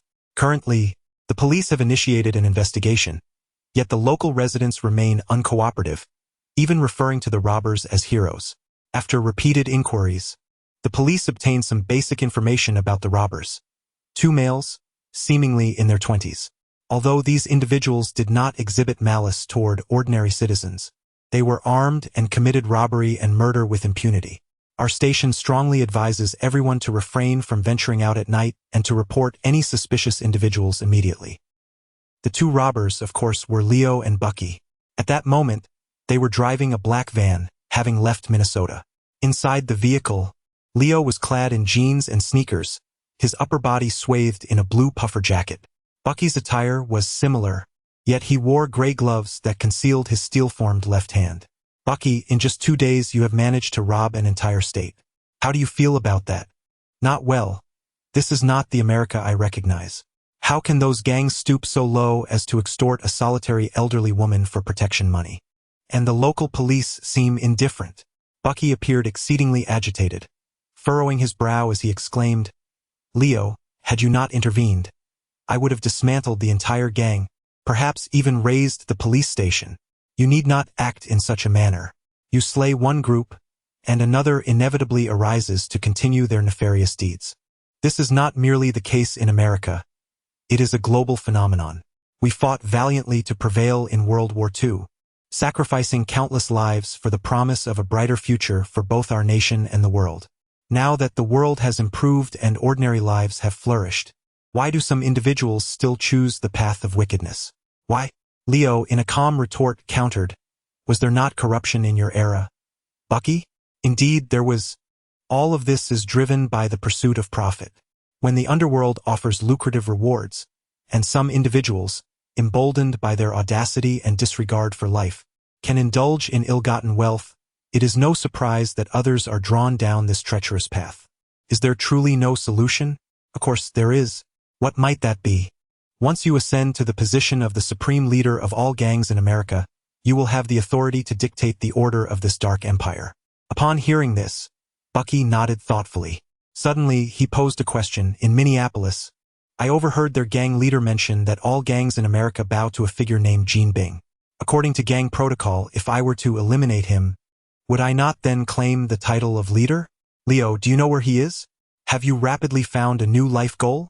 Leo remarked, noticing Bucky's silence. Of course I know where Gene Bing is. I am currently guiding you to him. At this, Bucky expressed his gratitude, saying, Thank you, Leo. However, why do you seem to possess such extensive knowledge? How do you know so much? Leo simply rubbed his nose and replied with a casual chuckle, I am rather well read. Chapter 36. Hell's Kitchen. Indeed, when Leo heard the notorious crime lord, who had perished beneath Bucky's iron fist, mention that the most famous gangster in all of America bore the name Kingpin, he was utterly astonished. It appeared that this Marvel universe was not merely a cinematic realm, but rather a hybrid of diverse elements, an entirely new parallel universe. With the existence of Kingpin, it was conceivable that a multitude of other superheroes and supervillains could also inhabit this world. While Leo was somewhat familiar with the cinematic universe, he felt somewhat out of his depth when it came to the incorporation of these various elements. Yet, it was precisely this complexity that rendered the world all the more captivating. Was it not? At this moment, Leo was driving towards a district on the west side of Manhattan in New York City. Its official administrative name was Clinton, colloquially known as Midtown West, though Leo preferred to refer to it as Hell's Kitchen. As dusk approached, Leo had already driven Bucky to the fringes of Hell's Kitchen. Gurgle. Bucky's stomach suddenly grumbled, and he sheepishly chuckled, saying, Leo, it's getting late. What are our plans moving forward? Just say if you're hungry. There's no need to be so hesitant, Leo replied. Bucky chuckled awkwardly again, rubbing his stomach. Leo glanced at Bucky and said, Let us first find a place to stay, settle in, and then look for somewhere to eat. I'm feeling quite hungry myself. After circling around Hell's Kitchen a few times, Leo finally discovered a somewhat respectable inn named the Harvest Lodge, surprisingly adorned with its name in Chinese characters. Leo parked the car alongside the street to the right of the lodge, unbuckled his seatbelt and said to Bucky, Bucky, let us get out. We'll be staying here tonight. Once Bucky unfastened his seatbelt, he pointed to the trunk with his thumb and inquired, What should we do with those items in the trunk? Should we take them to the inn or leave them in the car? The trunk contained the lightweight Power Arm 6 that Leo had briefly repaired, along with some firearms and ammunition, as well as the valuable gold and silver jewelry they had taken from the gangsters along their journey. Let us leave most of it in the car for now. The inn may not be particularly secure. Besides, it's rather inconvenient to haul those items out, Leo replied. While the firearms were indeed cumbersome, he did manage to conveniently grab a backpack containing precious jewels and the hard drive he had discreetly copied from Dr. Zola's database before leaving the base. Oh, and it also contained a hefty laptop. Bucky nodded and followed Leo out of the car. Once he took in the surroundings and the traditional Chinese characters adorning the entire street, he asked, Leo, this place seems like a Chinatown. You look Asian. Are you of Chinese descent? After all this time taking care of your mechanical arm at the base, you didn't know my past? I was rather foggy-headed back then. Aside from a few exceptionally significant events I recall, the rest of my memories are quite hazy. In the past, you were hardly noticeable. How could I possibly recall your history? Leo observed that Bucky did not appear to be lying, and he believed that Bucky had no reason to pry into his past. Nevertheless, Leo remained cautious and remarked, I suppose I can be considered Chinese. However, I prefer not to discuss my past any further. Let us embark on a new chapter of our lives. Upon realizing Leo's reluctance to share, Bucky reflected for a moment and understood that he may have overstepped. He quickly apologized, saying, "Leo, I sincerely apologize. I did not intend to intrude upon your secrets. I merely asked out of curiosity. You rescued me, and I harbor no ill intentions towards you." Cough, cough. "Bucky, it's quite all right. There's no need for you to apologize. Your words have made me somewhat embarrassed," Leo replied, noticing Bucky's earnest expression. He forced a smile and rubbed his nose, suggesting, "Let us not linger by the car any longer. We should hurry to the inn and inquire about available rooms. After we check in, we can grab a meal. I've only had a bit of bread since this morning and am quite hungry." Just then, Bucky's stomach let out a timely growl, prompting Leo to chuckle as they headed toward the inn. However, before they could enter, a figure obstructed their path. "Gentlemen, I have been observing you from over there for quite some time. May I ask if you are locals?" Leo took his time to respond, carefully scrutinizing the young woman before him. She appeared youthful, likely just a recent graduate. Standing at approximately 5'5", she sported a backpack, and her long hair cascaded down her back, adorned with freckles that, rather than detracting from her beauty, added to her charm.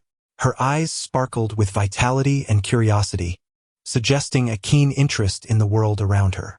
What was even more remarkable was that both Leo and Bucky, being perceptive individuals, had failed to notice that this girl had been observing them for quite a while.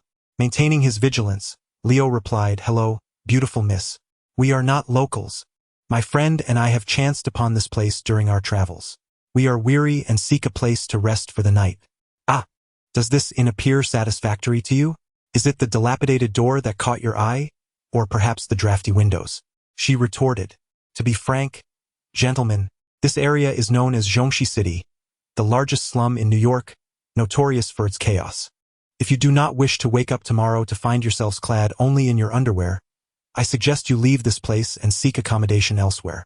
Leo was well aware of the notorious reputation of Hell's Kitchen, but his primary concern lay in uncovering the identity of this intriguing young woman. He was racking his brain, momentarily forgetting her warning.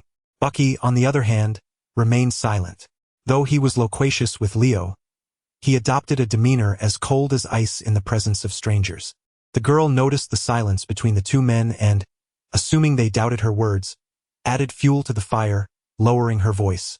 "In truth, there is another name that strikes terror, known as Hell's Kitchen, inhabited by a group of devilishly frightening individuals." At this moment, Buckeye, observing Leo's continued silence, could not restrain himself and asked coldly, "Then why are you here? Who are you?" The girl, finally receiving a response, eagerly straightened up and produced a business card, handing it to Buckeye. "My name is Mary Jane, an intern reporter for the Military Horn Daily. Here is my card. It's a pleasure to meet you both." Before Buckeye could take the card, Leo swiftly grabbed it, extending his hand with warmth. "I am Leo Elvin, and this is my friend, Barnes. Miss Jane, pleasure to make your acquaintance." "It's a pleasure to meet you too, Mr. Elvin," Mary Jane replied enthusiastically, shaking Leo's hand before turning to nod and smile at Buckeye, who managed to smile in return. Leo then inquired, "Miss Jane, given your tone, I assume you are not a local of this so-called Hell's Kitchen? What brings you here?"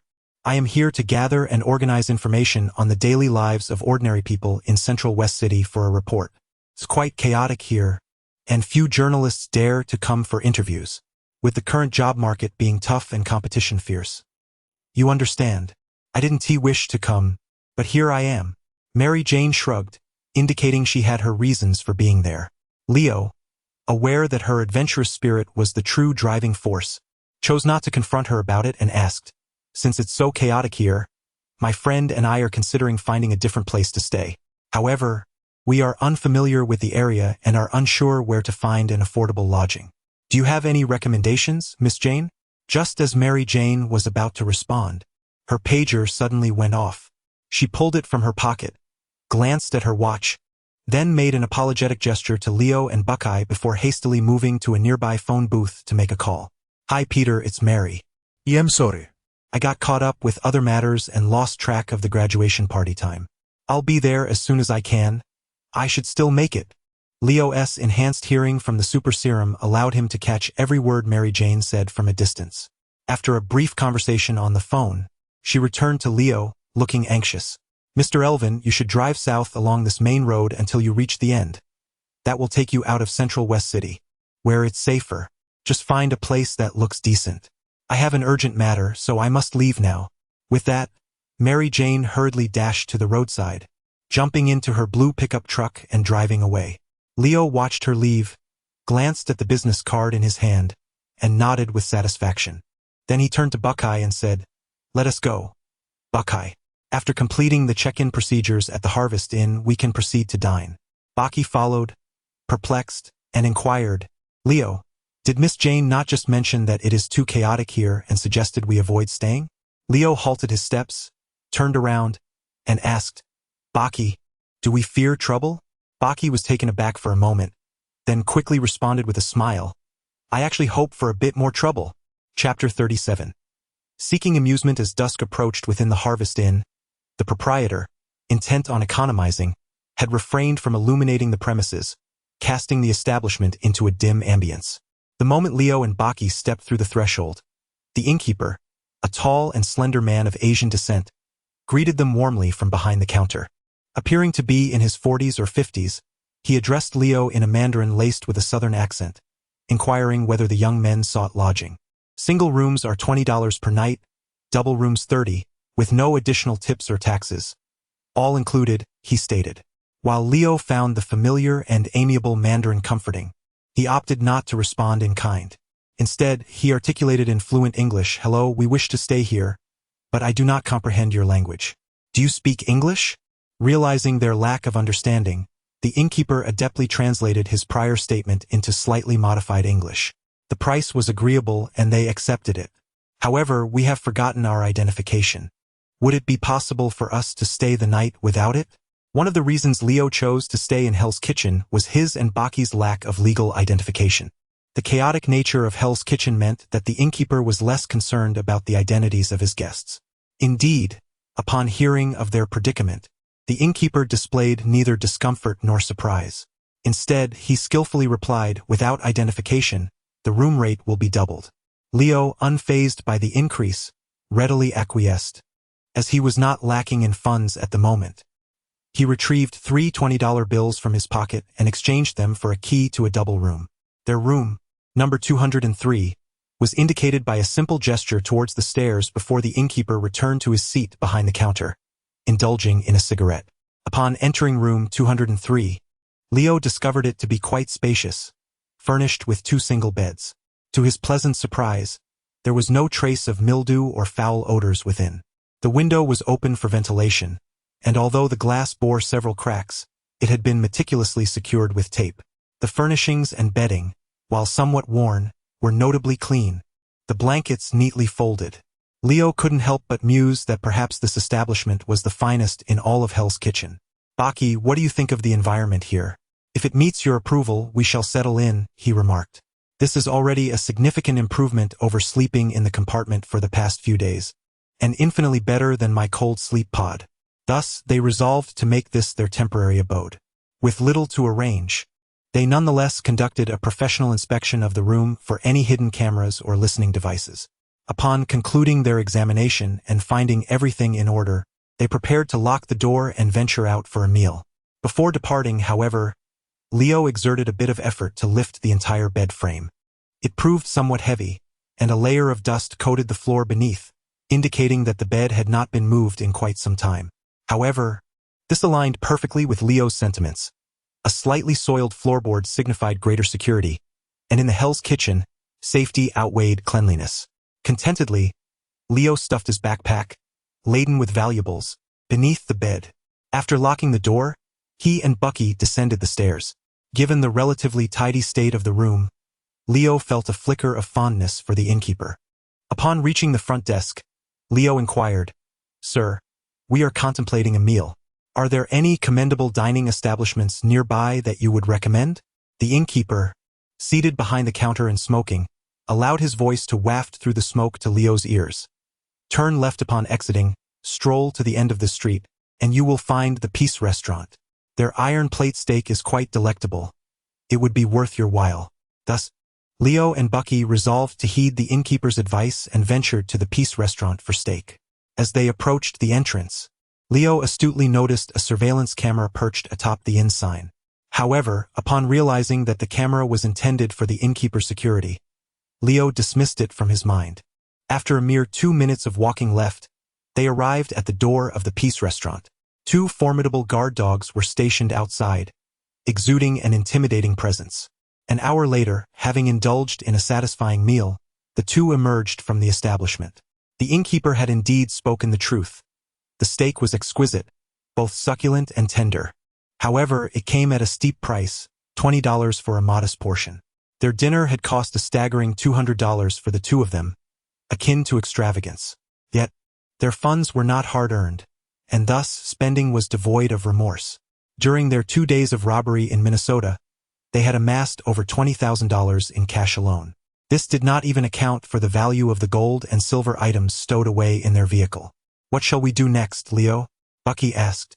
As night fell, Hell's Kitchen was bound to come alive, and they intended to immerse themselves in the revelry, while also gathering information. With no particular plan of his own, Bucky was content to follow Leo's lead, comfortably assuming the role of a muscle. In this era, when adult men sought entertainment at night, it typically revolved around alcohol and women, especially for those with a penchant for easy gains. Earlier, while settling the bill at the restaurant, Leo had gathered insights from the innkeeper regarding where to find amusement in Hell's Kitchen that evening. Now, he confidently guided Bucky towards Mine Street, reputed to be the most vibrant thoroughfare in Hell's Kitchen. Indeed, it was a bustling street. As Leo and Bucky reached the corner, they beheld the entire street aglow with lights, accompanied by pulsating music emanating from various establishments. Amidst the rhythmic melodies, Leo discerned faint gasps and moans from an alley to his left. Suddenly, the sound ceased, replaced by a woman's piercing scream. "Help! Help!" Following that, a deep voice threatened ominously. The instant the scream pierced the air, both Bucky and Leo halted in their tracks. Bucky cast a sidelong glance at Leo, who shrugged and raised his hands in a gesture of innocence before turning into the dim alley. The narrow passage lacked streetlights, relying solely on the scattered illumination from the street, rendering it exceedingly murky. Leo retrieved a powerful flashlight from his pocket and switched it on, directing the blinding beam ahead. Instinctively, the half-clad man and woman shielded their eyes from the harsh light. The cries for help and threats abruptly ceased. At that moment, Leo discerned the scene within the alley. A woman lay on a down blanket while a man knelt over her. It initially appeared to be a consensual encounter. However, in that moment, during the act, the man seemed intent on reneging on their verbal agreement, unwilling to fulfill his financial obligation. Even more shockingly, he wielded a fruit knife, attempting to extort further from the woman beneath him. The piercing beam of the flashlight remained fixed on the couple, rendering them unable to see. The man, feeling the weight of scrutiny upon him, abruptly rose, adjusted his trousers, and fled silently from the opposite end of the alley. Bucky contemplated pursuing him, but Leo restrained him. Once Leo extinguished the flashlight, the woman, who had been reclining on the blanket, slowly stood and adjusted her skirt. "Are you not cold?" Leo inquired softly as he approached her. The woman, realizing that an Asian man considerably taller than her had appeared seemingly out of nowhere, assessed his affluent attire. In an instant, her expression transformed into a beaming smile, as if by magic. She straightened her dress, revealing what she deemed an alluring smile, and spoke in a soft voice. "Handsome, are you here for a bit of fun? Look no further. I am the belle of this street. For just $50, I can ensure you enjoy a delightful evening." Chapter 38. Old Tom Leo stepped back a couple of paces, evading the woman who approached him, and produced a $5 bill, waving it in front of her. "I have no interest in you. I've heard that someone here can assist in obtaining legitimate identification. If you tell me whom to seek, this $5 is yours." Upon hearing this, the woman smiled alluringly, reached out to accept the bill, tucking it into her bosom, and replied softly, "I happen to know just the right person. Earning this $5 is truly effortless. Head to the Pure Innocence Bar in the middle of Mingda Street. Find a man named Old Tom on the second floor. He will know how to arrange legal identification for you. However, handsome, Do remember to watch your safety. Leo remained silent, turning to leave with Baki, while the woman gracefully followed them out of the alley. Upon exiting, they arrived at the bar named Peachy on their right. Two handsome gentlemen. Won't you come in for a bit of fun? I have many sisters here with all sorts of styles. Leo glanced back and saw the same woman leaning against the entrance of the Peachy bar, her head partially exposed as she waved to him and Baki. Ignoring her, Leo continued down the street. Disappointed, the woman shook her head and entered the bar. At that moment, a burly black man approached her and inquired, "Boss, are you all right? I heard your shout, but when I saw Shadid run off, I thought it best not to approach while you were conversing with those strangers. I'm fine. Note this down. Shadid owes me $50 and a right hand. Make sure to collect tomorrow. Boss, you shouldn't be picking up work outside the bar. It's too dangerous. I like it, and it's none of your business." Leo and Baki stepped into the Pure Innocence bar located in the center of the street. As they crossed the threshold, two alluring women approached, one on each side, attempting to drape their arms around Leo's shoulders. He swiftly dodged and declared, "I am here to find old Tom. I have no inclination for merriment." Disappointed, the two women retreated, and a burly man in a black suit, who had been standing by the door, approached. With a serious tone, he asked, "Which circle do you belong to, brother? What business do you have with old Tom?" "Just a business matter with old Tom." The burly man sensed Leo's nonchalant demeanor and, unable to discern his true nature, felt his own authority wane slightly. He was merely a doorman with limited power, so he led Leo and Baki through a corridor, up a long staircase, to the bar's second floor. The atmosphere on the second floor was considerably quieter than below, with fewer patrons and the music more subdued. As soon as they reached the second floor, a more intimidating-looking man approached the doorman, asking Bobby, "What are these two here for?" "Barno, they say they are here to see old Tom about a business deal." They weren't noticed by the patrons of the bar across the way, were they? I am uncertain, yet they are unfamiliar faces. Thus, the likelihood of being noticed should be relatively high. However, those across from them may not discern whether they are here for amusement or business. Barno nodded, prompting Bobby to continue his watch at the door. Barno scrutinized Leo and Bucky, inquiring, "What business do you seek with old Tom?" Although Leo was puzzled as to why the two were wary of the patrons in the bar, he deemed it irrelevant to him, opting to avoid complications by refraining from further inquiries. Consequently, Leo replied, "I was referred to old Tom to arrange for 2 legitimate identification documents. Are you familiar with the rules?" "Not particularly, but you may enlighten me." Regardless of age or gender, each individual costs $10,000, with a $1,000 deposit required upfront, and the balance upon completion. Furthermore, no information is to be disclosed afterward. Leo nodded, signaling his understanding. Observing that the two exhibited no signs of distress, Barno realized he had encountered 2 affluent clients and promptly said, "Then, gentlemen, please follow me. I will take you to old Tom." Barno led the way down the corridor to its end, opening a door on the right. He glanced inside and shouted, "Old Tom, rise from your dalliance with Polly. Your benefactors for next month's indulgence have arrived. Hurry up and get to work." One could only wonder what fortune he had accrued to be able to secure such connections, enabling him to obtain legitimate identification without the constant fear of violence, earning money while reclining at home. A giggling, mixed-race woman, clad in a robe that barely concealed her modesty, emerged from within, blowing a kiss to Barno as she passed. Upon recognizing Leo and Bucky behind him, she threw them 2 additional kisses before gleefully scampering down the corridor to the front room. Barno shook his head, gesturing for Leo and Bucky to enter the room, then closed the door behind him and departed. Inside, the atmosphere was illuminated by colorful lights with a warm hue. A man stood before the sofa, adjusting his trousers. "This must be old Tom. Please forgive my appearance. Make yourselves comfortable, I shall be with you shortly." Leo scrutinized old Tom carefully. Contrary to his name, old Tom appeared to be in his early 40s, yet his visage bore the marks of excess, exuding an air of lethargy. In a short while, old Tom had composed himself, washing his hands by the plumbing while drying them with a towel. He remarked, "Barno should have informed you of the pricing." Leo nodded in affirmation. Old Tom continued, "Since there are no issues regarding the cost, let me outline the identification I can provide. The documents will indicate that the individual is an orphan, with both parents deceased, raised in an orphanage. The age can be selected between 18 and 24, and the birthplace is restricted to Manhattan, New York. The identification will include both a social security card and a driver's license. Leo nodded once more, responding nonchalantly, "No problem." Next, Old Tom began his work. He first led Leo and Bucky into a private booth, capturing a photograph of them with a camera. Subsequently, he handed each of them a simple form, requiring only their names and ages. Leo naturally filled in his name as Leo Irwin with an age of 20. Bucky, without any inclination to change his name, recorded himself as Bucky Barnes, age 24.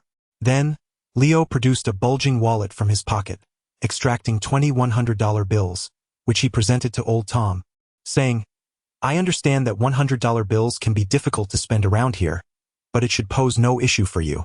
Old Tom furrowed his brow slightly, hastily accepting the bills, and upon closer inspection, discovered they were not sequential, which relieved him. He relaxed his furrowed brow and smiled, saying, "These small denominations are certainly no problem. Just wait for news. Return in 7 days to pay the remaining balance, and everything will be taken care of."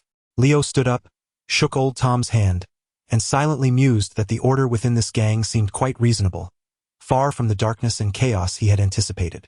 With the agreement reached, Leo and Bucky prepared to exit. Suddenly, he keenly noticed a commotion occurring in the corridor outside, as if a dozen individuals were rushing towards Old Tom's direction. Bucky also sensed the unusual disturbance. Exchanging a glance with Leo, they both took several steps back, distancing themselves from the door. Chapter 39. The Poison Wolf Gang and the Black Bear Gang. Upon hearing the commotion in the corridor outside, Leo and Bucky instinctively took several steps back. Old Tom, sensing the tension in the air, prepared to open the door and investigate. Suddenly, an enraged shout erupted from the hallway. "Boss Poison Wolf, our Black Bear Gang and your Poison Wolf Gang have always respected each other's territories, fostering a peaceful coexistence for mutual benefit. But today, why have you barged into our bar with your men? Though the Black Bear leader is absent today, this is not a place for you to act recklessly. Do not breach the established rules. The consequences could be dire for both our factions." Upon hearing the name Poison Wolf, Old Tom was taken aback and quickly distanced himself from the door, seeking a place to hide. "Rules? You are the ones who have broken them," a sharp male voice retorted. "According to the rules, all individuals seeking identity verification on Mingda Street should be divided equally between the Black Bear Gang and the Poison Wolf Gang. Yet what have you done? If I hadn't received a tip-off, you would have stealthily devoured the two prime targets. Wouldn't you? Who is spreading such baseless rumors about Boss Poison Wolf? Our Black Bear Gang conducts its affairs with integrity. How could we possibly engage in such underhanded tactics? Surely, someone is attempting to sow discord between us.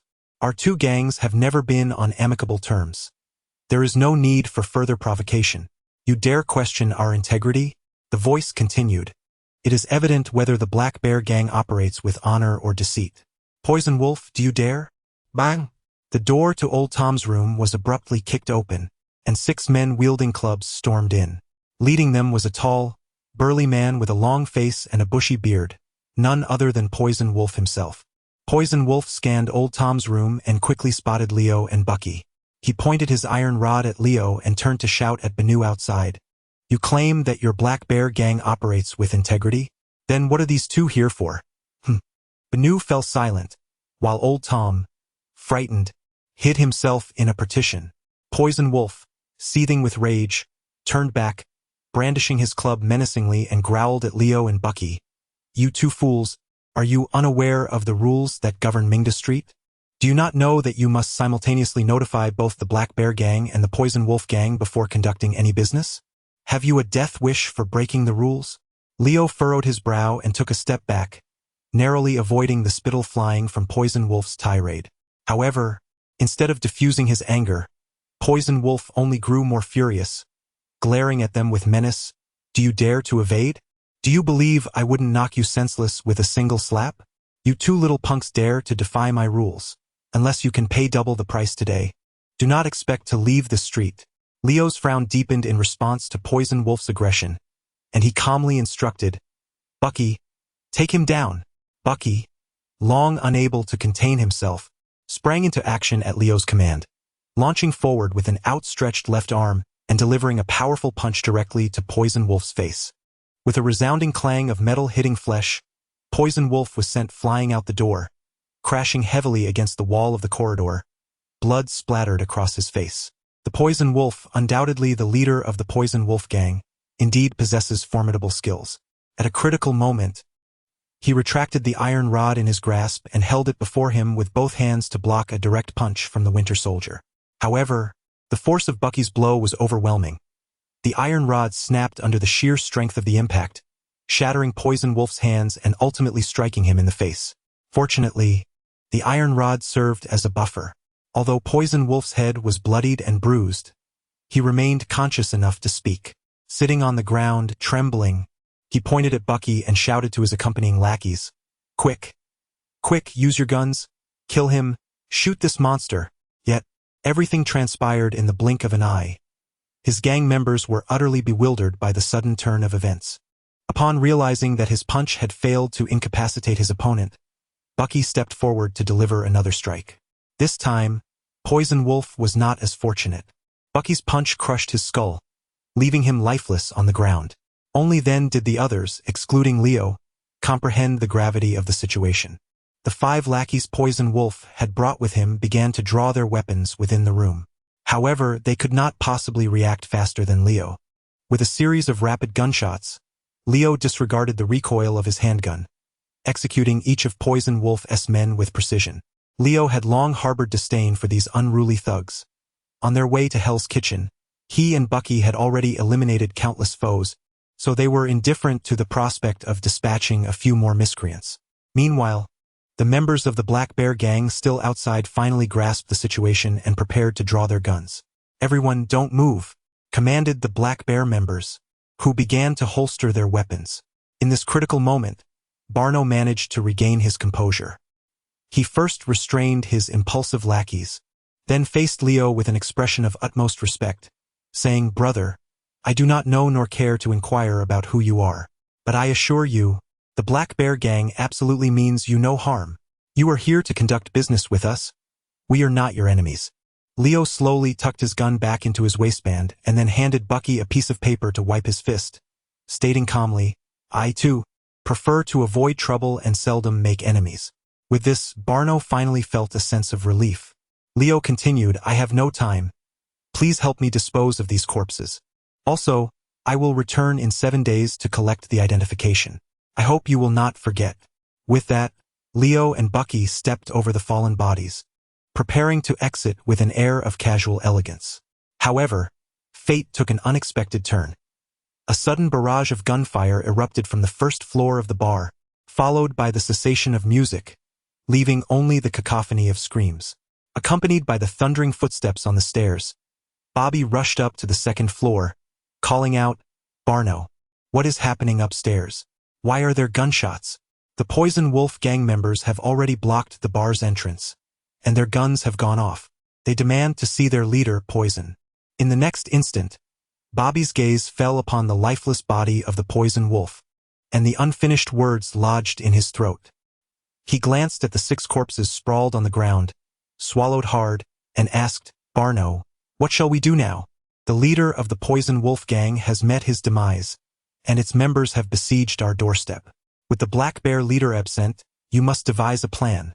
Barno, the second in command of the Black Bear gang, possesses a modicum of intellect. He calmly inquired of Bobby, "How many members of the Poison Wolf gang are downstairs?" "There are currently over 30. However, it seems they have gone to summon reinforcements. In the end, they could gather more than 80. "And how many brothers do we have at present?" "We have only 28 in total. 30 of our brethren accompanied the Black Bear leader to a banquet, while the remaining few are likely scattered about, engaged in petty thievery." After a moment of contemplation, Barno resolutely decided to eradicate the Poison Wolf gang. He briskly approached Leo, who had been observing quietly, and whispered, "Although I am unaware of your true identities, your demeanor suggests that you are individuals of some standing. Today, a conflict has erupted between the Black Bear gang and the Poison Wolf gang, with the latter's leader slain on the second floor of our establishment. Reconciliation is no longer an option. We must fight to the death. I, Barno, on behalf of the Black Bear Gang, sincerely request your assistance. Should we succeed, a generous reward shall await you. Leo, with an expressionless visage, coldly replied, I have stated before that I am not one to seek trouble. Therefore, I shall not involve myself in your conflict. I hope you emerge victorious, for I shall return in 7 days to collect my identification. At this juncture, Baki interjected, icily remarking, having accepted our payment, you are obliged to resolve the matter adequately. We do not wish for a fruitless trip in 7 days. Barno responded, the Black Bear Gang is reputable.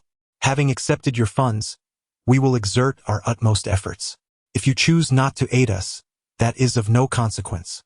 Please prioritize your safety and depart swiftly, for the impending chaos will be merciless. Finding himself unable to persuade Leo and Baki, and feeling threatened, Barno's temper flared, though he dared not unleash his ire upon them. Instead, he turned to Bobby and instructed, inform the brothers to arm themselves and prepare to defend the bar. I shall notify the Black Bear leader to return post-haste. Together, we shall launch a coordinated assault and obliterate the Poison Wolf Gang. Chapter 40. Lawyer Ma. The members of the Black Bear Gang had armed themselves and descended to the first floor. In the blink of an eye, the second floor was left with only Leo and Baki, alongside the 6 lifeless bodies sprawled across the ground. Oh, and let us not forget old Tom, who was hidden away in the room. Baki inquired, Leo, what shall we do now? Should we leave this place immediately? Not so fast.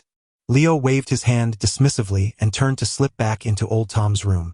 At that moment, old Tom had just stealthily emerged from his hiding spot, preparing to make a discreet exit. Upon seeing Leo return, he was taken aback and quickly raised his hands, exclaiming, Hey, buddy, I mean you no harm. Please don't kill me. I haven't done anything wrong. I haven't even fired a gun. Rest assured, old Tom, I am not a villain. I simply find it rather absurd that obtaining an identification card takes 7 days. That seems excessively long. I might not be able to wait. What is the quickest time you can complete the paperwork for the identification? Though Leo spoke with a calm demeanor, he was toying with the handgun he had drawn from his waist. Without hesitation, old Tom replied, 5 days. I can get everything done in just 5 days.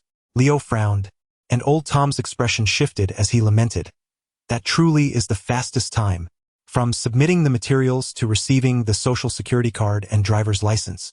Even with the help of an insider, it takes at least 4 days, and that requires additional expenditure. So, effectively, you only need 1 day of my time? Why, you could say that, old Tom stammered, but that insider only trusts me. Others won't do. He emphasized his significance.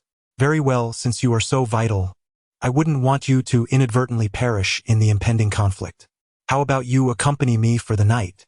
If you can finalize the paperwork by tomorrow, I shall grant you your freedom. Old Tom hesitated, but the sudden barrage of gunfire from downstairs shook him. Meanwhile, under Leo's instruction, Baki stepped forward, clenching his fist. Realizing that Leo was prepared to take a firm stance, old Tom capitulated, saying, all right, I will do as you say.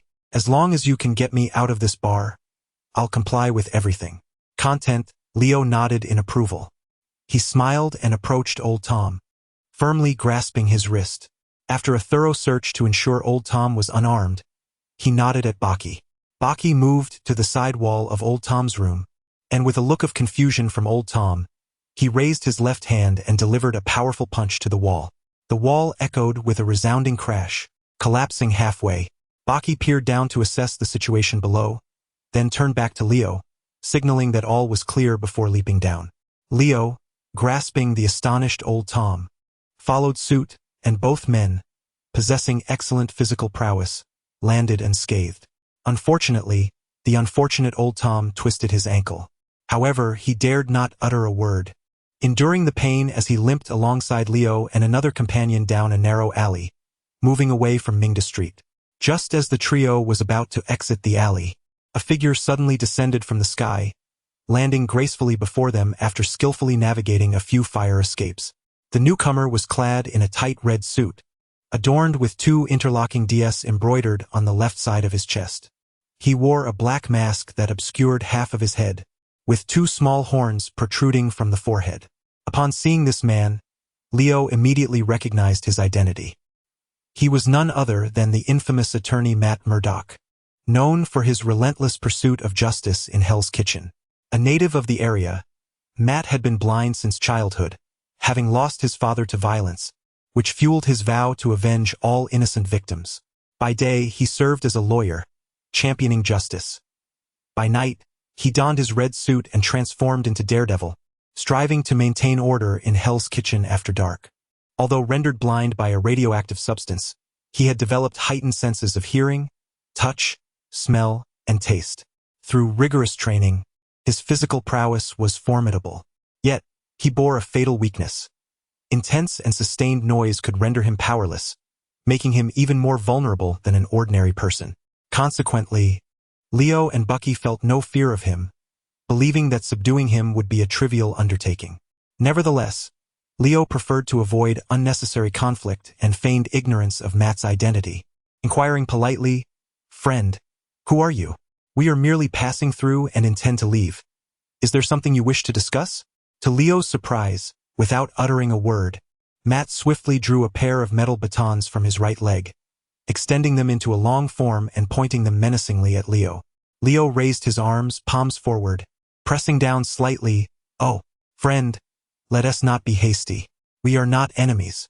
However, Matt, in a dramatic tone, declared, "All who disturb the order of Hell's Kitchen are my enemies." At that moment, old Tom, who had been cowering behind Leo and Bucky, peered out, exclaiming, You are Daredevil? The superhero who fights criminals in Hell's Kitchen at night." "I am not a hero," Matt continued to point at Leo and the others. "I am merely an ordinary man striving to maintain safety in Hell's Kitchen." Leo smirked slightly. Then, "Daredevil, I believe you have mistaken your enemies. The true battleground lies behind us, not here before the three of us. It is those two gangs clashing that have caused this chaos. My friends and I have come merely to avert disaster, only to find ourselves ensnared in this unexpected predicament. Do you still wish to argue?" Matt interrupted Leo. "This conflict is entirely due to you. Had you not killed the poison wolf, there would be no gang war and the ensuing chaos in Hell's Kitchen. Are you suggesting that I should have stood idly by, waiting to be killed by the poison wolf?" Leo was somewhat perplexed by the logic of the night demon. "Listen," he said, "I am merely a person trying to conduct transactions in Hell's Kitchen. I only wish to obtain two legitimate forms of identification, which is quite common in this area and occurs at least a few times each month. I have no intention of causing any disturbance, yet trouble has sought me out. I am innocent, not a villain." Matt possessed extraordinary hearing, enabling him to discern every movement within Hell's Kitchen. He was already aware of the events transpiring at the Pure Innocence bar and recognized that Leo was not lying. In a certain sense, Leo was indeed blameless. However, Leo had undeniably brought considerable chaos to Hell's Kitchen, which stood in stark contrast to Matt's pursuits. After a moment of contemplation, Matt declared emphatically, "You are not entirely incorrect. But you have indeed created significant trouble for Hell's Kitchen. You must leave old Tom behind. You are not welcome here. Seek your identification elsewhere." Noticing a slight concession in Matt's tone, Leo, adopting a more conciliatory approach in the spirit of avoiding further conflict, replied, "I am pressed for time, and I am unfamiliar with this place, making it difficult to find others. I only require old Tom for one day. Once I complete the necessary procedures tomorrow, I will return him. After I obtain my identification, I will leave Hell's Kitchen." However, upon hearing Leo's words, Matt swung his metal baton with a decisive motion, clearly indicating his disapproval. Leo shrugged and raised his hands in a gesture of exasperation, pleading, "Is there truly no room for further discussion?" Matt responded with action, propelling himself towards Leo and his companions with forceful determination. Chapter 41. The meaningless battle in the dimly lit alley, accompanied by the distant gunfire from Mingda Street, the clash between Matt and Leo's crew commenced. Bucky, now Leo's foremost enforcer, was the first to confront Matt. With a metal rod raised high, Matt swung it fiercely towards Bucky's chest. Undeterred, Bucky did not flinch. Instead, he reached out to seize the incoming metal rod. Matt was clearly taken aback by Bucky's audacious approach. With a resounding clang, their metal collided, and Bucky grasped the rod firmly in his hand. Matt's strength was no match for Bucky. He yanked the rod with all his might, only to find it utterly immovable. In the next moment, his keen senses alerted him to Bucky's rapid approach, fists flying towards him. Without hesitation, Matt relinquished the rod and leapt back, narrowly evading Bucky's punch, his expression a mix of surprise and uncertainty. Bucky advanced, unleashing a relentless barrage of punches and kicks upon Matt. Aware of his own inferiority in strength against the hulking figure before him, Matt could only maneuver sideways and leap away to evade the onslaught. They grappled fiercely, unable to determine a clear victor at that moment. However, it was evident that Bucky held the upper hand, relentlessly pressing the attack on Matt. Leo, observing Matt's evasive maneuvers, felt a twinge of irritation. It was as if Matt, unable to resolve the troubles of the Hell's Kitchen gang on his own, was attempting to shift the burden onto Leo. Yet, Matt's intentions were noble. He sought to contribute to the stability of Hell's Kitchen, striving for a semblance of peace for its residents. This realization left Leo feeling that their conflict with Matt was utterly futile, and the sooner it concluded, the better. With this thought in mind, Leo propelled himself towards the fray, eager to bring an end to this tedious skirmish.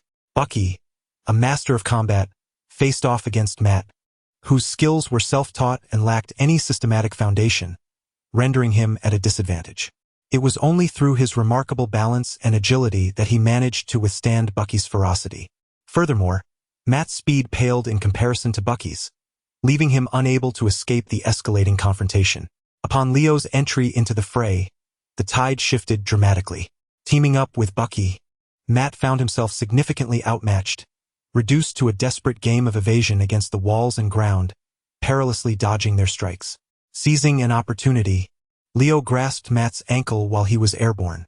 Though Leo's strength was lesser than Bucky's, it surpassed Matt's considerably. With a forceful grip, Leo spun Matt around and slammed him to the ground. Just before Matt hit the earth, Leo skillfully tempered his strength to ensure Matt landed on his back, mitigating the risk of severe injury. Nevertheless, Matt lay there momentarily incapacitated, unable to rise. Bucky, frustrated after a prolonged struggle without landing a hit, now saw his chance to unmask Matt. "Let me peel back your mask and reveal who you truly are," he declared. Matt, lying on the ground, appeared particularly agitated. He struggled to roll 2 times away from Bucky, and with great difficulty he managed to rise to his knees, raising his fists in a defensive posture. Leo, witnessing this, reached out to restrain Bucky, saying, "I have heard of this individual. He is not a villain.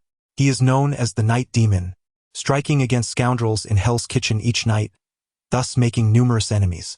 Many wish to unveil his identity and eliminate him swiftly. Interestingly, his current life goals align with yours. Since he desires to remain concealed, do not expose him. We are merely here to procure an identification. Let us avoid unnecessary troubles." Upon hearing Leo's counsel, Bucky took a step back and replied, "I harbor no ill intentions. I simply find this Night Demon intriguing and wish to discern his true identity. I never intended to harm him." Matt, on high alert, relaxed slightly when he saw that Bucky was no longer inclined to remove his mask. He sighed in relief, sitting down and gasping for breath. "Night Demon, we truly did not wish to incite any conflict. Today's events were merely a misunderstanding. I hope you take heed in the future and refrain from meddling in every affair. Mind your own business." After Leo concluded, he and Bucky, along with Old Tom, stepped over Matt and gradually vanished into the depths of the alley. Matt, clutching his lower back, rose unsteadily and limped out of the alley. By now, it was nearly 10 o'clock at night. The streets were nearly deserted, and the dim streetlights flickered to life along the slightly wider roads. The trio walked along the street, engaging in casual conversation. Leo inquired, "Bucky, what are your thoughts on the events of tonight? How do they compare to our time in Minnesota?" Old Tom, overhearing Leo, interjected before Bucky could respond, exclaiming in astonishment, "Minnesota? Are you two the heroes who recently took on the gangs across the state?" Leo shot Old Tom a sidelong glance, admonishing, "Old Tom, your knowledge is perilously close to getting you into trouble." Startled by Leo's rebuke, Old Tom recoiled, mimicking a gesture to seal his lips and covering his ears, obediently falling silent and limping behind the two. After casting a glare at Old Tom, Bucky remarked. This Hell's Kitchen is far more chaotic than Minnesota, with an abundance of gangs. The black bears and the poison wolves have been at war for so long, and yet we have not heard a single siren during our journey. Patrol officers dare not venture here at night. Even if someone calls for help, the NYPD only arrives after the gunfire has ceased, perceiving this area as inhabited solely by wretched villains. They believe that if the infighting eliminates them, New York City will be more stable. Didn't I tell you to be quiet? Bucky grasped Old Tom by the collar, raising his fist in a menacing threat. Do you genuinely wish to meet your demise? Old Tom shrank back, trembling in fear. Bucky, stop scaring him. As a native of Hell's Kitchen, he undoubtedly speaks the unvarnished truth about this place. If one seeks to dismantle the criminal organizations of New York, it would be prudent to consult him regarding the formidable powers at play here. Upon hearing Leo's words, Old Tom gaped in astonishment, momentarily forgetting that he was still in the grip of Bucky, and exclaimed, "You intend to eradicate the gangs of Hell's Kitchen, and indeed all of New York?" Struggling to free himself from Bucky's grasp, Old Tom fervently replied, "Do not be delusional. That is utterly impossible. The gangs of all New York, and indeed half of America, are under the iron fist of Jean Bing, and Jean Bing is a ruthless demon who kills without a second thought. You too wish to oppose him? That would be akin to presenting a succulent morsel to a famished wolf, who would devour you whole, leaving not even a bone behind." Leo urged Old Tom to temper his excitement and inquired, "Old Tom, it seems you possess considerable knowledge. Do you know who Jean Bing truly is? Are you aware of his residence?"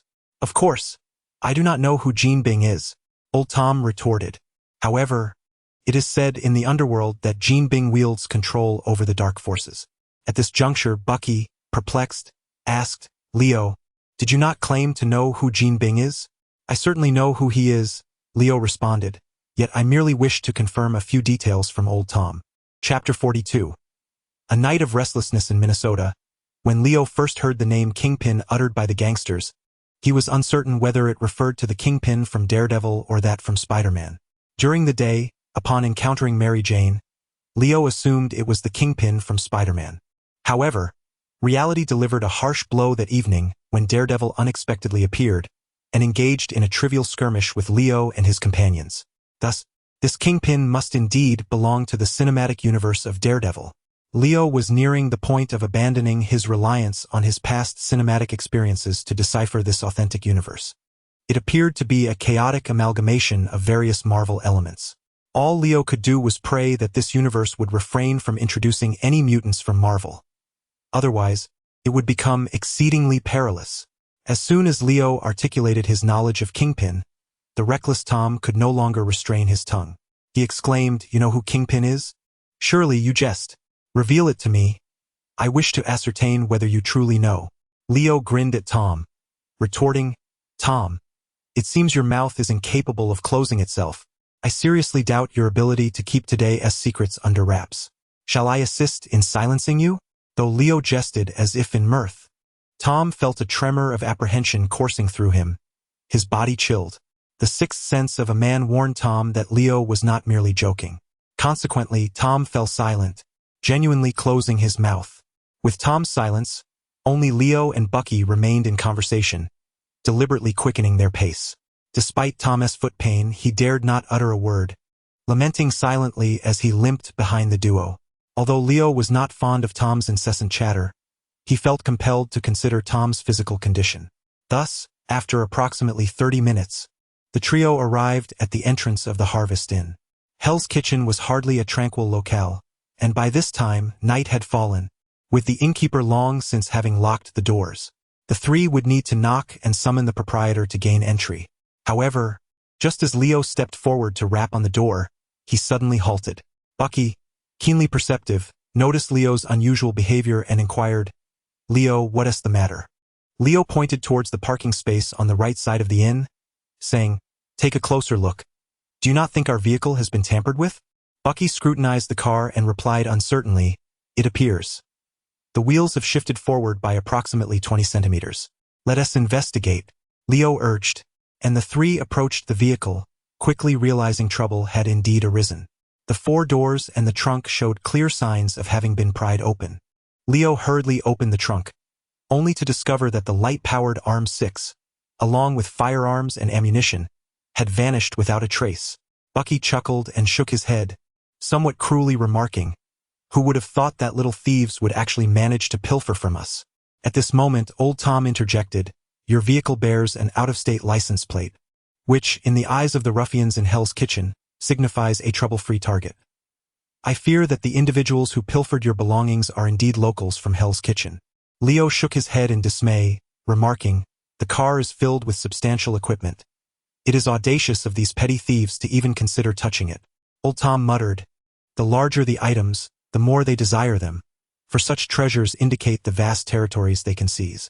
Upon hearing this, Leo recognized that he had underestimated the threshold of the Hell's Kitchen gangsters.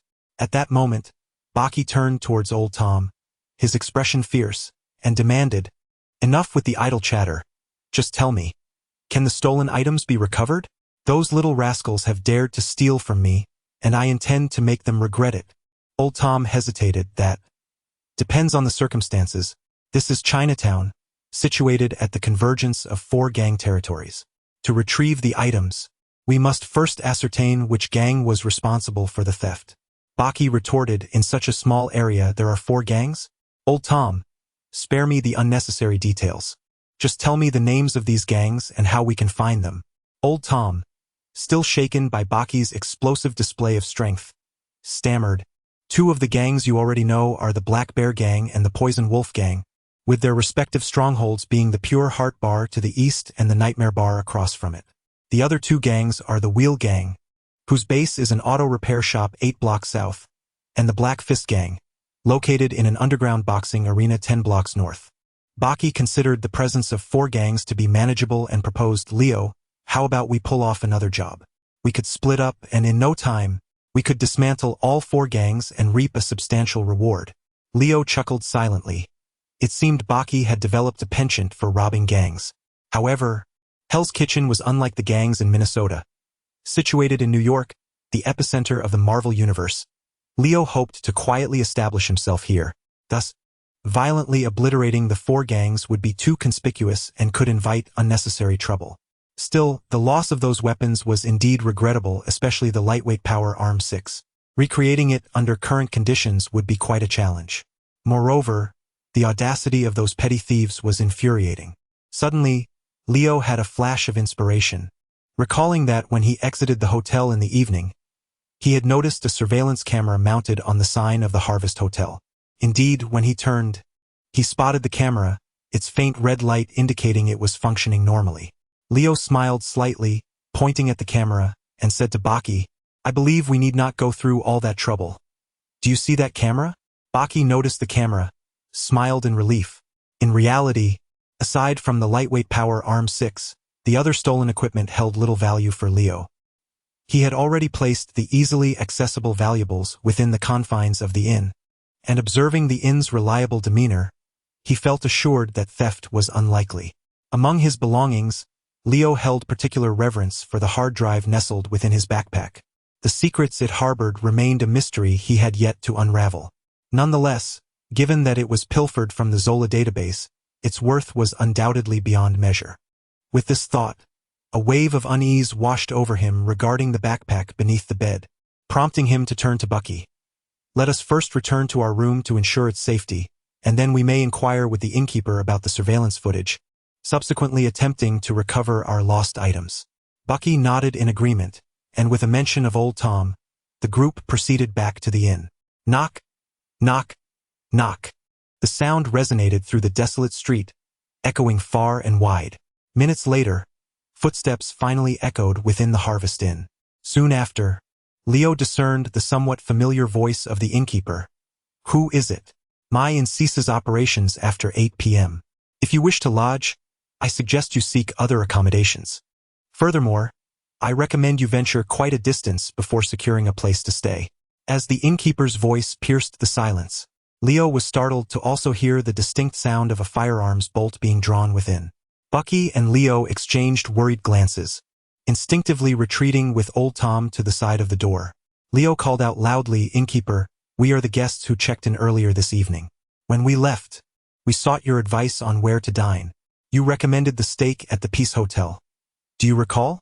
Chapter 43. Return to Mingda Street. After Leo finished speaking, silence enveloped the inn. After a prolonged pause, the innkeeper inquired, "You departed as a pair. Why do you return accompanied by a third?" It appeared the innkeeper had just reviewed the surveillance footage. Thus, Leo elucidated, "The third individual is a friend of mine. He has sprained his ankle and it is late, so he cannot return home. He intends to spend the night with me. Have him stand at the entrance and gaze up at the camera on the Harvest Inn sign. I wish to ascertain his appearance," the innkeeper commanded. Leo, with no choice but to comply, instructed Old Tom to obey. Old Tom, trembling with trepidation, feared the innkeeper might shoot him through the wooden door. Yet he was even more terrified of the prospect that Leo might strike him down with a single blow should he fail to comply. Thus, Old Tom stood apprehensively at the inn's entrance, looking up at the camera. The inn fell silent once more, and the innkeeper remained uncommunicative for an extended period. The longer the innkeeper stayed silent, the more Old Tom's fear intensified, causing his body to tremble. Just as Leo was on the verge of losing patience and considering having Bucky force the door open, the lights in the inn suddenly flickered to life. Subsequently, the door opened a crack, and the innkeeper murmured, "I had thought you two had perished outside. Since you are still among the living, do come in and be swift about it." Leo and his companions entered in single file, after which the innkeeper shut the door behind them.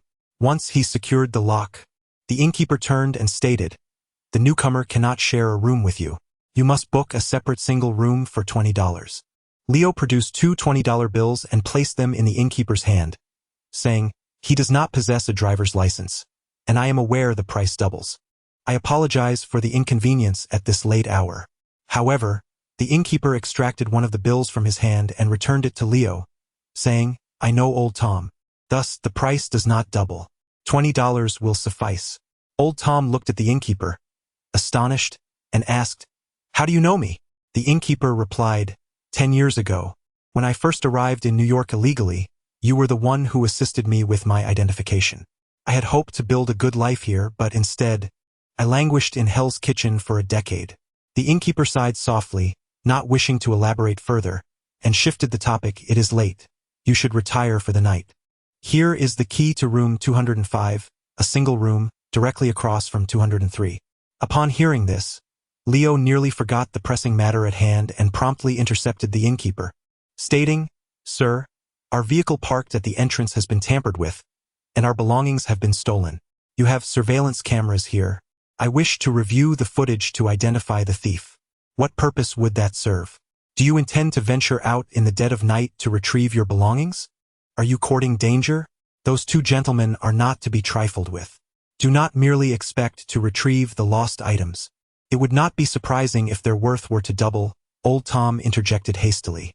He believed he was indulging in flattery, yet he was, in fact, unwittingly courting disaster. Leo gently nudged Old Tom aside, who forced an awkward smile, neither daring to express anger nor voice his thoughts. The innkeeper, observing Old Tom, a somewhat notable figure in Hell's Kitchen, deferentially addressing Leo, could not help but speculate about the true identities of these unfamiliar guests. Turning to the innkeeper, Leo said, "You need only to show me the surveillance footage. There is no need for you to concern yourself with anything further. I assure you it will not cause you any trouble." The innkeeper remained silent, furrowing his brow, visibly conflicted. Leo produced his wallet, extracting a substantial stack of cash and presenting it to the innkeeper with a cool tone. "Since you have chosen to run a hotel, you are, after all, a businessman. I shall purchase information from you with this money. This sum is considerable. In Hell's Kitchen, it should suffice for a life, should it not?" The innkeeper discerned the threat underlying Leo's words and felt compelled to acquiesce. He found this enigmatic figure, whose intentions were unclear, far more intimidating than ordinary gangsters. Hesitantly, the innkeeper did not take the entire amount. Instead, he cautiously selected a crisp $100 bill from the top of the stack, begrudgingly stating, "This is more than enough. My information is not so precious as to be worth a life." He then led Leo behind the counter, preparing to retrieve the surveillance footage from the past few hours. On the electronic display, amidst the snowy visuals, a black pickup truck appeared. Subsequently, Two shifty-looking men in black attire exited the vehicle. They circled Leo's car, parked at the hotel entrance, several times before producing tools from their pockets to pry it open, emptying the contents within and ultimately driving away. The timestamp indicated that the theft occurred half an hour prior to Leo's return, a relatively recent event. Upon reviewing the footage, Leo noticed Old Tom's peculiar expression and immediately inquired, "Old Tom, do you recognize these two individuals?" Yes, I do," Old Tom replied. "One is called Monkey, and the other Crow. They are affiliated with the Black Bear Gang." "Oh, in that case you must be quite familiar with them?" Old Tom hastily waved his hands. "Not familiar. Just acquainted. I have no ties to them." "Do you know where they typically dispose of stolen goods?" "The Black Bear Gang has stringent rules, so they would not dare to sell stolen items privately. All stolen goods must eventually be surrendered to the Black Bear himself for centralized handling." Leo nodded thoughtfully and then ascended the stairs. Alone, he unlocked the door and entered the room, lifting the bedboard to discover his backpack still intact, which brought him a sense of relief. Thus, 10 minutes later, Leo and Baki returned to Min Street. Old Tom was placed by Leo in the Harvest Hotel. Before leaving, Baki had a friendly exchange with him, believing that Old Tom would surely refrain from wandering about at night. At this moment, Min Street had lost the vibrant atmosphere it had possessed just an hour ago. All the bars had closed, and a row of 10 police cars lined the center of the street. Seeing the significant police presence, Leo and Baki discreetly took shelter in an alley, observing silently without making any rash moves. The officers appeared to have been on the scene for quite some time. On the ground outside the Pure Innocence bar, several body bags lay scattered.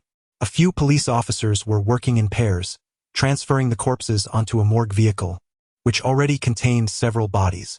Leo counted from a distance and estimated that at least 20 individuals had perished in the recent shootout. Suddenly, a large contingent of police emerged from the Nightmare Bar, escorting over 30 individuals, handcuffed behind their backs. These individuals, both male and female, were unrecognizable to Leo. He could not discern whether they belonged to the Black Bear Gang or the Wolf Pack. One by one, the detainees were ushered into police cars as the officers dismantled the barricades, preparing to leave the scene. Wishing to avoid further complications, Leo and Baki patiently waited until the police vehicles vanished from sight before emerging from the alley. The front of the Pure Innocence bar was in disarray. The entrance was riddled with bullet holes, and the blood inside had not yet congealed, leaving behind a trail of crimson stains in human shapes. It seemed that everyone within the bar had fled. The entire first floor was deserted, enveloped in a haunting silence, illuminated only by stark white lights that accentuated the desolation and sorrow of the place. Baki glanced around the hall on the first floor and inquired, "Leo, what should we do now? It appears that both the Black Bear Gang and the Lone Wolf Gang have vanished." Leo, feeling somewhat agitated, wondered if their efforts had been in vain this evening. After a night of delays, who could tell where the Black Bear Gang had sold their belongings? At a loss for their next steps, Leo was suddenly alerted by a noise emanating from the second floor of the bar. He faintly discerned the sound of conversation. Chapter 44. The fiery temper of the Black Bear. Leo was perplexed by the escalating commotion emanating from the second floor of the bar. While he and Baki had concealed themselves to spy on the police, a contingent of officers had merely loitered outside the Pure Innocence bar, never once venturing inside. Upon witnessing the police escort a group of individuals out from the Nightmare Bar, Leo initially presumed that the authorities had already dealt with the Pure Innocence bar and apprehended the members of the Black Bear Gang. However, it now appeared that the situation was not as he had surmised.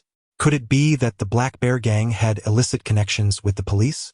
Guided by memory, Leo and Baki stealthily ascended the staircase to the second floor. As they climbed, they gradually discerned the voices above. "Barno, those cops have finally left. We are safe now. Our leader truly possesses remarkable skills." After exchanging a few words with that inspector, the officers genuinely believed we were innocent and only took the Lone Wolf Gang members.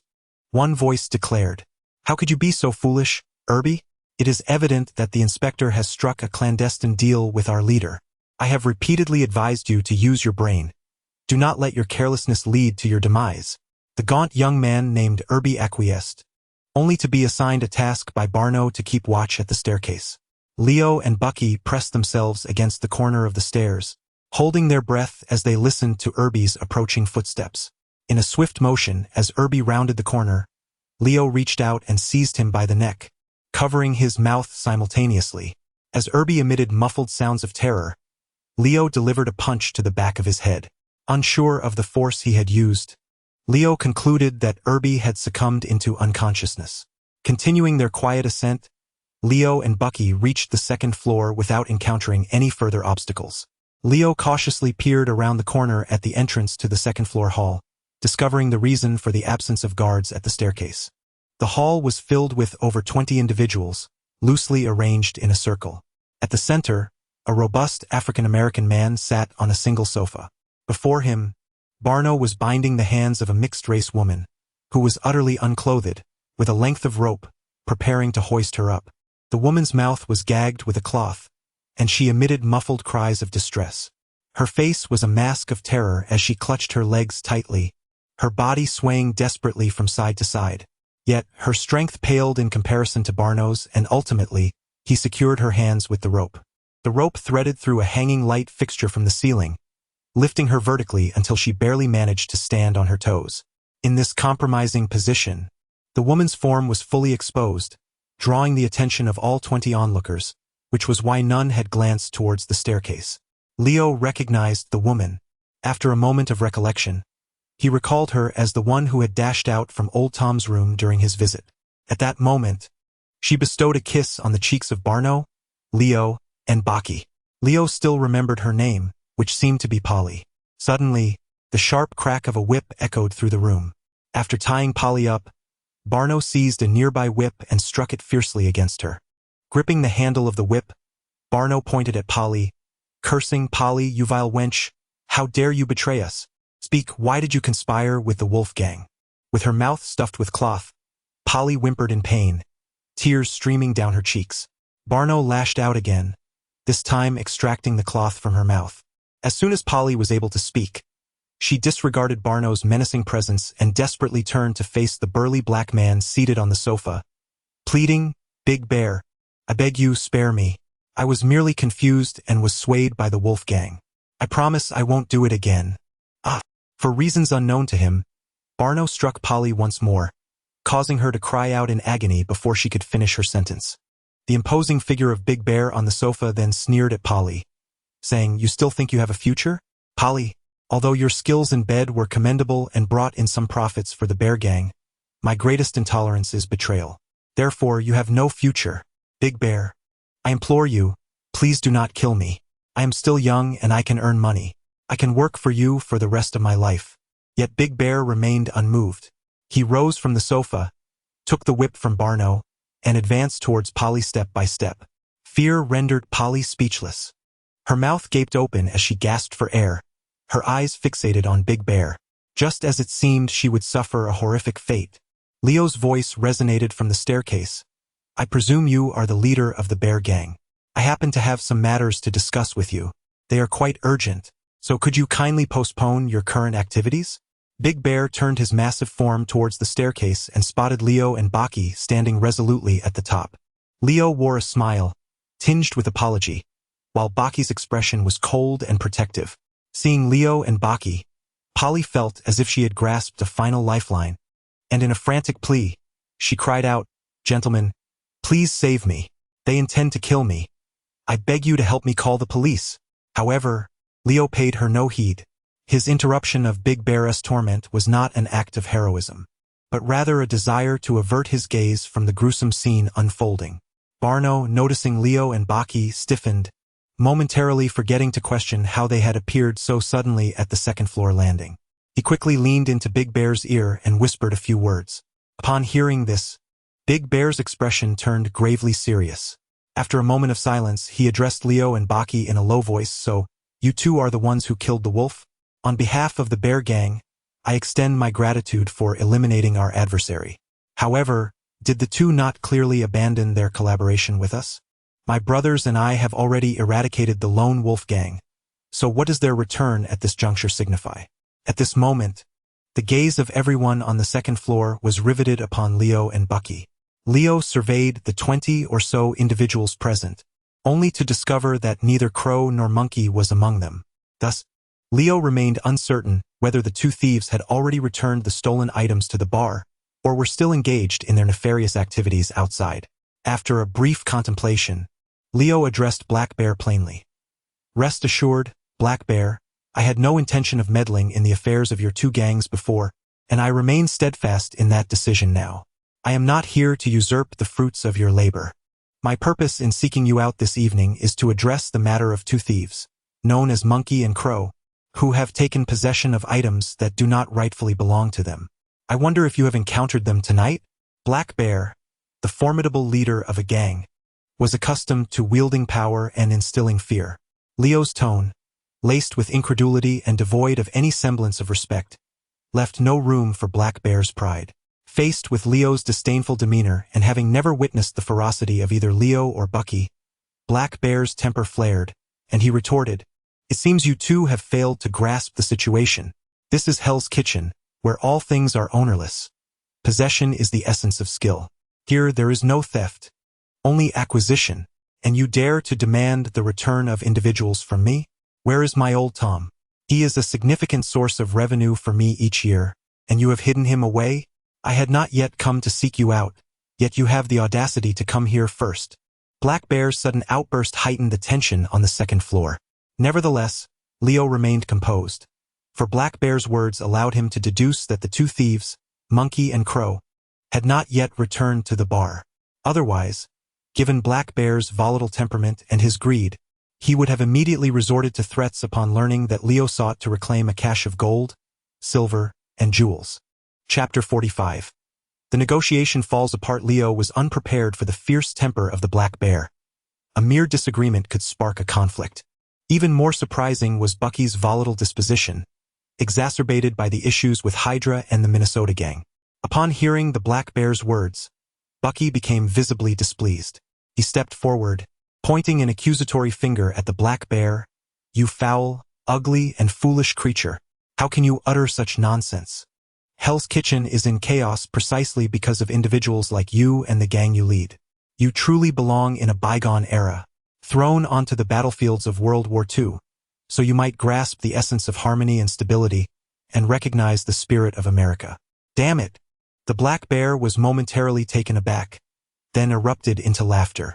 Once his mirth subsided, he replied mockingly, "The American spirit? What is that something to eat? What does it taste like? Brother, you seem quite young, yet your words echo those of an ancient relic. Damn it, you little brat, I could be your ancestor." Bucky, furious, was on the verge of launching himself at the Black Bear. The tense atmosphere on the second floor of the bar escalated further, as members of the Black Bear gang prepared to draw their weapons. At this critical moment, Barno stepped in to mediate. Having witnessed the prowess of both Bucky and Leo, he felt confident in his crew of over 20 men, believing that taking down Bucky and Leo with their firearms would not be overly challenging. However, Barno was also aware of the unpredictable nature of a confrontation. He could not be certain how many of his men might not emerge unscathed. Barno positioned himself in front of the Black Bear, signaling his comrades to refrain from drawing their weapons. He then addressed Leo and Bucky, "Gentlemen, let us not act impulsively. Patience is a virtue. You both assisted our Black Bear gang in eliminating the wolf, and willingly relinquished the spoils to us. We, in turn, shall not deny you your due reward. While I am unaware of how the Monkey and the Crow have offended you, I assure you that whatever they took from you will be returned intact." Suddenly, a man's astonished shout from downstairs interrupted Barno's words. "What on earth has transpired in this bar? It appears as though it has been raked by machine gun fire. Crow, hurry upstairs and investigate." In the next moment, footsteps echoed from the staircase, followed by another man's panicked cry. "Monkey, Irby is dead on the stairs. We should forget what is happening here and flee. Survival is paramount." Upon hearing those two alarming statements, Leo quickly deduced that the two petty thieves who had stolen from him had fortuitously returned to the bar. More critically, the thief named Crow had just declared that Irby was dead. Leo distinctly recalled that when he had knocked Irby out, the latter's chest was still rising and falling. However, at this moment, debating whether Irby was dead or merely unconscious was of no consequence. The mere mention of Irby's death ignited a fuse, Neither Leo nor the Black Bear would take the time to explain or negotiate further. In the blink of an eye, Leo discerned the most likely trajectory of events to unfold. Thus, he resolved to take the initiative and act swiftly. The pistol at his waist sprang into his hand with remarkable speed. He discharged 3 shots towards a group of the Black Bear gang while decisively calling out, "Baki, get downstairs." Leo's marksmanship was not only resolute but also precise. 3 members of the Black Bear gang fell instantly, prompting the others to scramble for cover. Understanding the principle of capturing the leader first, Leo aimed one of his shots directly at the head of the gang's leader. However, a member named Barno stood in the way, compelling Leo to redirect his aim and eliminate Barno instead, leaving the leader unharmed. The Black Bear, retreating behind a nearby sofa, swiftly drew his weapon and rallied the remaining gang members to unleash a barrage of gunfire towards Leo and Baki. Yet, Leo and Baki, moving at a velocity far exceeding that of ordinary individuals, raced down the staircase like a train accelerated to its limits. On their descent, they encountered 2 individuals, Crow and Monkey, who were attempting to flee the bar. Startled by the gunfire from the 2nd floor, the duo panicked and dashed for the exit. The chaos that ensued stemmed from the mischief of these 2 petty thieves. Otherwise, Leo and Baki would have been resting peacefully in their beds at the Harvest Inn. As fate would have it, despite Crow and Monkey's ignorance of having provoked 2 formidable adversaries, it did not deter Leo and Baki from each delivering a punch that sent them flying. The 2 were propelled 10 meters away, sliding across the ground for another 5, leaving a long trail of blood in their wake, succumbing to the force of the blows. Upon bursting through the doors of Pure Innocence Bar, Leo and Baki were greeted by the sight of a black pickup truck parked outside, the very vehicle Leo had seen in the surveillance footage from the Harvest Inn. Leo rushed to the back of the truck, and to his delight, he discovered his lightweight power arm, Model 6, resting inside. However, realizing that the keys were not in the truck, Leo found himself momentarily at a loss. As he inspected the contents of the truck, Baki, with a swift motion, shattered the window. Upon discovering the absence of the keys, Baki instinctively inquired of Leo. But before Leo could respond, Baki suggested, "What if we simply carry our belongings and make a run for it? Or perhaps we should return and annihilate the Black Bear gang for a substantial reward." Leo, valuing the principle of avoiding unnecessary trouble, contemplated fleeing with Baki. Just as Leo secured the lightweight power arm, he caught sight of the Black Bear gang members on the 2nd floor, their weapons trained on him and Baki. In a critical moment, Leo dove beneath the truck, sliding to the other side. Baki, quick to react, followed suit. The gang members on the 2nd floor began to concentrate their fire, bullets shattering the glass and raining down upon the pickup truck. The firepower was exceedingly fierce, forcing Leo and Baki to take refuge behind the pickup truck, too fearful to expose themselves. As bullets struck the vehicle with a cacophony of clinks, Black Bear began to bellow from the 2nd floor of the bar. "You 2 behind the car, do you not consider yourselves superior, looking down upon our gang? You speak incessantly of the American spirit. Ha! If you truly possessed that spirit, you wouldn't be cowering like turtles. Why not show your heads outside? Watch as I obliterate your pathetic skulls." Unperturbed by Black Bear's taunts, Leo and Baki remained huddled behind the truck. The fire from Black Bear's gang intensified, with some members transitioning from handguns to submachine guns. In a bid for greater cover, Baki extended his left hand and forcefully tipped the truck over onto its side. The 2 were unconcerned about the possibility of the vehicle being blown to smithereens by Black Bear's crew, for the explosion of a fuel tank was not as easily provoked as depicted in films. With an expanded area of protection, Leo and Baki felt increasingly secure against the onslaught from the 2nd floor. Chapter 46. Consequences of One's Own Making. The 2 of them found it remarkably simple to leave. All they needed was for Baki to use the pickup truck as a shield, allowing them to escape unscathed. The reason for their hesitation, however, lay in Bucky's fervent encouragement for Leo to annihilate an entire group of Black Bear gang members on the 2nd floor of the bar.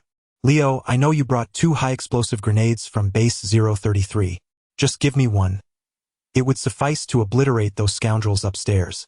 Leo, though unable to dismiss Bucky's suggestion outright, hesitated, bowing his head in contemplation. Bucky pressed on, "What's the matter? Faced with so many, you're hesitant to strike? These individuals deserve their fate. They are hardly worthy of your pity. No, Leo shook his head. Since leaving the base, I have personally dispatched no fewer than 50 individuals. I am more than accustomed to this. I merely find myself realizing that we are merely pawns in this game initially. Leo and Bucky had ventured into Hell's Kitchen with the sole intent of obtaining 2 identification cards, never intending to get embroiled in the conflicts of the local gangs. Yet fate had other plans, as trouble sought them out with relentless persistence. Was this not the essence of being a pawn? As Leo pondered, he was not deliberating whether to eliminate these miscreants. Rather, he was contemplating the potential repercussions of such an act on his forthcoming plans. If he handed a grenade to Bucky, the 4 factions would be reduced to 2, plunging Hell's Kitchen into chaos. Yet, a spark of realization ignited within him. Chaos would work to his advantage. Thus, he handed a high-explosive grenade to Bucky, declaring, "Bucky, make sure to blast them to smithereens." Bucky accepted the grenade, resting a hand on Leo's shoulder, grinning widely. "Leo, it seems to me that the people of this era are too mired in caution, overly constrained in their actions, which has led to the rampant rise of criminality. Swiftly eliminating all villains is the most effective solution." Irritated, Leo swatted Bucky's hand away, feeling the surge of mechanical power as he donned the lightweight Power Arm 6, which, despite having sustained damage in his earlier battle with Sienna, had been hastily repaired and was more than sufficient to deal with the ordinary gang members. Though Bucky could not sense the mechanical strength, he observed the arm automatically springing to life and equipping itself onto Leo. This was not the first time he had witnessed such a phenomenon. He had chosen silence then, and he did so again. Once Leo was fully equipped, Bucky said, "I'll throw the grenade upstairs. After the explosion, we'll charge up to the 2nd floor to finish off any survivors and collect our spoils. Let us make a quick exit before the police arrive to complicate matters." Leo nodded in agreement as Bucky pulled the pin from the grenade and, with a powerful throw, sent it soaring towards the 2nd floor of Pure Innocence Bar. At this moment, the Black Bear stood on the 2nd floor, mercilessly unleashing a barrage of bullets from his submachine gun towards the pickup truck, all the while hurling curses downwards. Suddenly, he spotted a spherical object soaring from behind the truck, crashing into one of his subordinates and sending him flying, before ricocheting off the walls and floor, ultimately rolling to rest at his feet. As the Black Bear realized that what lay beneath him was a grenade, a wave of terror and despair enveloped his heart. This transpired in the blink of an eye, just 3 to 5 seconds, yet it was already the limit for a high-explosive grenade's delayed detonation. He didn't even have time to utter a sound before the grenade erupted with a thunderous explosion at his feet. The Black Bear died without ever comprehending the gravity of the forces he had provoked. In Hell's Kitchen, gang confrontations typically involved knives and firearms. How had these 2 fiends resorted to grenades so readily? At the moment of the explosion, Leo and Bucky braced themselves against the side of the pickup truck. In the next instant, a tremendous shockwave surged towards them. However, both possessed strength far beyond the ordinary, enabling them to withstand the impact with ease. Once the aftershocks of the explosion subsided, Leo and Bucky took a few running steps, leveraging their hands against the wall to ascend directly to the 2nd floor of the bar. The scene that greeted them was one of utter devastation, with more than 20 corpses pressed against the walls. The Black Bear, closest to the epicenter of the blast, was nearly obliterated. Bucky surveyed the area and concluded that there was no need for either him or Leo to deliver any finishing blows. Everyone on the 2nd floor was already dead. "Leo, let us search for the spoils and make our exit before the police arrive," Bucky suggested. Leo nodded in agreement and began to expertly gather the loot, but he suddenly paused, casting his gaze towards a corner. Bucky approached, glancing at the lifeless body of Polly, her eyes wide in terror, and disdainfully remarked, "This chicken got exactly what she deserved. If she hadn't betrayed us, none of this would have transpired tonight. We should be resting in a hotel, while Min Street should be alive with laughter and music." I suspect that both the Poison Wolf and the Black Bear would never believe that they were ultimately brought down by this inconspicuous Polly. Leo, however, was reluctant to fully endorse Bucky's viewpoint. The death toll from that night could not solely be attributed to Polly's betrayal. He believed that the root of these events lay in the conflict of interests between the 2 gangs. The tensions had reached a critical point, mere moments away from ignition. Fortunately, it was he and Bucky who had arrived that evening. Had an ordinary person come to the Pure Love Bar for identification, they might have become an unwitting casualty of the two gang strife. Polly was not blameless. Her fault lay in becoming entangled in the machinations of the two gangs. With this thought, Leo turned away from Polly and followed Bucky in their search for valuables. 5 minutes later, Leo and Bucky had thoroughly ransacked the bar. After Bucky stuffed all the money into a box, he hefted it up and, together with Leo, leaped down from the building. Leo approached the pickup truck once more, retrieving a box filled with gold, silver, and jewels from a pile of items. He lifted it and departed from Mingda Street alongside Bucky. Chapter 47. A chat with Bucky. The gunfire on Mine Street had ceased, and it was anticipated that the police would return shortly. To avoid an encounter with the officers, Leo and Bucky sought refuge in a narrow alley to make their exit from Mine Street. However, while they evaded the police, they could not escape the relentless pursuit of daredevil Matt Murdock. This time, Matt had learned from past encounters. Instead of descending directly upon them, he took to the fire escape on the 3rd floor, maintaining a relatively safe distance from Leo and Bucky. As he steadied himself, Matt furiously pointed at Leo and exclaimed, "You deceiver!" Leo, bewildered, looked up and met Matt's gaze, inquiring, "In what way have I deceived you? You declared that you had no intention of causing turmoil in Hell's Kitchen, and you fervently claimed that killing the Kingpin was an inadvertent act. Then why did you choose to eliminate Black Bear? With both the Kingpin and Black Bear now deceased, can you fathom the chaos that will ensue in the surrounding neighborhoods of Mine Street? Do you understand how many innocent lives will be lost?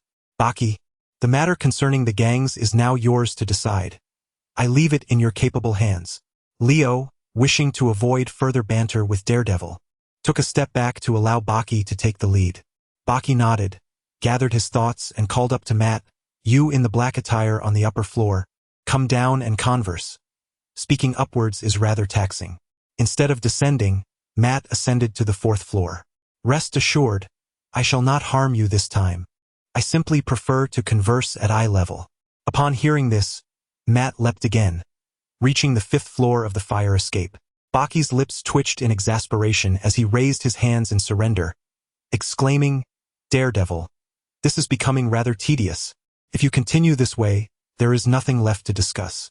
We shall take our leave, and you may continue your lamentations as a weakling."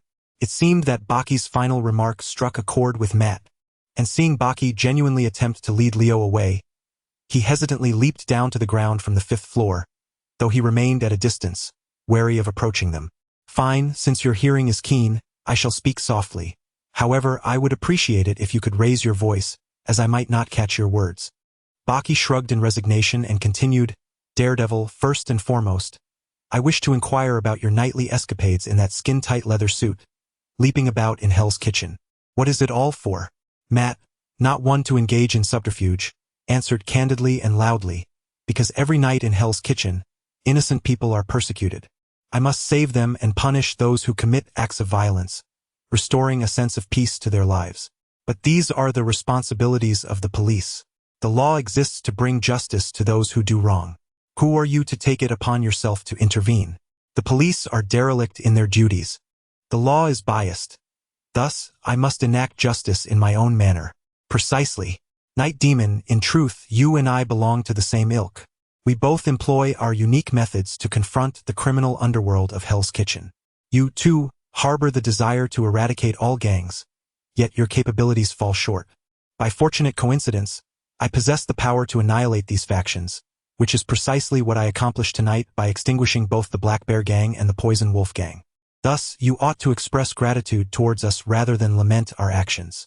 Matt felt that Bucky was engaging in sophistry and redirected the conversation to its original point, stating, "Your strength is indeed formidable, capable of dismantling two gangs with just the two of you. However, you only perceive the fleeting tranquility and fail to look at the long-term consequences.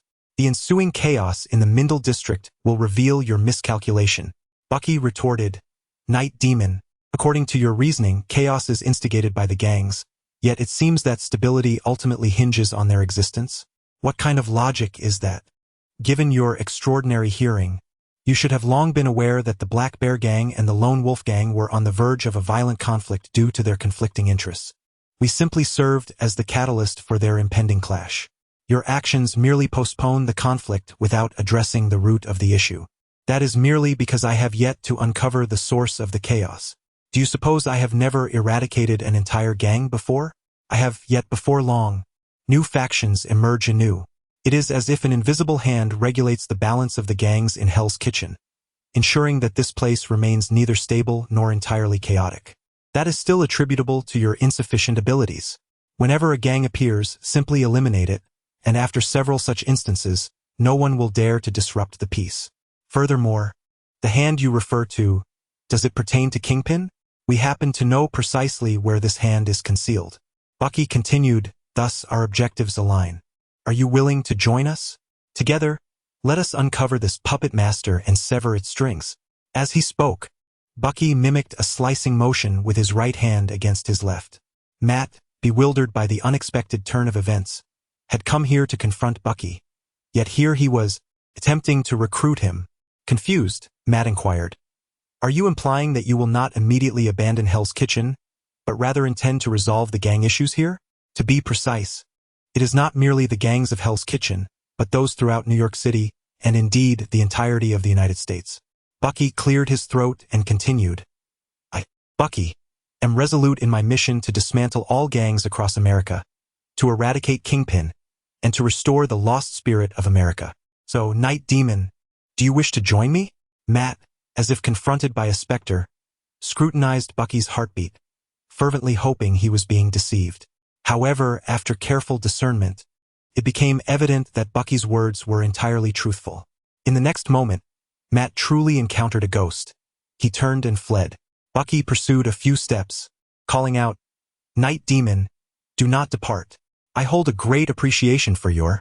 Yet, Matt ran faster, leaping onto the rooftop and vanishing from sight. Bucky, resigned, turned and returned to Leo's side. He observed a peculiar expression on Leo's face, and awkwardly raised his hands in a gesture of surrender, exclaiming, Alas, my recruitment has failed. However, the next time I encounter him, I shall surely persuade him to join us. With such a like-minded ally, annihilating the American Mafia will undoubtedly be within our grasp. Leo's lips twitched, his expression resembling that of someone suffering from constipation, leaving him momentarily speechless. After a prolonged silence, Leo took a deep breath and inquired of Bucky, Bucky, do you not feel that your sudden attempt to enlist the Night Demon, particularly that declaration of ambition, seemed rather juvenile? Did it? Surely not. When we were recruiting back in the day, it was precisely like this. I have dreams and aspirations.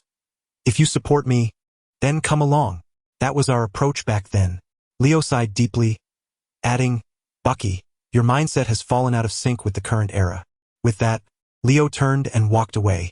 Bucky, perplexed by Leo's words, shrugged and followed suit. Chapter 48. The data in the hard drive after the Night Demon, Matt, left in disarray.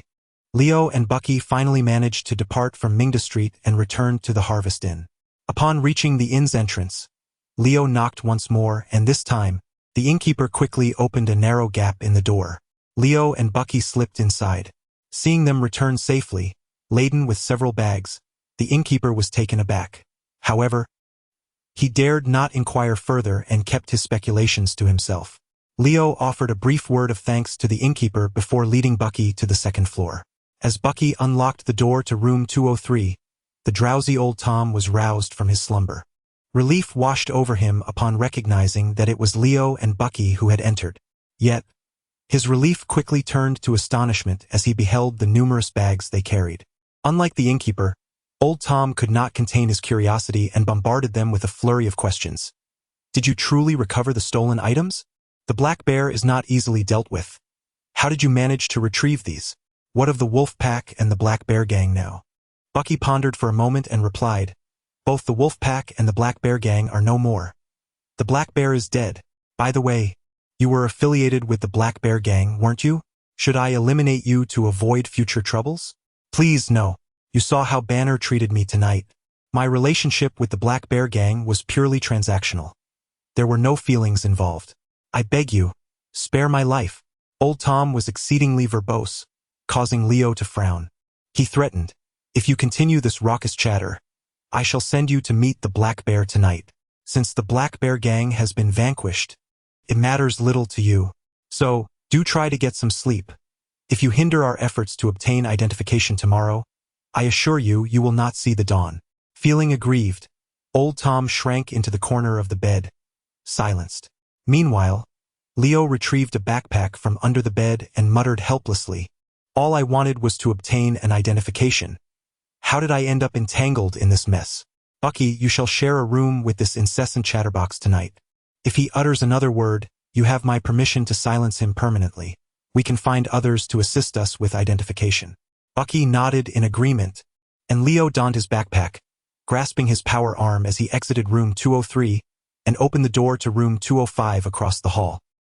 He hung his jacket on the wall, discarded his shoes, and climbed onto the bed. It was only then that Leo had the opportunity to thoroughly examine the precious treasures he had salvaged from the base. He opened the backpack and extracted a hefty laptop. After connecting the laptop to a power source, he produced a substantial hard drive and forcefully connected it to the computer. With his skills in computer manufacturing and computer expertise, Leo found this task far from daunting. The hard drive possessed a vast capacity, yet the performance of the current laptop was rather lackluster, resulting in a painfully slow data retrieval speed.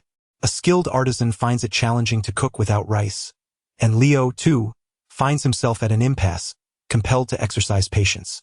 As he gazes upon the painfully slow and aesthetically unpleasing computer, an idea suddenly materializes in Leo's mind. The 1990s marked an era of rapid technological advancement, and endowed with a futuristic perspective and the inherent advantages of a mechanist system, he contemplates the possibility of establishing a technology company. This venture could not only yield substantial profits, ensuring his self-sufficiency and alleviating concerns about the considerable expenses of future machinery production, but also provide a perfect facade for the various mechanical products he intends to create. In the Marvel Universe, the general populace exhibits an extraordinary capacity for accepting the extraordinary. Thus, regardless of how astonishing Leo's creations may be, the mere assertion that scientists are remarkable would suffice to justify everything. Although the eventual expansion of the company and the proliferation of products would inevitably attract the attention of those with ulterior motives, potentially revealing Leo and Bucky's true identities, what of it? As long as Leo can obtain legitimate identification to demonstrate his innocence and ensure that all business operations are conducted legally and without any criminal record, no one could lawfully disturb him according to American law. Should anyone attempt to create trouble through illicit means, Leo muses that, by that time, the tables could easily turn against those who seek to cause him distress. Leo's idea is promising, yet upon further reflection, he realizes a significant flaw. He lacks the funds to establish a technology company. Registering a company is relatively straightforward and can be accomplished with a few tens of thousands of dollars. However, establishing a factory to manufacture and sell products entails exorbitant costs, typically requiring several $1,000,000. Currently, Leo possesses nearly $20,000 in cash, along with a box of valuables pilfered from Minnesota, and approximately $50,000 in cash acquired from Pure Innocence Bar that very evening. After a rough estimation, the total value of these assets exceeds $100,000. Which, while seemingly substantial, is merely a drop in the bucket for launching a large-scale enterprise. Leo finds himself in a quandary, uncertain of where to secure the necessary funds. With a sudden beep, the hard drive successfully reads, prompting Leo to redirect his attention from his financial quandary to the computer screen. However, what appears on the display is a jumble of garbled text, indicating that Dr. Zola has implemented a unique encryption method for the database. Accessing the series of knowledge derived from the analysis of Dr. Zola's robotic body through the system panel, Leo discovers a decoding module that corresponds to the encryption method used in the hard drive data. Thus, he begins to craft a decoding program on his notebook computer, guided by the knowledge in his mind. An hour later, after enduring the tortoise-like processing speed of the laptop and resisting the urge to smash the device several times, Leo finally succeeds in decoding the information. The computer screen reveals a series of English entries. With patience, he endures the sluggish visuals, slowly sifting through the data and conducting a cursory review of all the material. Weapons. Weapons. Weapons. The data stored on the hard drive reveals that over 80 consists of various designs for weaponry. Some of these designs are already marked as complete projects, yet the majority remain as mere prototypes. Furthermore, approximately 18 of the data pertains to experimental findings related to the super serum. Leo is already well versed in this information, rendering it of little significance to him. The remaining less than 2 of the data astonishingly documents the life memories of Dr. Zola, stored in a combination of text and imagery. Leo is particularly intrigued by this segment and eagerly begins to delve into it. 2 hours later, he finishes browsing through these memory archives, silently detaching the hard drive from the computer before shutting it down. The memory files contain few scandalous anecdotes about Dr. Zola. Instead, they predominantly reveal secrets regarding the Hydra organization. Upon reviewing Dr. Zola's memory bank, Leo becomes aware of all Hydra's concealed bases and the extent to which SHIALD has been infiltrated by Hydra. Fortunately, the only super soldiers within Hydra are Sienna and Bucky. With Bucky now in Leo's possession, he feels unperturbed by Sienna's mental control abilities. Thus, while Hydra wields considerable influence and destructive power over the entirety of America, and indeed the world, poses little threat to Leo personally. Leo then accesses his task panel, noting that the completion percentage for the Undying Hydra mission remains at a disheartening 0, leading him to conclude that the fulfillment of this task may be a distant prospect. The reach of Hydra's influence is too vast, extending globally. For Leo alone, dismantling it is certainly not an endeavor that can be accomplished overnight. With this realization, Leo sets aside thoughts of Hydra and redirects his contemplation towards the sudden notion of establishing a technology company. Chapter 49. I need money in room 205 of the Harvest Inn. Leo pondered meticulously the necessity and feasibility of establishing a technology company. The more he contemplated, the more imperative the idea seemed. As a mechanic, he intuitively understood the paramount importance of money.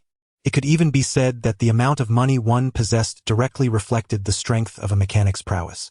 Given that Leo had acquired the mechanic system, it was only natural for him to perceive his future development trajectory leaning towards technology.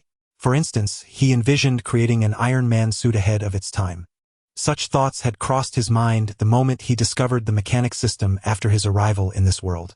Otherwise, he would not have consciously sought to analyze Bucky's mechanical arm and subsequently succeeded in transforming it into a lightweight power arm. Leo recalled a saying from his previous life that could perfectly encapsulate the multitude of superheroes and supervillains within the Marvel Universe. The wealthy rely on technology, while the impoverished depend on mutation. Since Leo possessed the mechanic system rather than a muscle-bound system, it was evident that his path lay in technology. Thus, money became an essential element for him. At the current juncture, the Marvel Universe was already brimming with advanced technology. For instance, there were the PIM particles invented by Dr. Pym, the super serum created by Dr. Erskine, and Howard Stark's perfected arc reactor energy from the 1960s. Additionally, there were the various high-tech innovations derived from the Tesseract by Dr. Zola, as well as the advanced technologies extracted by SHIELD after retrieving the Tesseract. Of course, the pinnacle of technology at this time was the advanced kingdom of Wakanda, which thrived on the extraordinary metal vibranium. Leo recalled that in the film Black Panther, Wakanda had already developed stealth, noise-canceling, and hovering aircraft as early as 1991, showcasing a technological level far surpassing civilian advancements by several decades. However, whether by misfortune or fortune, these high-tech inventions remained tightly controlled by their creators and had not been made widely available for public use. This resulted in a scenario where, although the pace of technological advancement in the Marvel Universe was slightly faster than that of Leo's previous Earth, it was not excessively so, only about 3 to 5 years ahead. For instance, the era of the Internet had commenced, and numerous large enterprises had already integrated into it. Moreover, wireless telephones had emerged, with affluent individuals beginning to utilize them. Even search engines were in existence, one of which was named Yahoo. Leo had previously resided within the Hydra base, remaining oblivious to the technological advancements of this world. It was only upon his escape that he realized the research environment within Hydra far surpassed that of the outside world. For example, the laptop he currently possessed was crafted by Dr. Zola 3 years prior, yet its performance significantly exceeded that of the laptops newly released by IBM. Thus, For a fleeting moment, Leo entertained the notion of regretting his departure from the Hydra base. However, this thought was ephemeral, swiftly fading from his mind. The leader of the Hydra, Sienna, is truly fearsome, instilling in Leo a deep-seated dread that he might inadvertently attract her attention, leading to his utter depletion, leaving him unaware of his demise. Thus, Leo fled with Bucky.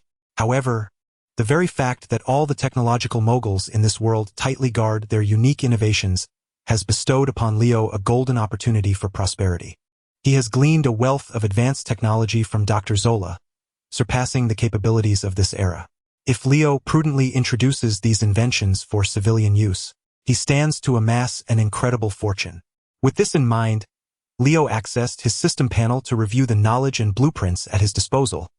Computer specialization, physics specialization, genetics specialization, autonomous multifunctional robotics, cognitive-aware robotics, Micromanufacturing technique, robot production, computer fabrication. After considerable contemplation, Leo ultimately focused on the cognitive-aware robotics. The robotic bodies crafted by Dr. Zola possess formidable computational power, utilizing chips far superior to contemporary standards. By centering his efforts around high-performance chips, Leo could significantly advance the capabilities of civilian computers. At this nascent stage of the Internet, there is a pressing demand for high-performance computing. Thus, if Leo were to unveil the chip design, it would undoubtedly yield substantial profits. Yet, a recurring dilemma arises. Leo is devoid of funds. Without financial resources, he faces insurmountable obstacles in establishing a factory or production line to mass-produce chips. Should he truly consider selling this lucrative opportunity to the largest chip manufacturer, Intel? While selling the blueprints could yield a considerable sum, it would be a one-off transaction, and Leo has found nothing within his system panel more suited to this era than the high-performance chips. As Leo pondered and strategized for the future, he instinctively stretched and yawned, glancing at the clock to discover it was already past 3 in the morning. After a full day of driving and engaging in 2 skirmishes, even his serum-enhanced body required rest. The pursuit of wealth does not warrant haste. Careful planning can come later, but his health must take precedence. Consequently, after tidying up, Leo nestled into bed, cocooned in his blanket, and succumbed to a deep slumber. The following morning at 8 o'clock, Leo drove with old Tom, preparing to have him facilitate the issuance of identification for both Leo and Bucky as agreed. During breakfast, Bucky mentioned he had pressing matters to attend to but was reluctant to disclose the specifics to Leo. Respecting his privacy, Leo left Bucky behind at the Harvest Inn. Thus, the car now contained only Leo and old Tom.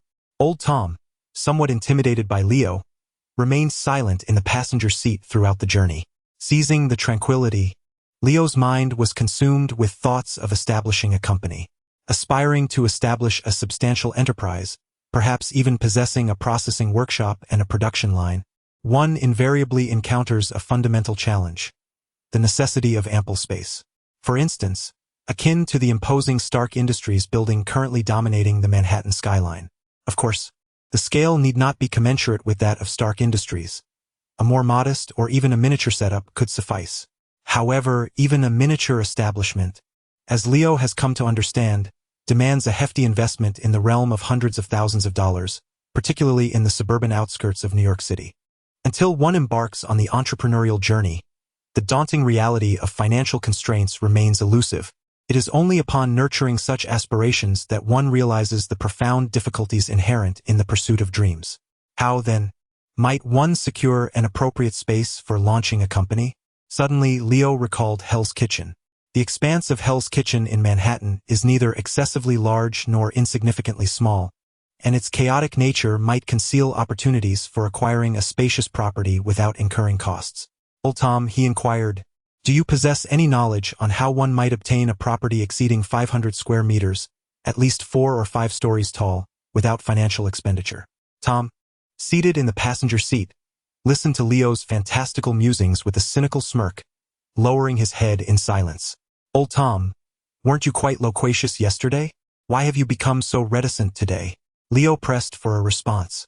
Tom finally muttered under his breath, if such fortune were to befall me, I would have long since taken up residence in an opulent mansion, rather than lingering in the Black Bear Gang's bar. In fact, the Black Bear Gang no longer exists. I cannot even return to the bar, and soon, I will have nowhere to reside, destined to wander the streets. His final words dwindled to a whisper, barely above a mosquito's buzz, clearly apprehensive that Leo might overhear. Old Tom. That demise was a consequence of the Black Bear Gang's own recklessness. Their thefts landed squarely on my shoulders. Your homelessness cannot be attributed to me. Leo, enhanced by a secondary super serum, possessed extraordinary hearing, thus comprehending every word with clarity.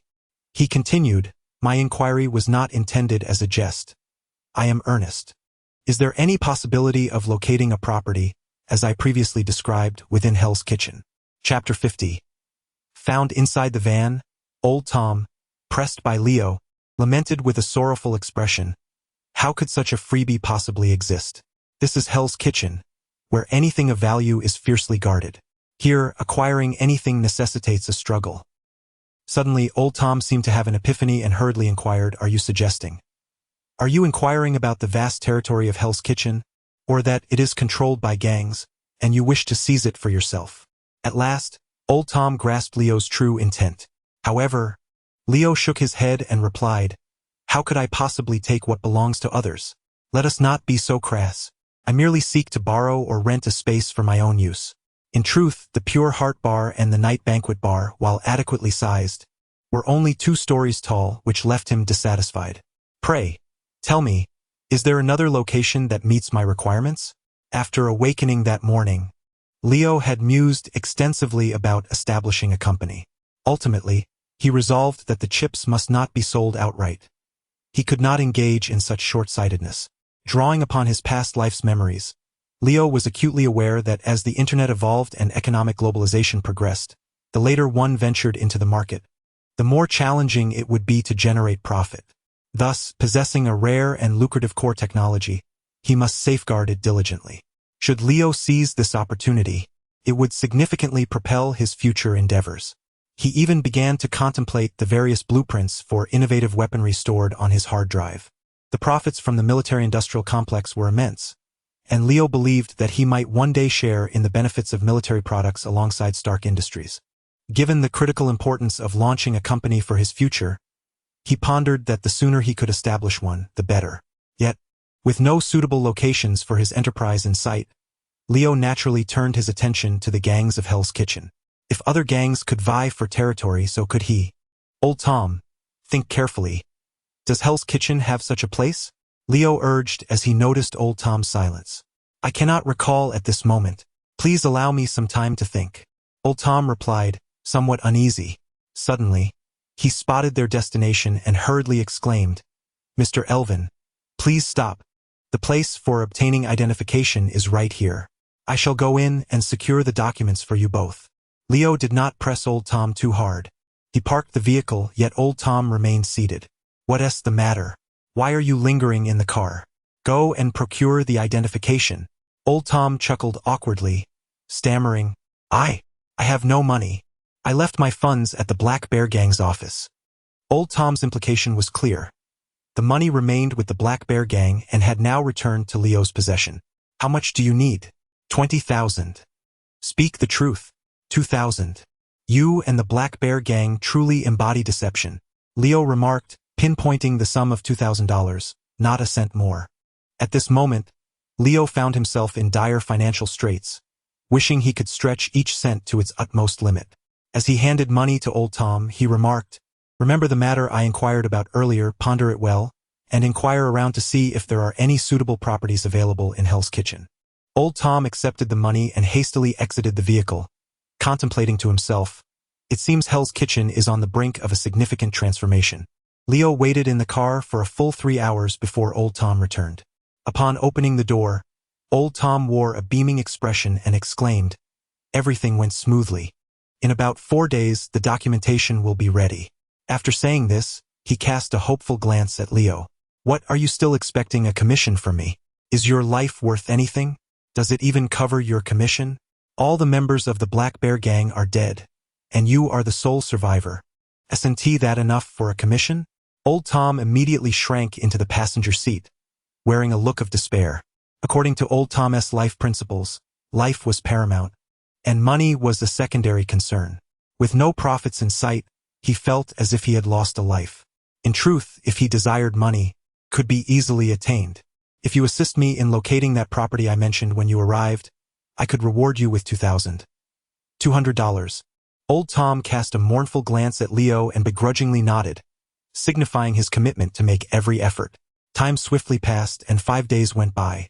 During this period, apart from venturing out daily for newspapers and meals, Leo remained at the Harvest Inn, tirelessly extracting and simplifying technological blueprints related to computer chips and the internet from the autonomous multifunctional robot designs. Meanwhile, Bucky, who was active during the night, seemed preoccupied with his own grand ambitions, leaving Leo curious yet unperturbed when he inquired about his activities. After old Tom successfully processed the identification documents for both Leo and Bucky on the first day, Leo instructed him to handle a crate of gold and silver treasures acquired from Minnesota. Naturally, Leo harbored doubts about old Tom's integrity. Thus, he requested Bucky accompany old Tom for this task. Surprisingly, old Tom had excellent connections. The crate of valuables was successfully sold by the following evening, revealing an exceptionally valuable gemstone within, ultimately netting a total of $270,000. Bucky had also contributed significantly to this endeavor, employing force to elevate the price and resolving inevitable complications.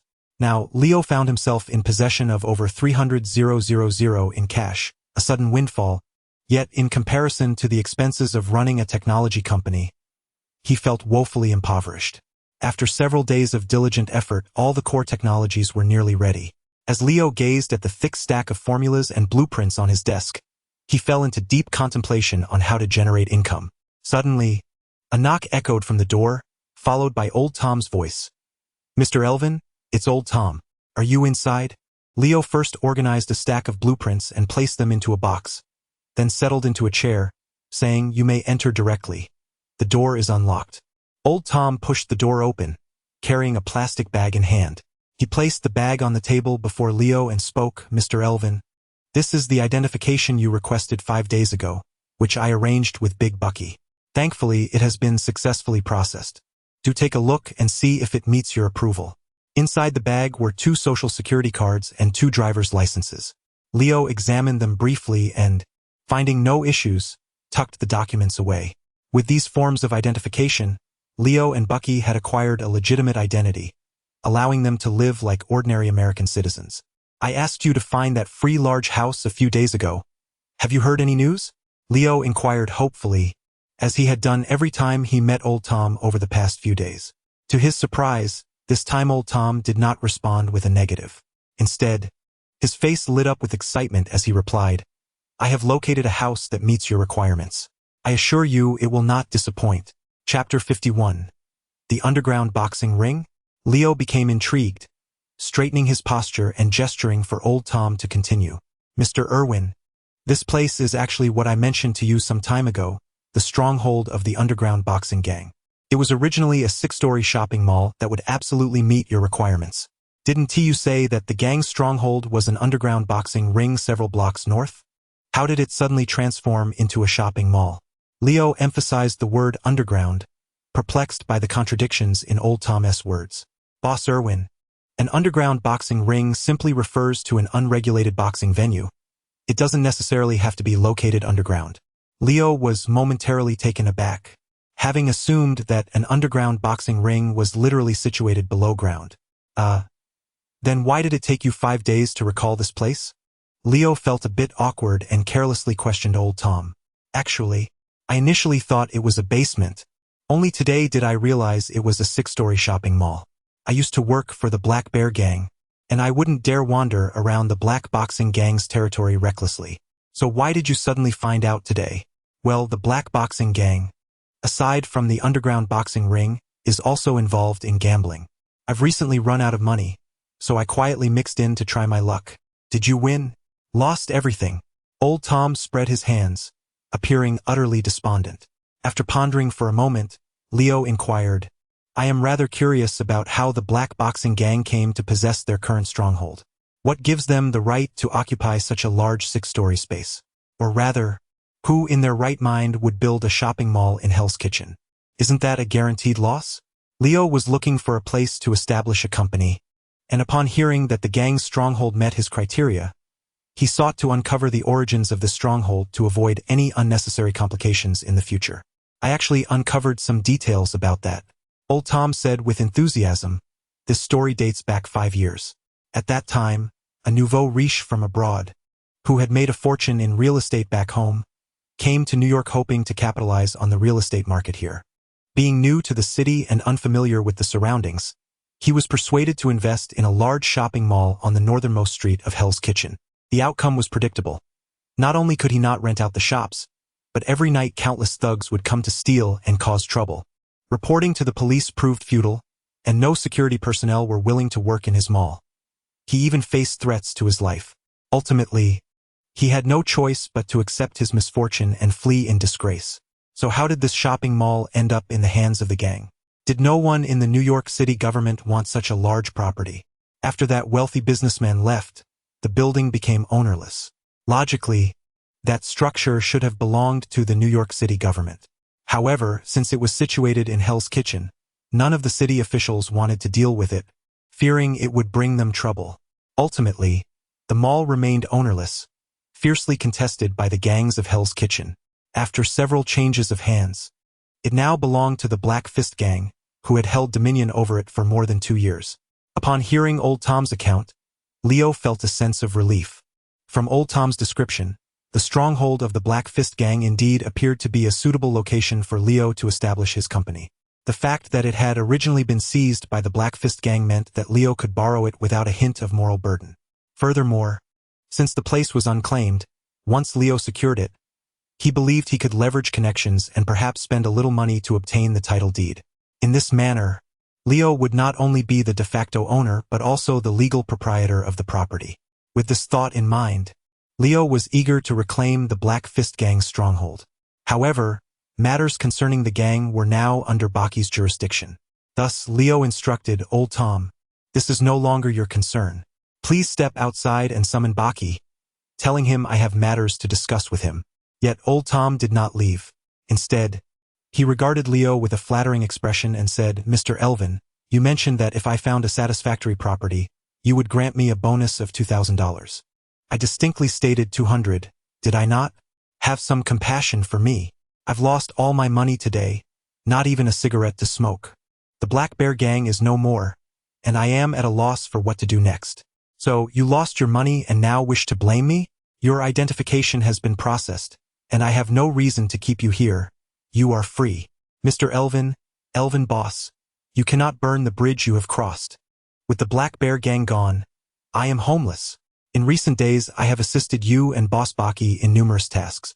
Why not allow me to serve as your errand runner? I am familiar with Hell's Kitchen, and having a local around can simplify many matters. I ask for no salary, just food and lodging." As a local of Hell's Kitchen, Old Tom certainly had many enemies.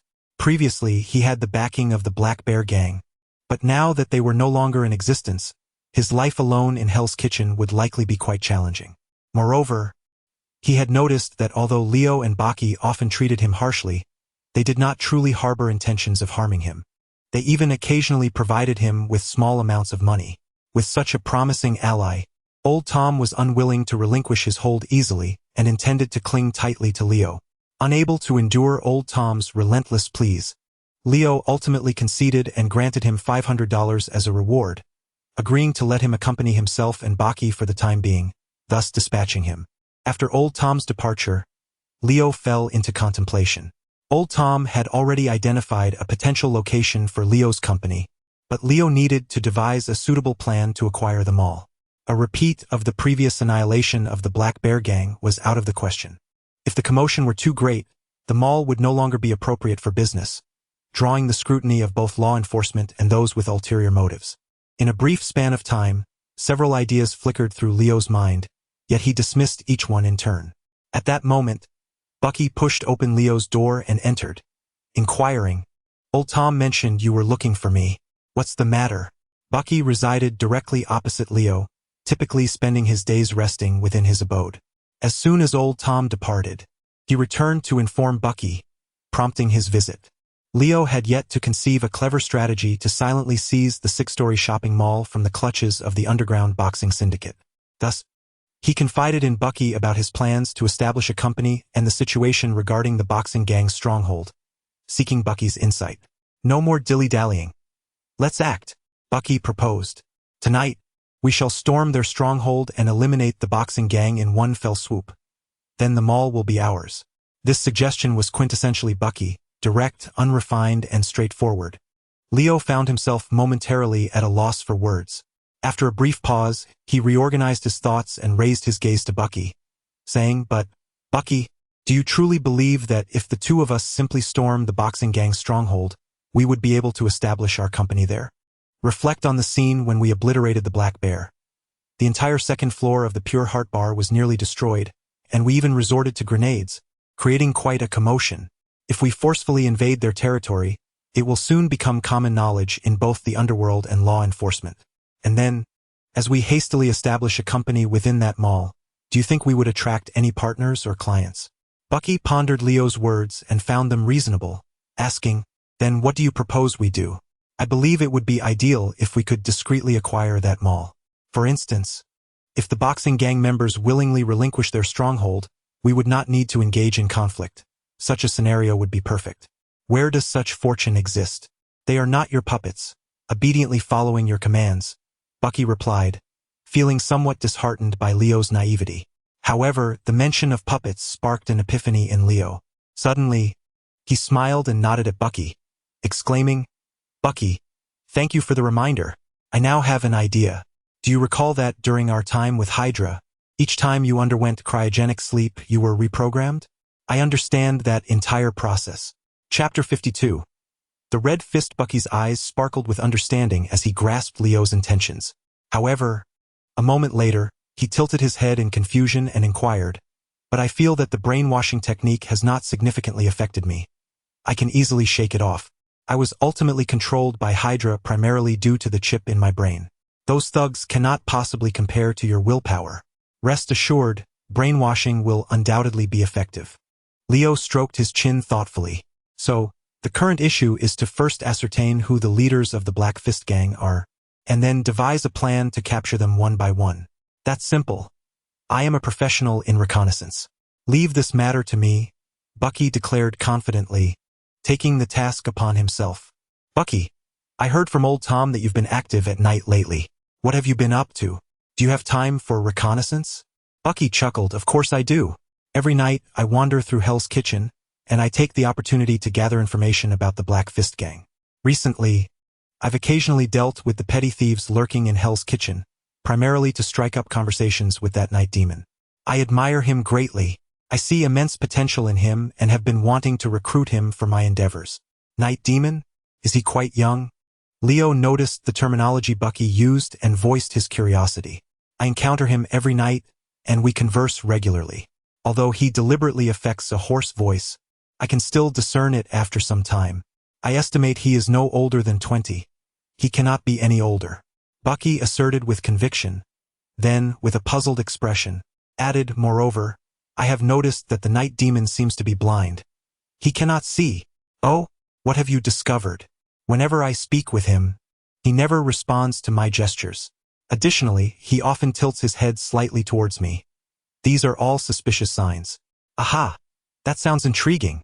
When we encounter him next time, I shall test the waters," Leo mused, secretly impressed by Bucky's keen observations, which had nearly pierced through Matt's disguise. Yet Leo feigned ignorance and smoothly transitioned the topic. "During your nocturnal activities, refrain from entertaining children. Instead, gather more intelligence about the Black Fist Gang. Every morning, update me on your findings. Once everything is clear, you will capture the leaders of the Black Fist Gang one by one for brainwashing." "Understood. However, do you currently possess the equipment necessary for brainwashing? I recall that Hydra's devices are rather complex." "I do not have any at present, but I can construct some. This way, you will have time to gather intelligence without delaying either task. Also, please instruct old Tom to find a standalone rental property with a basement in Hell's Kitchen, preferably close to the Black Fist Gang. After settling in, we must depart from the Harvest Inn, as the brainwashing apparatus cannot be constructed here." Baki nodded and turned to exit Leo's room. 10 days later, in a basement of a rental property in Hell's Kitchen, Leo was making the final adjustments to the brainwashing device. The rental was quite spacious, a 2-story standalone building, complete with a large basement. Currently, Leo, Baki, and Old Tom resided within its confines. In any other part of New York City, the monthly rent would undoubtedly be several $1,000s. However, due to its location in Hell's Kitchen and Old Tom's local connections, Leo managed to secure it for a mere $800 per month. This place was conveniently close to the stronghold of the Black Fist Gang, merely a block away, prompting Leo to consider this rental as a permanent residence, leading him to sign a 2-year lease. Once the company was up and running, it would serve as a significant base while this could function as a discrete secondary location. As dusk approached, Baki had already set out to seize the opportunity to capture the leaders of the Black Hand Gang. According to Baki, he had thoroughly investigated the daily routines of several gang leaders over the past 10 days, and this time he was confident of a successful capture. Notably, the Black Fist Gang boasted 7 authoritative figures, each with peculiar monikers. From the 1st to the 7th, they were called Red Fist, Orange Fist, Yellow Fist, Green Fist, Blue Fist, Indigo Fist, and Violet Fist. Consequently, Baki could only stealthily apprehend one individual at a time, systematically brainwashing them thereafter. With Baki well prepared, Leo chose not to accompany him but remained in the rental to conduct a thorough inspection of the brainwashing device, ensuring its proper functionality. The available materials here were far less abundant than those at the Hydra base.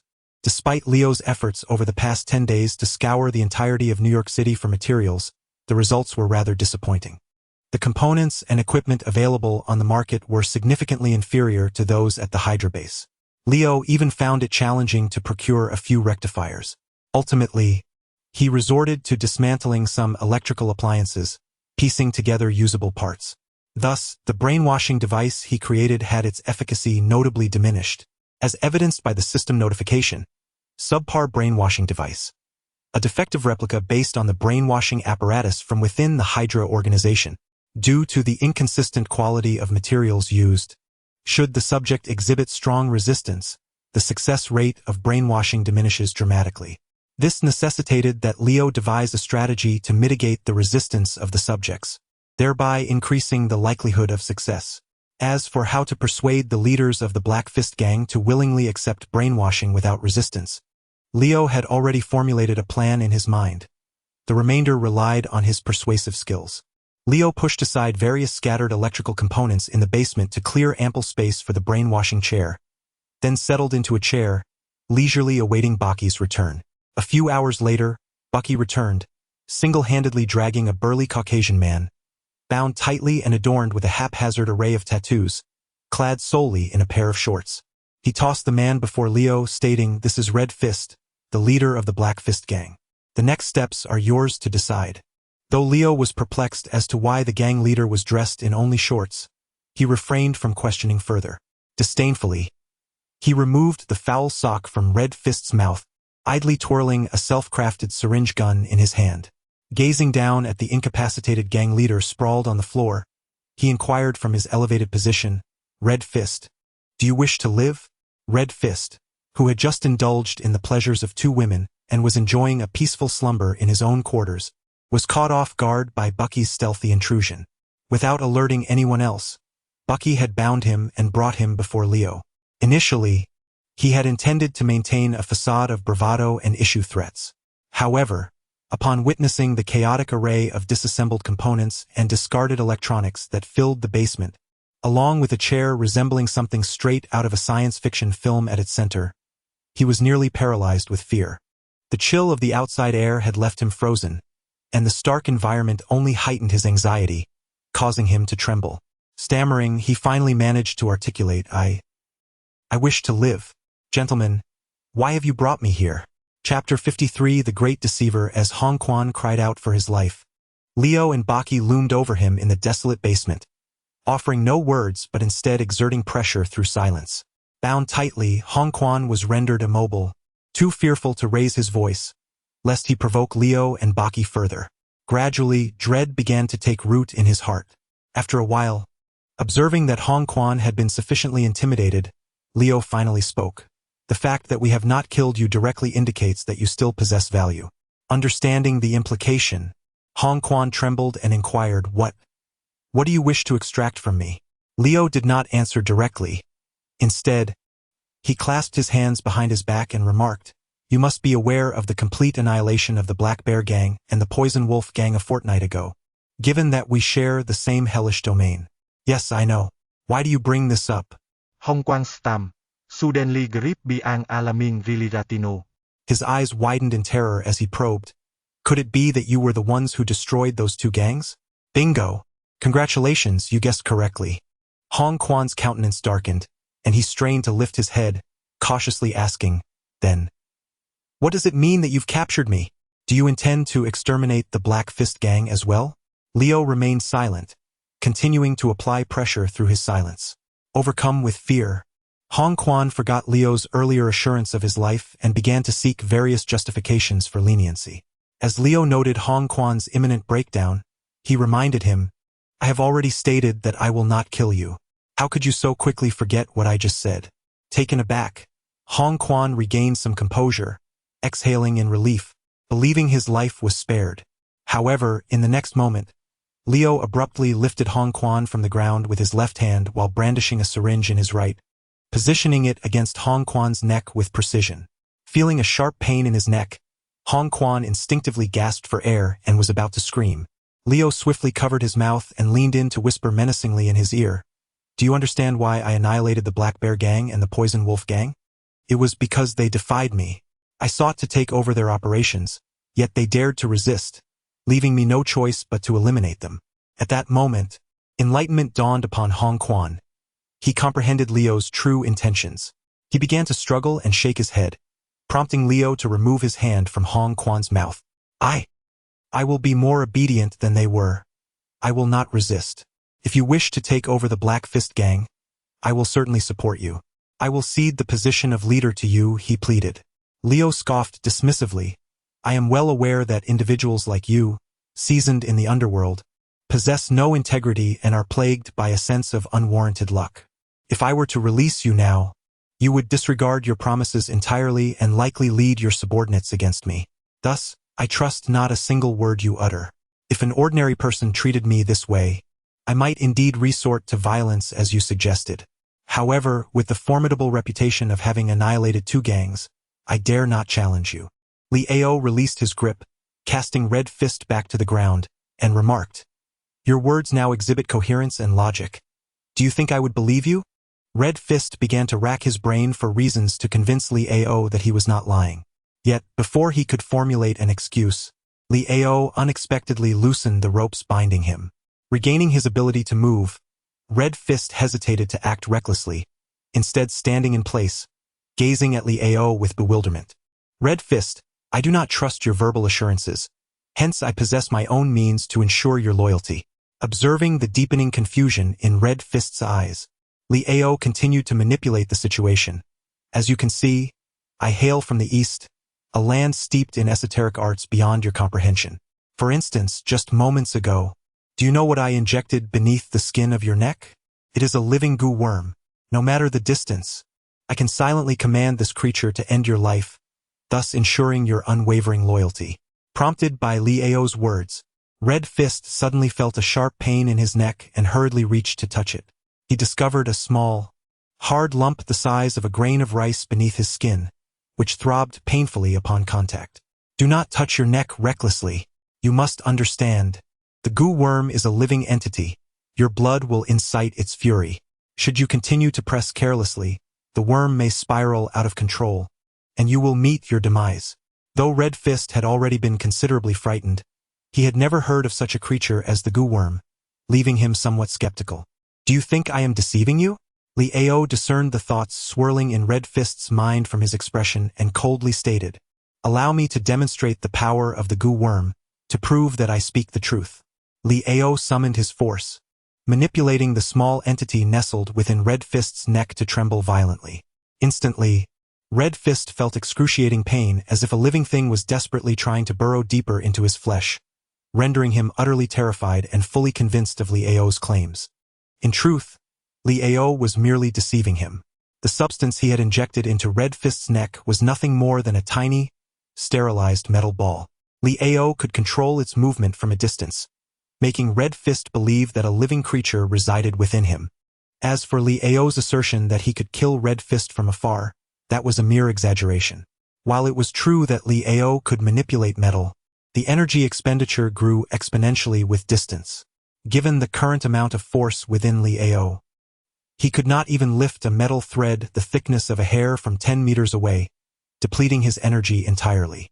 Moreover, Liao's force must adhere to Newton's second law of motion, meaning he could not use it to levitate himself. Yet, Red Fist remained oblivious to these truths. As he gazed upon Liao's visage, he was suddenly reminded of the Eastern sorcery he had vaguely heard of in his youth. This aura of the unknown ignited a profound fear within his heart, Liao sơ quốc render hong quan utili spichel. leaving him trembling as he cast a gaze of reverence towards Liao. Observing that Hong Quan had fallen for his deceit, Liao seized the moment to assert, "Rest assured, Hong Quan, since I have spared your life now, I shall not take it without just cause in the future. What I require of you is genuine assistance. The worm nestled in your neck will pose no threat to you." Hong Quan hastily inquired, "What is it that you wish for me to assist you with? Speak freely, for I, Hong Quan, shall comply without hesitation, provided only that you ensure that dreadful worm does not bring about my demise. There is a saying in the East, those who recognize the times are true sages, and you demonstrate such wisdom, which I greatly admire. Fear not, for in my company, your fortunes will surely flourish beyond their current state." Liao nodded and continued, "Do not rush into your assistance just yet. First, I must convey to you the critical precautions regarding the worm. You must heed my words closely, for they pertain to your very life." Chapter 54. Brainwashing Hong Quan was visibly anxious, barely daring to breathe as he attentively listened to Liao's explanation. The goo worm was a living entity, voraciously consuming blood and possessing potent venom. It currently relied on Hong Quan's body for survival, instinctively burrowing deeper in search of sustenance. Although my secret technique would significantly suppress its activity, it would still occasionally stir, causing discomfort in the form of pain and itchiness around the neck. Liao deftly manipulated the metallic sphere, prompting Hong Quan to exclaim dramatically, "Boss, it moved. It just moved. From now on, as I work with you, we are family. Do you have any way to make it stop moving? This is terrifying." Seizing the moment, Liao swiftly guided Hong Quan to the brainwashing chair, pressing him down into the seat. Before Hong Quan could react, Liao hastily donned a helmet and headphones upon him, securing his hands and feet without any resistance from Hong Quan. Liao then spoke in a grave tone, "This apparatus has been specifically designed for you to mitigate the activity of the goo worm within you. It is imperative that you refrain from resisting. Allow this device to soothe the creature inside you. During the calming process, you may experience dizziness, but do not be alarmed. This is a normal reaction. Simply relax and do not struggle. The more you resist, the more discomfort you will endure, and if you are not cautious, the goo worm may even go berserk and endanger your life." Terrified, Hong Quan did not ponder the dissonance between the goo worm and the machinery. He obediently complied with Liao's every word. He nodded, akin to a chick pecking at grain, indicating his understanding. Satisfied with his persuasive skills, Liao promptly activated the brainwashing device. The moment the power surged, Hong Quan was enveloped by an eerie rhythm emanating from the headphones, as if urging him to submit. The bizarre sounds left him disoriented and drowsy. Simultaneously, the helmet began emitting specialized electromagnetic waves, gradually corroding Hong Quan's mental faculties. As Liao sensed the opportune moment had arrived, he gestured for Bucky to approach, stating, "It is now time to establish the activation command. What phrase would you like to use?"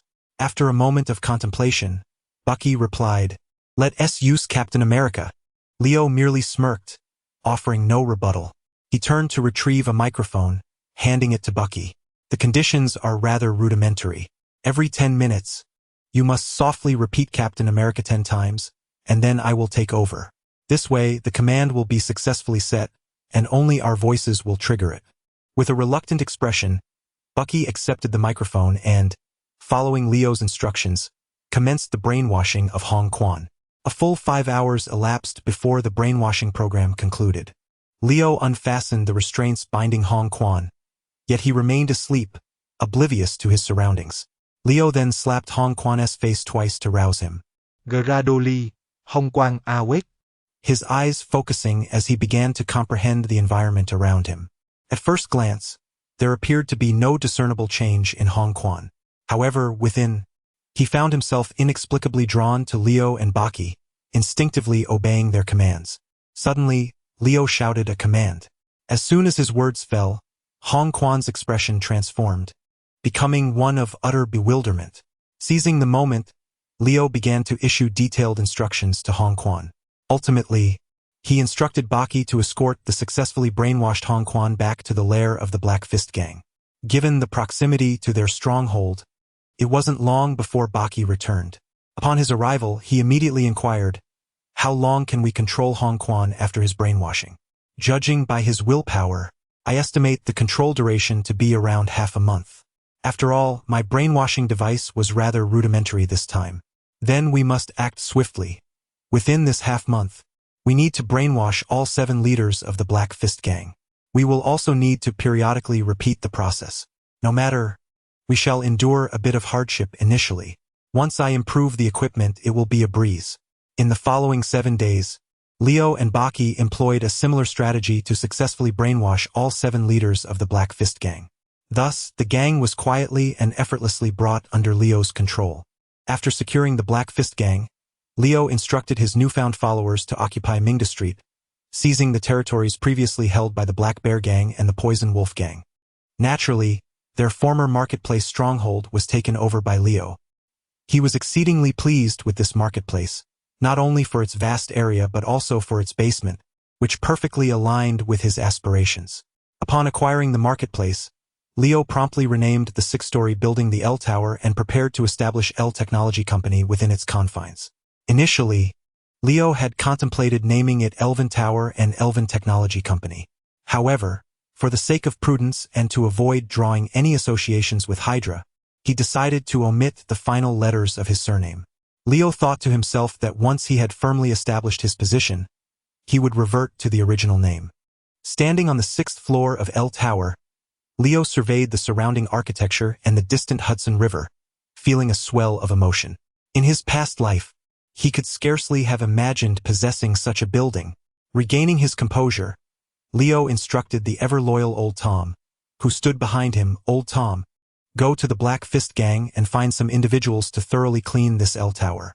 Additionally, seek out a renovation team to refurbish both the interior and exterior of the building. Most importantly, contact an internet service provider to ensure high-speed and stable internet access within the tower. Do not hesitate to spend extra if necessary." Old Tom obediently departed to fulfill Leo's directives. His compliance was undoubtedly due to the fact that he, too, had been subjected to Leo's brainwashing device. Having spent the most time in contact with Leo and Baki, Old Tom was privy to many of their secrets. For the sake of safety, Leo steeled his resolve and managed to manipulate Old Tom into a state of compliance. Now Old Tom seamlessly assumed the role of a lackey, diligently undertaking various arduous and unsavory tasks for Leo, all without costing him a single penny. Once Old Tom and his team had thoroughly cleaned and renovated the L building, the establishment of L Technology Company would be imminent. However, Leo possessed no experience in launching a company. He was even unaware of where to initiate the registration process. Buck was equally ignorant of the matter, and Old Tom had only a vague understanding. Therefore, in order to successfully establish the company, Leo would need to consult a professional for guidance, such as a lawyer. For a company to expand, it would inevitably need to engage in various contracts with others. Seeking a lawyer in advance would be wise. Fortunately, Leo had already considered the perfect candidate, the dear daredevil Matt, who happened to be a lawyer. With that thought in mind, Leo withdrew his gaze from the L building and turned to leave. He strolled through the streets of Hell's Kitchen, preparing to personally visit the law firm operated by Matt. Chapter 55. The elusive law firm in the heart of Hell's Kitchen during the day. The area retains a semblance of New York's bustling urbanity. Although the honest denizens of this neighborhood have largely migrated to other districts for work, rendering the streets somewhat devoid of life and vibrancy, the thoroughfares remain notably spacious and impeccably clean. Moreover, The steady flow of vehicles traversing the main streets injects a degree of vitality into Hell's Kitchen. Leo found himself uncertain of the whereabouts of Matt's law firm, leading him to wander aimlessly, taking each step as it came. Prior to his departure, he had inquired with Old Tom, yet to Leo's surprise, Old Tom was unaware of any law office run by a blind man in Hell's Kitchen. This revelation left Leo perplexed, for his memories from a past life indicated that Matt was fervently dedicated to defending the impoverished innocents of Hell's Kitchen, individuals who often struggled to find lawyers willing to advocate for them. Matt's unique approach had garnered significant notoriety for his firm, such that even the renowned entrepreneur Wilson Fisk had heard of it. Wilson Fisk, infamously known as the crime lord Kingpin, had frequently graced the pages of newspapers Leo had perused over the past few days, with photographs that depicted him not as the rotund white figure from the television series or Spider-Man, but rather as a robust African-American man, reminiscent of his portrayal in the Daredevil film. However, on the monochrome pages of the newspapers, Fisk's dark features were somewhat obscured, with only his strikingly white teeth standing out. Upon closer inspection, Leo discerned that the image of Fisk appeared considerably younger than the one portrayed in the Daredevil movie. Suddenly, Leo recalled a statement made by Bucky, who had remarked that Daredevil's voice sounded like that of a lad not yet 20. Could it be that Daredevil was still pursuing his studies at Columbia University, yet to graduate? Perhaps the so-called law firm had yet to commence operations. As Leo pondered this while traversing one of Hell's Kitchen's main thoroughfares, the more he considered it, the more plausible it seemed. After all, how could Old Tom, who had extensive connections in Hell's Kitchen, be unaware of a law firm established by Matt? With this thought, a sense of disappointment washed over Leo. He had hoped to enlist Matt as a legal consultant for his company. Despite Matt's blindness and the accompanying challenges it posed, Leo admired his kindness, integrity, and sincerity. With a pressing desire to establish his company and time of the essence, Leo had already spent an hour navigating several main routes in Hell's Kitchen, yet had not encountered a law firm operated by a blind attorney.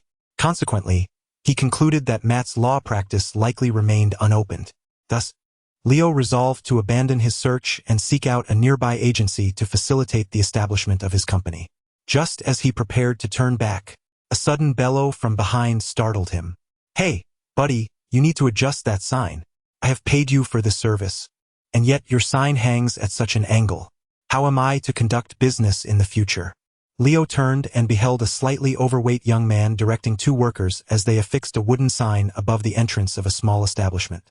The workers diligently adjusted the sign's position at the young man's behest, upon which were inscribed the words Nelson Murdoch Law Firm. A spark of recognition ignited within Leo. The name on the sign belonged to the law firm established by Matt and his close companion.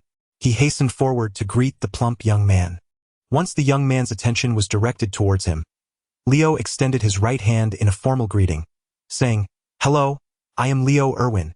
May I inquire your name, sir?" The young man, albeit perplexed, returned the handshake out of politeness and replied, "Hello, I am Franklin Nelson.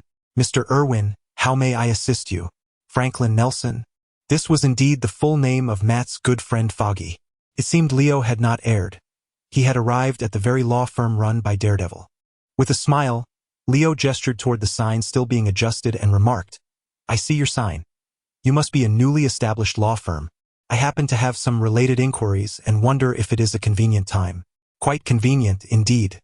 Our office is fully furnished, save for this sign. However, we are open for business. Please come inside."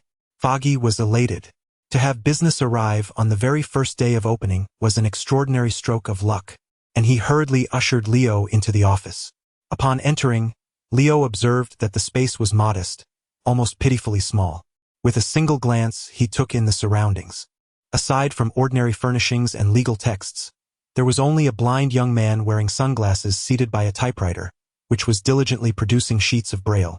As Foggy entered, he spotted Matt and exclaimed in surprise, "Matt, why are you wearing sunglasses indoors? I thought you disliked that." Matt offered no reply, and Foggy did not press further, continuing instead, "Matt, this is Mr. Leo Irwin. Mr. Irwin, this is my partner, Matt Murdoch. Despite being blind, he excelled in every subject at university and is set to graduate this spring as an outstanding student from Columbia Law School. Should you have any legal matters to discuss, you may consult him directly. He will assuredly resolve your issues with finesse. Foggy enthusiastically introduced Leo and Matt, then added, Mr. Irwin, please converse with Matt. I must return to oversee the installation of the sign. Should you require anything else, do not hesitate to call for me. With that, Foggy exited with a joyful demeanor, his voice directing the workers now imbued with an extra buoyancy. After Fuji departed, Matt cautiously rose to his feet, gesturing towards his right front. Mr. Elvin, there is a sofa here. Please have a seat. Following his suggestion, Leo settled onto the sofa, meticulously scrutinizing Matt's youthful visage. Matt adorned a pair of oversized sunglasses, thus obscuring much of his facial expressions from Leo's view. Nonetheless, Leo was entirely confident that Matt recognized his voice and recalled that it was he who had inadvertently bumped into him in Hell's Kitchen a fortnight ago. However, Matt maintained a demeanor of composure, for he had certainly not anticipated that Leo would also recognize him. Mr. Matt, it is a pleasure to make your acquaintance. Leo began with a courteous remark before delving straight into the matter at hand. I am in the process of establishing a technology company, yet I find myself lacking a legal advisor. Furthermore, I am not well versed in the intricacies of launching a business and would appreciate your esteemed law firm's assistance in managing the registration process. I wonder if that would be possible? Chapter 56. Elwin's law firm within the confines of the law office. Matt, grasping his white cane, sat attentively listening to Leo's inquiries. He believed it was utterly improbable that Leo recognized him as the daredevil. Their encounter in the office was, in his view, a mere coincidence. However, Matt was acutely aware that Leo was no ordinary individual and had caused considerable upheaval in Hell's Kitchen. Therefore, he resolved to distance himself from Leo, unwilling to embrace the latter's stability. After feigning contemplation for a moment, Matt slowly replied, Mr. Elwin, I sincerely appreciate your choice of our law firm. However, in accordance with the legal expertise meticulously honed by my partner and me, we are only prepared to handle litigation cases, with a particular inclination towards criminal proceedings. Thus, we are unable to assist you with the corporate legal matters you inquired about. Furthermore, if you wish to engage someone to facilitate the registration of your company, I would recommend seeking a specialized agency. Leo, of course, understood Matt's reluctance to accept his employment, yet he was determined not to leave so easily. He was intent on securing Matt's cooperation. Thus, he feigned surprise and exclaimed loudly, How can your firm behave in such a manner? Why would you turn down easy money? I heard from Mr. Nelson that you just opened. Surely you wouldn't reject your first client outright. Mr. Elwin, it is not that we are unwilling to assist you, but rather that other institutions are more specialized and better suited to your needs. I am only considering what is best for your company, Matt responded. Matt, what is going on? Did I just hear Mr. Elwin say you intend to refuse his request? Indeed. Leo's loud outburst attracted the attention of Fudge, who was busy at the door. With a tone of exasperation, Fudge remarked, This is our very first day of business, and a client has approached us. Matt, do not dismiss this lightly. It could determine our future fortune. Fudge, it is not that I wish to decline this case, but the matters this gentleman is inquiring about lie outside our area of expertise. What area of expertise? Matt was about to respond when Leo preemptively recounted his earlier statements to Fudge. After hearing Leo's account, Fudge's face immediately lit up with a broad smile as he addressed Elwin. Mr. Elwin, do not heed Matt's misguided assertions. We have studied all aspects of legal knowledge in school. There is no such thing as specialization. Although we initially planned to focus on criminal litigation, we are indeed capable of handling corporate legal consultations as well. As for your request to assist with company registration, while we may lack direct experience, we are certainly able to manage it. I hope you can understand, after all, no one is born with all-encompassing knowledge. Life is filled with firsts. Fudge's underlying message was clear. They were eager to take on the task Leo offered and implored him not to seek assistance elsewhere, presenting a stark contrast to Matt's stance. Boss, please take a look and see if the sign is properly aligned. Fuji wished to persuade Leo further, yet the urgent calls from the renovation workers outside interrupted him. Before leaving, Fuji advised Matt, do not be so rigid. One must be adaptable in life. We have taken on Mr. Elvin's business, so please finalize the details with him diligently. If it weren't for your lack of sight, I would have entrusted you with the task of ensuring the sign is hung correctly at the entrance while I personally negotiate with Mr. Elvin. As Fuji stepped out, Matt cleared his throat a couple of times before smiling and saying, "Mr. Elvin, I implore you not to heed my partner's words. His sole focus is on profit at this moment. You have heard him admit that we lack substantial experience. Establishing a company is no trivial matter. The investment will be considerable, so it is prudent to engage professionals with experience. We wish to assist you, but we are quite simply out of our depth." Fuji had single-handedly taken on the responsibility, yet Matt was still attempting to decline, revealing his deep reluctance to collaborate with Leo. In essence, Matt harbored a profound fear of Leo, believing that proximity to him would inevitably lead to unforeseen complications. After searching for an hour in Hell's Kitchen, Leo had finally located this law firm. He would not abandon the pursuit so easily. Since a gentle approach had failed to sway Matt, Leo resolved to adopt a more assertive stance. He chuckled softly and, in a teasing tone, asked, "Mr. Murdoch, it has been a fortnight. I wonder if your back has improved?" The smile that once adorned Matt's face instantly froze, gradually dissipating into a grimace. He finally comprehended that this was not merely a business transaction. Leo had deliberately sought him out. Cough. "Mr. Elvin, I am not aware of what you are referring to. I was on campus 2 weeks ago. How could my back possibly be an issue?" Matt persisted in maintaining his fade, unwilling to acknowledge his identity as the Night Demon. Leo continued teasing, "Mr. Murdoch, my esteemed partner, Bucky Barnes, holds you in high regard and has been eager to recruit you. If I were to reveal your true identity to him, Mr. Elvin, I have accepted your business, but please, I beg you to keep my identity confidential." As Matt recalled Bucky, a shiver coursed through him, and he unhesitatingly accepted Leo's business proposition. Matt felt trapped. He was up against a person he could neither confront nor evade, and now this individual was privy to his true identity. A wise person adapts to circumstances, and thus Matt, compelled by the situation, reluctantly agreed. Upon hearing Matt's words, Leo nodded with a smile, indicating he would keep his secret. In the next moment, Leo suddenly realized he was speaking to a blind man and lowered his voice, saying, "Mr. Murdoch, it is settled then. I will keep your identity confidential." While Matt remained uncertain of Leo's trustworthiness, he found himself with no alternative. He produced a piece of paper, sighed, and said, "Mr. Elvin, in that case, let us proceed directly to discuss your business. What is the name of the company you wish to register, and where is it located?" The company is named L Technology, and its address is 3L Building, 1 Hell's Kitchen Street. Suddenly, Matt removed his sunglasses, his eyes wide with astonishment as he gazed at Leo, exclaiming, "That is certainly not the L Building. That is..." "Matt, why are you shouting so loudly? You should show respect, gentleness, and patience towards our guests." Matt's voice was so loud that it caught the attention of Fudge at the door, who leaned in and interrupted Matt with a shout.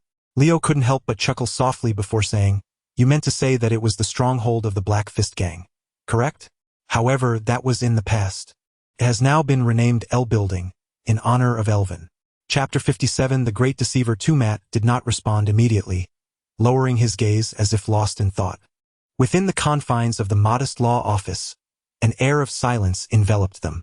After a considerable pause, Matt finally raised his head and inquired, "How did you manage to acquire the L Building?"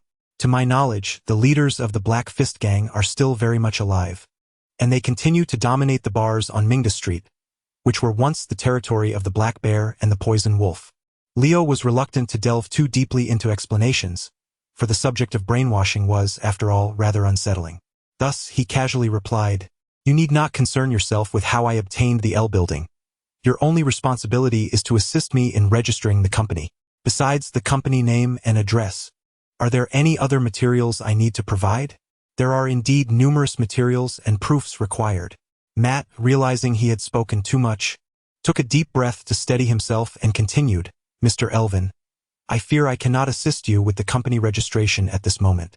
To register a company, one must provide either a lease agreement for the company address or proof of ownership. But as you are aware, the so-called L Building is ownerless, Mr. Murdoch. The L Building does have an owner, and that owner is me," Leo interjected firmly, interrupting Matt. Legally, it may be deemed ownerless, but in reality, I am its rightful proprietor. I trust that, as a lawyer, you must possess the means to legally procure the title for an unclaimed property from the state government, correct? That is impossible. There is no way I could obtain the title for that building through legal means in a short time frame. Then, does that imply you could acquire the title through illegal means in a shorter period?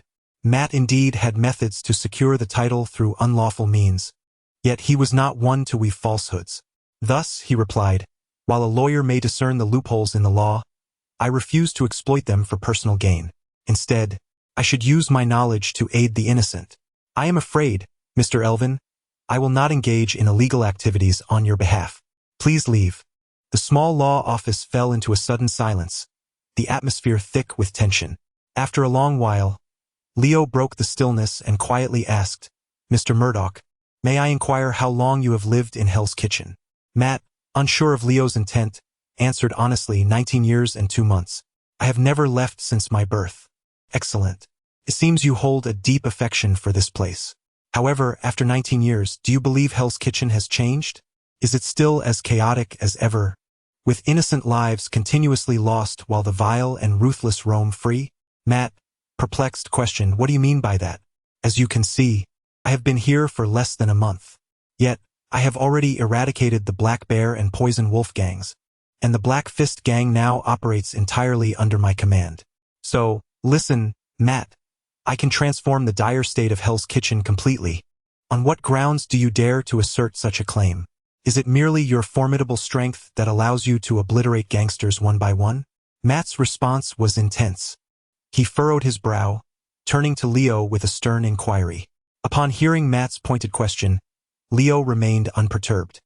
He was acutely aware of the reasons behind Matt's fervent reaction, as the term frustration aptly encapsulated his current psyche. Leo smiled and patiently elucidated. Of course, it is not through brute force. While strength may provide temporary relief, cannot sustain Hell's Kitchen in the long run. Why is this place so chaotic? Ultimately, it is due to poverty. It is backward. In the same Manhattan district. Why is the area where you attended university not in disarray? Why is the neighborhood around Stark Industries orderly?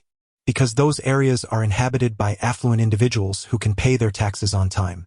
The New York City government expends considerable effort to maintain stability and foster development in those regions to protect their wealthy constituents. At this, Matt bowed his head in silence, for he recognized the truth in Leo's words. Poverty is indeed the root of Hell's Kitchen's disorder. Noticing Matt's silence, Leo also ceased speaking, granting him a moment for contemplation. After a lengthy pause, Matt finally raised his gaze, fixing his eyes on Leo, and asked, on what basis do you assert that you can bring hope to Hell's Kitchen? How can you make this place prosperous? Young man, please temper your tone. Since I dare to speak, I must certainly have a viable plan. Leo reassured Matt before continuing. As the saying goes, to become wealthy, one must first build roads. I digress. The roads in New York City are quite well constructed. Nevertheless, the adage holds true. Building roads is indeed crucial. But once the roads are established, how can prosperity follow? Matt shook his head in confusion, for he had never even heard that saying and had no inkling of Leo's intended message. Once the roads are built, they will attract wealthy individuals. To fundamentally alter the state of Hell's Kitchen and usher in prosperity, we must indeed draw affluent people to the area. Leo spoke with the tone of a teacher instructing a child. As for how to attract the wealthy, that brings us back to the technology company I intend to establish. Do you know what my tech company aims to do? We will manufacture chips. High-performance chips. Chips that can outpace the latest offerings from Intel by leaps and bounds. Given your education, you should possess some knowledge of computers. Thus, you must understand the monumental impact my described chips would have on the entire computing and internet industries if they were to enter the market. Once my company is operational, it is bound to flourish, and our chips will undoubtedly sell like hotcakes. At that time, not only will my company resolve a significant number of employment issues in Hell's Kitchen, but it will also attract numerous affluent investors eager to support my venture. In this manner, the affluent will arrive, invigorating the surrounding economy, and the residents of Hell's Kitchen will find themselves with numerous opportunities to earn. At that point, banks, shopping centers, schools, and hospitals, these essential infrastructures, will emerge rapidly, akin to mushrooms sprouting after a rain. Can you envision a scenario where Hell's Kitchen does not flourish? Matt was momentarily perplexed by Leo's persuasive words. However, he did not succumb to blind faith. After considerable contemplation, he posed a pivotal question. I concede that everything you have described possesses a degree of reasonableness and potential. Yet, the foundation of all this hinges on your ability to indeed manufacture high-performance chips. However, your portrayal of these so-called high-performance computing chips is exceedingly exaggerated, to the point where it strains my credulity. Are you genuinely capable of producing such chips? Surely, you are not deceiving me? Chapter 58. The inability to manage the sufferings of the world. Matt found it difficult to believe Leo's words, harboring doubts that Leo might be deliberately deceiving him, which left Leo somewhat exasperated. With a hint of impatience, Leo exclaimed, Am I deceiving you? Why would I exert such effort to mislead you? Based on the scenario I just described, if my intention were to fool you, wouldn't I be persuading you to invest in my company right now? But do you even possess the means? Furthermore, do you truly believe that you alone can procure the deed for the Elven building from the New York City government? There are countless attorneys in New York, many of whom have extensive connections, and any one of them is far more capable than you, a mere recent graduate. I seek neither your wealth nor your influence. What could you possibly offer that would tempt me to deceive you? Am I to covet your charm as well? Mr. Elven, if you speak in such a manner, I am genuinely curious as to why you felt the need to seek me out. What makes me so special? Why must it be me? Leo's final remark did nothing to sway Matt's reasoning. Maintaining his composure, Matt posed a question that had been nagging at him. Do you truly believe you are exceptional? Are you not aware of your own standing? Leo, unable to contain his frustration, retorted, Night Demon, have you ever encountered someone who, rather than sleeping at home, leaps about on the rooftops of Hell's Kitchen every night? Do you not understand why I sought you out? Had I not informed you beforehand, and instead established my company in the former lair of the Black Fist Gang, would you not have stealthily ventured in to gather intelligence? If you were to inadvertently damage my delicate instruments or equipment, should I blame you, or should I blame you? At this, Matt fell silent, recognizing the likelihood of committing the very act Leo feared. After a moment of awkwardness, he finally voiced the greatest uncertainty troubling him. Mr. Elven, how did you discern my true identity?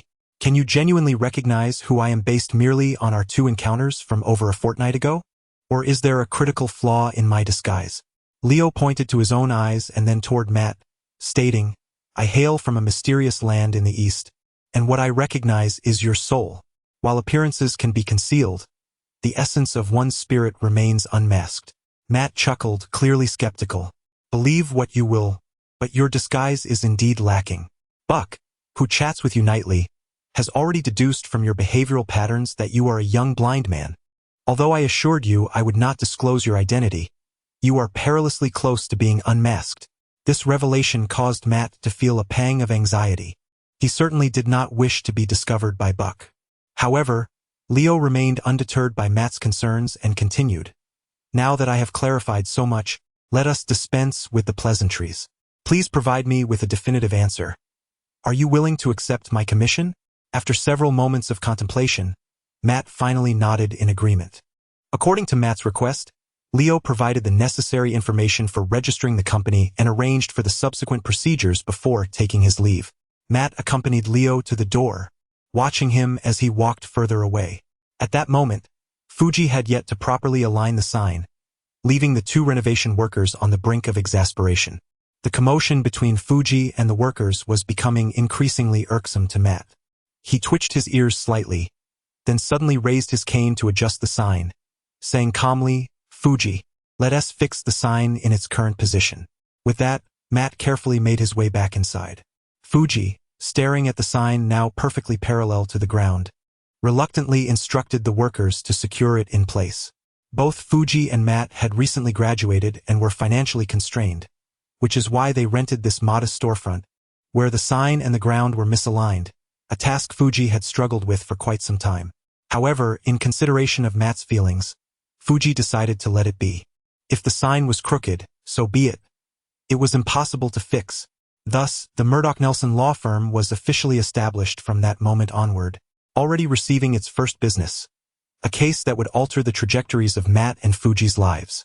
As Leo strolled down the streets of Hell's Kitchen, he reflected on his earlier conversation with Matt. Leo had not deceived Matt. In his vision, once his company was operational, the neighborhoods of Hell's Kitchen would inevitably flourish, thereby alleviating the chaos within the kitchen. However, Leo did not disclose this to Matt, nor did Matt consider the possibility that, once Hell's Kitchen became prosperous, the original residents might no longer inhabit the area. The reality was that the growth in residents' incomes would not keep pace with the rising rents and taxes in Hell's Kitchen. Ultimately, they would be forced to relocate elsewhere in search of a livelihood. Yet, at that juncture, could Matt rightfully blame Leo? No. For Leo had indeed fulfilled his promise of resolving the poverty and chaos in Hell's Kitchen. If the original residents could no longer afford to live there, that was not Leo's concern. He was no saint, unable to alleviate all human suffering. In the blink of an eye, 10 days had passed. The registration of the company required time for approval, and since the L building lacked a land deed, the process would take even longer. Matt mentioned that completing all the formalities would take at least 20 days at the earliest. Leo, having no other option, could only wait patiently. However, within those 10 days, the interior and exterior renovations of the L building were nearly complete, and the internet had been connected. For a building of such magnitude, a full renovation typically required at least a month. Yet, Leo, eager to expedite the process and willing to invest, had hired multiple renovation teams to work simultaneously, thus accomplishing everything within 10 days. However, such expenditures are indeed substantial. Within a mere 10 days, he has already dispensed an astonishing $50,000, a veritable flow of money. Although the underground boxing ring provides him with a modest income daily, it pales in comparison to the considerable costs he anticipates for acquiring necessary equipment in the future. A single penny can thwart even the mightiest of heroes, and Leo finds himself at a loss for a lucrative scheme in the short term. Thus, he now sits in the chairman's office on the 6th floor, connecting his laptop to the internet, intent on seeking out reputable investment firms online in hopes of securing funding for his company. Despite Leo's fervent desire to claim all company profits for himself, he understands that compromise is sometimes essential in business. With a tinge of regret, he opens his computer, preparing to search Yahoo for the currently prominent investment conglomerates. Suddenly, he notices an icon in the upper left corner of his screen flashing wildly. Chapter 59. $1 million gratitude. The suddenly flashing icon elicited an involuntary smile from Leo's face. This icon represented a worm virus monitoring program that he had crafted himself, intended to oversee a bank account he had established abroad. This account was the very one he had previously provided to Black Widow. Now, with the icon flickering, according to the parameters Leo had set, it indicated that someone had indeed deposited funds into the account. Gazing at the blinking icon, Leo recalled his earlier request to Black Widow for $1 million as a life-saving fee. Could it be that she had already compensated him for his services? Filled with excitement, Leo clicked on the icon, verified a series of information, and accessed his bank account. $1 million. A full $1 million lay quietly in his account. In the silent and spacious office, Leo's delighted laughter suddenly broke the stillness. His elation nearly compelled him to leap from his seat in a jubilant dance. This unexpected windfall dulled his urgency to search for a consortium. After a moment's reflection, he opened a program resembling a chat application. A brief search revealed that the storage device he had given to Black Widow was indeed connected to the internet. This device contained a chat application he had developed, allowing him to unilaterally choose whether to communicate with the other party, free from concern that they could trace his network address. At that moment, Leo typed a few letters, "Thank you," and sent it off. He then prepared to close the interface and return to his quest for a suitable consortium. Though $1 million was substantial, it was far from sufficient for the initial capital investment required by L Technology Company. However, before Leo could close the chat interface, a flurry of messages, delayed by network latency, suddenly appeared on the screen. Null, hello, Mr. Avatar. I am Natasha Romanoff, representing Agent Nick Fury. I wish to discuss some transactions with you. If you see this, please respond. Null, hello, Mr. Avatar. I am Natasha Romanoff, representing Agent Nick Fury. I wish to discuss some transactions with you. If you see this, please respond. Leo noted the timestamps of these messages and realized that for over 20 days, Natasha had sent more than 50 identical messages, at a frequency of 2 each day. He couldn't help but inwardly grumble about Black Widow's apparent idleness. Did she not have any missions to undertake? Meanwhile, Natasha, stationed at SHIELD headquarters, had also been grumbling for a month, wondering if someone had truly been indifferent to the $1 million. Reclining in the computer chair in her home study, she had her feet propped up on the desk, idly picking at her fingernails. For nearly a month now, Natasha had spent her days in the SHIELD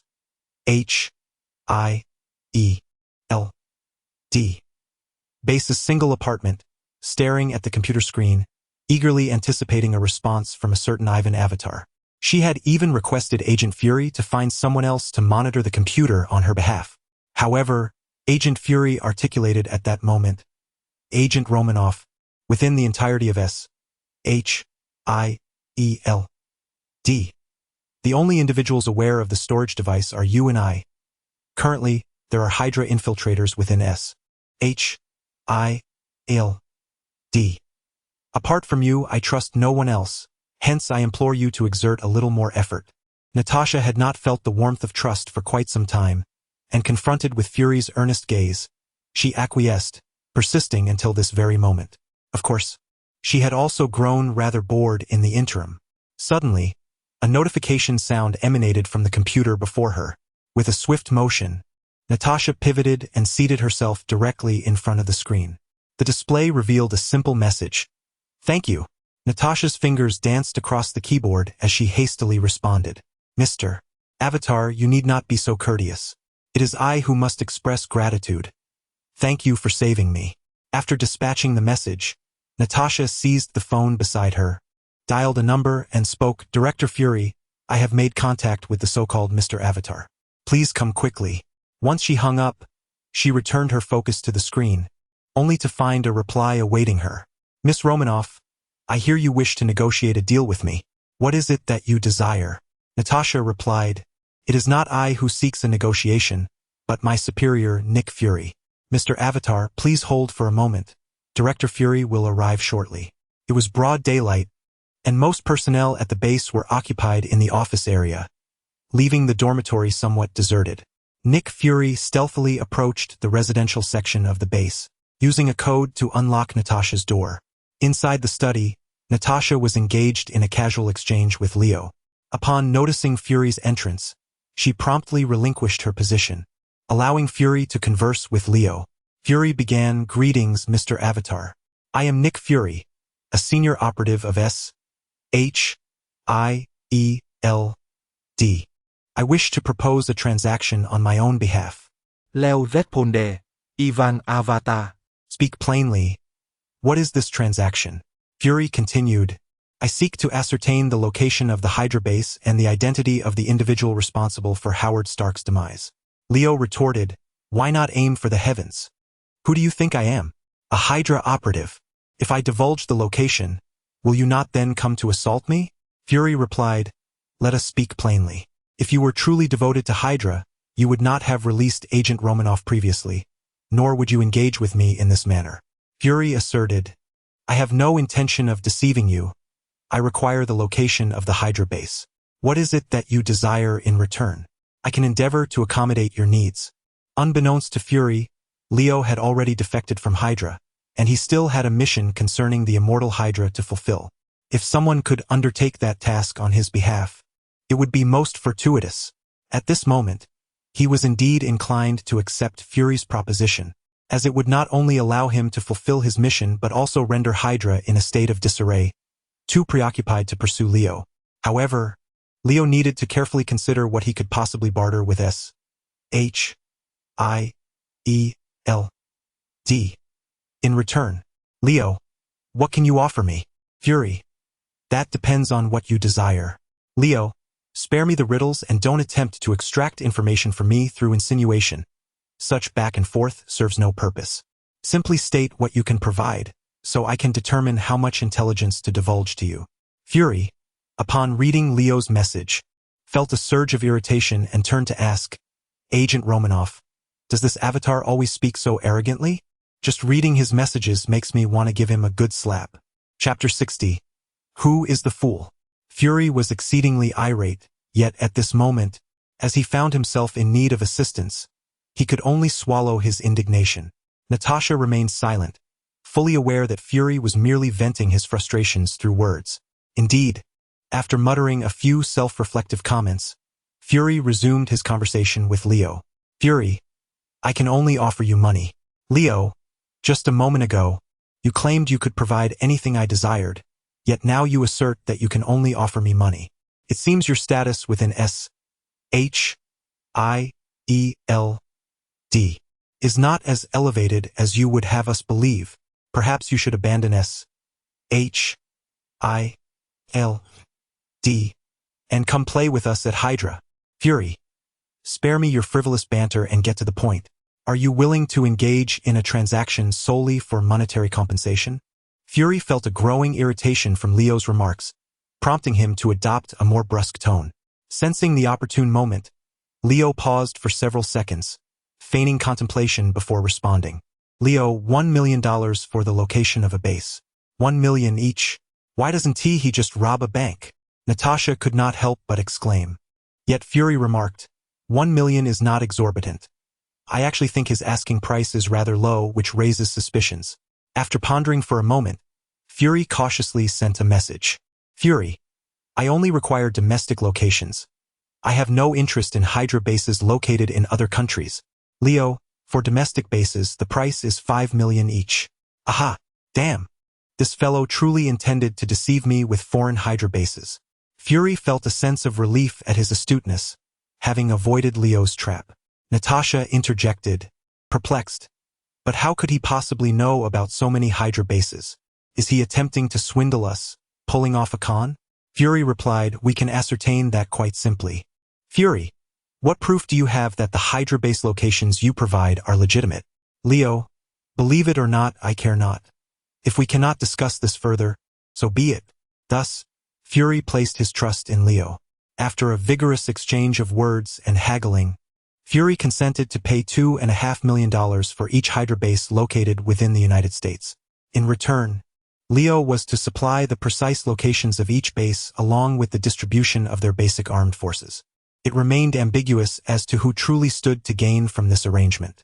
Leo believed that while you might not suffer a loss, I would undoubtedly profit handsomely. As for Fury's sentiments, they were likely the inverse. Leo, here's to a fruitful collaboration. Transfer the funds to the same bank account. For every $2.5 million, you can randomly obtain the location of a base. A friendly reminder, there are 23 Hydra bases that I am aware of within the country. Fury, I am actually more interested in acquiring the list of Hydra infiltrators within S-H-I-E-L-D. Name your price. Additionally, I require the specific whereabouts of the individuals responsible for the Stark couple's demise. Leo, naturally, I possess that information as well. However, such details cannot be purchased with mere money. You should first handle the Hydra bases. Once you have something that piques my interest, we can continue our negotiations. Fury, what exactly are you interested in? However, Leo did not respond further. He swiftly unilaterally disabled the chat function of the software and exited the application. The echo of his fingers tapping on the desk resonated through the empty office.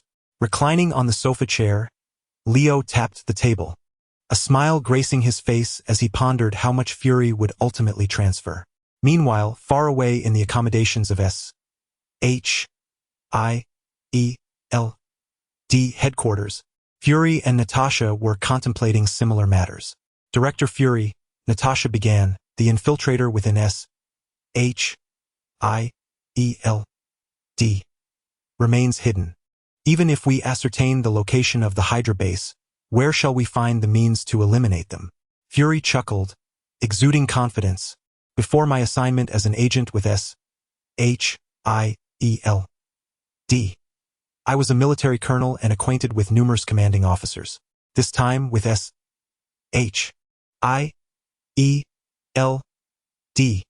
funding the operation, a substantial number of individuals will eagerly vie for the opportunity to claim the credit. Shall we aim to secure information on 2 bases at once? Too many, and I fear that the individual who goes by the alias Ivan Avatar may abscond with our funds and fail to fulfill his obligations. 5 million is no trifling sum. With the evidence and reasoning we presently possess, we cannot persuade the United Nations Security Council to allocate funds. Those cowardly higher-ups at SHIELD instructed us to send agents for their protection, so it is not unreasonable to request a sponsorship for their safety. Once we secure the initial funding, the Security Council will not hesitate to open their coffers once we present tangible results. This task is yours. Within 3 days, extract $5 million from their coffers.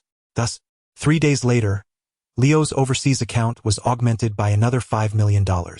Utilizing the data on his hard drive, Leo sifted through the known Hydra bases, ultimately selecting 2 with minimal defensive capabilities. He conveyed this information to Nick Fury via text through the chat application. After sending the data, Leo picked up the phone on his desk and dialed a number.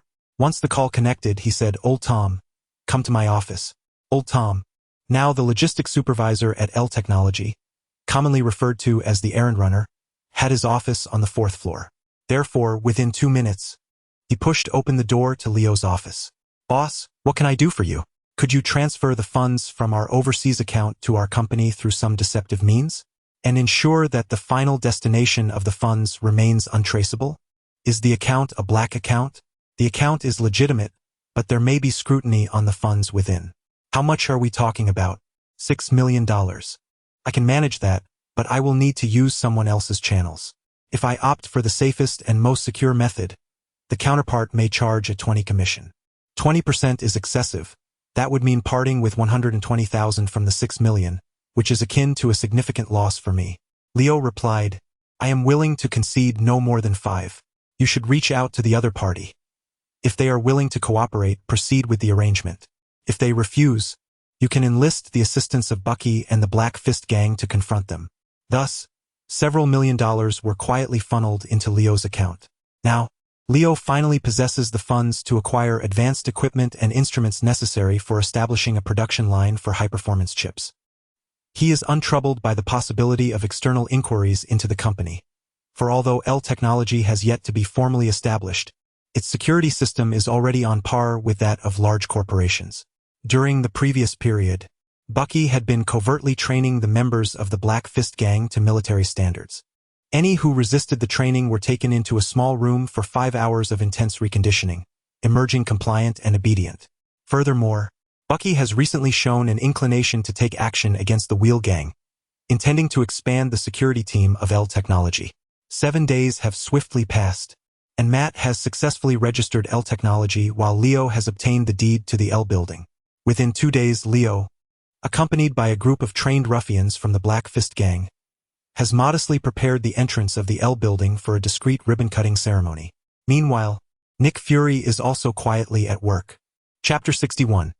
Recruitment. Ever since Nick Fury received intelligence regarding the Hydra base, he dispatched Natasha to discreetly investigate its location. Upon confirming the veracity of the information, Fury reached out to a friend from his military days. Naturally, he was astute enough not to divulge Leo's involvement. Instead, he claimed that his operatives had fortuitously discovered the Hydra base, and that SHIELD was currently experiencing a severe manpower shortage, hence his request for assistance. An opportunity such as this was not one to be dismissed lightly. Thus, Fury and the American military swiftly aligned their efforts, initiating a campaign to eradicate the Hydra base. Shortly after the operation commenced, the 2 bases, whose locations had been revealed by Leo, were quietly encircled. "Commander, all teams are in position, requesting orders. Commence the operation." Despite the armed forces stationed at the bases, they were no match for the might of the American military. In mere moments, the 2 bases were overtaken, leaving behind nothing but the ruins of the conflict. Hell's Kitchen, in front of the L building, 9 a.m. Leo stood with Bucky, Old Tom, Matt, and Foggy, participating in a ribbon-cutting ceremony for the company. Among them, Matt, Foggy, and Bucky had been forcibly recruited by Leo to lend support, while Old Tom had tagged along of his own volition. There were no journalists present, nor anyone to capture the moment, Only 2 rows of 32 members of the Black Fist gang stood erect, serving as witnesses. Leo stood at the center, with Foggy and Matt flanking him, while Bucky and Old Tom occupied the opposite side. He grasped the scissors, poised to sever the red ribbon adorned with a flower.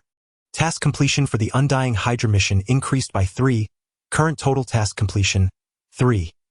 Suddenly, a system notification flashed before Leo's eyes. He paused momentarily, then resumed his composure. This was Matt's first unmasked encounter with Bucky, and he was exceedingly anxious, fearful of being recognized. His heightened senses detected Leo's anomaly when others did not. Worried that Leo might betray him by revealing his identity as Daredevil to Bucky, Matt nervously inquired, "Mr. Elvin, is something wrong?" Taken aback by Matt's perceptiveness, Leo could only respond with a vague remark, "Nothing of consequence. I was merely reflecting on the illustrious future of the company. I shall cut the ribbon now, and let us celebrate together." With a decisive snip, the scissors severed the red ribbon, and the 32 witnesses erupted into enthusiastic applause.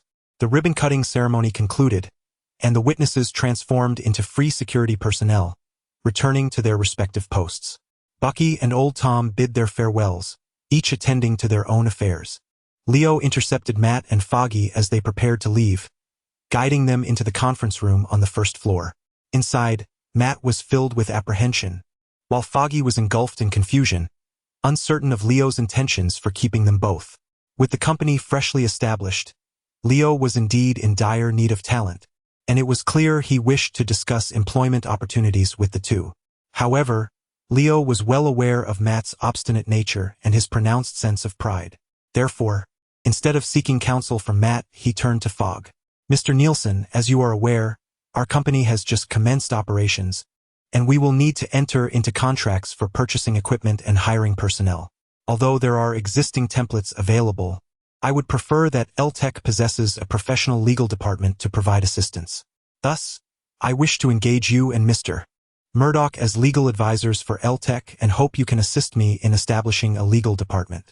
Upon hearing Leo's request, Fogg was about to respond, but Matt interjected, "Mr. Elvin, we both have our own law firms to manage, and our little shop has just opened. We truly cannot spare the time." However, Leo chose to disregard Matt's remark and continued addressing Fogg. "You both can work half-days either in the morning or afternoon, and I can offer each of you an annual salary of $50,000. Fogg's eyes brightened. According to Leo's proposal, the Murdoch-Nielsen law firm could continue operating, and he and Matt could receive a salary significantly exceeding that of most full-time employees. Fogg ignored Matt's nudging with his cane and joyfully extended both hands to grasp Leo's right hand, exclaiming, "Mr. Elvin, we accept this opportunity. On behalf of Matt, I express our delight in joining LTech." "Then you shall commence work tomorrow," Leo replied. "Your first task will be to customize the company's regulations. I trust that will be a mere trifle for you." Leo then produced a thick envelope from his pocket and handed it to Fogg, stating, "This is the commission for assisting with the deed of the L building I previously requested. It is not much, so please accept it for yourself and Murdoch." This time, Matt refrained from prodding Fogg with his cane. Instead, he wore a solemn expression, lost in thought. Fogg, oblivious to Matt's demeanor, hastily waved his hand, saying, "Mr. Elvin, we cannot accept this. You have already compensated us sufficiently, and we are square in our business dealings." At this, Matt's face brightened, and he poked Fogg with his cane, signaling him to return with him. Leo grasped Fogg's arm, smiling, "Since you do not wish to accept it, I shall not insist. However, I would like to request your assistance once more. As you have observed, LTech has just been established and is in dire need of manpower. Some simple, repetitive tasks can be managed by local labor. However, what LTech truly lacks are skilled professionals. You are both about to graduate from Columbia University, so I would like you to assist in recruiting a batch of talent from your alma mater. May I inquire if you have the time for this?" The mention of local labor resonated with Matt, who promptly replied, "Since Fogg and I have joined LTech, it is only fitting that we contribute to the company.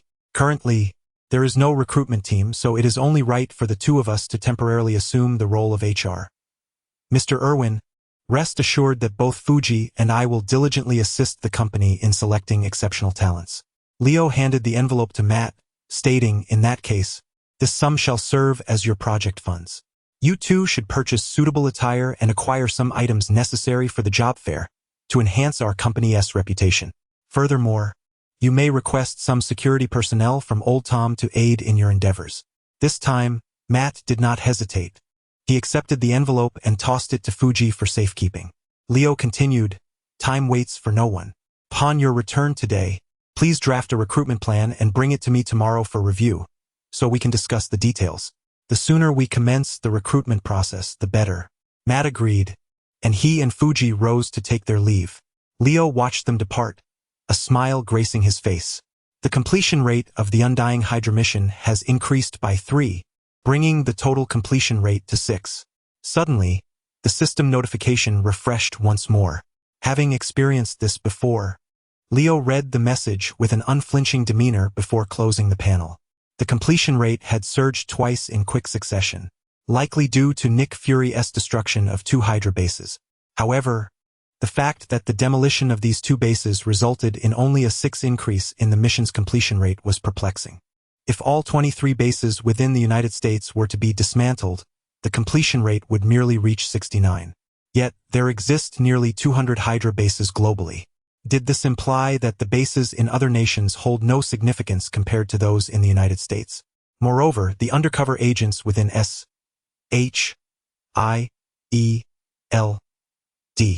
ought to account for a substantial portion of the completion rate. Leo found himself increasingly bewildered by the Undying Hydra mission. Could there be some hidden intricacies yet to be unveiled?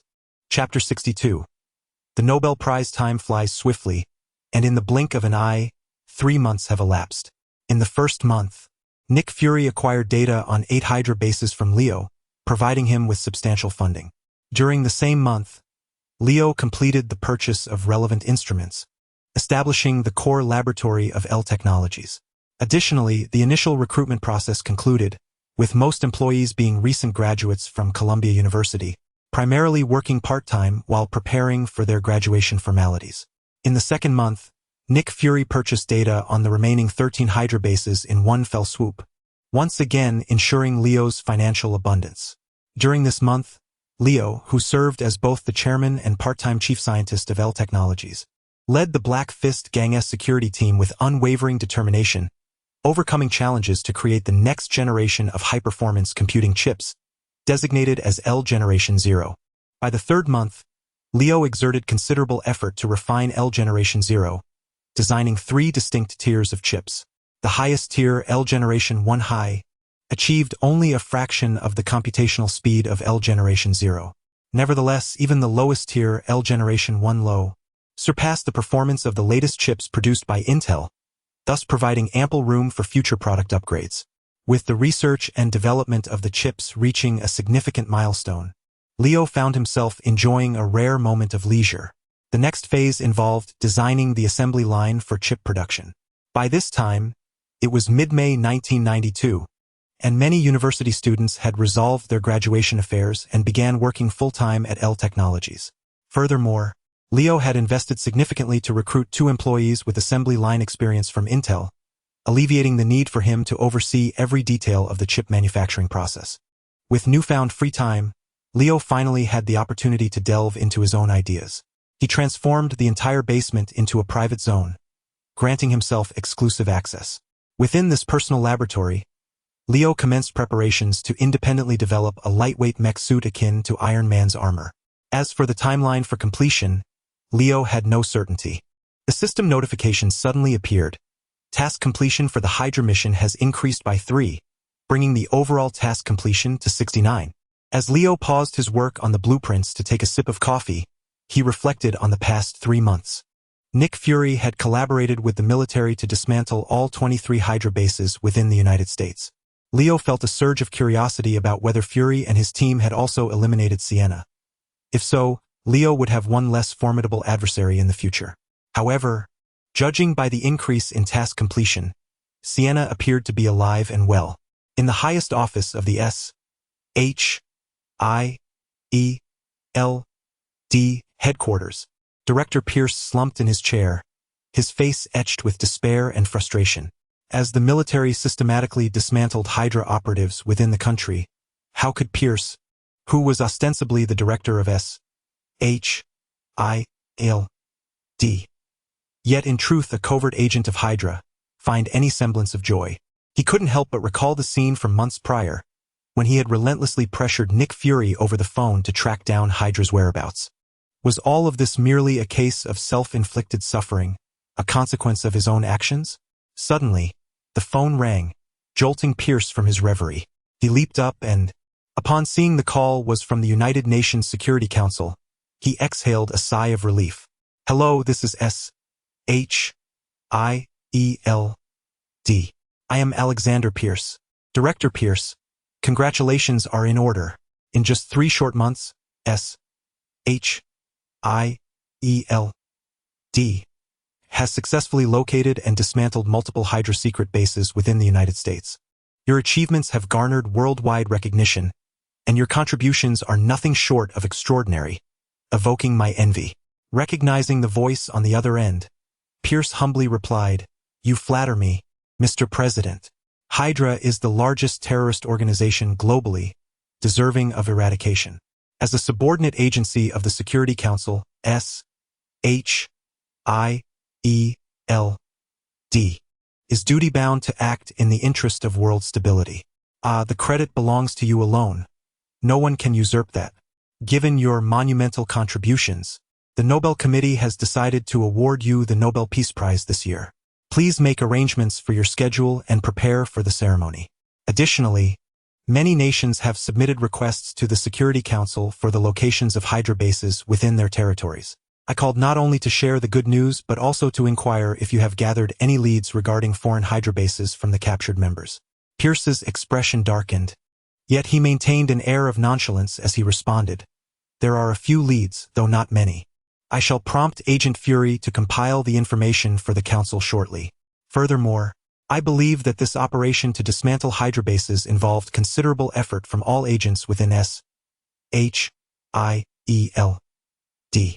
It would be inappropriate for me alone to receive the Nobel Peace Prize. Perhaps you could recommend to the Nobel Committee that the award be bestowed upon the entire S.H.I.L.D. organization? Director Pierce, I advise you to accept this honor. It is a rare opportunity, one that could elevate you within the ranks of the Security Council.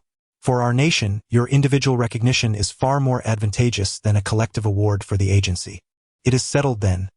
Remember to attend the award ceremony in October." With that, the line went dead. Pierce's countenance darkened further as he slammed the receiver into its cradle. Gritting his teeth in frustration, Nick Fury. Yet, deep down, Director Pierce knew that the individual most deserving of the Nobel Peace Prize was, in fact, Nick Fury himself. However, how could Pierce possibly bestow such an esteemed honor upon Nick Fury, whom he now regarded as a thorn in his side? Yet, he dared not accept the award, for doing so would create an insurmountable rift in his relationship with Sienna. Consequently, Pierce resolved that he must not accept this accolade. Since he could not evade it any longer, he decided to forego attending the ceremony altogether. Additionally, he remained perplexed by one matter. How did Nick Fury come to know the whereabouts of Hydra's secret base? Furthermore, he possessed an intimate knowledge of all domestic base locations. Nonetheless, this collaboration with Nick Fury involved the United States Army and Air Force. Although Pierce was the director of S.H.I.L.D., his military background was not profound, leaving him unable to uncover much intelligence.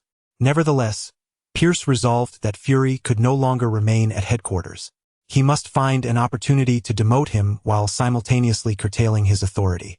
However, at present, Fury was at the zenith of his power within the agency, and Pierce found himself at a loss for a justification to oust him.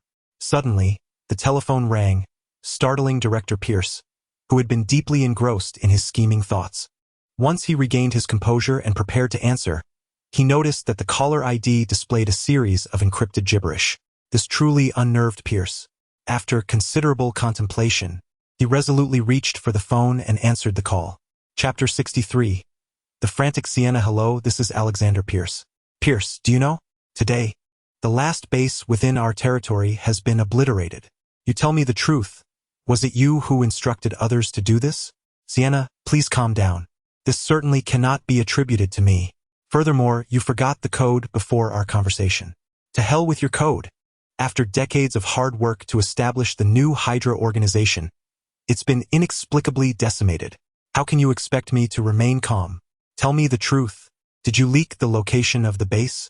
Leader, I have explained numerous times that the true orchestrator is Nick Fury. It was Fury who, through unknown means, acquired the location of the Hydra base, leading to this calamity. You truly need to regain your composure. First, tell me, with all Hydra bases in our country destroyed, where are you now? Pierce realized halfway through his inquiry what he had just asked. His concern had led him to speak indiscreetly. As expected, Sienna began to rage on the other end of the line. Pierce, you wish to know where I am hiding, so you can send someone to capture me, right? The locations of all domestic bases are known only to Dr. Zola and myself. Even Dr. Zola is unaware that you know, as I confided in you discreetly. This is how you repay my trust. Fine. You've become the director of S.H.I.E.L.D. Wielding power for too long, and now you intend to betray me and cleanse your name. Correct. I tell you, even if you were a Hydra member for just a day, you will forever bear the Hydra label. Leader Sienna, everything you have just said is slanderous. I have never forgotten the organization's principles, nor will I ever detach myself from it. Pierce took a deep breath, attempting to regain his composure before continuing. Leader, you have lost your rational mind and your thoughts are in disarray. I now control S.H.I.E.L.D. which is akin to having a powerful Hydra base. There can be no more mishaps here. Therefore, I have decided that all organizational members within S.H.I.E.L.D. will be coordinated by me and all actions will be directed by me. You should retreat abroad to avoid the storm and take a moment to reflect. Trust me, I will manage Hydra exceptionally well. Await my good news. What do you mean?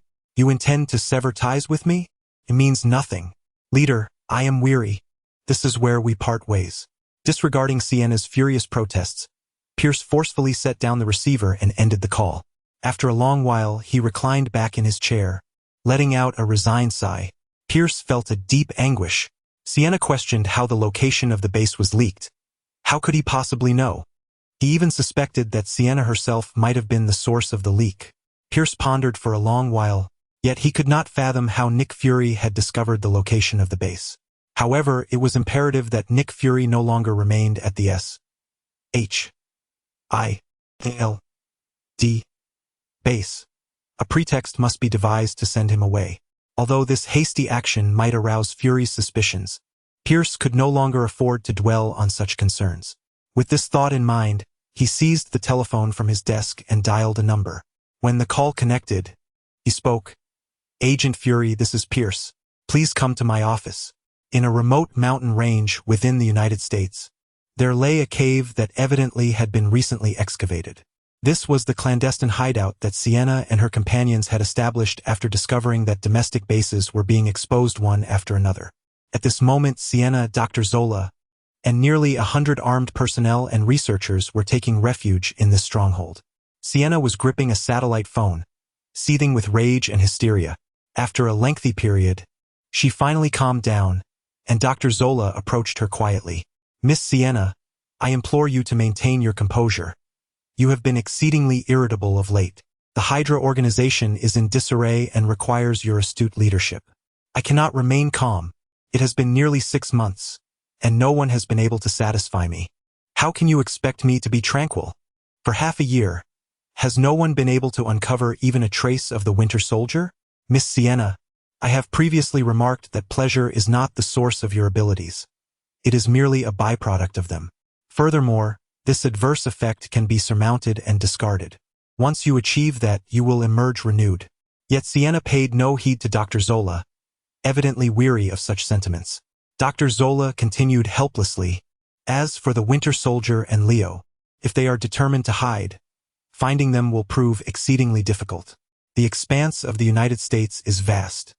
They can easily conceal themselves in the most obscure corners, and even if they stir up some commotion, we will remain oblivious. Moreover, we have only had a few months to search for them.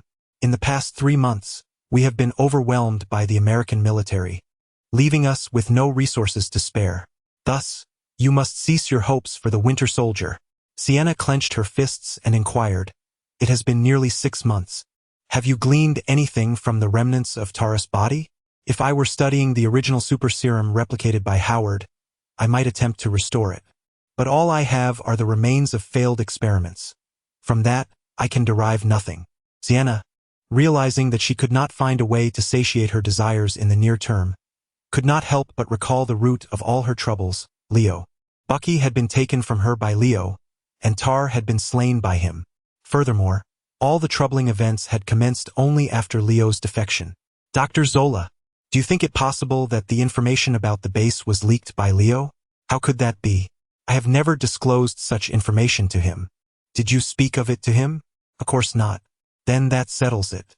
Unless he possesses the ability to read minds, it is inconceivable that he could discern the location of the base.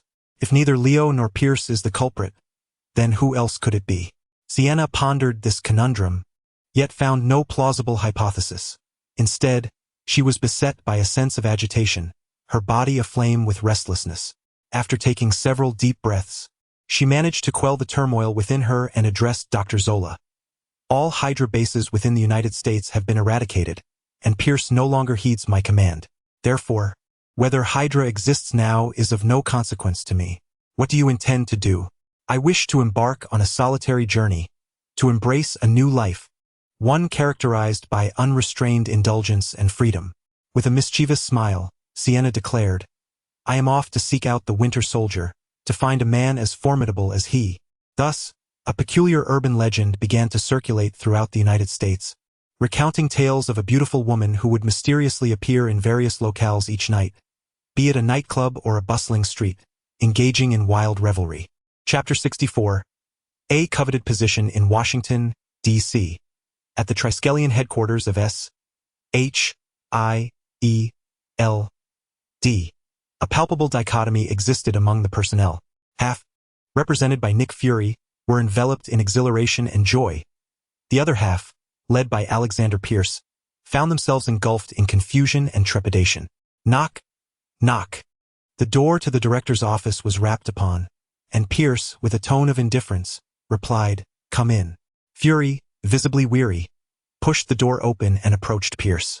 For some time now, he had been tirelessly engaged in coordinating military efforts to dismantle Hydra's strongholds, in addition to capturing and interrogating Hydra operatives.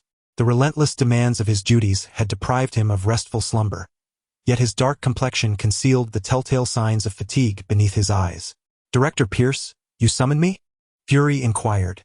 "I have a few matters to discuss with you, though there is no rush." "Please, take a seat," Pierce replied, rising to pull out a chair for Fury, a smile gracing his face. "Agent Fury, your contributions of late have been remarkable. You have truly borne the brunt of this arduous work. I have not misjudged your capabilities. No matter how daunting the task, you managed to resolve it swiftly and efficiently. Director Pierce, you flatter me. These responsibilities are merely part of my duties," Fury responded modestly. "Ah, do not be so humble. If this were entrusted to another, few could achieve the level of success you have. All of this is due to your astuteness and competence, which have earned you such significant accolades," Pierce remarked with a chuckle. Fury smiled in response, remaining silent. Pierce, adopting a more serious demeanor, cleared his throat and continued, "The reason I called you here today is twofold. I just received a call from the President of the Security Council. She mentioned that other nations are requesting the information we have extracted from the interrogations of Hydra members, particularly regarding their bases within their territories. I have already pledged our cooperation, so I need you to compile the relevant data and have it sent to her. That is a straightforward task. The information is readily available and can be organized swiftly." Fury assented with a nod before inquiring, "And what is the second matter?" Pierce feigned exuberance, responding with a grin, "The second matter involves a rather delightful assignment. Agent Fury, are you familiar with Hank Pym?" Fury, well aware of Hank Pym due to his discreet access to numerous classified S.H.I.E.L.D. documents, chose not to reveal his familiarity. Instead, he replied, "You mean Dr. Pym, correct? I am acquainted with this individual, albeit only marginally. I am aware that he was once affiliated with S.H.I.A.L.D., though the reasons for his subsequent departure remain unclear. You are indeed correct. Dr. Pym departed from S.H.I.A.L.D. 3 years ago. At that time, you were still enlisted in the military, thus unaware of the intricate circumstances surrounding this matter. Years ago, he harbored suspicions that individuals within S.H.I.E.L.D. were clandestinely attempting to replicate his groundbreaking research, the Pym particles. Consequently, in a fit of indignation, he severed ties with S.H.I.E.L.D. and established Pym Technologies in San Francisco. But is it true that someone sought to pilfer his research without his consent? Such allegations are unfounded. This misunderstanding arose solely from Pym's excessive sensitivity. Pierce, reluctant to divulge the truth, offered a mere excuse to deflect. He continued, stating that for several years, there have been suspicions regarding Pym secretly developing weaponry within his company, which could pose a significant threat to our national security. However, we have yet to procure direct evidence. Therefore, we can only resort to discreetly monitoring him and his enterprise. Yet, Pym is no ordinary man. He has already discerned the identities of our operatives. Thus, the agency has decided to deploy a new team to undertake this assignment. This mission is devoid of peril, as Dr. Pym is unlikely to confront S.H.I.E.L.D.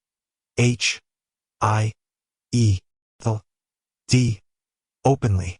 Nevertheless, should this task be accomplished, the accolades would be substantial.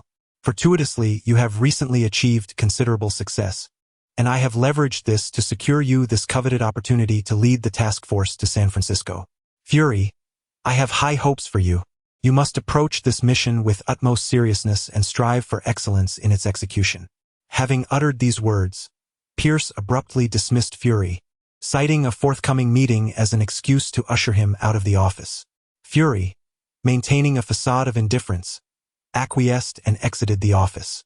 Yet, as he traversed the corridor, a multitude of speculations began to swirl in his mind. On the surface, Pierce's assignment of this task to Fury appeared to be a gesture for his future, allowing him to claim an unearned accolade. However, Fury was acutely aware that, with 3 years elapsed, S.H.I.E.L.D. had uncovered no so-called evidence. By the time he arrived in San Francisco, it was unlikely that the task would be completed in 3 to 5 years. Thus, it was glaringly apparent that Pierce intended to extricate him from the headquarters of the Triskelion in Washington, seeking to shield him from Chorus H.I.A.L.D. operations. But why would Pierce resort to such measures? An incredulous hypothesis suddenly emerged in Fury's mind. Yet, even if his conjecture held truth, he found himself powerless to act. With a resigned shake of his head, he retreated to his quarters to gather his belongings. Everything necessitated careful deliberation, to be addressed in due course. 3 months later, in New York City, in the subterranean laboratory of L Technologies, Leo was encased in an unwieldy steel battle suit, laboriously maneuvering it to turn and strike a pose before a spherical object, approximately 1 meter in height, positioned against the wall of the basement. "Stim, what do you think of this design?" he inquired. "Buzz, alas, my dear master, this design is utterly unsightly." Leo. STIM is an auxiliary artificial intelligence, a modification of the self-aware robot body crafted by Dr. Zola. It employs the L0 generation processing chip, identical to the one embedded in Dr. Zola's robotic form. However, Leo has initialized all emotional modules within the robot and has deleted a significant amount of its memory banks. Consequently, while STIM can converse and contemplate like Dr. Zola, it lacks the emotional depth and memories that characterize the latter. This armor's design is so grotesque not merely because of your substantial size, which renders installation impossible, but also because all operations necessitate my manual control.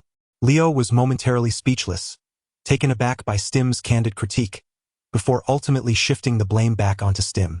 According to Leo's original blueprint, he intended to fabricate a suit akin to the Mark series from the Iron Man films, armors capable of flight and equipped with formidable weaponry, exuding an impressive aesthetic. Yet, upon engaging in the practical creation of such armor, he realized that constructing it was far more complex than it appeared in the cinematic portrayal. Chapter 65. Lightweight powered armor. If Leo aspires to create a suit of armor akin to the Mark series, the foremost challenge he must address is the energy dilemma. Currently, Leo relies on a micro high-compression battery extracted from Bucky's mechanical arm, which stands as the most efficient micro-energy source within Hydra. Were there a more effective micro-energy solution, Dr. Zola would undoubtedly have deployed it for Bucky's arm. Although this battery is touted as high compression, its energy storage pales in comparison to the consumption demands of the armor. To enable his formidable creation to achieve flight and unleash energy beams, Leo is compelled to configure an array of high-compression batteries into a battery pack.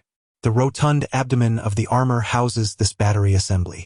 Moreover, to maintain the gravitational balance of the mech, an additional battery pack is affixed to its back. While this design may lack aesthetic appeal, it at least offers a tenuous resolution to the energy conundrum. These batteries are sufficient for the behemoth to consecutively activate the flamestone and release nearly 100 searing rays. However, for sustained flight, it is likely that these battery packs would last less than a minute. Furthermore, as gleaned from the Iron Man films, much of the Mark series armor's operation is entrusted to auxiliary intelligence, often requiring remote control. Despite having acquired a high-performance chip, Leo's artificial intelligence technology has yet to achieve miniaturization, and a suitable operating system for the armor necessitates further development time. Additionally, he lacks a stable remote signal transmission technology. Leo's control over the armor still relies on the muscle sensing technology derived from Bucky's mechanical arm. While this muscle sensing capability allows Leo to utilize his limbs to manipulate the armor's power modules for mechanical movements, such as walking and punching, it does not extend to the operation of the armor's built-in weaponry. Surely, Leo cannot wield his abdominal muscles to command the suit's armaments. If the armor is rendered incapable of deploying its weapons, Leo might as well engage in hand-to-hand combat himself. At present, Leo finds no immediate solution to the energy challenge. The miniaturization of the arc reactor technology is likely still beyond the reach of the wayward Tony Stark. As for the stable remote signal transmission capacity, that requires a global effort. Leo perceives that this is a problem not easily resolved by his individual efforts. After all, the abilities Leo has gained from the mechanic system merely enable him to swiftly learn known knowledge and blueprints. When it comes to inventing new technologies, Leo feels somewhat powerless. Evidently, the path to successfully crafting an armor as impressive as the Mark series remains a formidable undertaking for Leo. Nevertheless, although he has yet to realize such high-tech armor, Leo has devised alternative methods over the past 3 months to enhance his combat prowess. He shed the cumbersome armor, laden with a myriad of superfluous functional modules, and approached a glass chamber standing upright. Inside the glass chamber lies an alloy metal suit supported by an iron framework. The lightweight power armor, centered around the core technology of the lightweight power Arm 6, is a newly developed combat suit that emerged from a moment of ingenuity through mechanical force simulation. Its attributes include the ability to expand and fold. The arms are essentially the original lightweight power arms, now enhanced with functions that harness the powers of fire and frost. The legs have been transformed from the lightweight power arms into lightweight power legs. The torso is constructed from the same material as bulletproof vests. Densely packed within are micro high-compression battery modules, akin to the size of fingernails, serving as energy sources for the lightweight power arms. Additionally, a belt made from bulletproof vest material encircles the waist, filled with similar micro high-compression batteries to power the lightweight power legs. And let us not forget a protective helmet. Leo believes this is not cowardice but rather a prudent approach. At the very least, he feels fully armed and no longer fears the threat of ordinary bullets. Although the armor is somewhat heavy, an average person, such as Night Demon, might find it unbearable. However, Leo, having been enhanced by secondary super serum, finds the weight inconsequential. For the average individual, donning this equipment would appear exceedingly cumbersome without assistance. For instance, Bucky outright refused Leo's gear, asserting that he could obliterate his enemy's skulls with his iron fists in the time it would take to get dressed. Yet, Leo is different. He possesses mechanical prowess, allowing him to effortlessly don the armor in an instant. This ensemble represents the culmination of his research over the past 3 months. However, wearing this armor compels Leo to engage in close combat when facing opponents, a thought that brings him vexation. Why must a skilled mechanic always resort to hand-to-hand combat? Beyond designing this lightweight power armor, 3 months have sufficed for L Technology Company to finalize the assembly of its production line. Various supporting machinery and personnel have been allocated, and the initial batch of chips has begun production. Just 3 days ago, the first batch of chips rolled off the assembly line and was sent for quality testing, with results expected today. Suddenly, music resonated from the basement.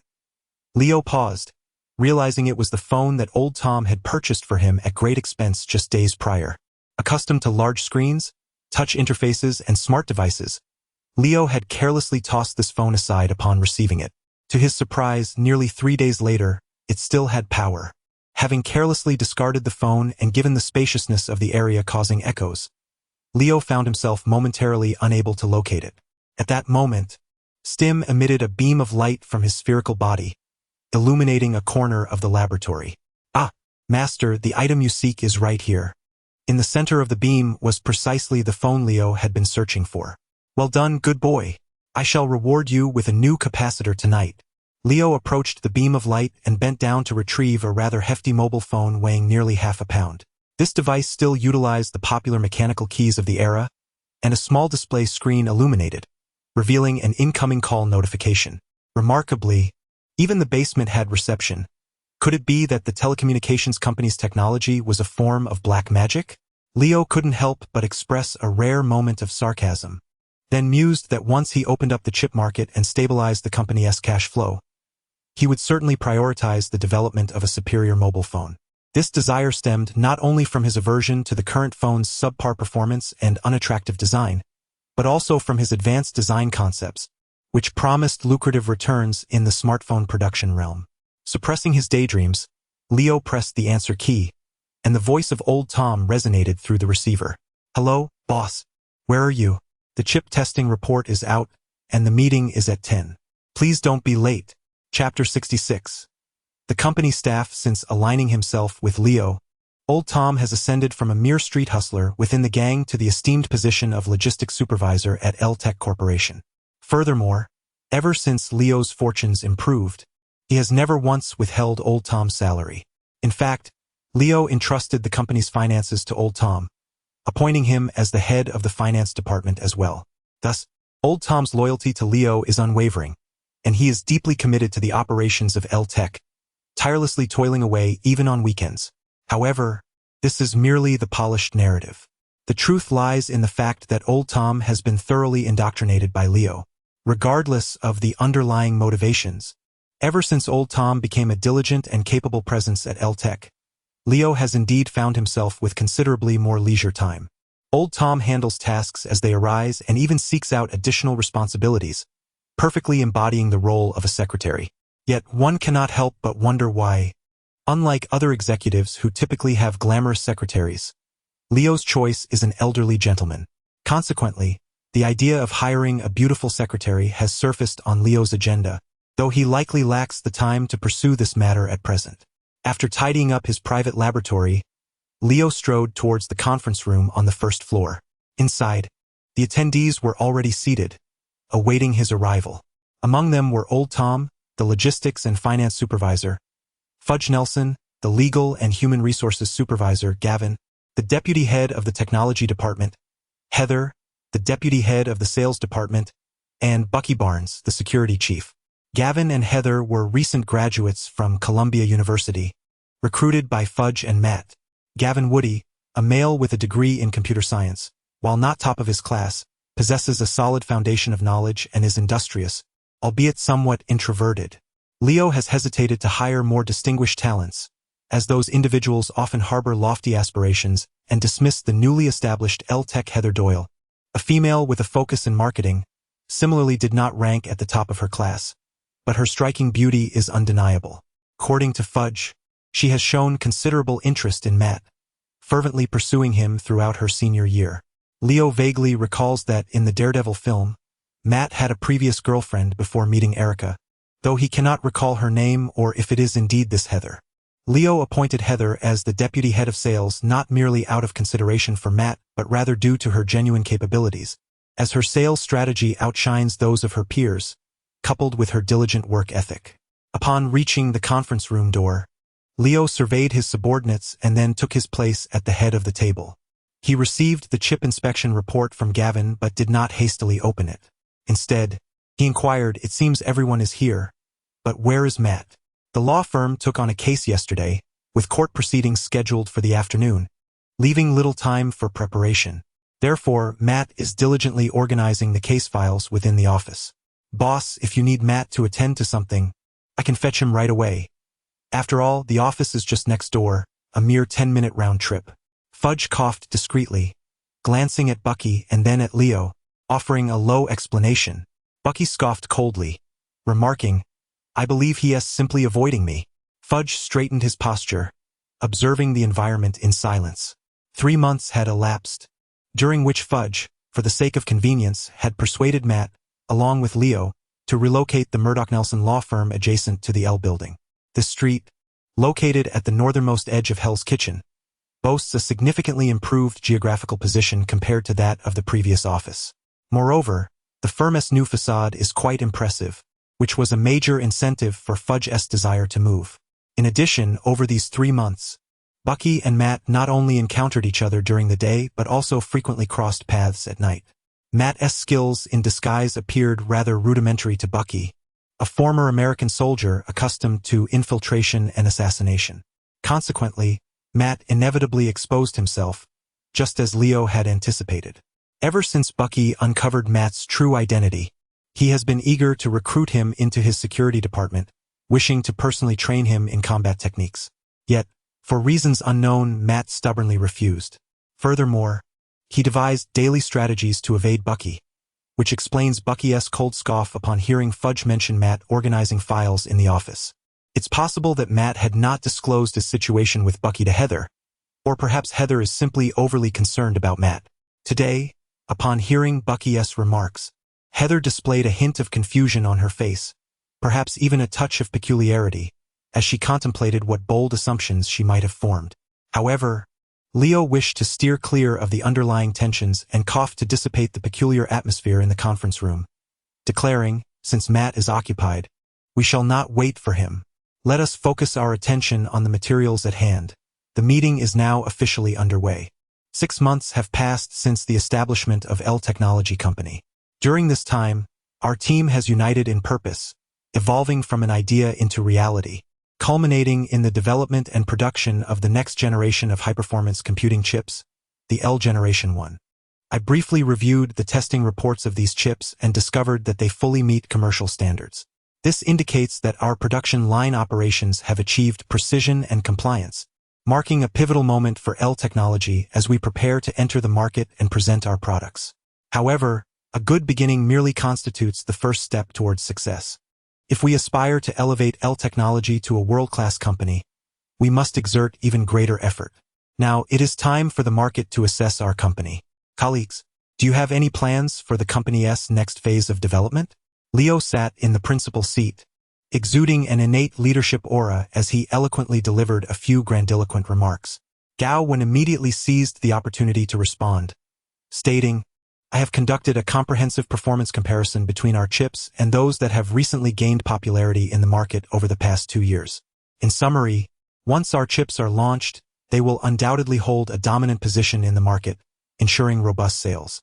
Heather, not one to be outdone, confidently asserted her insights as the Deputy Director of Sales, fully aware of the significant impact the L1 chip would have on the market. After reviewing the materials before her and organizing her thoughts, she declared, "Before our assembly line operations commence, I have already contacted several domestic companies that manufacture computers and typewriters, such as IBM and Dell, using the parameters of the L1 chip produced in our laboratory. They have all expressed high praise for the performance of our chips. However, they remain skeptical about our ability to sustain production of such chips, awaiting our official announcement. Furthermore, our substantial financial resources will allow us to smoothly navigate the buffer period following the product launch. Therefore, there are absolutely no concerns regarding market sales. You can rest assured, Chairman." Heather spoke with unwavering conviction, brimming with confidence. At times, she could not help but reflect on the fact that not only does L Technology produce products with inherent market appeal, but it also possesses substantial financial backing, allowing even the most inept individuals to achieve commendable results in the sales department. As such, Heather often believed that it was undoubtedly due to her connection with Matt that Chairman Elwin appointed her as the Deputy Director of Sales. Each time she contemplated this, warmth filled her heart, and Matt's handsome, confident visage flooded her mind. However, today, Backy's aloof demeanor instilled a sense of urgency within Heather, prompting her to fervently pray that her apprehensions were misguided. Chapter 67. Product Launch Conference. Heather was inwardly contemplating how to subtly inquire about the relationship between Matt and Bucky, her mind somewhat distracted. However, the meeting continued, and the attendees remained oblivious to Heather's inner musings, believing she had concluded her remarks. Leo found both Gavin's and Heather's contributions commendable, their analyses astute and comprehensive. Assuming Heather had finished speaking, he asked, "Does anyone else have anything to add?" Bucky shrugged, indicating he had nothing to contribute, while old Tom, wearing a broad smile, clearly had no objections either. Meanwhile, Fudge remained vigilant, wary of Bucky's scrutiny. It was at this moment that Heather regained her focus, realizing she had missed the prime opportunity to continue her discourse. As a newcomer lacking workplace experience, she was uncertain whether to interject again, resulting in a look of confusion. Noticing Heather's disquiet, Leo smiled and inquired, "Heather, do you have anything else to add?" Flattered by the attention, Heather quickly responded, "I believe we should hold a product launch conference to better promote our product." Leo's face flushed with embarrassment. He had completely overlooked this crucial aspect, a consequence of his outsider status. In both this life and the last, he had no experience in company management. Although Matt had previously recommended several books on management, Leo had been preoccupied with the development of combat armor and suits, leaving little time to ponder such matters. Among those present, only Heather, with her background in sales, had considered this important issue. The others, a computer geek, a former gangster, a soldier, a criminal lawyer, and an inexperienced company president, had all neglected it.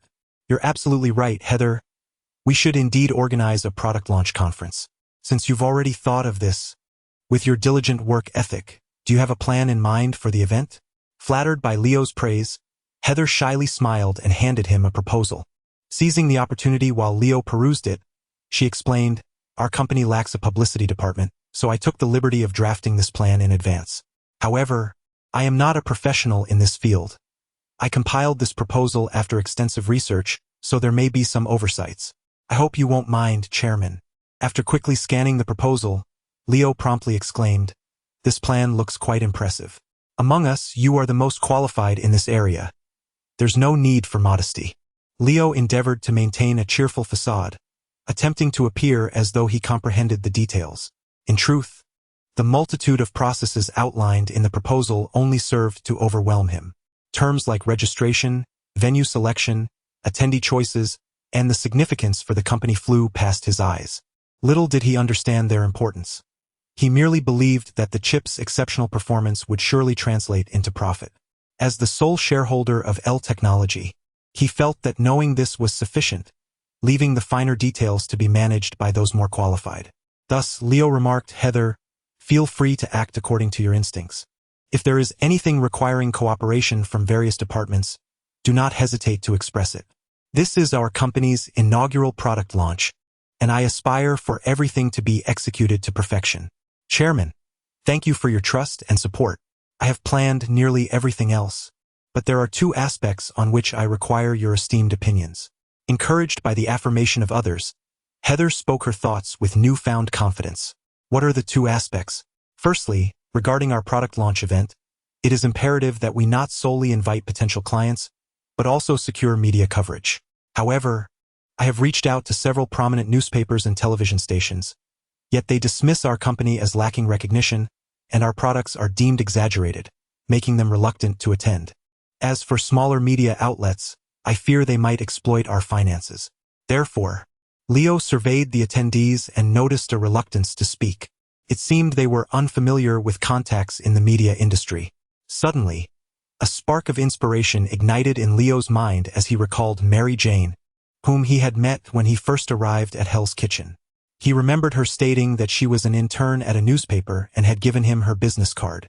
It was uncertain whether she had changed jobs in the past 6 months, but he still possessed her card and could reach out later.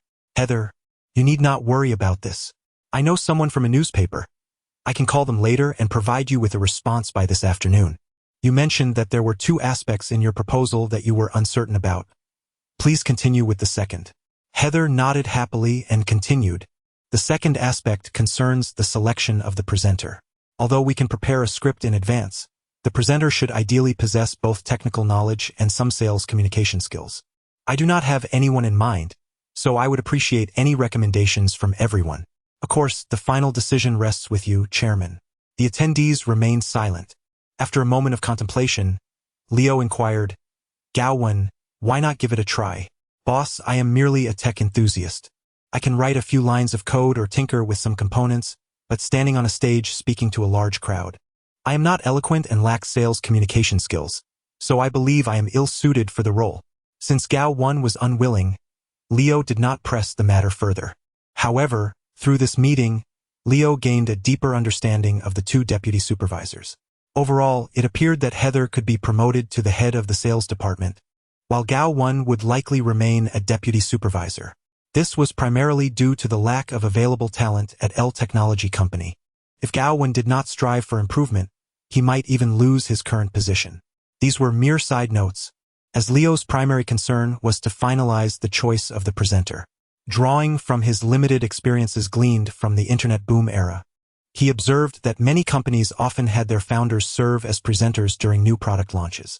For instance, companies such as Rice Corporation and Hammer Incorporated. Naturally, Leo possesses a profound understanding of technology, and he has also honed his conversational skills in sales, drawing insights from the experiences of keyboard warriors.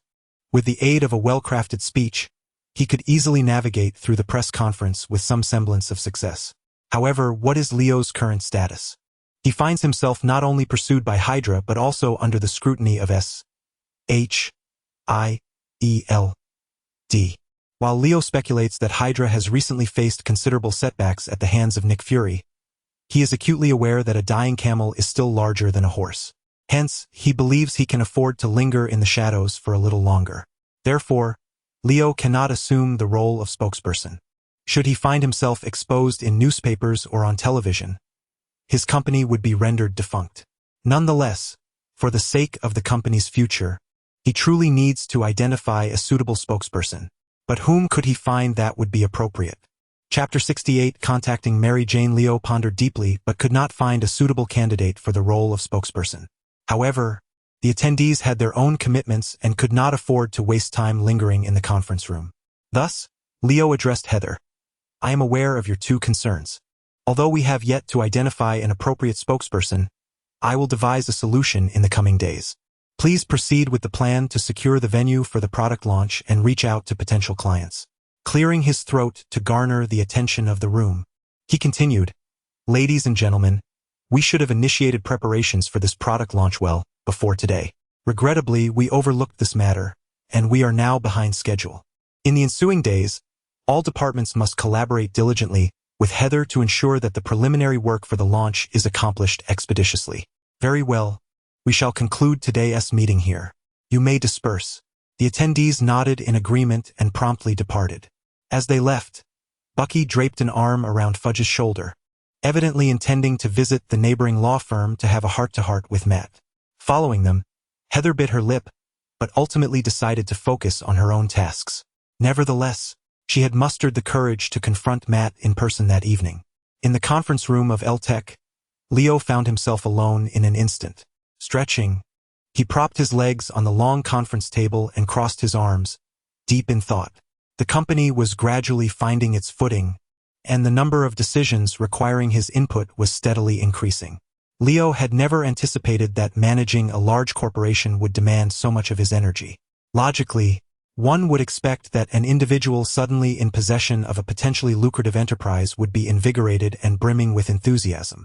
Yet, Leo's interests lay elsewhere. His fascination remained with the myriad supernatural phenomena and advanced technologies within the Marvel Universe, along with the extraordinary prowess of its characters. It is no wonder that Tony Stark in the films was averse to dealing with corporate affairs.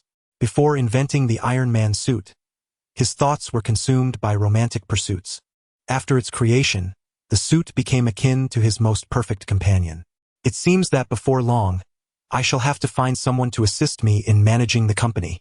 But where can I find an individual who is both capable and fiercely loyal? How I wish I had someone as savvy as Pepper Potts by my side. Akin to Tony Stark. As this thought crossed his mind, a bold idea suddenly took shape. At this moment, Pepper would likely be in her early 20s, having only recently joined Stark Industries, and surely still unnoticed by Stark himself. Perhaps it would be wise to deliberate further. I've never even met her, and to approach Stark Industries with the intent to recruit her by name might provoke unforeseen reactions. Shaking his head, Leo rose and departed from the L building.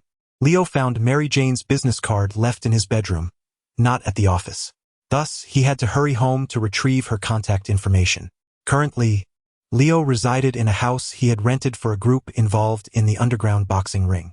This two-story building also contained a basement. At present, the occupants included Leo, Bucky, and Old Tom. People often say that when one is away from home, as long as they have family or friends, any rented place can be deemed a home. However, Leo felt as if he had entered another world, isolated in the vast universe, entirely alone. Fortunately, he was somewhat acquainted with Bucky and Old Tom, so he could at least refer to this place as home. Leo entered his bedroom and rummaged through a drawer, eventually locating Mary Jane's business card. There was no need to return to the office, as there was a telephone in the hall of his home. Thus, Leo dialed the number on the card. Hello, this is the Army Horn Daily. I'm Lisa, an intern. How may I assist you? The call connected, but the voice on the other end was not Mary Jane S. Leo tentatively inquired, Hello, I'm looking for a reporter named Mary Jane. Is she still working at your newspaper? Fortunately, the voice confirmed that Mary Jane was indeed still there, though she had changed offices. Furthermore, it seemed that Mary Jane had successfully been made a permanent employee. With the new number Lisa provided, Leo dialed again. After 2 rings, Mary Jane's voice came through the receiver. Hello, this is the Army Horn Daily. I'm reporter Mary Jane. How may I assist you? Hello, Miss Jane. I am Leo Irwin. We met in front of the Harvest Inn in Jongshi City half a year ago. I wonder if you remember me? There was a brief silence on the line, likely as Mary Jane searched her memory. I apologize, Mr. Irwin. It has been quite some time, and despite my efforts to recall, I still cannot remember who you are. Mary Jane laughed awkwardly yet politely before continuing. Mr. Irwin, what prompted your call today? On the other end, Leo touched his nose, feeling somewhat embarrassed. Had he known it would turn out this way, he might have preferred to be more straightforward rather than trying to establish rapport. Cough, Miss Jane. It is of no concern if you do not remember me. We can reacquaint ourselves. I am Leo Irwin, the head of a company called Air Technology. I am calling today primarily to invite you and your newspaper to attend our upcoming launch event for a new high-performance processing chip. I wonder if your newspaper would be interested? Of course, all related expenses are negotiable. Upon hearing the mention of Air Technology and Jongshi City, Mary Jane's memory stirred, and she promptly searched for information on her computer. As expected, this was the company that had recently hired a significant number of employees at Columbia University. Mary Jane graduated this year from New York University, and since both NYU and Columbia University are situated in Manhattan, she had certainly heard about the recent recruitment. After all, the company's location was in Hell's Kitchen, the most chaotic area in all of New York. Moreover, during her time as an intern journalist, Mary Jane had even written a report on the daily lives of local residents in Hell's Kitchen. Therefore, she possessed a deeper understanding of the neighborhood than most. Upon learning of the recruitment news, her first thought was, how could a company possibly thrive in such a place? Consequently, the tech firm, L-Tech, piqued her interest immensely. Mary Jane had initially planned to venture to L-Tech in Hell's Kitchen for some investigation, but her ex-boyfriend, Peter Parker, had intervened forcefully. Unable to resist his insistence, she acquiesced. Unexpectedly, today, the head of L-Tech reached out to her via phone, and from the conversation it seemed that they had previously met. Was this all a matter of fate? Mary Jane took some time to gather her thoughts and reflect. After a prolonged silence on the line, Leo inquired, Hello, Miss Jane. Are you still there? Oh, Mr. Elvin, I apologize for keeping you waiting. I suddenly recalled something and lost my train of thought. Mary Jane organized her thoughts and continued, May I ask if the LTech you mentioned is the one located in Hell's Kitchen? Yes, that's the one. Is there an issue? Chapter 69. A greeting from Peter upon hearing Mary Jane's inquiry. Leo initially presumed that his company had encountered some unfavorable news. Sensing the implication in Leo's words, Mary Jane clarified, Mr. Elvin, please do not misunderstand. I merely happen to have heard of your esteemed company in the past, and your call coincidentally brought this to my attention. This serendipity has left me somewhat incredulous, hence my need for confirmation. Moreover, it is quite a coincidence that Miss Jane and I have indeed crossed paths previously. It seems fate has intertwined our destinies, so I implore you not to decline our invitation to the unveiling of our new products. With a chuckle, Leo responded, you are quite the conversationalist. Though I often struggle to recall names, I possess a vivid memory of faces. Perhaps when we meet again, I shall be able to recollect precisely who you are. Despite Leo's gentle reminder of their earlier awkward encounter, Mary Jane found herself increasingly intrigued by Leo rather than embarrassed. I eagerly anticipate our next meeting. Once the date for our product launch is confirmed, I shall inform you at the earliest opportunity, Leo assured her. Has the timing for your company's launch not yet been solidified? She inquired. There are still a few matters to resolve, but a rough time frame has been established for next week, albeit the specific date remains unconfirmed. I sincerely apologize for reaching out to you prematurely without a set date. I hope this does not interfere with your schedule. Not at all. I am but a humble journalist. I hardly possess an intricate agenda. With a glimmer in her eye, Mary Jane proposed, Mr. Elvin, might I have the opportunity to visit your company for an on-site investigation? Should the findings be favorable, I could potentially assist in promoting your endeavors within the media sphere. Mary Jane had long harbored an interest in L Technology Company, and this occasion presented a perfect opportunity to satiate her curiosity under the guise of work. Of course, you are most welcome. The sooner, the better. Shall we schedule this visit for tomorrow afternoon? Leo suggested. That suits me perfectly. May I have the address, please? The company is named L Technology Company, located at 3L Building, 1st Avenue, Midtown Manhattan, New York City. Thank you, I have noted the address. Let us meet tomorrow at 3 p.m. at L Building then. Agreed, I look forward to it.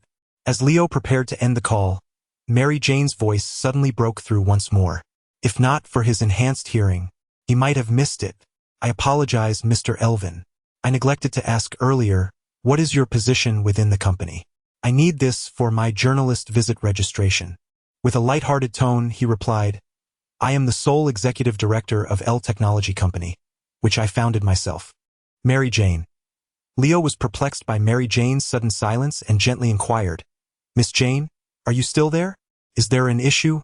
No, it's nothing, she replied. I simply did not expect your esteemed position in the company, Mr. Elvin. To be candid, your demeanor is remarkably approachable. Generally, executives tend to disregard interactions with ordinary journalists like us, often opting to communicate directly with our editors. On the other end of the line, Leo chuckled, perhaps I am not quite fulfilling my role as a CEO. Mary Jane smiled and exchanged a few more pleasantries with Leo. Feeling that their conversation had reached a satisfactory conclusion, Leo stated, Miss Jane, I believe we have covered everything necessary. We look forward to your visit tomorrow at L Technology. Mary Jane agreed with a smile, and they subsequently ended the call. Seated on his sofa at home, Leo pondered Mary Jane's observation regarding his affable nature. He had never regarded himself as superior due to his position. In fact, influenced by the Marvel movies of his previous life, he instinctively interacted with those of ordinary status on an equal footing. If someone bore him no ill will or had no agenda, he found great pleasure in casual conversation with them, as it provided a sense of accomplishment compared to bantering with strangers. This sentiment stemmed from his experience as a nondescript individual in society. However, Leo now recognized that if he wished to navigate the Marvel universe successfully, he must refine his social skills. At the very least, his words and actions should align with his current social standing. Although their initial exchange left Leo feeling somewhat like a warm face pressed against a cold back, the outcome was ultimately positive. He had achieved his initial objective, and he realized the importance of being mindful of his social status in future interactions. This indeed signified personal growth. As night fell, Mary Jane returned home after a long day at work. She retrieved her notebook and began organizing the tasks she needed to accomplish the following day. Based on the intelligence she had gathered, she crafted several pertinent questions to pose during her visit to L Technology. The fact that the executive director had called her today astonished her, though she did not feel overwhelmed. Rather, she perceived Leo Elvin, the CEO, as a novice lacking management experience. Nevertheless, he was personable and someone she had previously met. Out of courtesy, she resolved to approach tomorrow's interview with utmost seriousness, especially since she had been intrigued by this company located in Hell's Kitchen for quite some time. The hours slipped away, accompanied by the soft scratching of her pen against the notebook, until it was 11:30 at night. Suddenly, the ringing of the telephone interrupted Mary Jane's diligent work. At such a late hour, who could possibly be calling? She took a sip of her coffee before reaching for the phone on the adjacent table. Hello? This is Mary Jane. Who is this? There was a moment of silence on the line, and just as she began to suspect it was a wrong number, a male voice finally spoke up. Hi. Hi MJ, it's Peter. How have you been lately? Mary Jane's hand trembled slightly as she held the phone, a wave of excitement washing over her. After biting her lip, she replied, I'm doing well. What about you? Not too bad. I've been doing all right, but not exceptionally well. Peter spoke somewhat incoherently. A smile involuntarily crept onto Mary Jane's face as she gently asked, Peter, it's been over 3 months since we last saw each other. Why are you calling me out of the blue, and at such a late hour? Suddenly, Mary Jane seemed to recall something, her brow furrowing with curiosity. Peter, if I remember correctly, you didn't have a phone in your rented place, did you? Have you moved? Women are often perceptive, connecting dots from the smallest details. However, Peter was not as contemplative. He was unsure why Mary Jane had posed that question. Thus, he replied candidly, I haven't moved. I'm using a payphone on the street to call you. Indeed, Mary Jane's suspicions were confirmed. The streets of New York at midnight were hardly safe, and she couldn't help but worry for her former boyfriend. Yet, she didn't want to express her concern overtly, so she delicately suggested, Peter, it's quite late now. I usually go to bed at this hour. If you don't have anything urgent, you should head back to your apartment and get some rest. You can call me again tomorrow during the day. For reasons unknown, Peter seemed unusually perceptive tonight, grasping the underlying meaning of Mary Jane's words. He reassured her, Don't worry, MJ, I'm at the payphone right outside my apartment. The area here is generally quite safe. You needn't be concerned. Furthermore, the reason I called you is that I have something I wish to discuss with you. What is it that you want to say? Chapter 70. Peter's purpose silence enveloped both ends of the phone.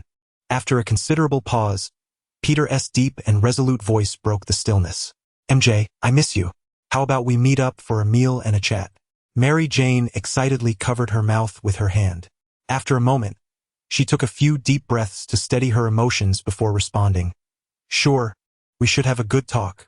What time do you have in mind? How about tomorrow afternoon? Mary Jane rolled her eyes playfully and retorted, Peter, tomorrow is a workday, and I have to be at the office. But don't you often wander around the city during work hours? That's part of my job. Moreover, I already have an appointment tomorrow afternoon. I'm going out for an interview. Then how about tomorrow evening? After a moment of contemplation, Peter replied, That works for me. However, MJ, could you tell me where you'll be interviewing tomorrow afternoon? I can pick you up once you're done. Of course. But you must promise not to get upset when you hear it. After some deliberation, Mary Jane decided to tell Peter the truth. Why would I be upset? Because the company I'm interviewing tomorrow afternoon is called L Tech Corporation, the same one that recently hired a group of people from Columbia University.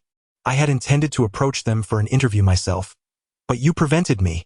In an instant, Peter comprehended the implications of Mary Jane's words and recalled the true reason he had dissuaded her from pursuing an interview with L Tech Corporation. At the time of their recruitment at Columbia, it was that obstinate individual who orchestrated the job fair. Despite having made a juvenile agreement with that person not to venture into Hell's Kitchen, Peter had still discreetly investigated the area for Mary Jane's safety. To his dismay, he discovered that all the security personnel at L Tech were former gang members from Hell's Kitchen. Consequently, Peter deemed L Tech to be deeply problematic, which was why he had been adamant about preventing Mary Jane from taking such a risk. While he was aware of numerous oddities surrounding L Tech, He felt compelled to withhold this information from Mary Jane, knowing her penchant for probing deeper into matters and the inevitable questions that would arise regarding his sources. He did not wish to reveal his identity, hence his firm stance against Mary Jane's interview with Tech at that time. Even now, he remained reluctant to allow her to venture into the chaos of Hell's Kitchen. Yet now, why was Mary Jane suddenly intent on interviewing that company? MJ, what has prompted you to revisit Tech Corporation? He inquired. Hell's Kitchen is quite tumultuous, and there are plenty of newsworthy locations throughout New York City. For instance, there is a certain Spider-Man who flits about the streets, and no one knows who he is. You really don't need to take such risks in Hell's Kitchen. I did not take the initiative to go. Rather, it was the sole director of Tech Company who personally called me to extend an invitation to their product launch event. Peter, even more perplexed, could not resist probing for further details. Having reached out to Mary Jane himself and expressed a desire for reconciliation, she was currently teetering on the brink of joy and excitement. Thus, she recounted every detail of the situation to Peter with utmost candor. After a few minutes, Peter grasped the unfolding narrative but found himself increasingly worried about Mary Jane. What was this individual, Leo Elvin, up to with his apparent eagerness to engage with her? What could he possibly want? Moreover, this man was entangled with the obstinate night demon and had connections to various gangs from Hell's Kitchen, which struck Peter as exceedingly peculiar. Young lovers often indulge in wild imaginings. Despite Peter's superior physical prowess, the hormones coursing through him remained unyieldingly honest. Instinctively, he wished for Mary Jane to steer clear of this peril. MJ, I sense significant issues with Tech Company and this Leo Elvin fellow. Can you not perceive it? Mary Jane understood Peter's sentiments and the concerns that plagued him. I grasp your meaning and share your worries. I once felt the same way. Therefore, shortly after I finished work this evening, I leveraged my connections to reach a student from the former Columbia University, who is currently employed at Tech. From her, I received highly favorable reviews. Tech not only offers generous salaries, but also fosters a harmonious internal environment. Furthermore, she mentioned that as the company is newly established, many senior positions remain vacant, presenting ample opportunities for advancement. From her insights, I gleaned a fair understanding of Tech's current state. Besides, I plan to visit during the day tomorrow, when Hell's Kitchen is relatively orderly. Mary Jane patiently explained all this to Peter, hoping to demonstrate that she was not unprepared before embarking on this venture, aiming to assuage his anxieties. After appealing to his emotions, she continued with reason. Peter, you know I am a journalist, and interviewing Tech is part of my job. We are no longer children. We must take responsibility for our work. Thus, for both personal and professional reasons, I must attend the interview at Tech tomorrow.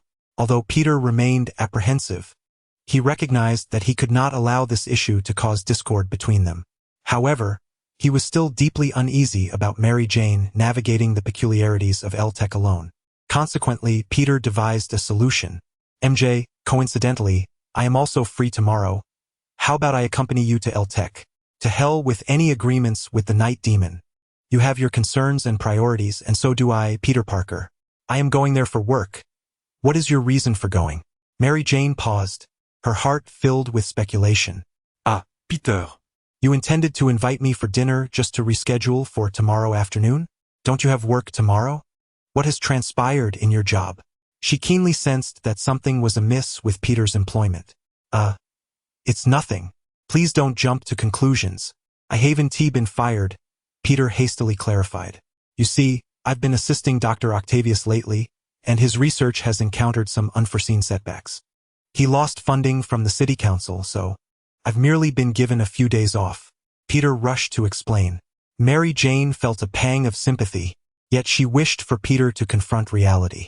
Peter, you've lost your job. You need to seek new employment, or you won't be able to pay your rent. We both know you have no savings. Yes, you're right. I do need to find a new job. I've been interviewing at various companies over the past couple of days, he admitted. So, tomorrow I'll accompany you to Tech Company and inquire if they have any openings. You know, I excel in physics and have a basic understanding of computers. My qualifications align quite well. Peter revealed his true intention. Mary Jane gasped in surprise, clearly taken aback by Peter's compelling reason that left her no room for refusal.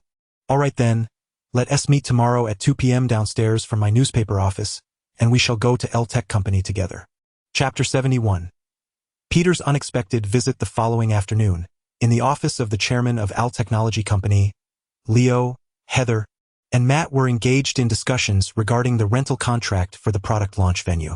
Ordinarily, such matters would not concern Leo, the CEO. However, as fate would have it, he found himself with some free time and happened upon Heather and Matt conversing in the corridor on the 6th floor. Thus, he invited them to his office for a discussion, taking a seat nearby to listen in, hoping to glean some insights into company management. In truth, he played the role of an uninvited observer quite perfectly. Heather appeared particularly cheerful that day, evidently buoyed by a heartening and sincere exchange with Matt the previous day, which had alleviated any suspicions regarding Bucky's potential interference. The two engaged in a lively discussion for several hours, ultimately finalizing the details of the rental contract. Meanwhile, Leo, the unassuming eavesdropper, nearly succumbed to slumber. As their conversation drew to a close, Leo seized the moment to interject. Heather, considering the time, Mary Jane from the Military Horn Daily will be arriving shortly. Please return to your office and prepare the necessary presentation materials. Matt and I shall have a few matters to discuss privately. After bidding farewell to the two men, Heather departed, leaving Leo and Matt alone in the office. Matt, is there something troubling you? Is there anything I can assist you with? Leo inquired. No, why do you ask? Matt replied, slightly perplexed. Oh, it's nothing. Since Matt joined Al Technology, Leo had taken to engaging him in casual conversations like this from time to time. There was no ulterior motive. Leo merely sought to provoke some form of task from Matt. Yet, despite his best efforts, he had never succeeded, leading him to question whether the task assignment module of the mechanic system was malfunctioning. Then, Matt, do you have any aspirations in life? If you find them unattainable, I could attempt to help you realize them, Leo continued. Matt blinked his sightless eyes and pursed his lips in response, inwardly lamenting. Here we go again. In Matt's perspective, Leo and Bucky, two individuals who had suddenly appeared in Hell's Kitchen, were undeniably eccentric. Not only had they managed to establish a promising company in such a chaotic locale, but each harbored numerous peculiarities. For instance, Bucky was perpetually engrossed in training the gang members he had subdued, insisting on making Matt his apprentice to enhance his combat skills. Meanwhile, Leo often secluded himself in the company's enigmatic basement, engaged in undisclosed activities, and occasionally sought to discuss life aspirations with Matt. Matt felt he had truly fallen into a streak of bad luck by encountering such odd characters. Mr. Elvin, I have already conveyed to you that my aspiration is to improve Hell's Kitchen. Moreover, you have already begun assisting me in that endeavor. As you can see, Al Technology has addressed the employment needs of nearly 100 ordinary residents of Hell's Kitchen. Moreover, Mr. Barnes has successfully reformed the local gangs, and Hell's Kitchen has begun to show signs of improvement. As always, Matt explained to Leo, do you have no other aspirations? For instance. The shrill ring of the telephone interrupted Leo's inquiry, and Matt breathed a sigh of relief internally. The call was an internal line from the front desk. The melodious voice of the receptionist resonated through the receiver. Mr. Elvin, Miss Mary Jane, with whom you have an appointment, has arrived. Shall I send her up to you directly? Oh, by the way, she has brought along a companion not listed on the appointment, named Peter Parker. Peter Parker? Peter Parker. His sudden arrival took Leo by surprise. Please show them to the lounge for a brief rest. I will come down shortly, Leo instructed the front desk before hanging up. In fact, 6 months prior, when Leo first met Mary Jane, he realized that Spider-Man must be active in some part of New York City. Indeed, he later discovered through newspapers and television reports that a spider-like figure frequently soared across Queens, even during the day, which had long become a norm for the city's residents. Leo couldn't help but marvel at the resilience of New Yorkers. However, he had been preoccupied with managing his company and developing battle suits, having had no encounters with Spider-Man. Moreover, without any conflicting interests or disputes, Leo preferred to avoid interactions with Spider-Man, as Peter was not as easily dealt with as Matt. While Leo and Bucky could take on Matt and perhaps even teach him a lesson, reminiscent of their encounter on Mendez Street 6 months ago, provoking Peter would escalate matters significantly. Yet, Leo pondered why Peter had suddenly come to his company today. After contemplating for a moment and ruling out all other possibilities, Leo arrived at the most plausible explanation. Peter had come as a gallant protector. Nevertheless, Peter's unexpected visit sparked intrigue within Leo. Peter was not merely an ordinary individual endowed with superpowers after being bitten by a mutated spider. Beyond his extraordinary abilities, he was also a brilliant scientist, capable of crafting the remarkable web shooters. This ingenious device served as both a weapon and an adhesive, capable of adhering to most surfaces, with exceptional heat resistance and durability. Leo found himself irresistibly drawn, not only to the web shooters but also to Peter Parker himself. Perhaps he could consider recruiting him? Leo couldn't help but strategize inwardly. If memory served him correctly, Peter, often engaged in altruistic endeavors throughout New York, lacked stable employment and faced significant financial difficulties. Given Peter's daily circumstances, it is evident that he cannot possibly qualify as an exemplary employee in the eyes of a conventional employer, resulting in a scarcity of individuals willing to hire him. However, Leo remains unfazed by this reality. He is prepared to offer Peter a substantial salary coupled with ample leisure time. As long as he can ultimately acquire the method for producing the web shooter and the formula for the web material, Leo is assured of a lucrative return on his investment. Mr. Irwin, do not linger in thought. We cannot keep others waiting. Leo, lost in his musings, was abruptly interrupted by Matt, who had been waiting patiently at his side. All right, Matt, would you like to accompany me to meet the journalist from the Bugle? I won't be joining, as I have matters to attend to back at the law firm. Very well, I shall call Heather and we can head downstairs together. Chapter 72. The grudge between Peter and Matt in the lobby of the L building. Leo and his companions emerged from the elevator. Heather and Matt seemed to have accepted each other, sharing laughter and conversation. If it weren't within the confines of the company, Leo would have sworn they were about to hold hands. Behind them, Leo felt the familiar scent of romance, a reminder of the affection he had once scattered among many in a previous life. Upon exiting the elevator, Matt and Heather bid farewell to Leo, preparing to return to the adjacent law firm. Suddenly, Matt paused momentarily, his ears twitching before returning to his nonchalant demeanor. While Heather remained oblivious to Matt's odd behavior, Leo took note of it. Yet, Leo could not discern what Matt had sensed. Although Heather was unaware of the fleeting moment that had transpired, she noticed Matt lingering, interpreting his hesitation as reluctance to part from her. With a sweet smile, she said, "Matt, you should hurry back. The chairman and I need to take others on a tour of the company, and they have been waiting for quite some time. Once I finish work, I'll come to the firm to find you, and we can have dinner together." Uncertain of his own motives, Matt suddenly remarked, "I just realized that there's nothing urgent for me at the law firm. Instead, how about I join you to meet the two reporters from the Daily Bugle? Mr. Elvin, is that all right?" Leo felt a twinge of confusion.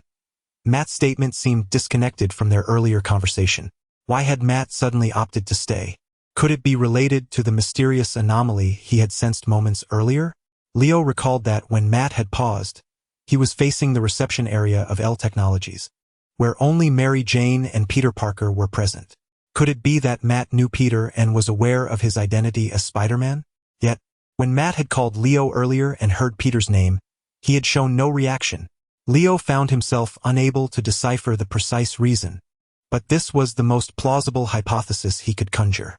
If not, why would Matt seek an excuse to accompany Leo and Heather to meet Jane and Parker? Moreover, observing the slight stiffness in Matt's expression, it seemed his relationship with Peter was far from amicable. Of course, these were merely Leo's conjectures, and their validity would require further verification. Of course, it is perfectly fine.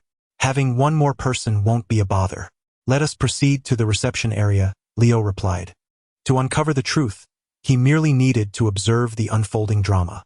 Thus, the three of them walked together toward the reception area on the first floor. As they approached, the heartbeat resonating in Matt's ears grew increasingly distinct, affirming his certainty that the individual seated in the reception area was none other than the Spider-Man he had encountered 3 years prior. Being blind, Matt did not rely on appearance to identify a person. Instead, he depended on sound and scent. The latter was easily comprehensible, as every individual possesses a unique scent, whether strong or faint. With his extraordinary sense of smell, Matt could discern subtle differences among various odors. Sound is not merely the voice of others. For Matt, it encompasses the heartbeat of an individual. The varying physical constitutions of people lead to differing intensities of heartbeats, resulting in distinct sounds. Over 4 years ago, while still a high school student, Matt encountered an individual whose heartbeat resonated far louder than that of an ordinary person, and who, like Matt, had a penchant for traversing rooftops. This person abruptly invaded Hell's Kitchen, causing quite an uproar. Upon seeing him, the local gangsters cried out, "The Spider-Man has arrived." Consequently, Matt learned the identity of this remarkable individual. In the ensuing fortnight, Spider-Man frequented Hell's Kitchen almost daily, even compelling gang members to recklessly unleash gunfire in broad daylight. However, Spider-Man typically subdued the criminals without resorting to lethal force, patiently awaiting the police to apprehend them. Yet, the gangsters in Hell's Kitchen had connections with certain indifferent local law enforcement, and after some time they were released once more. Newly liberated, these gang members exhibited extreme volatility, intensifying their oppression of the ordinary citizens of Hell's Kitchen, at times resorting to gunfire over trivial disputes. The appearance of Spider-Man transformed the superficially tranquil Hell's Kitchen into a chaotic and tumultuous environment. In a bid to restore stability, Matt confronted Spider-Man in combat, only to discover that his own agility paled in comparison to that of Spider-Man, not to mention the disparity in speed and strength. Fortunately, Spider-Man focused on criminals and did not impose undue hardship on Matt, nor did he turn him over to the authorities. Nevertheless, Spider-Man continued to wreak havoc in Hell's Kitchen, exacerbating the disorder. Reluctantly, Matt found himself pursuing Spider-Man each night, employing his own reasoning and emotional appeals to persuade him. Perhaps wearied by Matt's incessant arguments or realizing his own inability to rectify the chaos in Hell's Kitchen, Spider-Man, after berating Matt for being a stubborn mule, stormed away from the scene. Before departing, Matt shouted after him, "Hell's Kitchen does not welcome you. Please never return." Spider-Man glanced back and replied with a simple okay, before vanishing into the enveloping night. Subsequently, this Spider-Man began to operate in Queens, never to return to Hell's Kitchen. The rivalry between Matt and Peter was thus established 4 years prior, during which Peter easily bested Matt, even unmasking him in the process. Consequently, Peter had long known the true identity of Daredevil, whereas Matt remained oblivious to the identity of Spider-Man. Today, however, Matt once again heard that familiar heartbeat from 4 years ago and learned the name of Spider-Man, Peter Parker. As Matt reminisced, Leo and the others approached the lounge, while Peter, sensing their approach, had already taken Mary Jane by the hand, waiting at the door. In the distance, Mary Jane spotted Leo, the leader, and found his handsome face somewhat familiar, as if she had indeed encountered him before. Mary Jane possessed a greater aptitude for recalling faces than names, and before long, she recollected the evening she had met Leo in Hell's Kitchen. Among the 3 individuals ahead, the one in the center was Leo Irwin. It dawned on her that she recognized him. He had not been deceitful. She had indeed met him in Hell's Kitchen 6 months prior.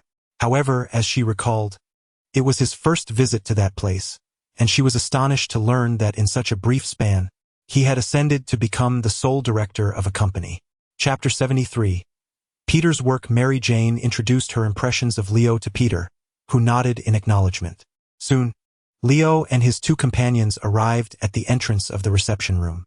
As a journalist, Mary Jane was naturally articulate and took the initiative to step forward, extending her hand warmly. "Mr. Leo Irwin, greetings.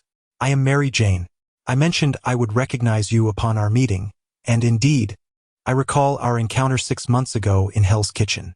I remember you were accompanied by another gentleman. Where is he?" That would be Bucky Barnes. He is now the head of our company's security department and is currently occupied with work. However, he sends his sincere regards to you, Miss Jane." Leo and Mary Jane exchanged a handshake, and he politely suggested, "Let us not linger at the entrance any longer. Please, both of you, come inside so we may converse further." As they entered the reception room, a dedicated server presented each individual with a glass of ice water. "Miss Jane, allow me to introduce you," Leo continued. "This is Miss Heather, our sales department's deputy director. And this is Mr. Matt Murdock, our special legal consultant. Later, the 3 of us will guide you 2 on a tour of L Technologies," Leo added. It is a pleasure to meet you all. I am Mary Jane, and this is my friend Peter Parker. Mary Jane confidently introduced Peter to the group. Peter greeted everyone with a smile. However, Leo noticed that Peter's gaze lingered on Matt a moment longer than usual. It seemed Leo's suspicions were correct. Peter and Matt were likely acquainted, and there might even be some unresolved tension between them. Yet both men maintained their composure, feigning unfamiliarity as they exchanged polite greetings. After the introductions, the group engaged in casual conversation for a short while before embarking on the tour of L Technologies. As time passed, Mary Jane and Peter explored the company's laboratories and production lines, carefully observing the high-performance chip, L1, manufactured by L Technologies. With each moment of exploration, their curiosity deepened. Mary Jane was particularly intrigued as to why graduates from Columbia University would choose to work alongside the local residents of Hell's Kitchen, while Peter wondered why the local gangsters were content to serve as security personnel at L Technologies. At that moment, the group arrived at the office area where Red Fist, the former leader of the Black Fist Gang and now the deputy director of security at L Technologies, was conducting his rounds. "Good afternoon, Mr. Irwin." Red Fist stood straight and greeted Leo before proceeding onward without a glance. Peter's curiosity intensified, for he recognized Red Fist. For years prior, during his quest for justice in Hell's Kitchen, he had fortuitously encountered the Rainbow Brothers. Due to the peculiarity of their names, Peter held a rather vivid impression of them, able to distinctly recall the appearance of Hongchuan. However, the Hongchuan he encountered earlier bore no resemblance to the typical demeanor associated with his former identity in the underworld. He was, in fact, more courteous than a professional bodyguard. Time flew swiftly, and although the premises of L Technology Company were substantial, there were few noteworthy areas to explore. At this juncture, the group had thoroughly traversed the open spaces of L Technology Company and had returned to the reception room. By now, Mary Jane had formed a comprehensive impression of the company. "Mr. Elvin, I am truly astonished by the scale of your company and the performance of your products. With such exceptional offerings, I am confident that no media outlet would decline an invitation to your product launch. The Military Horn Daily will undoubtedly attend your forthcoming event," she declared. "Miss Jane, I sincerely appreciate your recognition of our company and our products. Once we finalize the date for the launch, we will inform you immediately. For further details regarding this collaboration, you may discuss with Heather at your convenience." Heather timely extended her business card, exchanging contact information with Mary Jane. The conversation between the two women flourished, as they delved into topics more abundant in their shared interests. Leo, catching snippets of their dialogue, noted that they were reminiscing about a mutual university acquaintance. Leo found little intrigue in the emotional exchange between the two ladies. His curiosity lay primarily in whether any stories might unfold between Peter and Matt.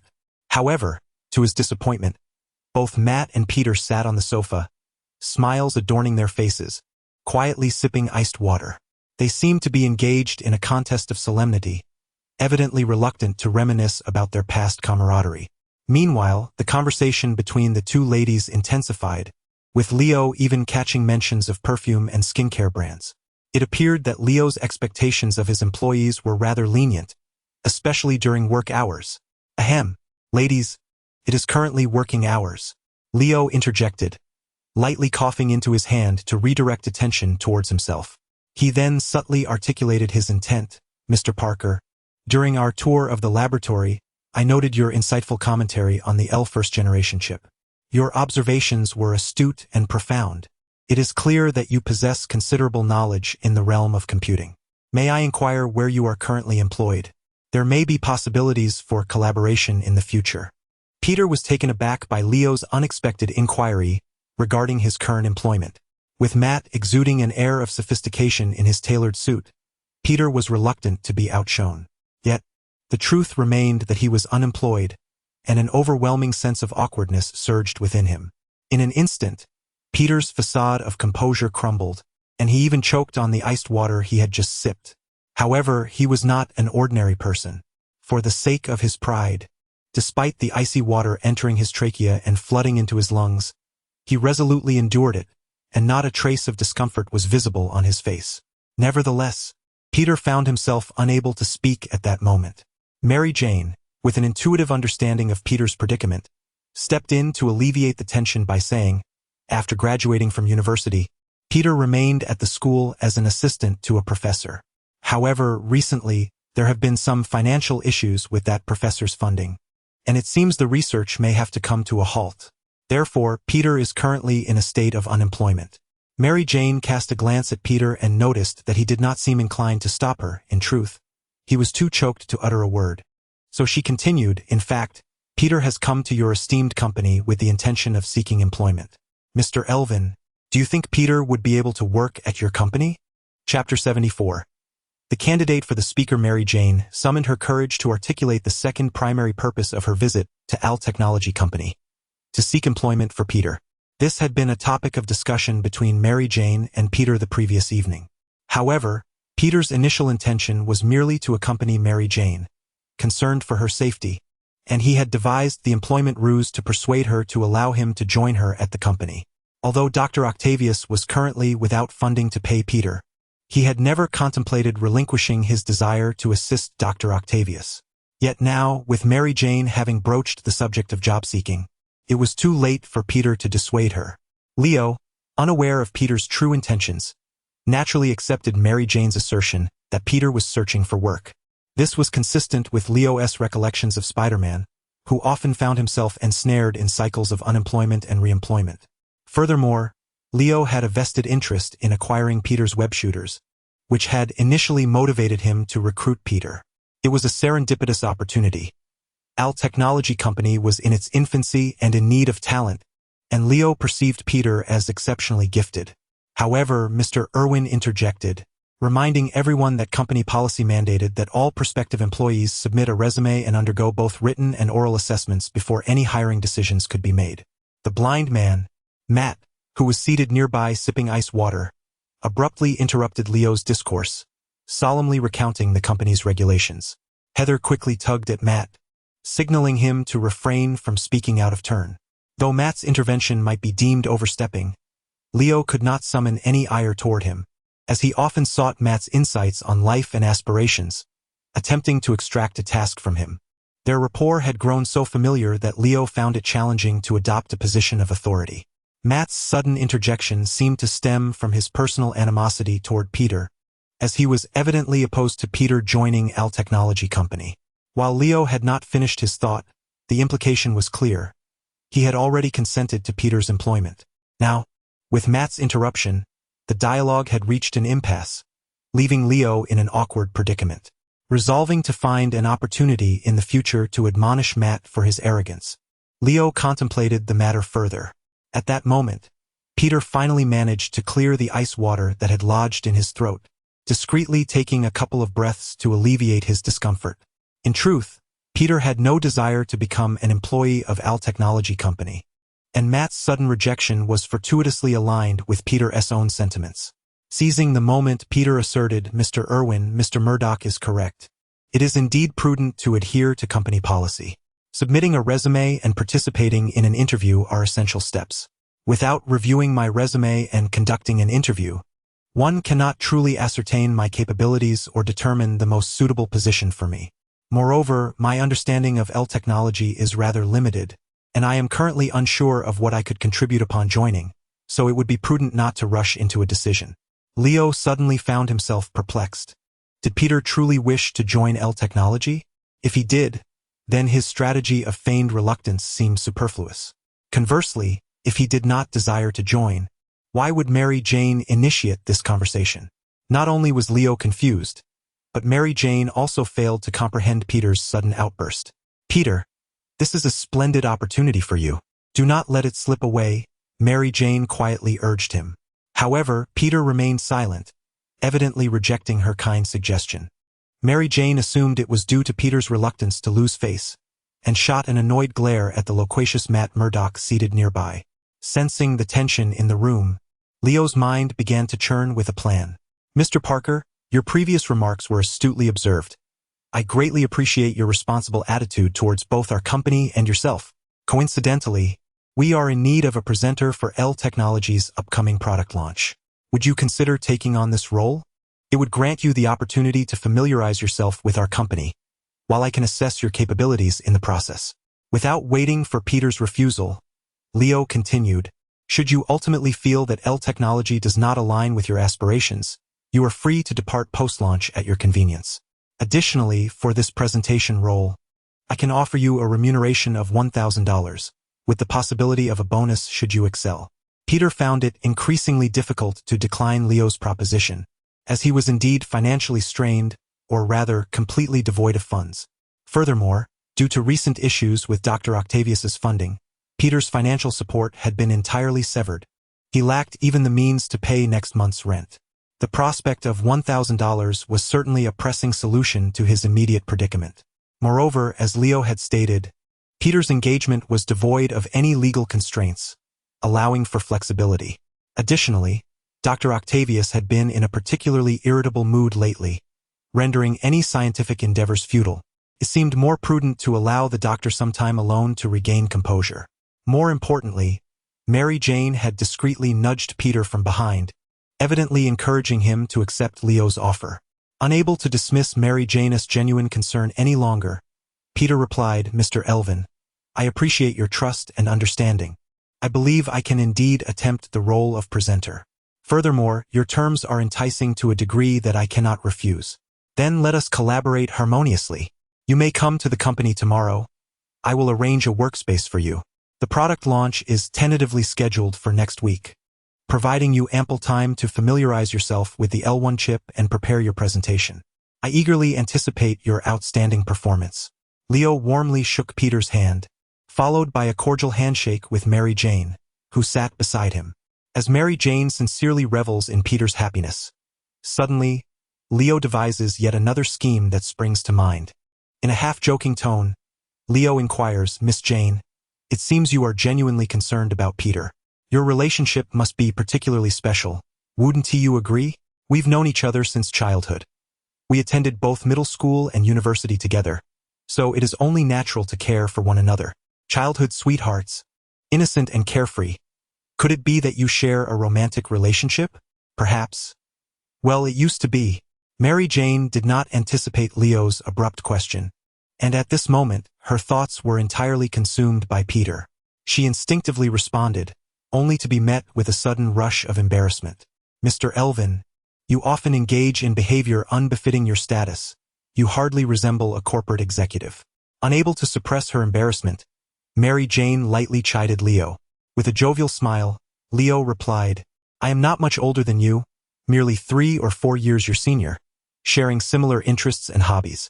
Thus, it would be more fitting for you to regard me as a friend rather than merely a boss.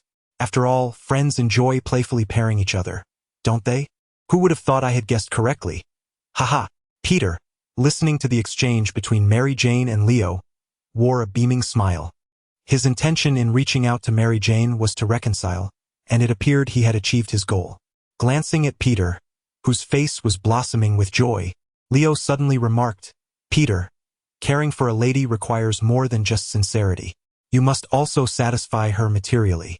Based on your performance during the company tour, I have great faith in your abilities.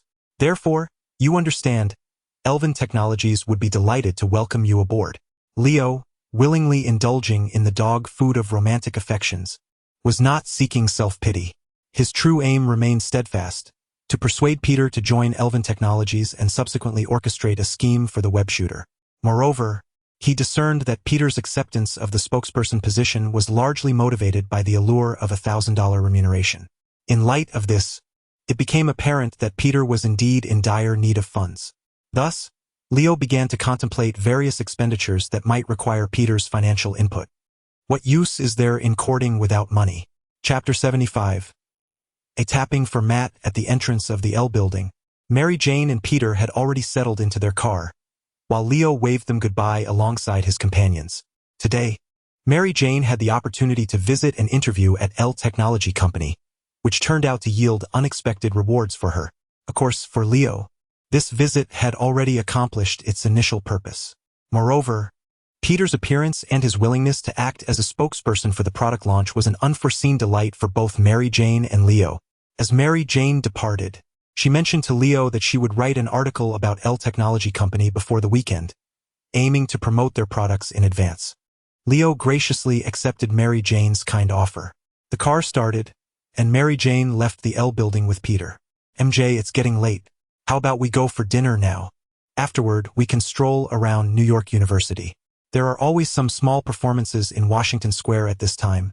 We could reminisce a bit, Peter suggested. Mary Jane had no objections, and the two enjoyed a steak dinner together. After the meal, Peter paid the $70 bill, leaving him with less than $100 in his pocket. At that moment, Peter recalled Leo's words in the lounge, finally grasping the essence of material satisfaction. This realization made him acutely aware of the significance of money. Indeed, if he could not pay his rent next month, he would have nowhere to share tender moments with Mary Jane. He certainly couldn't visit her house every time, could he? Meanwhile, as Mary Jane drove away from the L building, Mr. Elvin remarked, "If there's nothing else, I'll head back to the law firm." Peter's car disappeared around the corner, and Matt bid farewell to Leo as well. "Wait a moment, Matt. Don't rush off just yet. Come with me to the office. I need to consult you about something," Leo instructed, sending Heather back to her work before leading Matt back to the chairman's office.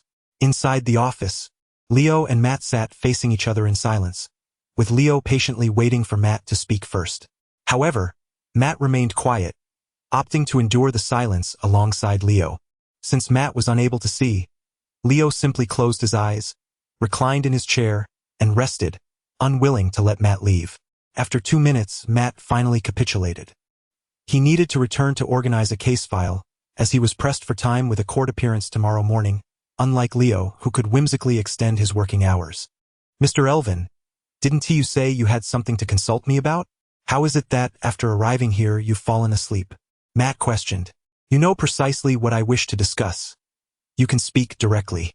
In my presence, apart from your private life, you need not conceal any secrets, for you are incapable of keeping them." Leo responded without opening his eyes, fabricating a fa. Yet Matt continued to play coy. "Are you referring to the moment I interrupted you earlier? Are you upset about that? If that is the case, I must extend my apologies. However, the company's regulations are indeed set in stone.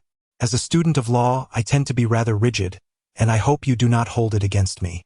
No, I am not referring to you interrupting me, but rather to why you seem reluctant to allow me to complete my thoughts." Are these two expressions not synonymous? Leo subtly hinted, hoping Matt would voluntarily confess. Yet, Matt continued to feign ignorance. Leo pursed his lips and decided to be straightforward with Matt. "I am referring to Peter Parker. How do you know him? And what grievances do you hold against him? Why are you targeting him today?" Recognizing Leo's firm demeanor, Matt understood he could no longer be evasive. He sighed and recounted the long-standing history between himself and Peter, though he conveniently omitted the embarrassing details of being beaten at the time. "What? You say Peter Parker is Spider-Man? The very man who swings around the streets of Queens, New York?" Leo pretended to be utterly oblivious, even spitting out the ice water he had just sipped. Matt shook his head in disbelief, exasperated by Leo's theatrics. "Mr. Elvin, when you lie, your heartbeat exhibits an irregular rhythm. Therefore, you need not feign ignorance. You have known Peter Parker is Spider-Man all along, have you not? Moreover, your performance is quite exaggerated." Leo was caught off guard by Matt's immediate insight, awkwardly touching his nose. "Yes, I am aware that Peter Parker is Spider-Man, which is precisely why I extended an olive branch to him. Furthermore, I intend to secure this man for our team, so you shall soon be colleagues. I urge you to be amicable when interacting with him. However, he tends to create chaos, much like he did previously in Hell's Kitchen. Our company does not require someone of his ilk." Matt remained troubled by the memory of being beaten by Peter 4 years ago. "Matt, time alters many things. Over 4 years have elapsed. You have progressed, and so has Peter. How can you be certain he remains the same as before? Besides, you understand that he harbored no ill intentions back then. He merely sought to improve Hell's Kitchen in his own way. His upbringing was not as harsh and unforgiving as yours, and he was then unaware of how this society truly operates. Thus, his good intentions led to unfortunate outcomes." Leo endeavored to persuade Matt to relinquish his resentment towards Peter. "In truth, you should recognize that there is no fundamental conflict between you and Peter, and collaboration would yield mutual benefits. Had you not driven him away 4 years ago but rather shown patience and opted for cooperation, I believe Hell's Kitchen would not be in such disarray today. However, Matt hesitated, seeking justification. But now Hell's Kitchen comprises you, me, and Big Bucky. We possess the capability to resolve the turmoil in Hell's Kitchen. Why should we invite Spider-Man into the fold? His sudden entrance may disrupt the plans you once shared with me, casting a veil of uncertainty over the future. I prefer stability, at least until the chaos of Hell's Kitchen is truly quelled. I would rather he refrain from wandering about. Matt's incessant excuses have begun to irritate Leo. Coincidentally, Leo has a desire to give Matt a gentle reprimand, lest he become too complacent. Matt, you have been rather headstrong. You are no longer a child. It is time for you to mature. I established L-Tech for my own reasons, and my decision to include Peter was also deliberate. Leo's voice turned slightly frigid as he continued. As I have previously stated, L-Tech has the potential to enrich Hell's Kitchen, addressing the chaos at its core.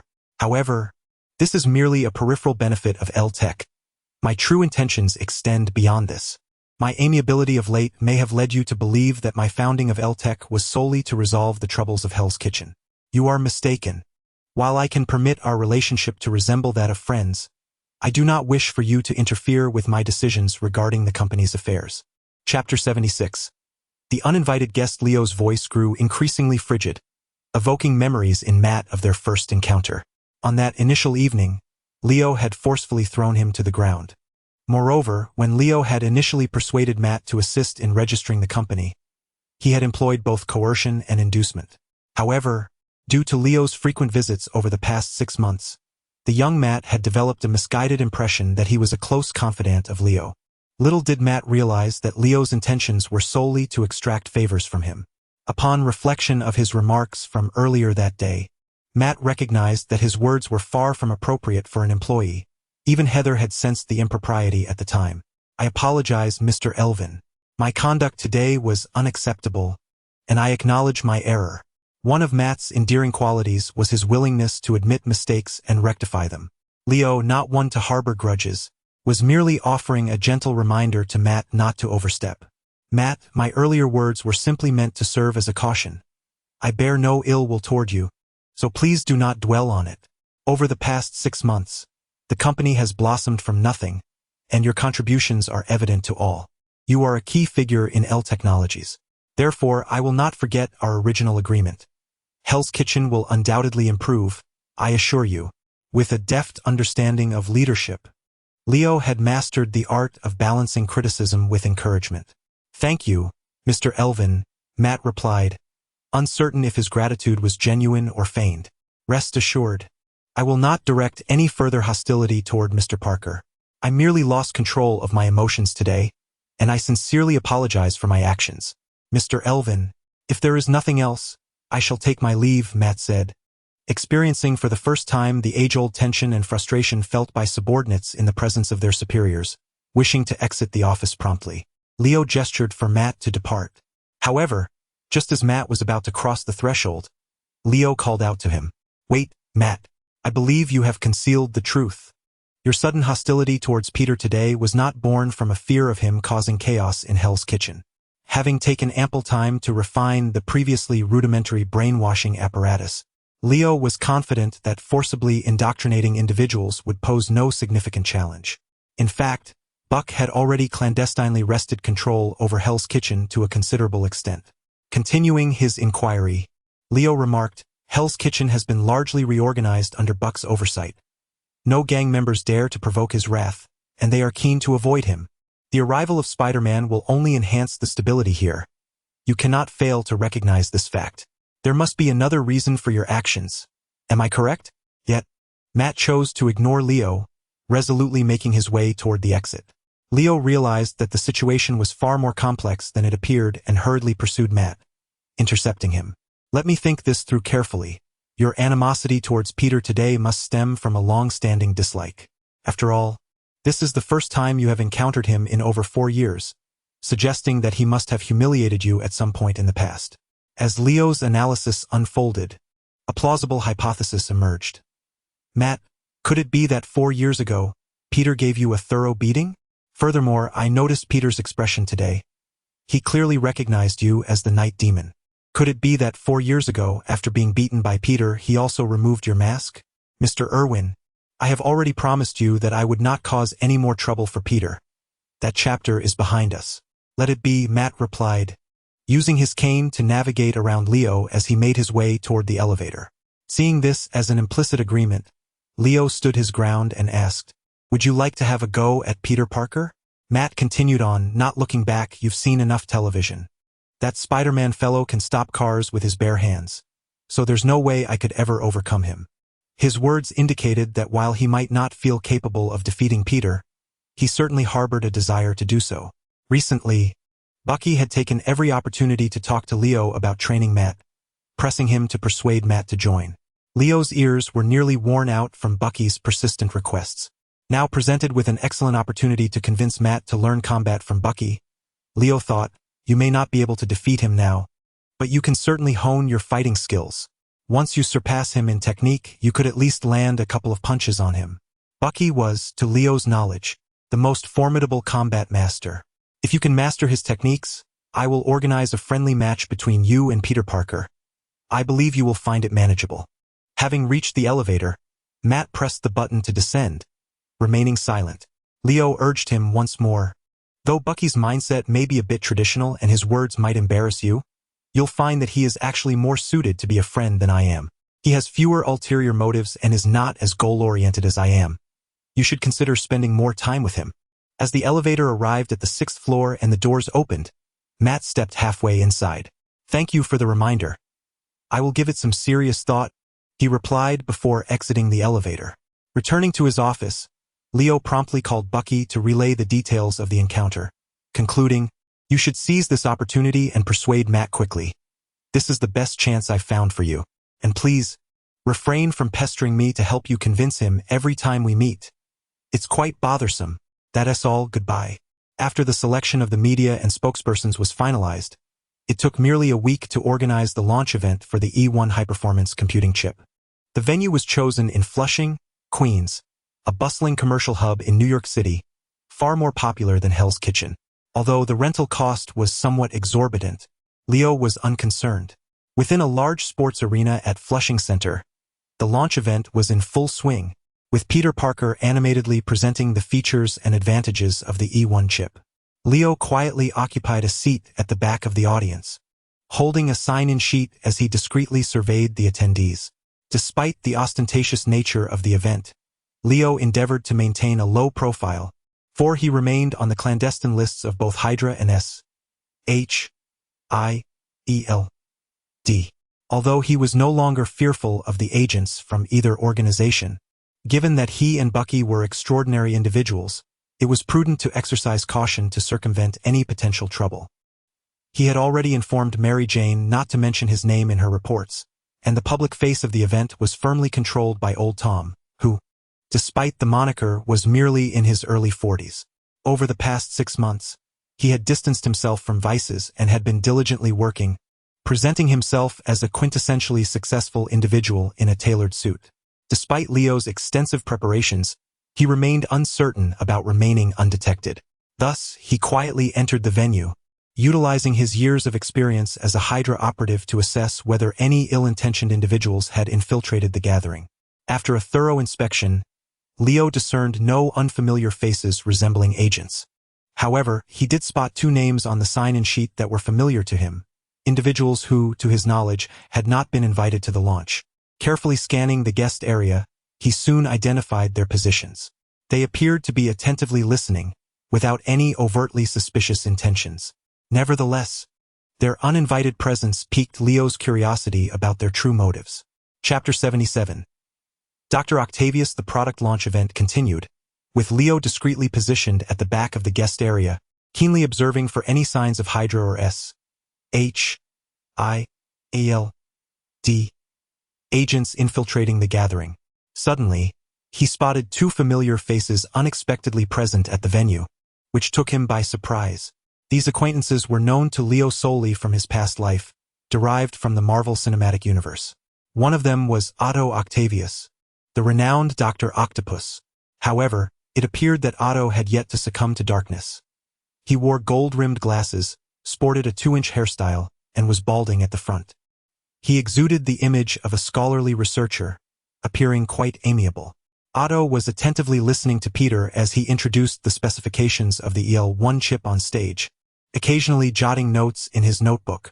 Leo noted that during this process, Otto would frequently pause to rub his hands, as if his fingers were somewhat stiff. The other individual was Wilson Fisk, the notorious crime lord of New York and indeed the entire United States, known as Kingpin. Kingpin, a muscular African-American, was seated alongside what appeared to be his assistant, and they occasionally engaged in hushed conversations. However, they caused no disruption, behaving rather decorously in their seats, prompting Leo to refrain from provoking any trouble. He simply needed to observe quietly. As the product launch progressed toward its conclusion, it entered the question-and-answer segment. It was evident that the event had been a resounding success, with attendees expressing a keen interest in the EL-1 chip. Potential clients seated in the guest area diligently noted the chip's specifications and engaged in quiet discussions amongst themselves. During the QA, they eagerly raised a multitude of inquiries, with many expressing a desire for long-term collaboration with EL Technologies. Leo was not surprised. After all, he was well aware of his own product's capabilities, and its market competitiveness was indisputable. This was clearly reflected on the faces of the representatives from Intel, who wore expressions of dismay. Soon, the QA session concluded, and attendees began to disperse. At that moment, Leo saw Peter descend from the stage, making his way directly towards Dr. Octavius, engaging in light-hearted conversation. After a moment's contemplation, Leo stood up and discreetly approached. "Dr. Octavius, I truly did not expect to see you here," Peter exclaimed warmly. "I am genuinely delighted to see you emerging from the shadows of your research projects." Peter extended his hand in greeting to Otto, his concern evident. "You mentioned this launch event a few days ago, and as my esteemed student, I felt compelled to support you," Otto replied. "Congratulations, Peter, on finding such an exceptional company. Although EL Technologies may not yet be widely recognized, with the chip introduced today, it is destined to become a leader in the semiconductor industry." Otto chuckled softly. A hint of relief in his voice as he remarked, "Knowing that you can work for such a company alleviates some of my guilt. After having you as my assistant for so long, I feel regretful that I have not produced any tangible results, causing you to waste such precious time." No, doctor. "Please do not say that," Peter interjected quickly, gesturing dismissively. "The time spent assisting you in research has been immensely fulfilling, and I have gained so much. Moreover, I have not truly joined EL Technology. I am merely a temporary lecturer employed by chance. I still hope to continue your unfinished research projects. Your work holds profound significance for all of humanity. We are both aware that many individuals become disabled each year due to various accidents. The prosthetics you are developing, controlled by intracranial neural signals, could grant these people a new lease on life once successful. I am thrilled to be part of such a remarkable endeavor. We will surely prevail in the end. Peter, there is no longer a place for us in this project." Otto sighed, exasperation evident as he raised his hands in resignation. "Without funding from the municipal government, I can no longer provide you with a salary. Furthermore, Norman has confiscated many of our precision instruments, rendering our research unfeasible." Otto appeared utterly despondent, as though life had lost its purpose. Peter felt powerless to change the situation, only able to fret, especially since he had not yet secured next month's rent. His cash reserves barely sufficed to purchase 2 coils. At that moment, Leo, who had been eavesdropping nearby, pieced together the reason for Otto's presence at the press conference. It became clear that he had come to support Peter without any ulterior motives. However, Leo felt a twinge of disappointment upon hearing Peter express his reluctance to continue working for EL Technology. Yet, recognizing that he could not impose his will on others, Leo resolved to let things unfold naturally while devising a plan. For instance, Peter's hesitance to join EL Technology was evidently rooted in his commitment to Dr. Octopus's research project. Leo believed he could leverage this aspect to win Peter's favor. Whether or not Peter agreed to join EL Technology was inconsequential. Leo was focused on ultimately acquiring the web-slinger. Additionally, Leo had vaguely overheard Peter mention Otto's research on intracranial neural signal control technology, a subject that piqued his interest. He wished to delve deeper into the nature of this technology and its potential benefits for himself. Moreover, given that Dr. Octopus possessed an array of advanced technologies, Leo was determined to seize any opportunity to transform Otto's current innovations into his own. For example, he was intrigued by the mechanical tentacles that Dr. Octopus wielded after his transformation, immensely powerful and seemingly fueled by an inexhaustible energy source. If Otto in this universe were destined to become Dr. Octopus, Leo was eager to uncover the specifics of the energy that powered those mechanical appendages. If this energy performance proves to be exceptionally superior, Leo believes it could be utilized in the design of future battle armor. Although Leo contemplated numerous possibilities, only a fleeting moment had passed. Meanwhile, Otto and Peter were still preoccupied with the withdrawal of their research funding. Leo, possessing ample resources from the funds he procured from Nick Fury, recognized that Otto was currently burdened by financial concerns. If Leo were to proactively offer some financial assistance, it was likely that Otto would not refuse. Thus, Leo feigned a casual discovery of Peter's presence and approached him and Otto, initiating a conversation with Peter. "Hello, Peter. You performed exceedingly well on stage today, exhibiting remarkable poise and wit. I truly did not misjudge you. Your commitment to your work is evident. The launch event was quite successful, and everyone is preparing to return to the company shortly for a celebratory dinner later this evening. Would you care to join us?" Chapter 78. Subtle funding. Leo's suggestion of a dinner gathering was not a mere whim. It had been meticulously discussed with several key members of the management team days prior. As the company is in its nascent stages, the principal members of the management will undoubtedly become the backbone of the organization. Thus, fostering team cohesion is of utmost importance.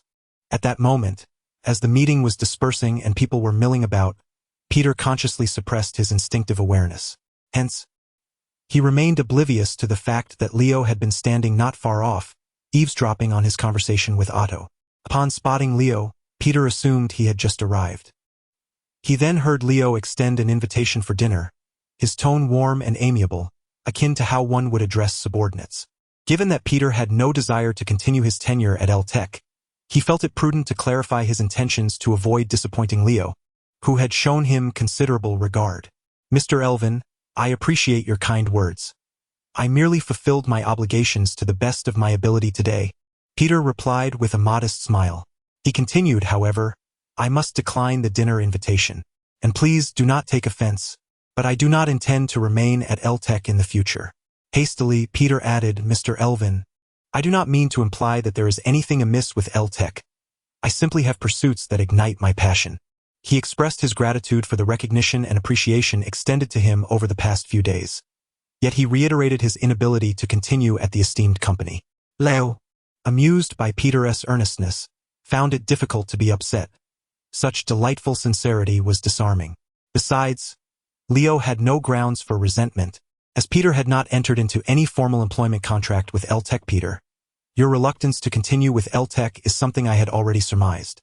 Over a week has passed, and you have yet to submit a formal resume or cover letter to the HR department, so I was somewhat prepared for this outcome." Peter sheepishly scratched his head, signifying his apologies once more. Leo, stroking his chin in contemplation, spoke again. "My invitation to dinner was a subtle attempt to persuade you to reconsider. I hold great faith in your abilities and work ethic, and I believe you will achieve remarkable success at Tech. However, everyone has their own aspirations, and since you have your own ambitions, I shall not impose." From his pocket, Leo produced an envelope and handed it to Peter. "You spoke well today. This is your well-deserved compensation. I had intended to present it to you during dinner, but since you prefer not to attend, I shall give it to you now. This amounts to $2,000, with the surplus being a bonus I promised you." Though Peter internally grappled with the notion that this sum was quite generous, his hands, betraying him, accepted the envelope and tucked it away. "Thank you for your generosity, Mr. Elvin. With this $2,000, he could at least cover his living expenses and rent for the next 2 to 3 months, and perhaps even procure a worthy gift for Mary Jane. Peter, could you kindly introduce this gentleman?" Otto, who had been left in the shadows by Peter and Leo for quite some time, could no longer restrain himself and decided to assert his presence. It was only then that Peter recalled Otto, and swiftly took the opportunity to introduce him to Leo. Dr. Octavius, allow me to present Mr. Leo Irwin, the actual head of L-Tech Company. Mr. Irwin, this is Dr. Otto Octavius, a professor of mine from university. Otto greeted Leo warmly and extended a handshake, but Leo, somewhat taken aback, noticed that for some unknown reason, Otto's grip felt rather feeble. Peter, is this the university professor that Miss Jane mentioned, the one for whom you served as a research assistant? Indeed, Professor Octavius is an exceptional research scholar, and I had the privilege of working alongside him during my university years. Leo, having already formulated his thoughts, seized upon Peter's confirmation and directly inquired, however, I heard from Miss Jane that there were some financial issues with the research project you were involved in, to the extent that the study could not even proceed. Before Peter could respond, Leo turned to Otto with a smile and asked, Dr. Octavius, is that true? I wonder if I might be of assistance to you? Since Otto had just observed Leo's unambiguous concern for Peter, which had led him to offer $2,000, he already had some ideas brewing in his mind. Otherwise, he would not have requested Peter to introduce Leo nor greeted him so enthusiastically. It is worth noting that successful research scholars are typically proud and self-reliant, neither undermining others nor seeking to ingratiate themselves. Otto had been compelled by the funding dilemma, and he had his own reasons to pursue this research project. At that moment, Leo's unexpected offer of help aligned perfectly with Otto's thoughts. Otto's disposition was such that he would not beat around the bush. He feared that if he were overly subtle, Leo might take the opportunity to withdraw his offer of assistance. Thus, Otto directly stated, Mr. Irwin, are you suggesting that you wish to provide funding to help me continue my research project? I cannot thank you enough. Leo was momentarily taken aback. His carefully crafted response abruptly rendered moot. He had not anticipated Otto's eagerness for financial support. Initially, he had thought it might require considerable persuasion to convince Otto to accept his assistance. However, this also underscored the significance of the project to Otto.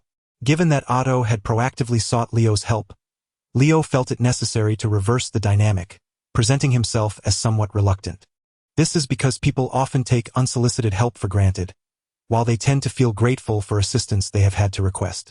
This is a piece of wisdom Leo had come to understand in his past life. Dr. Octavius, you are quite right. I do indeed have such intentions, but it is primarily out of respect for Mr. Peter Parker. Leo, maintaining an impassive demeanor, discreetly sent himself a commendation card from Peter before continuing. Moreover, there's no need for haste. I am considering investing in your research project. However, I must first acquire a comprehensive understanding and assessment of your endeavor before determining the extent of my investment. Note that I mentioned investment, not funding. As you know, I am a businessman, and thus I require that your project yields profits. Leo consoled Otto with a few words and responded ambiguously to Otto's inquiries. Otto, regaining his composure, realized that private investment diverges significantly from municipal research funding, given that private investments are entirely profit-driven. As a university professor and researcher, Otto's primary motivation for his projects did not involve financial gain. He candidly stated, I cannot guarantee the profitability of my research project, as my focus as a researcher does not lie in its commercial value. However, I can elucidate the nature of my research project, and I trust that Mr. Irwin will be able to judge for himself. Otto meticulously detailed his work to Leo, much like he would when applying for research funding. He systematically explained the foundational premise of his research, its current progress, and the anticipated outcomes. Leo listened intently and discerned that the Dr. Octopus in this world was markedly different from the character he was familiar with from films. This version of Dr. Octopus exhibited less arrogance and sincerely regarded Peter as a student. Furthermore, his research focused not on uncontrollable tritium reactors but rather on the development of mechanical prosthetics that could be deftly controlled through neural signals. However, having encountered various adaptations of Dr. Octopus in his past life, Leo was aware that the ultimate fate of such characters often involved a descent into villainy. Thus, based on this principle of inevitable corruption, Leo suspected that Otto was not entirely truthful. After a moment of contemplation, he inquired, Dr. Octavius, given my familiarity with machinery, Would you be willing to escort me to your laboratory for an on-site visit? This would allow me to make a more intuitive assessment of the commercial potential of your research project. Otto readily agreed, extending an immediate invitation to Li Ao to visit the laboratory. It was still early in the day, just past noon. Li Ao nodded in agreement, preparing to summon Bucky, who was still in the Stark Tower, to accompany him on the visit to Dr. Octavius's laboratory. Inviting Bucky was a precautionary measure on Li Ao's part. After all, should Dr. Octopus decide to turn villainous today, with his mechanical tentacles flailing at Li Ao, he would need someone to rely on for support. Upon learning of Li Ao's intent to invest in Dr. Octavius's project, Peter was, of course, elated and insisted on accompanying Li Ao to the laboratory. Thus, the three of them made their arrangements and prepared to depart. However, just as they were about to leave, a minor commotion erupted on the west side of the venue. Chapter 79. The resilient Gene Bing. The product launch event had long since concluded, and only a handful of individuals remained in the venue. To the west of the hall lay the break area for employees of Air Technology Company, where Heather and Old Tom were likely busy tidying up company belongings. The recent commotion had originated from that very area. To be precise, it had been ignited by Heather's emphatic shout. "What do you truly intend to do?" Her voice captured the attention of everyone still present in the hall, including Leo, Peter, and Otto. Leo turned his gaze towards the west side of the venue, where he immediately discerned 6 individuals seemingly confronting Old Tom and Heather. Old Tom stood protectively behind Heather, suggesting a rather tense situation. Among them, Wilson Fisk's bald head was particularly conspicuous, tallest in the crowd and gleaming brightly, making it impossible for Leo to overlook. Gene Bing was notorious for his ruthless demeanor, capable of eliminating even his own allies in a fit of rage. The sight of Heather seemingly shouting at him filled Leo with unease, fearing for the safety of his colleagues. With no time to explain the situation to Peter and Otto, Leo swiftly made his way towards the gathering in the west. Others in the venue began to gravitate towards the same direction, including Peter and Otto. Even from a distance, Leo spotted a figure who appeared to be one of Gene Bing's lackeys, Hu Duo, pointing and gesticulating at Old Tom. As Leo approached, he could hear Hu Duo uttering unsavory remarks. "What does your pathetic Air Technology Company amount to? We at Fisk Enterprises could easily drown you with a mere spit. Now that our boss wishes to invest in your company, you audaciously refuse to even send a respectable leader to meet us. What a farce. Who do you think you are? Can you even represent your company? And do you comprehend the magnitude of our influence in New York? Those who oppose us often meet a grim fate." Hu Duo's expression was somewhat sinister, laden with veiled threats. Perhaps Hu Duo had overstepped his bounds. The butler, who had sat alongside Gene Bing during the presentation, discreetly kicked Hu Duo's leg and shot him a fierce glare. However, the butler remained silent, offering no apology to Old Tom and the others for his subordinate's impolite remarks. Gene Bing, on the other hand, stood nearby in an enigmatic silence, his dark face betraying no emotion. Having been indoctrinated, Old Tom was fiercely loyal to Leo and instinctively protective of Air Technology Company's image and interests. "I am the logistics supervisor of Air Technology Company and the direct head of this launch event. Therefore, I can assure you responsibly that Air Technology Company is here merely for the purpose of this launch today and will not entertain any consortiums or investments in any form. If you wish to establish any form of collaboration with L Technology Company, please contact us using the methods we provided during our recent press conference." Old Tom spoke with a sense of calm dignity, undeterred despite being surrounded by 6 individuals. Not only that, but he further defended the honor of L Technology Company, stating that it was a grave disrespect for someone to insult their company in front of others. Moreover, to utter offensive words towards a lady is utterly disgraceful. Therefore, my friend Hu Duo, I kindly ask you to apologize for your previous conduct. Hu Duo was momentarily taken aback, but then a sinister grin spread across his face. With a disdainful glance at Old Tom, he scoffed and, disregarding the butler's earlier warning, swung his fist towards Old Tom's face. Given Old Tom's advanced age and the toll that excess had taken on his body in recent years, he was unable to evade Hu Duo's youthful and vigorous strike. Just as Old Tom seemed destined to absorb the blow, Heather behind him could no longer contain herself and let out a sharp scream. In that critical moment, Leo rushed over. He swiftly grasped Hu Duo's wrist, applying slight pressure and pulling down, while tightening his grip. Duo winced in pain, unable to suppress his cries. Simultaneously, he lost his balance under Leo's pull and collapsed onto the ground. Leo cast a cold glance at him and remarked, "What old Tom meant to say is that you are nothing but a shameless, ungrateful lapdog. Why must you insist on having things spelled out in the most explicit terms?" With a swift motion, Leo released Duo's reddened wrist, causing him to transition from kneeling to lying on the ground, clutching his right wrist in pain. "Are you both all right, old Tom and Heather?" Leo inquired, not sparing Duo another glance. Heather, still recovering from her fright, patted her chest repeatedly and took deep breaths, visibly shaken. I'm fine, old Tom replied, showing no signs of fear. "Boss, what brings you here? I could have handled this little scene without your intervention." Although old Tom had shed his former cowardice after being brainwashed, his penchant for flattering Leo remained intact. Seeing that neither of them was injured, Leo felt a slight sense of relief. At that moment, with Heather still too stunned to speak and old Tom rambling on, Leo decided to shift his focus to Jean Bing. After Leo had taken down Jean Bing as subordinate, Jean Bing, surprisingly, showed no anger. Instead, for reasons unknown, he smiled amiably and extended his right hand towards Leo. "Sir, are you the owner of L Technology Company? My name is Wilson Fisk, chairman of Fisk Enterprises. It is a pleasure to make your acquaintance." While Leo was uncertain of Jean Bing's intentions, he remained unfazed and confidently shook his hand.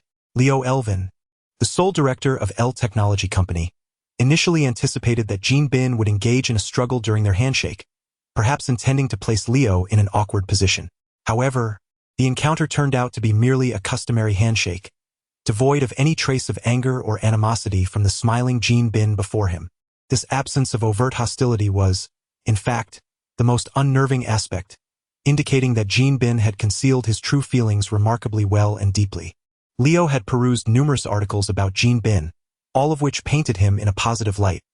A successful entrepreneur, a generous philanthropist, and a steadfast supporter of municipal projects. Such accolades shaped the public's perception of Jean Bing. Who could have imagined that the underground emperor of New York City and, indeed, the entirety of America, would manifest as this jovial, muscular figure standing before Leo? "Mr. Elvin, I sincerely apologize for the disturbance caused by my employee, who had a miscommunication with your staff, leading to a quarrel that escalated physically. I am here to extend my apologies on his behalf and kindly ask for your and this lovely lady's understanding."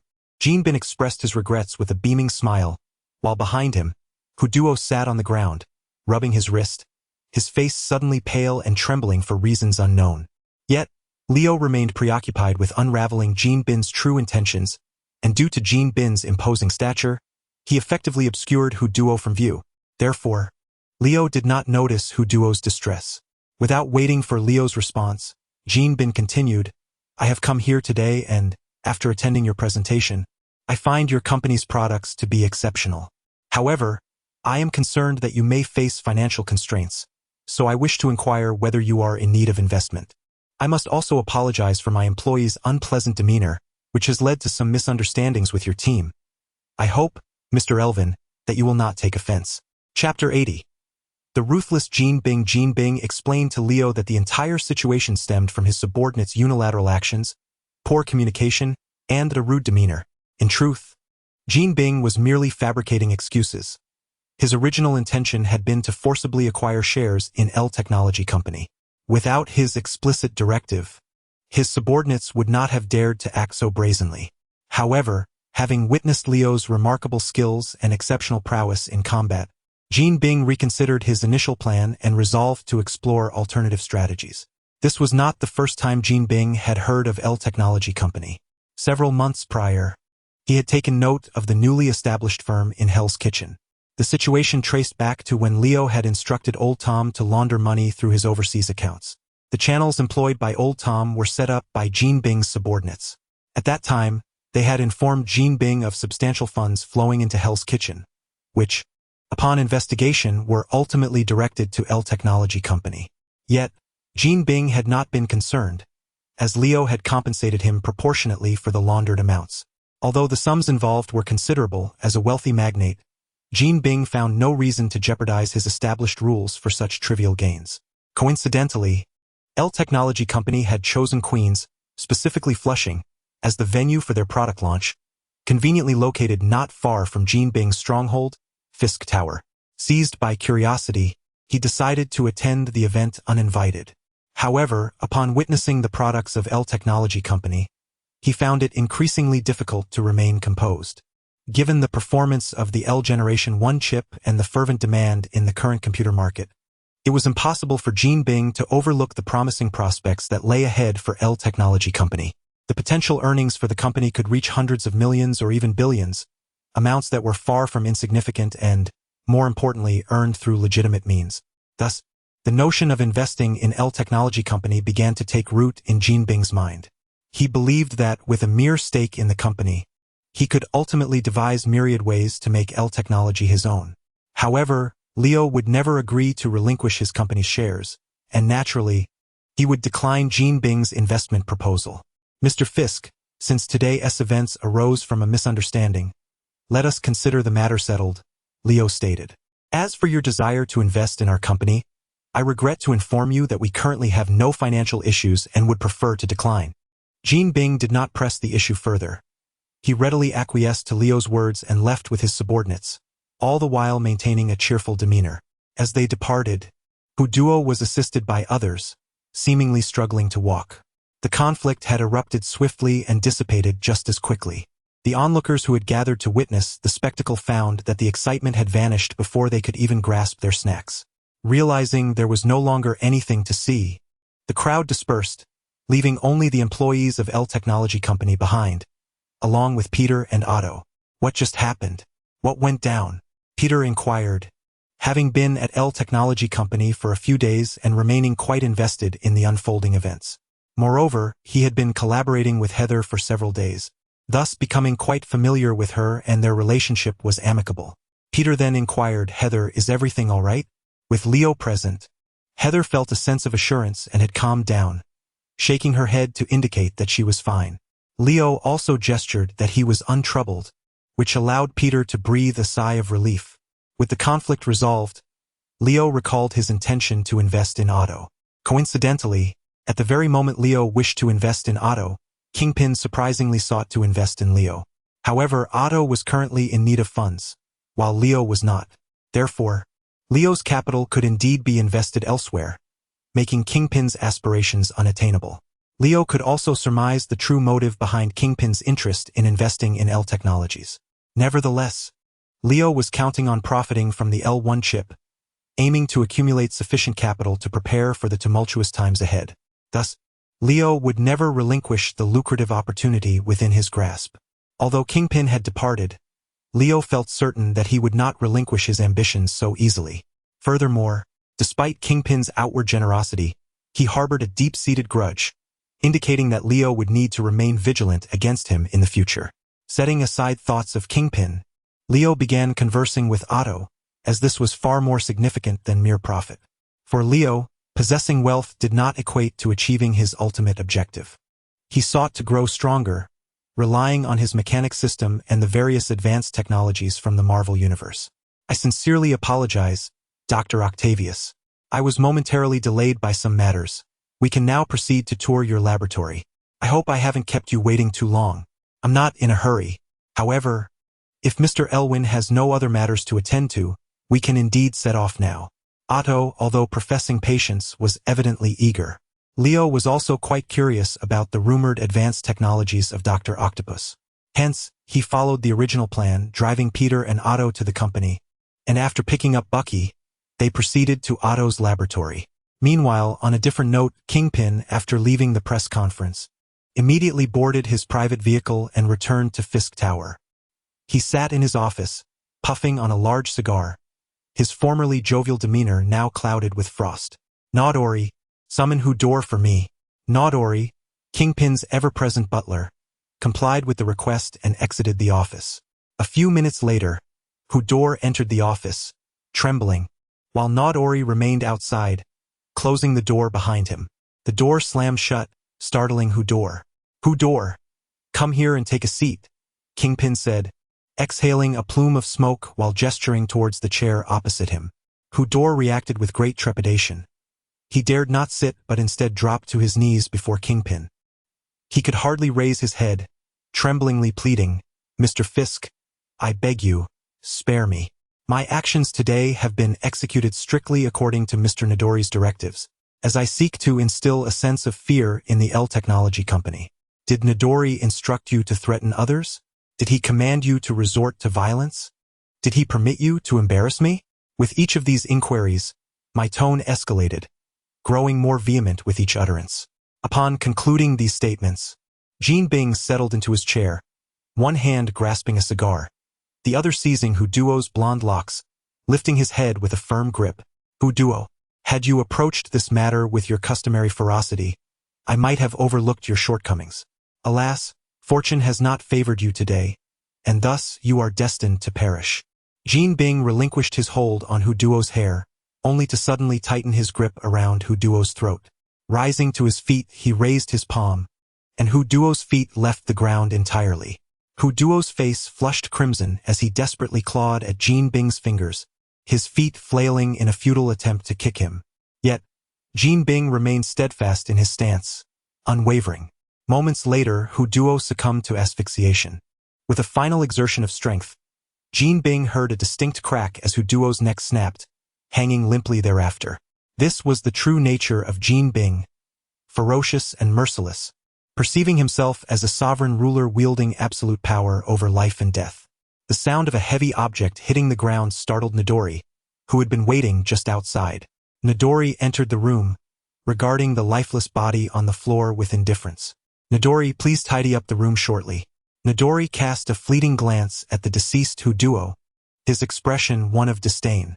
However, he refrained from immediately addressing the gruesome scene, choosing instead to await further instructions from Jean Bing.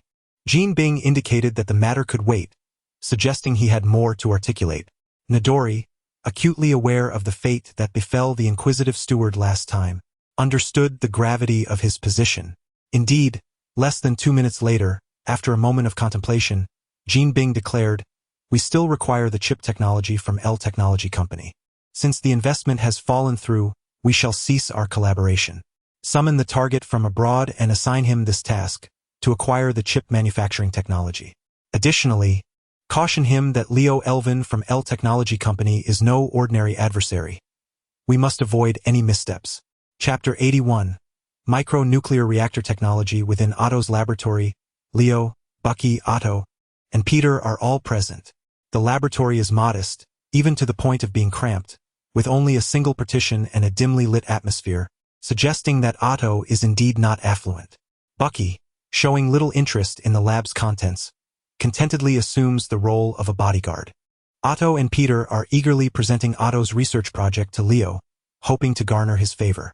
However, merely listening to theories and concepts is not what Leo seeks. He yearns to see tangible evidence. "Dr. Octavius, earlier in the car, you mentioned that you had successfully developed a prototype model. Might I have the opportunity to observe it?" "Certainly, Mr. Irwin." Otto readily responds to the patron's request. He leads Leo into a small compartment within the lab, where a workbench holds a mechanical prosthetic resembling Bucky's mechanical arm. The prosthetic is connected by numerous wires that converge into a helmet-like device. "Mr. Irwin, this is the prototype I have developed, which I call the neural arm. It can be controlled effortlessly through this neural signal sensing helmet." As Otto elaborates, Leo steps closer to the workbench, scrutinizing the neural arm with great interest. Simultaneously, a surge of mechanical energy courses through Leo, activating both his mechanical analysis and insight abilities. Detected analyzable item. Neural arm, proceed with analysis. "Yes." Leo mentally commands, and after a brief 10 seconds, he forcibly halts the analysis process. In that short span, he has gathered sufficient information to calculate the time required for a complete analysis of the neural arm. 1 hour, 25 minutes, and 38 seconds. He anticipates that, upon completion, he will still possess a significant reserve of mechanical energy. Reflecting on his initial arrival in this world, when he took over 6 months to analyze Bucky's mechanical arm, it is evident how much Leo's abilities have improved in this time. Now, he can successfully analyze a similar item in less than an hour and a half. This stark contrast highlights the extent of his growth, particularly following the acquisition of the Super Soldier Serum, which has dramatically enhanced his physical attributes, resulting in a qualitative leap in his strength. Moreover, his diligent practice of the mechanical energy refining method over the past 6 months has further augmented his capabilities. Although he may not yet stand a chance against Bucky in unarmed combat, clad in light-powered armor, he would indeed be a formidable opponent. The only limitation lies in the energy supply. Without it, relying solely on his physical prowess to operate the lightweight powered armor would leave him vulnerable to Bucky's superior strength. However, the aforementioned merely reflects Leo's conjecture, as he has yet to engage in a true contest with Bucky. This is not due to Leo's cowardice or reluctance to confront Bucky. Rather, it stems from the fact that Leo's martial arts are derived from Bucky himself. Should a confrontation ensue, Bucky might incredulously inquire, "Leo, how come your combat techniques and instincts mirror mine so precisely? How could Leo possibly elucidate this? Your physical prowess is rapidly enhancing daily, and I, Bucky, have endured your exceptional talent. You possess the ability to manipulate metal. Truly, the world is full of wonders, and I, Bucky, concede. Yet, Leo, you have not undergone even a single day of my training, yet your combat skills and instincts are identical to mine. How can I possibly trust you?" At that moment, Otto was still elaborating on the design principles and objectives of the neural arm, yet Leo was indifferent to such matters. His primary concern lay with the energy source, and he noticed no external power supply connected to the neural arm. Thus, he directly inquired, "Dr. Octavius, what energy source powers this neural arm?" "It operates on miniature nuclear fission technology, utilizing conventional heavy fissile materials like uranium. However, I have resolved the radiation issues and instantaneous power supply challenges, successfully miniaturizing the technology," Otto replied nonchalantly, leaving Leo utterly astounded.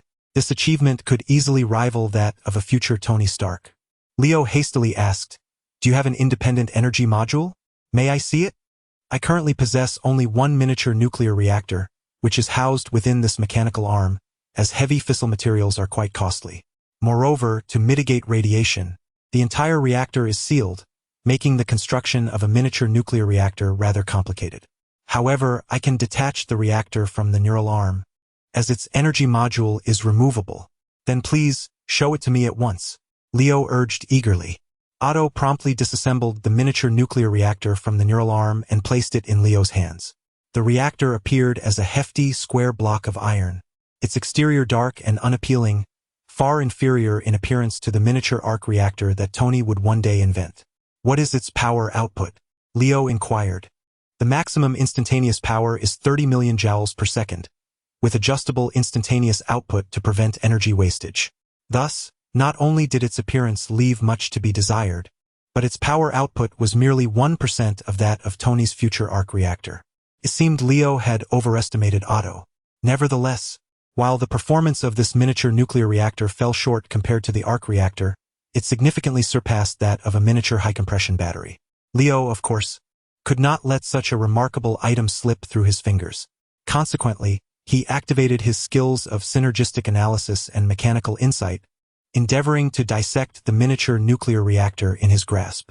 Identifying analyzable target, miniature nuclear reactor. Proceed with analysis. Confirmed.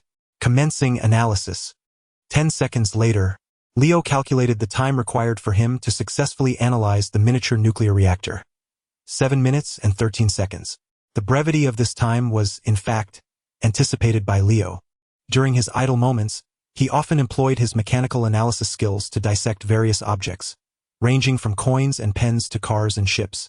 Over time, he had come to understand the principles underlying this analytical skill. The higher the technical complexity of the object, the greater the time and energy expended in the analysis. Similarly, the intricacy of the structure directly correlated with the resources required. Analyzing blueprints demanded the least expenditure, while tangible objects necessitated the most. However, a subtle technique existed to expedite the analysis of physical items, dismantling complex structures into their constituent parts. This approach significantly reduced the individual costs of analyzing each component. Presently, The time Leo spent analyzing the neural arm's energy source was merely about 1/10 of the total time required for the analysis of the entire arm, which was quite reasonable. The time needed to analyze the miniature nuclear reactor was not extensive. Thus, Leo informed Otto that he needed a moment to study it meticulously before continuing his silent analysis. Little did Otto suspect that someone like Leo could clandestinely acquire such technical knowledge, leaving him utterly unable to intervene. Consequently, after more than 7 minutes, the technology of the miniature nuclear reactor was surreptitiously appropriated by Leo. Successfully analyzed the miniature nuclear reactor, obtained the blueprints for the miniature nuclear reactor, acquired knowledge of controllable nuclear fission technology and radiation isolation technology. Miniature nuclear reactor, blueprint, successfully miniaturized by Dr. Octavius's fission technology, non-dismantlable, single-use, weight, 5 kilograms output power, 30 million joules per second. Fission material, uranium total capacity, approximately 1 trillion joules. Leo estimated that this reactor could function for about 10 hours at full power. Therefore, after system verification, it was confirmed that this miniature nuclear reactor was indeed genuine, and Otto was not merely speaking without substance. However, with such cutting-edge technology at his disposal, how could Otto be troubled by financial woes? Shouldn't he have been immensely wealthy by now? Leo sensed there was an underlying issue, but he refrained from voicing his concerns for the moment, opting instead to deepen his understanding of the neural arms technology. Having learned the blueprint for the miniature nuclear reactor, Leo discreetly returned the 10-pound iron block to Otto. This energy source is quite impressive.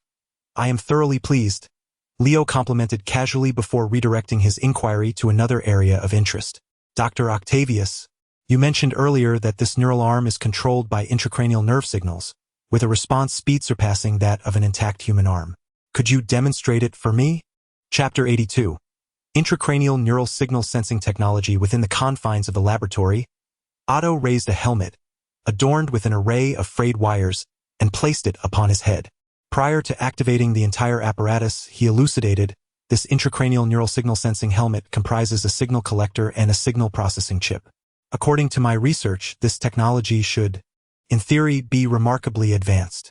However, for reasons unknown, during practical implementation, the neural signals tend to experience instability after a brief period of consistent transmission, resulting in the intended actions becoming distorted or even failing outright. With a serious demeanor, Otto proceeded to initiate the entire system. What transpired next was extraordinary. The mechanical arm on the workbench began to execute movements with remarkable agility. It swiftly completed 3 rounds of rock, paper, scissors, and then performed a segment of finger dance. After approximately a minute of this intricate display, Otto suddenly exclaimed, "Observe closely. I sense that the transmission of neural signals is becoming unstable." No sooner had he spoken than the mechanical arm's movements during the dance began to exhibit signs of distortion. The finger dance, which necessitated more complex signal processing, soon became utterly unmanageable. Deciding to conclude the finger dance, Otto directed the mechanical arm to retrieve a coffee mug from the workbench. Yet, the once nimble arm now struggled even to grasp the mug. As the arm tightened its grip on the mug's handle, it began to tremble, the shaking intensifying with each passing moment. With a sharp crack, the mug, emblazoned with the logo of New York University, slipped from the mechanical fingers and shattered upon the floor. At that moment, disappointment flickered across Otto's face, and he raised his hand to press a button located beside his neck. However, on the first attempt, he miscalculated, only succeeding on the second try. As the button was activated, the helmet automatically detached itself. Otto staggered forward, taking 2 unsteady steps, before being deftly steadied by Peter, who stood nearby.